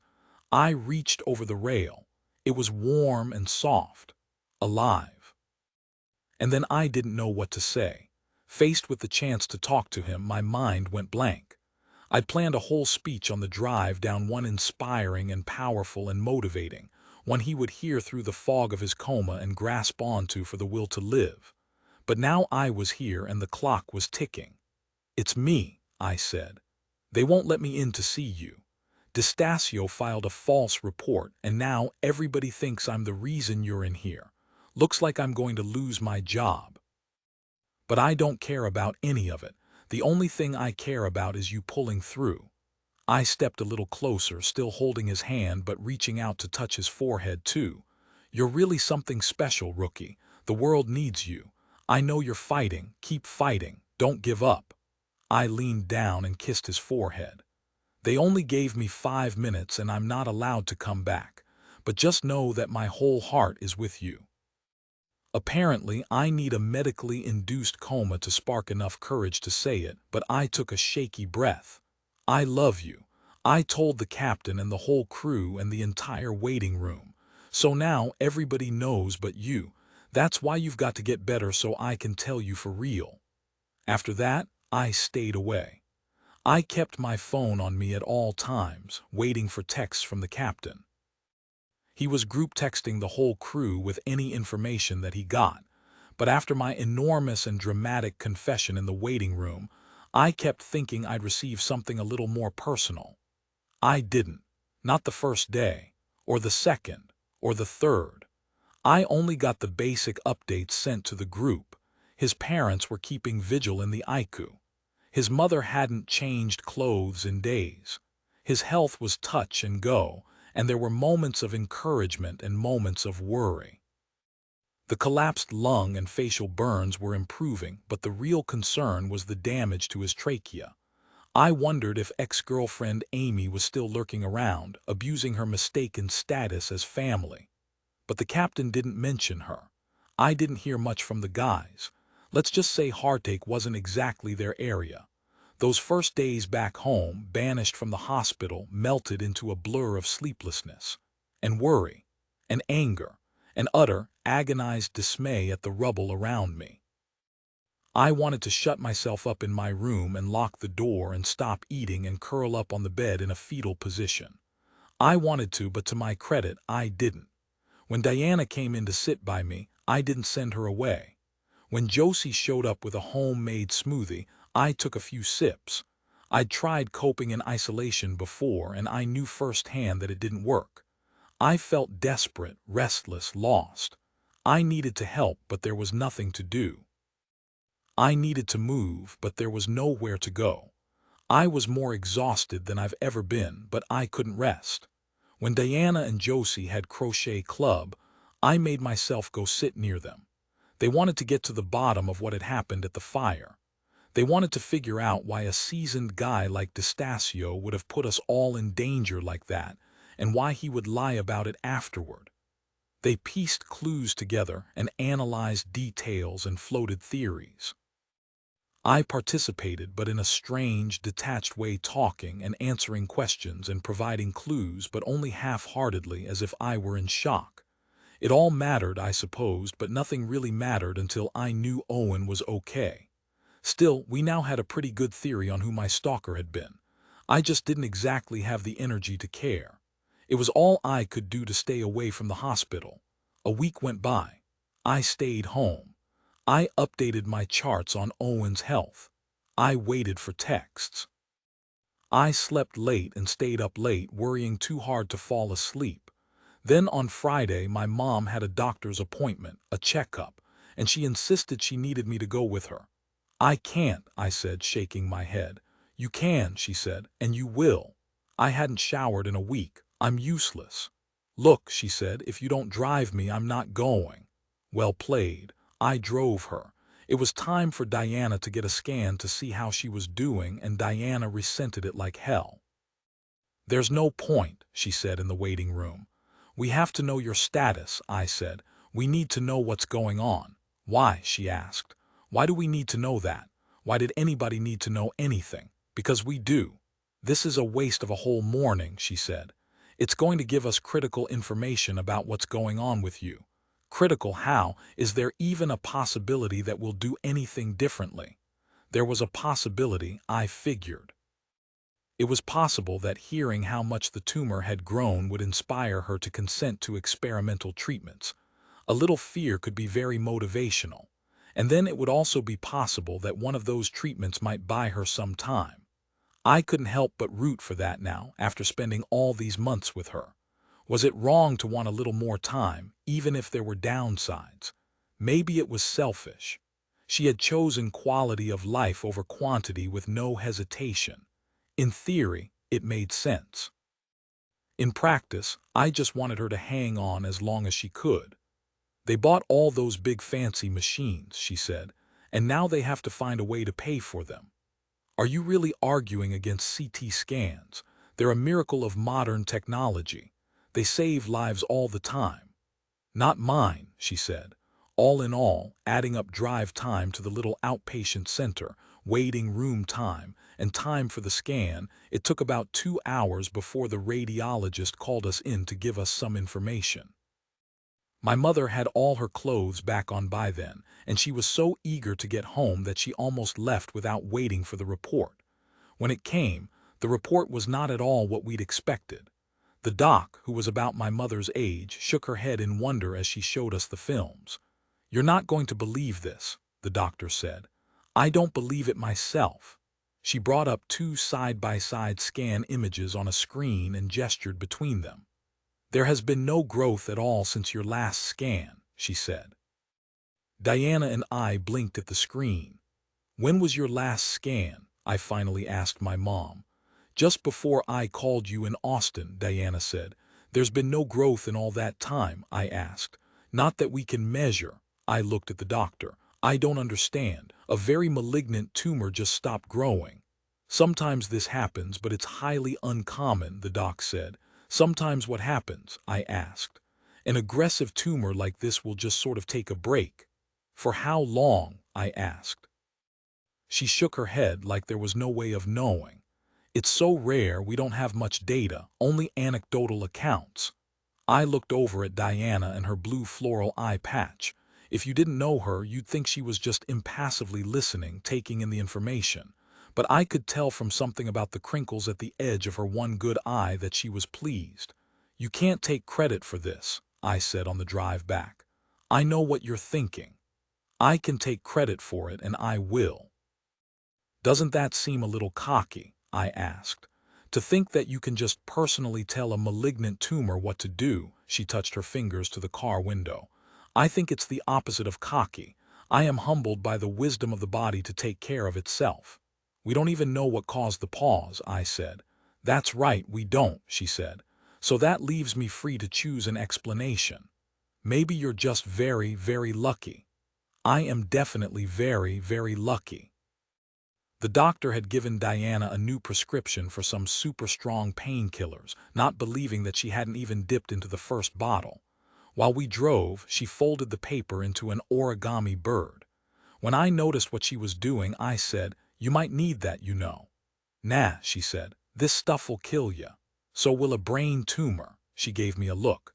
"I read up on these pills, nasty stuff. You get hooked even if you follow all the rules. Then you get angry, you start lying.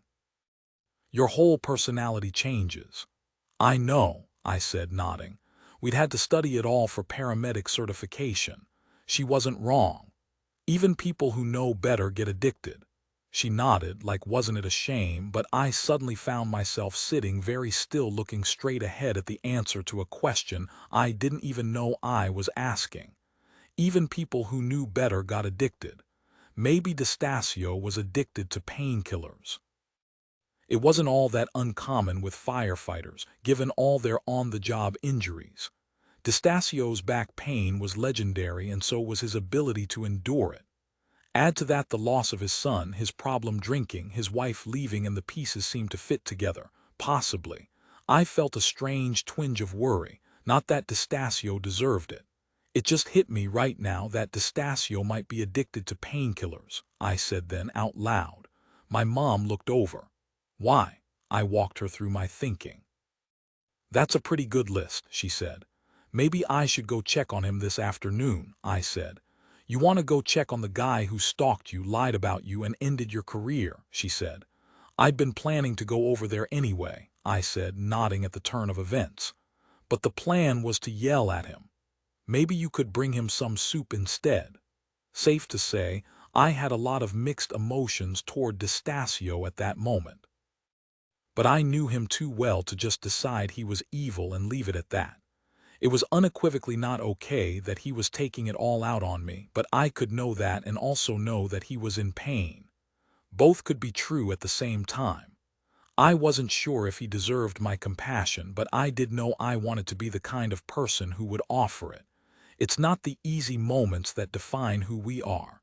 It's the hard ones. Destasio was clearly at the end of his rope. The addiction, the losses. There was nothing left of his life but smoldering rubble.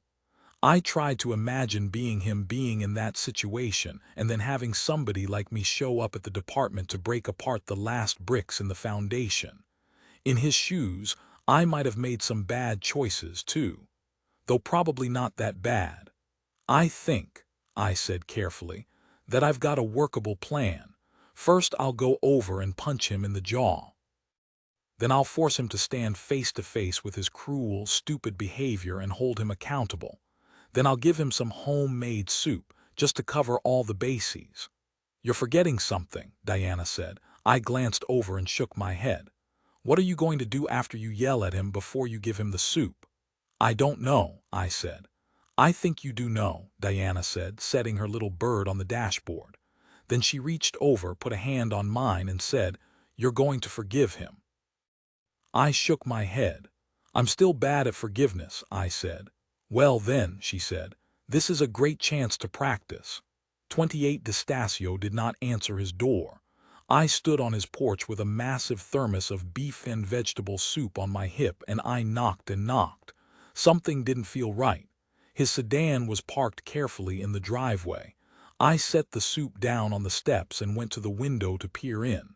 The inside was dark.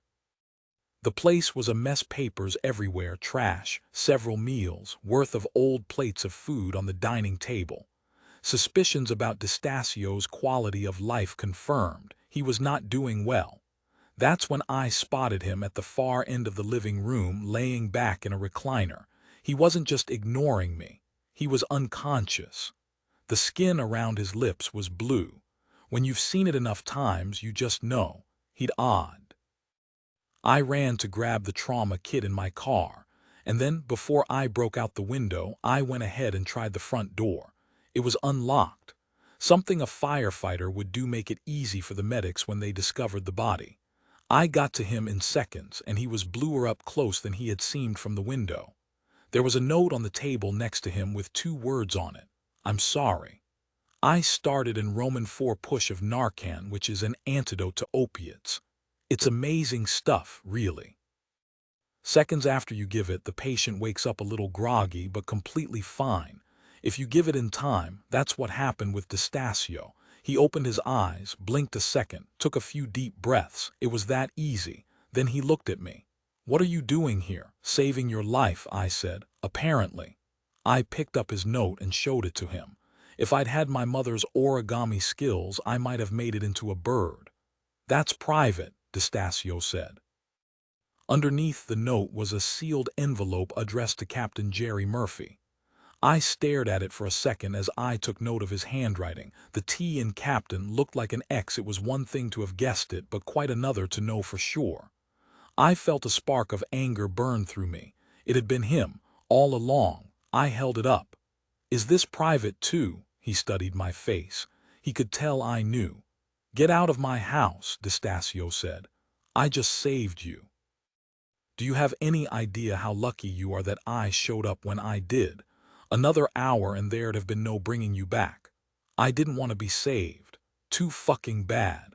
Destasio looked over at the wall and kept his eyes there.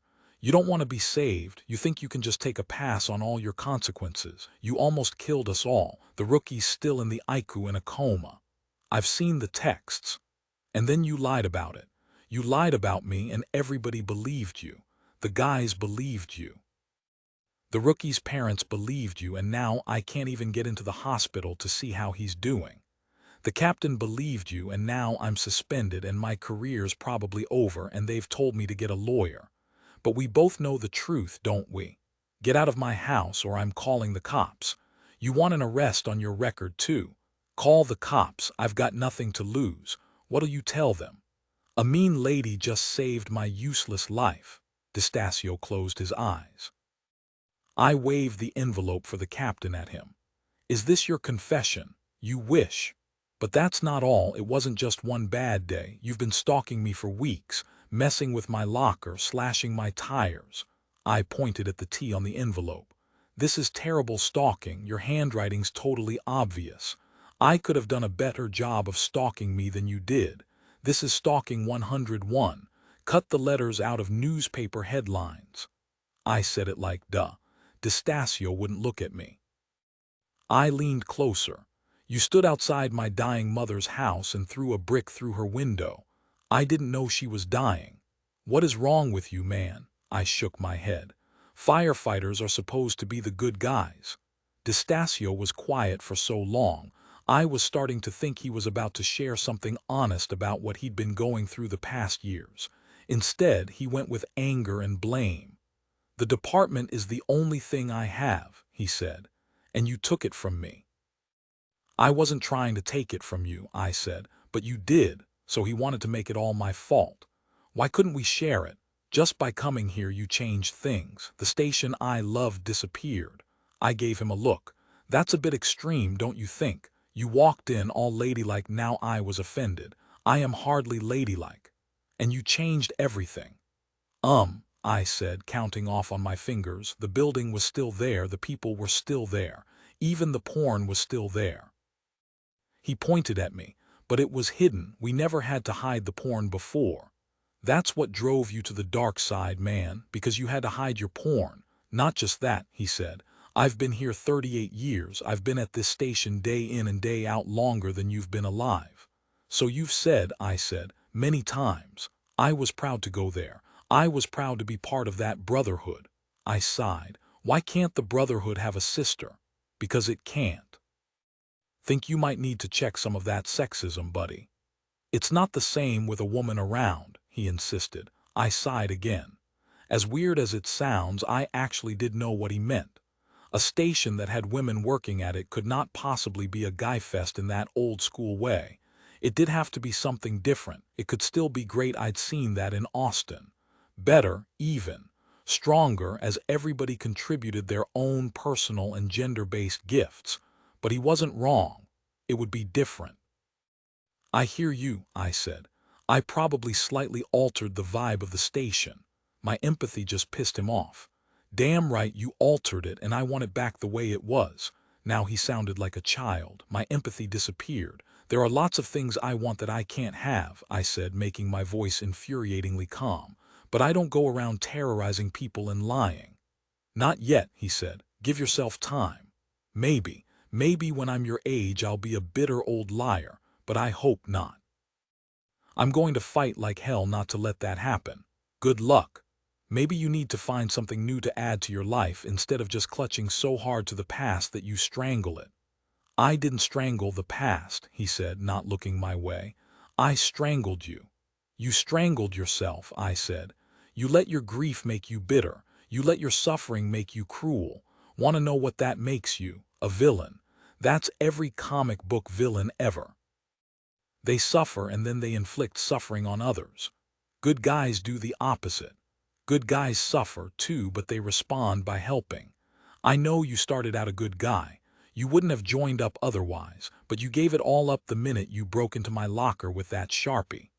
Destasio wouldn't look at me. He kept his eyes pointed at the window. The sight of him like that, so defiant, so unwilling to acknowledge his own role, made me want to push him into a state of empathy. It felt vital not to waste the moment. Before I even realized what I was doing, I said, "That wasn't the first time somebody wrote that word in a locker of mine, you know. Some girls at my high school beat you to it by like 10 years. You're like a sad knockoff of a mean girl." Destasio didn't respond. "Are you wondering why kids at school would be that vicious toward another kid?" I went on. "Or maybe that doesn't surprise you. Maybe when you look back on your life, all you see is cruelty. But I'll tell you something. It still shocks the hell out of me. I see that 16-year-old I used to be, and she's so young, so tragically unprotected." I let my gaze drift away from Destasio. I really could see her. That's what I see when I look back. It's her 16th birthday, a Saturday, and her mother is leaving town that day, that same day, to move across the country.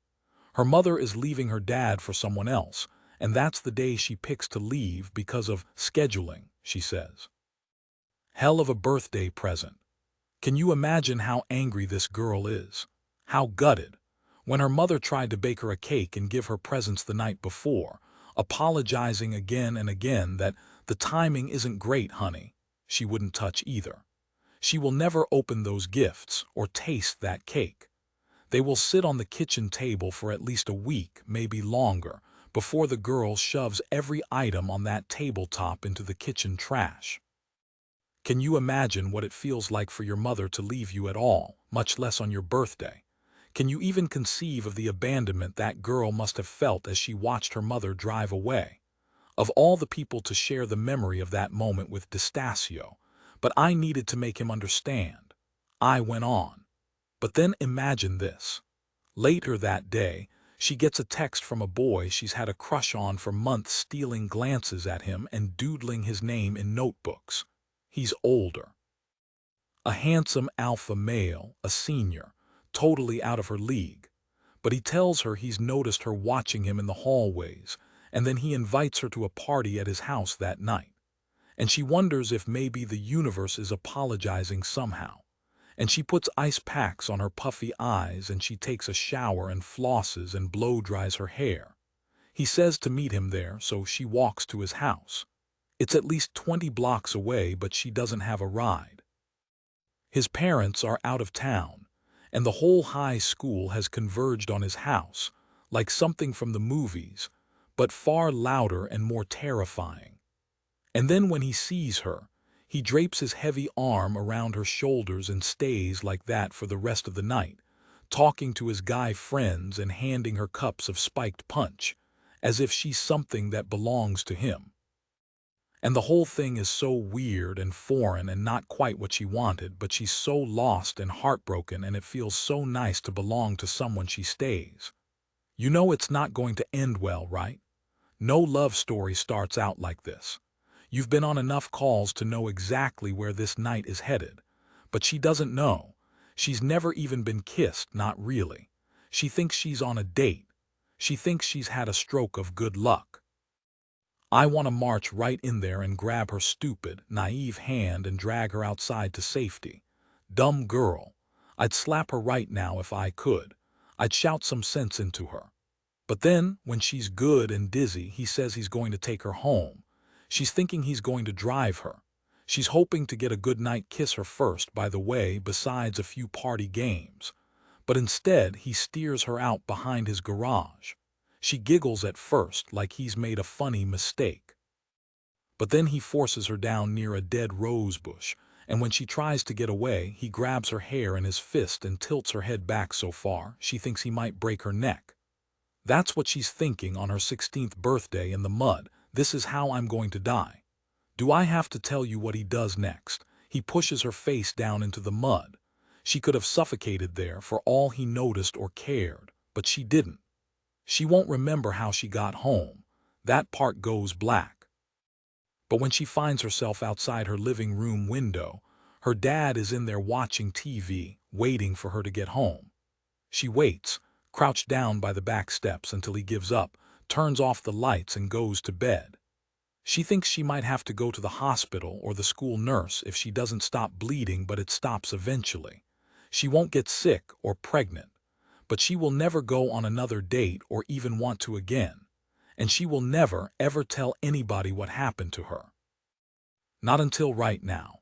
This moment, right here, to a bitter, vicious old man.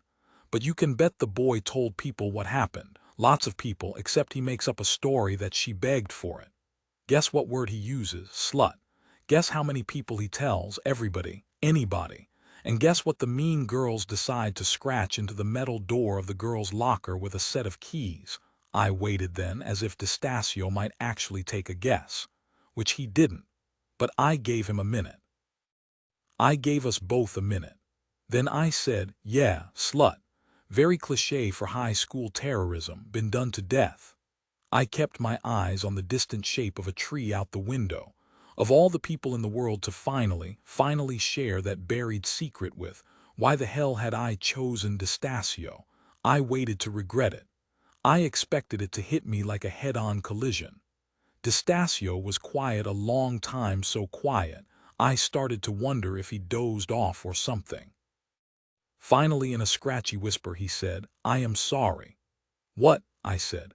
I didn't realize. I nodded. Then Destasio said, so softly I could barely hear him, it was Tony I saw in that fire, my boy.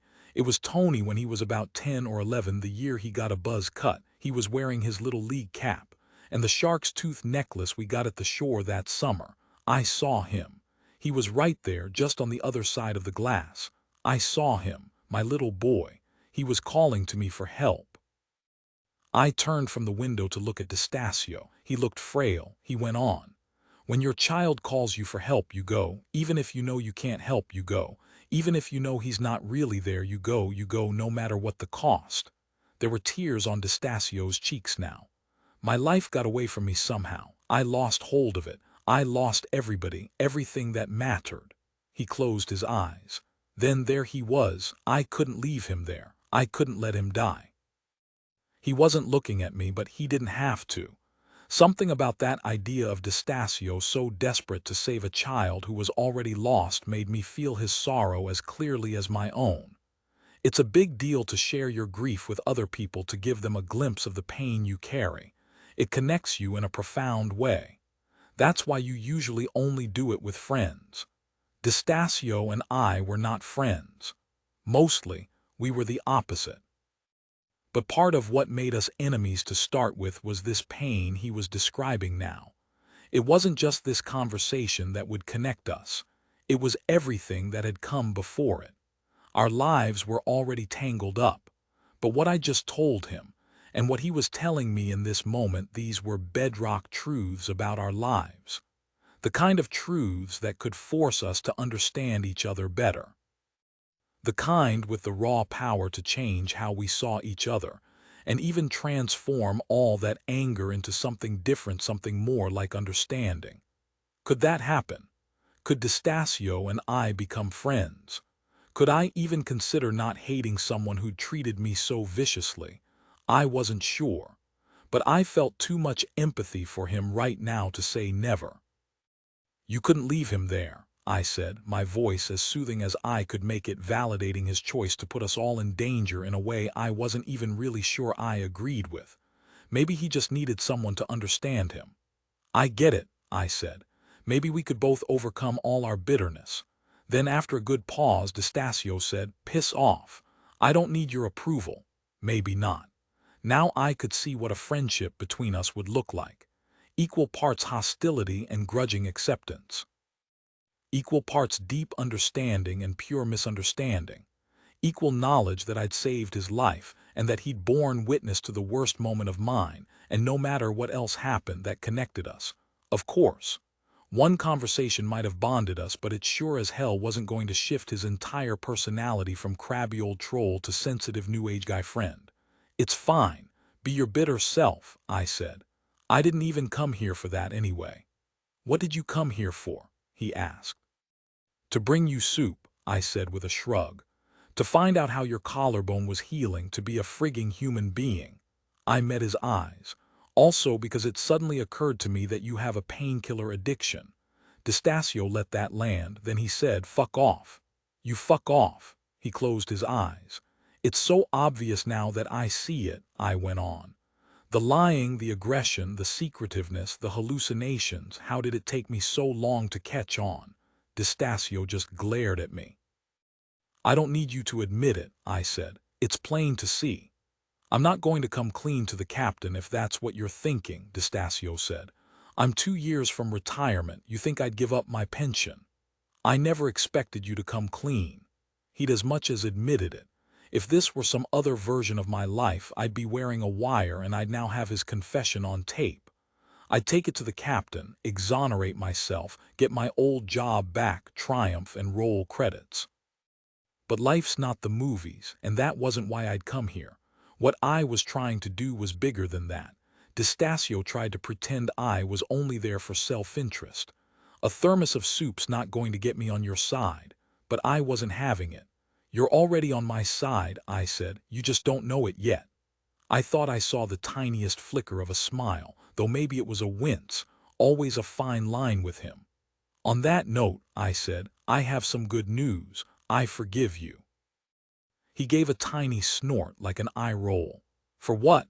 For all of it, for disliking me, for being so small-hearted and mean, for stalking me and scaring me and making me the target of all your misdirected rage, for blaming me for your grief, for taking the one thing in my life that made me feel strong and safe and happy and trying to rip it apart. I forgive you for all of it. I forgive you." He studied me for a long time. At last, he said, "Why the hell would you do that?" "Because that's who I want to be," I said, and it was. "Guess what else?" I said, on a roll now. "I don't just forgive you, I forgive myself." For a second he looked almost grateful before he turned away. "You can't forgive me," he said. "I won't let you. It's not up to you." "I forbid it," he said. "I'm not doing it for you," I said then. "I'm doing it for me." "Get out of here," he said, "and take your damned soup." "I'm not taking the soup," I said. "Well, I'm not frigging eating it." "Fine," I said. "Pour it out. It's homemade by my dying mother, you bitter old pain in the ass, but pour it out. Get out of my house." "I'm going," I said, packing up my bag, "and take your forgiveness with you. No way in hell, the forgiveness stays. Leave right now." "I am," I said, but instead of moving away, I stepped closer. "I'm leaving, but I'm taking you with me." Destasio checked my expression to see if I meant it. I did. I expected him to fight me, but as I reached out my hand, all the fight just seemed to drain out of him. Like he'd been fighting way too hard for way too long, and right at that moment he decided to surrender. Was it okay, what he'd done to me, or to Owen, or to himself? Did an addiction excuse everything? Did losing his son and then his wife give him the right to violate all standards of human decency? Of course not. But did I suddenly want to do everything in my power to make sure that I never let my own grief and rage and disappointment do the very same thing to me? You bet. "Come on," I said, helping him up. He didn't resist. "Where are we going?" "I think you know where we're going," I said. He took a second to get steady on his feet. "You're taking me to the captain, is that it, or to the police?" "Neither, old man," I said, shaking my head. "I am taking you to rehab." 29. I finished that day feeling strong. True, Destasio wasn't going to confess anything. True, I wasn't getting my job back. Technically, other than the fact that Destasio wasn't dead, I hadn't accomplished all that much by confronting him. It didn't matter. I was proud of myself. I was proud of how I'd handled it all. I'd brought him soup and gone to check on him and chosen over and over to be compassionate and to be human and to do the right thing no matter if he deserved it or not. I'd risen above my anger. It wasn't all gone yet, but it didn't have to be. I'd forgiven him, or tried at least. When I'd spoken the words, honestly, I'd been faking. I'd said them on principle, not expecting to feel them. I'd expected the feeling would only follow later, possibly years later, if at all. But saying the words had somehow sparked the feeling too. Words were powerful, I realized in a new way, no denying it now. I had told my story. I had put it into words at last. For Destasio, of all people, but you can't have everything. He wasn't the only person to witness that moment anyway. I was there. Telling the story changed the story for me. Not what had happened that I could never change, but how I responded to it. It was like I'd been averting my eyes from that memory for 10 solid years, but I'd finally forced myself to look again. And what I saw at 26 was so different from what I remembered from when I was 16. Even though nothing about the story had changed, I had changed. I'd begun telling that story to Destasio because of how I wanted him to feel. I wanted to force him to recognize how hurtful his actions had been. Maybe he did, and maybe he didn't. What I know for sure is that I felt something. Hearing the story, something I never would have expected to feel for that stupid, naive girl I had been. Compassion. Looking back, I saw her, that teenage me, with different eyes. I saw her in the story as young and trusting and inexperienced, but not stupid. Not contemptible. Now, all these years later, she was someone I could root for and understand and hurt for.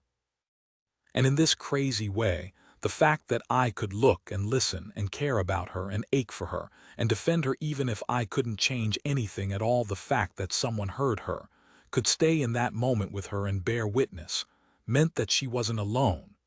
She wasn't alone anymore. She'd been so alone all these years, endlessly facing the worst moment of her life and completely abandoned by everyone, even me. All that changed when I told her story. Now she had me on her side, too little and too late, but right there at last all the same. Putting that long unspoken night into words changed the memory. It was no longer some kind of poison gas that snaked around my consciousness, formless and uncontainable and lethal. Now it had words. Now it had a shape. A beginning, a middle, and most important, an end. It takes a lot out of you, confessing your darkest secret. I went home and slept like the dead. And when morning came, something about me was reborn. I lay in bed under a pattern of sunshine from my window and marveled at my capacity to do the impossible. I told the story of Heath Thompson. I told the whole soul-destroying story, and I'd lived to see the dawn. Of all the brave things I'd done in my life, that one was the bravest. If I could do that, I could truly do anything. And now I was going to the hospital to see the rookie, no matter what anybody said. Just try to stop me. But when I headed downstairs, I found that my mother's house was full of firefighters. Not just any firefighters either. Station 2, C-shift, my crew, they were doing chores. Six-pack and Case were in the kitchen repairing my mother's broken window. Tiny was on a ladder in the living room replacing the light bulbs in a ceiling fixture. And the captain was sipping coffee at the kitchen table with my mom in her bathrobe. "Oh, honey," my mom said when she saw me. "You're up." The captain turned, saw me too, and stood up. "Morning, Hanwell." As soon as the guys heard him, they all called out, "Morning, Hanwell." I wasn't sure what to make of them all. "What are you doing here?" "It's a long story," the captain said. "They showed up here at 7:45 and started fixing my broken window," my mom said.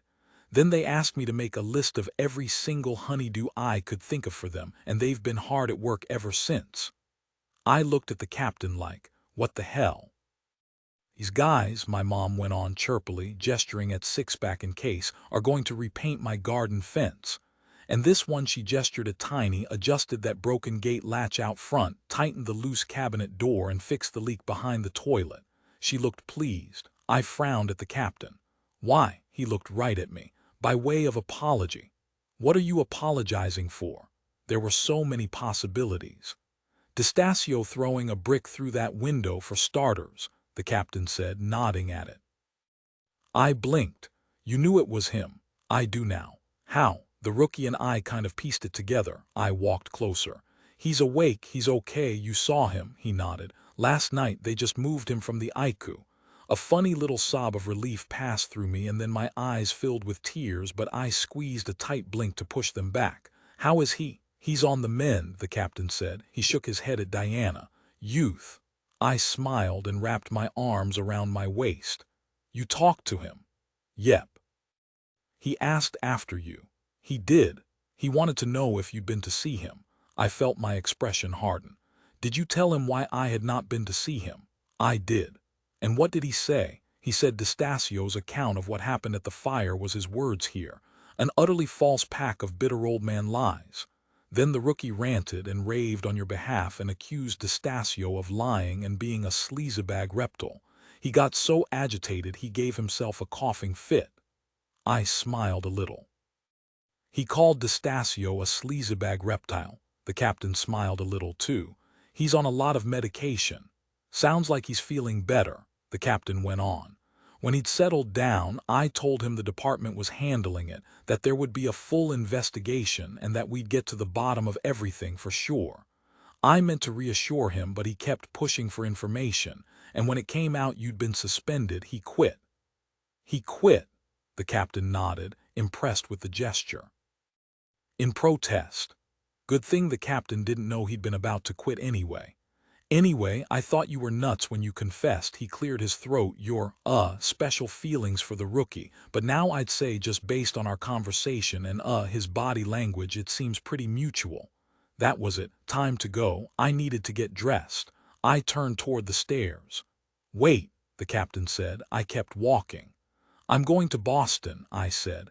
"I've waited more than long enough." "But that's why we're here," the captain said. I stopped and turned around. "Why?" To take you to Boston." I angled back toward him. "Wait, why are you here?" "To apologize to you," the captain said, "and to your mother, and to try to make things right." "What are you apologizing to me for?" "Suspending you, for one. You're unsuspended, by the way." "What does that mean, unsuspended?" He gave a little shrug. "You've got your job back if you want it." That didn't feel like a question I could answer just yet. I looked around at the guys. They'd all stopped working and they were watching us. The captain continued. "I also apologize for doubting you when you were telling the truth." I stared at him. How did he know I was telling the truth? "The rookie confirmed every detail of your story," the captain said. "Every detail he was conscious for anyway. But then on top of it, I got a phone call from D'Estasio last night, from rehab." D'Estasio had called the captain from rehab. Were phone calls even allowed? "He confessed everything. The false report. The locker, the tires, the brick, his odd, and the painkillers. He's been stealing painkillers from our supplies for months." "Wow," I said. "He did confess everything." "He also told me that you saved his life." "That was unexpected." "Twice," I confirmed. "If you counted not letting him roast alone inside a burning grocery store." The captain went on. "He's withdrawn his initial report about what happened at the fire and will submit a new one." I lifted my eyebrows. He nodded. "It will corroborate yours and make it clear that you put your own safety at risk for others that day, acting with extreme courage and pretty much saving his life and the rookie's." "So he's admitted everything he did wrong?" "I think so," the captain said, "unless he's leaving something out." "He swore he was never going to confess," I said. "I guess he changed his mind." "But will he be suspended?" "He will." "Will he lose his pension?" The captain nodded. "Probably." "Why would he give all that up? He was getting away with it." "He said he owed you big time," the captain said. Then he added, "He said he didn't want to be a villain." I didn't quite know how to feel. "I was a stupid idiot," the captain said then. "We were all idiots. We underestimated you and didn't trust you, and now we're going to put things right." I wasn't sure things could ever be put right. It made me feel worse almost to hear him admit it, but only almost. "How exactly are you going to do that?" I asked. "I'm not entirely sure," the captain said. "But I know we're going to start by driving you down to Boston, with lights and sirens." On the road, we hashed it all out. We all piled into the captain's Suburban, the captain and Tiny up front, and me squeezed between Sixpack and Case in the back. I talked them through exactly how I'd figured out what was going on with D'Estasio, describing all the clues and how they all just fell into place. "He would have died if you hadn't showed up," the captain said. "Probably." "He would have died if he'd gone into that building alone," Sixpack said. "Definitely." On the drive down, the guys acted like things were totally normal, like I'd never been under suspicion, never been shunned or doubted. In fact, things were better than normal. Something about the whole ordeal seemed to have broken some final, unseen barrier that I hadn't even realized was there.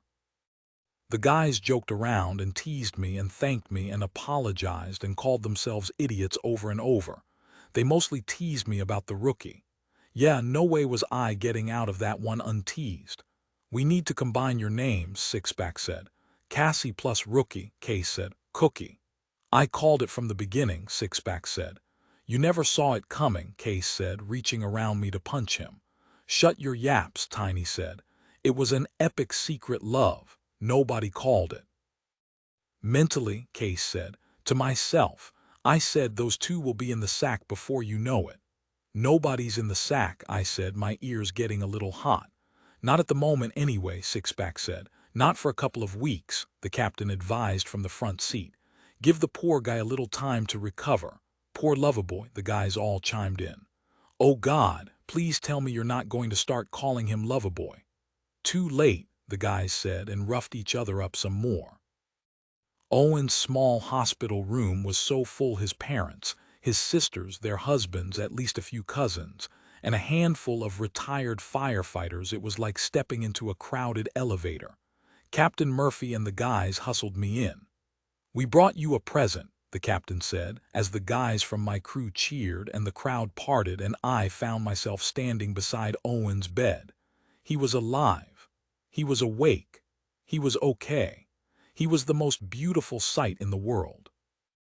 I caught my breath and then I held it. He looked up and met my eyes.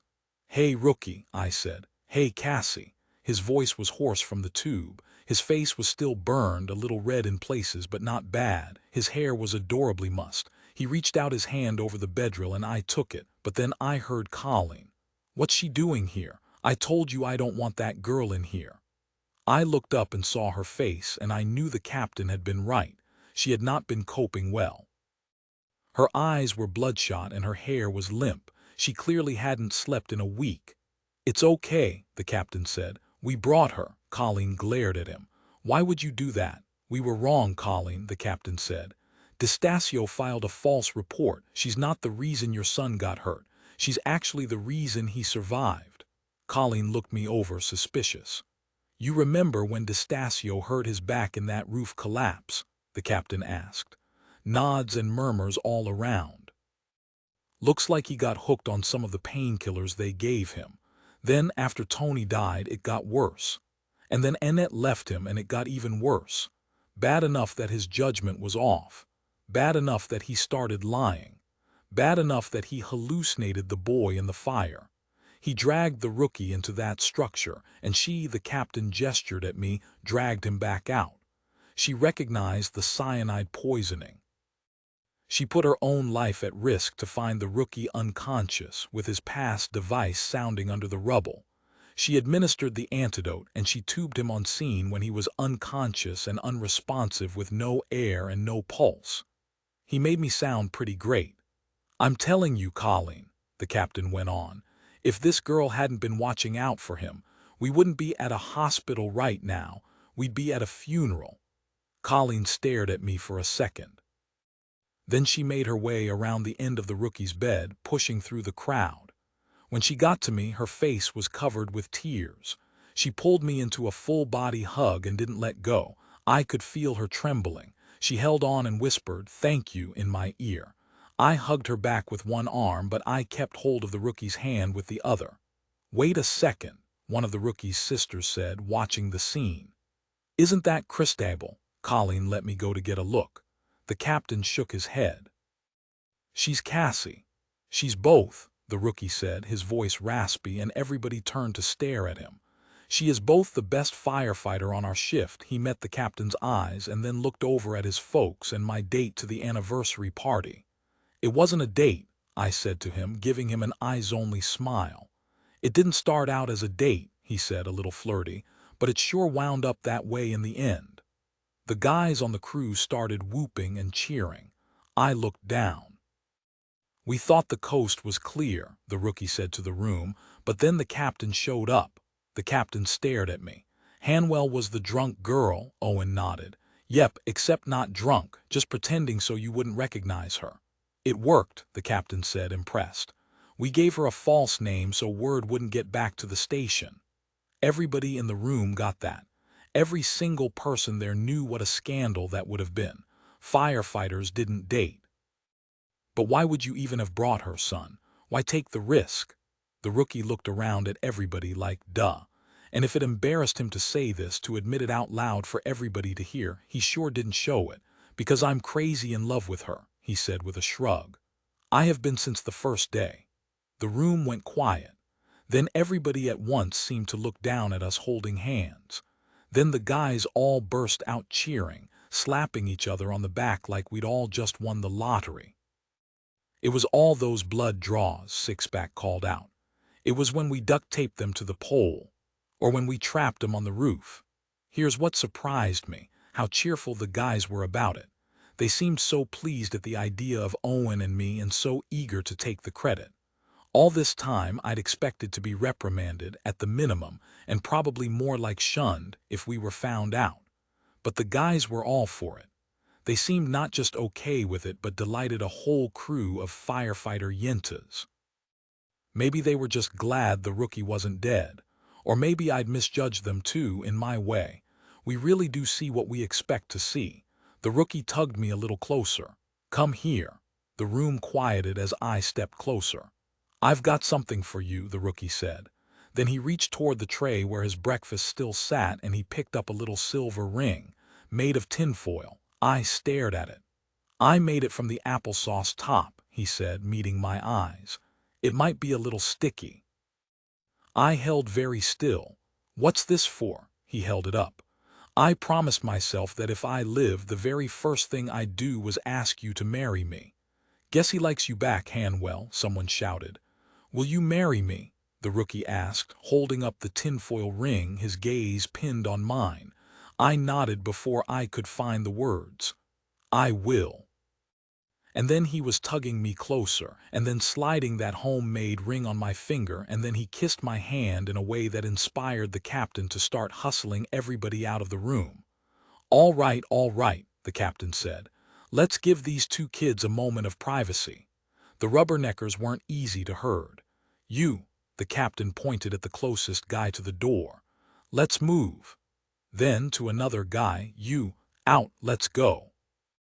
Once the crowd cleared out, the captain put his arms around the final two stragglers, Big Robbie and Colleen. Let's give Loverboy a minute and take you two for some coffee. The door closed behind them and we were alone. The rookie tugged at me to sit beside him. Get down here. I let his bedrill down and sat. They wouldn't let me in to see you, I said, but I snuck in anyway. I thought I dreamed that, he said. No, it was real. I didn't even realize my face was covered with tears until the rookie reached up to brush them off. I'm so glad you're okay, I said, and my voice was so shaky the words trembled too. Thank you for not letting me die, Owen said. Thank you for not dying. Thank you for agreeing to marry me. Thank you for asking. If I could lean forward and kiss you some more right now, I would. I smiled. I'd kiss you back, he nodded. But I can't, because of the ribs. I get it, I said. So if you want to get kissed, he went on, eyeing me, you have to do all the work yourself. I leaned in. I don't want to hurt you, I said, but you do want to kiss me. I really, truly do. Be careful then, he said. So I kissed him carefully, supporting my weight on one arm and resting the palm of my other hand against the contour of his unshaven neck. I could feel his pulse, simple and steady, and I let myself feel so grateful, so unabashedly grateful that it was there. When I pulled back to take in the sight of him, he said, Don't stop. The captain says I have to go easy on you. Don't go easy on me. I should probably let you rest. Don't let me rest. I should probably go. Definitely don't go, he said. He looked tired, as if even just a little bit of flirting and kissing was enough to knock him out. But I didn't want to go. Instead, I shifted to lie beside him in that skinny little bed, slow and careful not to hurt him anywhere, nestled between him and the railing. When I finally got settled, my head against his shoulder as if it were the most natural possible next step in the conversation, Owen said, We should do it today. I lifted up my elbow. Do what? He smiled and met my eyes. Get married. Here, in the hospital. I'm sure they've got a chaplain or something. No, I said. He met my eyes. No, you won't marry me. No, I won't marry you today in a hospital. Why not? Because it's too many good things at once. I want to keep something to look forward to. He smiled, lay back against the pillow, and closed his eyes. I laid my head beside him. I thought he was almost asleep when he said, Trust me, you have so much to look forward to. I agree, I said, but anything could happen. I knew that too. I knew too much about life to pretend that it wasn't half tragedy. We lose the people we love. We disappoint each other. We misunderstand. We get lost and lonely and angry. But right now, in this moment, we were okay. Better than okay. My mom was in her garden with plans to see Josie for lunch and a newly repaired kitchen window. The guys from the firehouse were out in the waiting room telling bawdy jokes. D'Estasio was getting a second chance to pull himself together. Big Robbie and Colleen were sipping a couple of hard-earned coffees. I had my job back if I chose to take it. And the rookie was alive. And I was next to him, holding his hand, feeling his chest rise and fall like the most amazing miracle in all of time. I'd take it. I wouldn't complain. I'd forgiven us all, and I'd do it again. Maybe everybody was just foolish and doomed. Maybe nobody got a happy ending in the end. Maybe all happiness could ever hope to be was a tiny interruption from sorrow, but there was no denying what this was. A genuine, blissful moment of joy. It couldn't last, but that's what made it matter.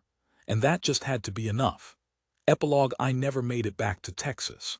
But I did see my crew from Austin again, a year later, when the rookie and I got married in Rockport on a warm summer evening at sunset. The whole gang drove up from Texas in a caravan of pickup trucks after agreeing to be my bridesmaids. Hernandez vied for position as maid of honor, but Josie beat him out. Josie made my wedding dress, too. As thin as a slip, but with lots of ruffles. Her mystery husband wound up holding their squirmy baby during the ceremony while she held my bouquet. Hernandez talked his cousin into driving his shiny Airstream taco truck across the country to cater the reception for us, so he wound up in a position of honor, too. Cousin of taco truck guy. He wanted us to note it in the program. But we didn't. He brought us Austin's new Firefighter calendar as a wedding present. Our crew from Lillian served as the rookie's groomsmen, and all his sisters stood up with him, too. We had a parade of little flower children, and we couldn't decide between Captain Murphy from Lillian and Captain Harris from Austin to officiate, so we asked them both, and they both got certified, and they took turns. What can I say? When it came time for us to stand up and make our vows to each other, we had a lot of great people standing with us. My dad and Carol flew in for the wedding, and my mom and dad gave me away together. My mom wore a white silk eye patch that Josie made her with remnants from my dress. Later, my mom told me that she'd found a moment to take my father aside and apologize to him. For leaving him, of course, but also for the way that she'd left him with so many questions so unanswered for so long. "You know that I never cheated on you, right?" she'd asked him, leaning in to study his eyes. But he hadn't known. All that time he'd thought she must have cheated. For years and years he'd just assumed that she'd betrayed him as well as abandoned him. "No," she said, taking his hand and squeezing it. "You were abandoned, but not betrayed." Then she shook her head and looked out at the ocean. "Not that it makes a difference now, really." "It does make a difference," my dad told her, and he squeezed her hand back. "It didn't change the past, of course, but it mattered." Colleen and Big Robbie were there, of course, and the rookie's cousin Alex bartended for free and handed out condoms on the sly. I invited the IQ nurse who'd sneaked me in, and I'm pretty sure the two of them hooked up. Did we invite D'Estasio? We did. His attitude toward me improved quite a bit after I saved his life. And mine improved toward him after he got out of rehab. Showed up at my place to sincerely apologize, with actual tears of regret, and made a pledge to spend his retirement years volunteering at the local women's shelter as a way of atoning for his mistakes. In acknowledgement of his personal growth, I got him a t-shirt that says "This is what a feminist looks like." It didn't change what he'd done, of course, but it mattered. Plus, he'd started dating someone, the director of the women's shelter, in fact, which improved his personality quite a bit. I could almost see why people liked him now. Almost. I want to tell you that Diana managed to permanently kick her cancer through sassiness and sheer force of will, but she didn't. Even before the wedding, the tumor had started growing again, and she already had another grim diagnosis. But in that way of hers, she didn't tell me. She let me have that one beautiful, breezy night to stand in my white silk gown and drink champagne and look fully forward to all the blessings that lay ahead. She never officially told me, actually. She never spoke the words. She knew that once the tumor was back in action, I'd figure it out. In the end, we got a year more than we'd hoped for, and she knew that neither one of us took even a single day of that extra time for granted.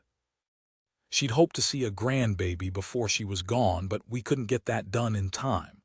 I did manage to get pregnant, though just barely before we lost her. Somehow, she knew before I did. "Guess what?" she said on the day before she died. "What? You're pregnant." The rookie and I had been trying for a baby with enthusiasm, but nothing had taken yet. Several months of clockwork-like periods had left me a little discouraged. I wrinkled my nose. I don't feel pregnant. But you are, she said, closing her eyes. And it's a girl, and you will love her more than you love yourself. And you'll disappoint her too and never live up to the standards you set for yourself. But don't worry, she'll be okay. Yes, I said, shoving tears off my cheeks. She will. Diana did wind up leaving Wallace's house to me, and the rookie and I wound up moving in, and we now have 2 toddlers ransacking the place on a daily basis. But we figure if that place could handle Samuel and Chastity McKee, and those 8 children and all the countless fish they pickled, it can put up with a few Hanwell Callagans. We kept the pottery shop open for a while to sell off what was left of Diana's stock to fans and friends.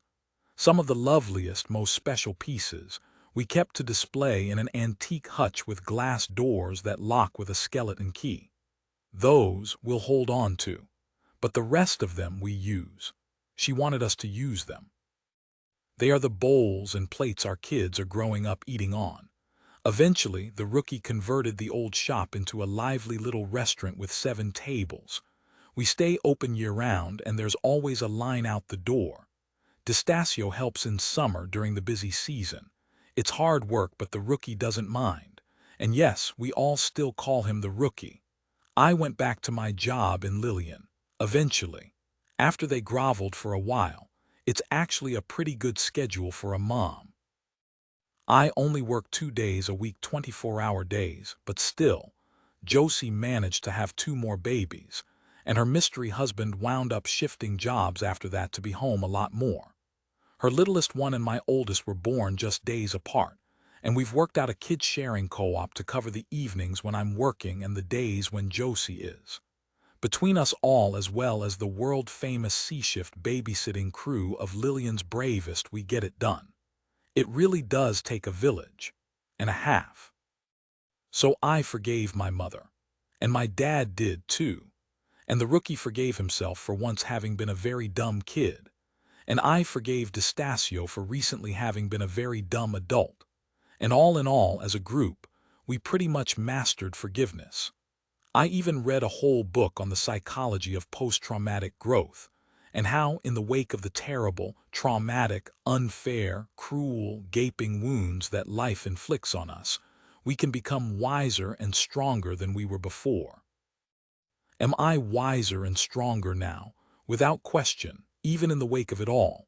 I've spent so much time wishing that what happened never happened, but it did. And the question I try to focus on is, what now?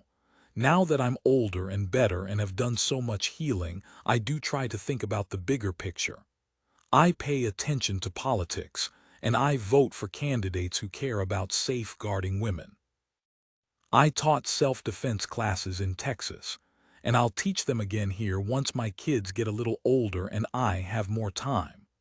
I always make sure in my job to treat victims of assault with special compassion and tenderness.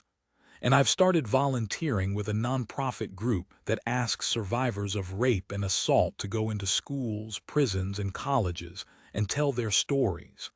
To girls, but equally as important to boys. It's terrifying. I go once a month without fail, and I have to stop on the drive home every single time to throw up by the side of the road. But I do it anyway. I do it because I believe that human connection is the only thing that will save us. I do it because I believe we learn empathy when we listen to other people's stories and feel their pain with them. I do it because I know for certain that our world has an empathy problem with women, and this is one brave thing I can do to help fix it. Honestly, I tell myself if I could share my story with D'Estasio, I can share it with anyone. I hope those kids hear me. I hope they come away resolved to be better people, to be more careful with one another, to try like hell to use their pain to help others rather than harm them. Maybe they get it and maybe they don't. All I can do is try. But when I get home, Owen is always there, waiting for me. He makes sure he has dinner ready, something warm and soothing and buttery. On those nights, I play with our kids and kiss their chubby little bellies until bedtime, and then he takes them up to their little attic bedroom with pom-pom curtains and tucks them in. When he comes back down, he brings me a blanket and a mug of tea, and we sit on the sofa and talk about the day. He tries his best to make me laugh. Sometimes he gives me a foot rub with lemon-scented lotion. Sometimes we watch bad TV. He can't fix it, but he tries to make it better. And then when it's our bedtime at last, he falls asleep in my arms and I fall asleep in his. Unless I can't get to sleep right away. Then, just like I've done for so long, I close my eyes and imagine making chocolate chip cookies. I measure out the chips. I crack the eggs. I watch it all churn in the mixer. It's the same as it always was, except now it's different. Now it's not just me baking cookies alone. Now I always imagine my 16-year-old self there, right beside me. When the cookies are ready, we pull them out, sit side by side on the sofa, and eat them still warm and gooey and drink glasses of ice-cold milk. Sometimes I put my arm around her. Sometimes I say compassionate, understanding, encouraging things. Sometimes I lean in and promise her with all the conviction I possess that what happened to her won't destroy her life. That in the end, she will heal and find a new way to be okay. She never believes me, but I say it anyway. I know these moments don't really happen. I know I can't truly step back in time and mother my long-lost self. I know the teenage me and the current me can't actually hang out like that, eating cookies and rolling our eyes at the world like besties. It's pure fiction, of course. I'm just telling myself stories. But that's the life-changing thing about stories. We believe them anyway. But hold on, did I ever forgive Heath Thompson? Not exactly. I forgave myself at last. Even though I'd done nothing to require forgiveness. I didn't really forgive Heath Thompson. With him, in the end, I guess you could say I chose revenge. I don't know if you read about it in the papers, but he wound up going to jail for a long time. And not for what you'd expect either. Tax fraud. Though in that same month, in a front-page story, he was outed as a patron for an expensive prostitution ring. And then in the wake of that, he was sued by 13 different women for assault. And then his wife left him, but not before posting some deeply, eternally humiliating photos of him in some very embarrassing outfits on the internet. We'll leave it at that. Use your imagination. Then make whatever you're picturing 100 times more humiliating and try again. But what did he go to jail for? Tax fraud. On top of it all, he turned out to be embezzling city money to pay settlements to the women who were suing him, which the good people of Austin, Texas, did not take too kindly to. Yeah, he went down in flames. One of the women he'd assaulted ran for his city council seat and won. All this was in the papers and on cable news for months, but somehow I missed it. I must have been too busy being happy. Honestly, I didn't even hear about it until years later when Heath Thompson tried for parole and was soundly rejected, and the whole series of scandals churned back through the news cycle. I spent some time after that wondering if I should have spoken up and wondering why I hadn't. Partly, I just didn't know about the lawsuits way back home in Texas. I'd like to think I would have joined them if I'd known, but I can't know for sure. For so long, it was everything I could do to keep my head above water. Sometimes I wonder if I'd been able to tell someone sooner about what he did, if I might have been able to protect the women he harmed after me. Maybe.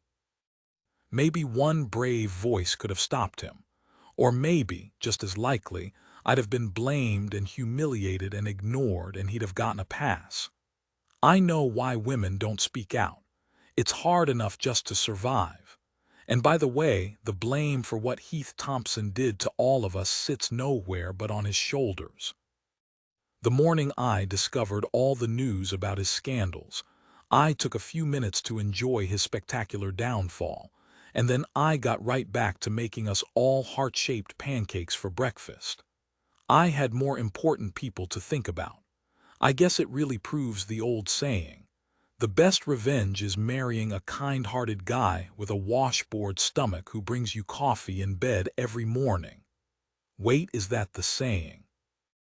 Maybe it's the best revenge is spending your life in a cottage by the ocean with a world champion kisser who takes the phrase "with my body, I thee worship" literally. That might not be it either. How about the best revenge is flying kites on the beach with your chubby toddlers? Or the best revenge is dancing to oldies in the kitchen with your goofy friends? Or maybe the best revenge is to love like crazy. Gosh, what is that darn saying? The best revenge is, the best revenge is, oh, well, I forget.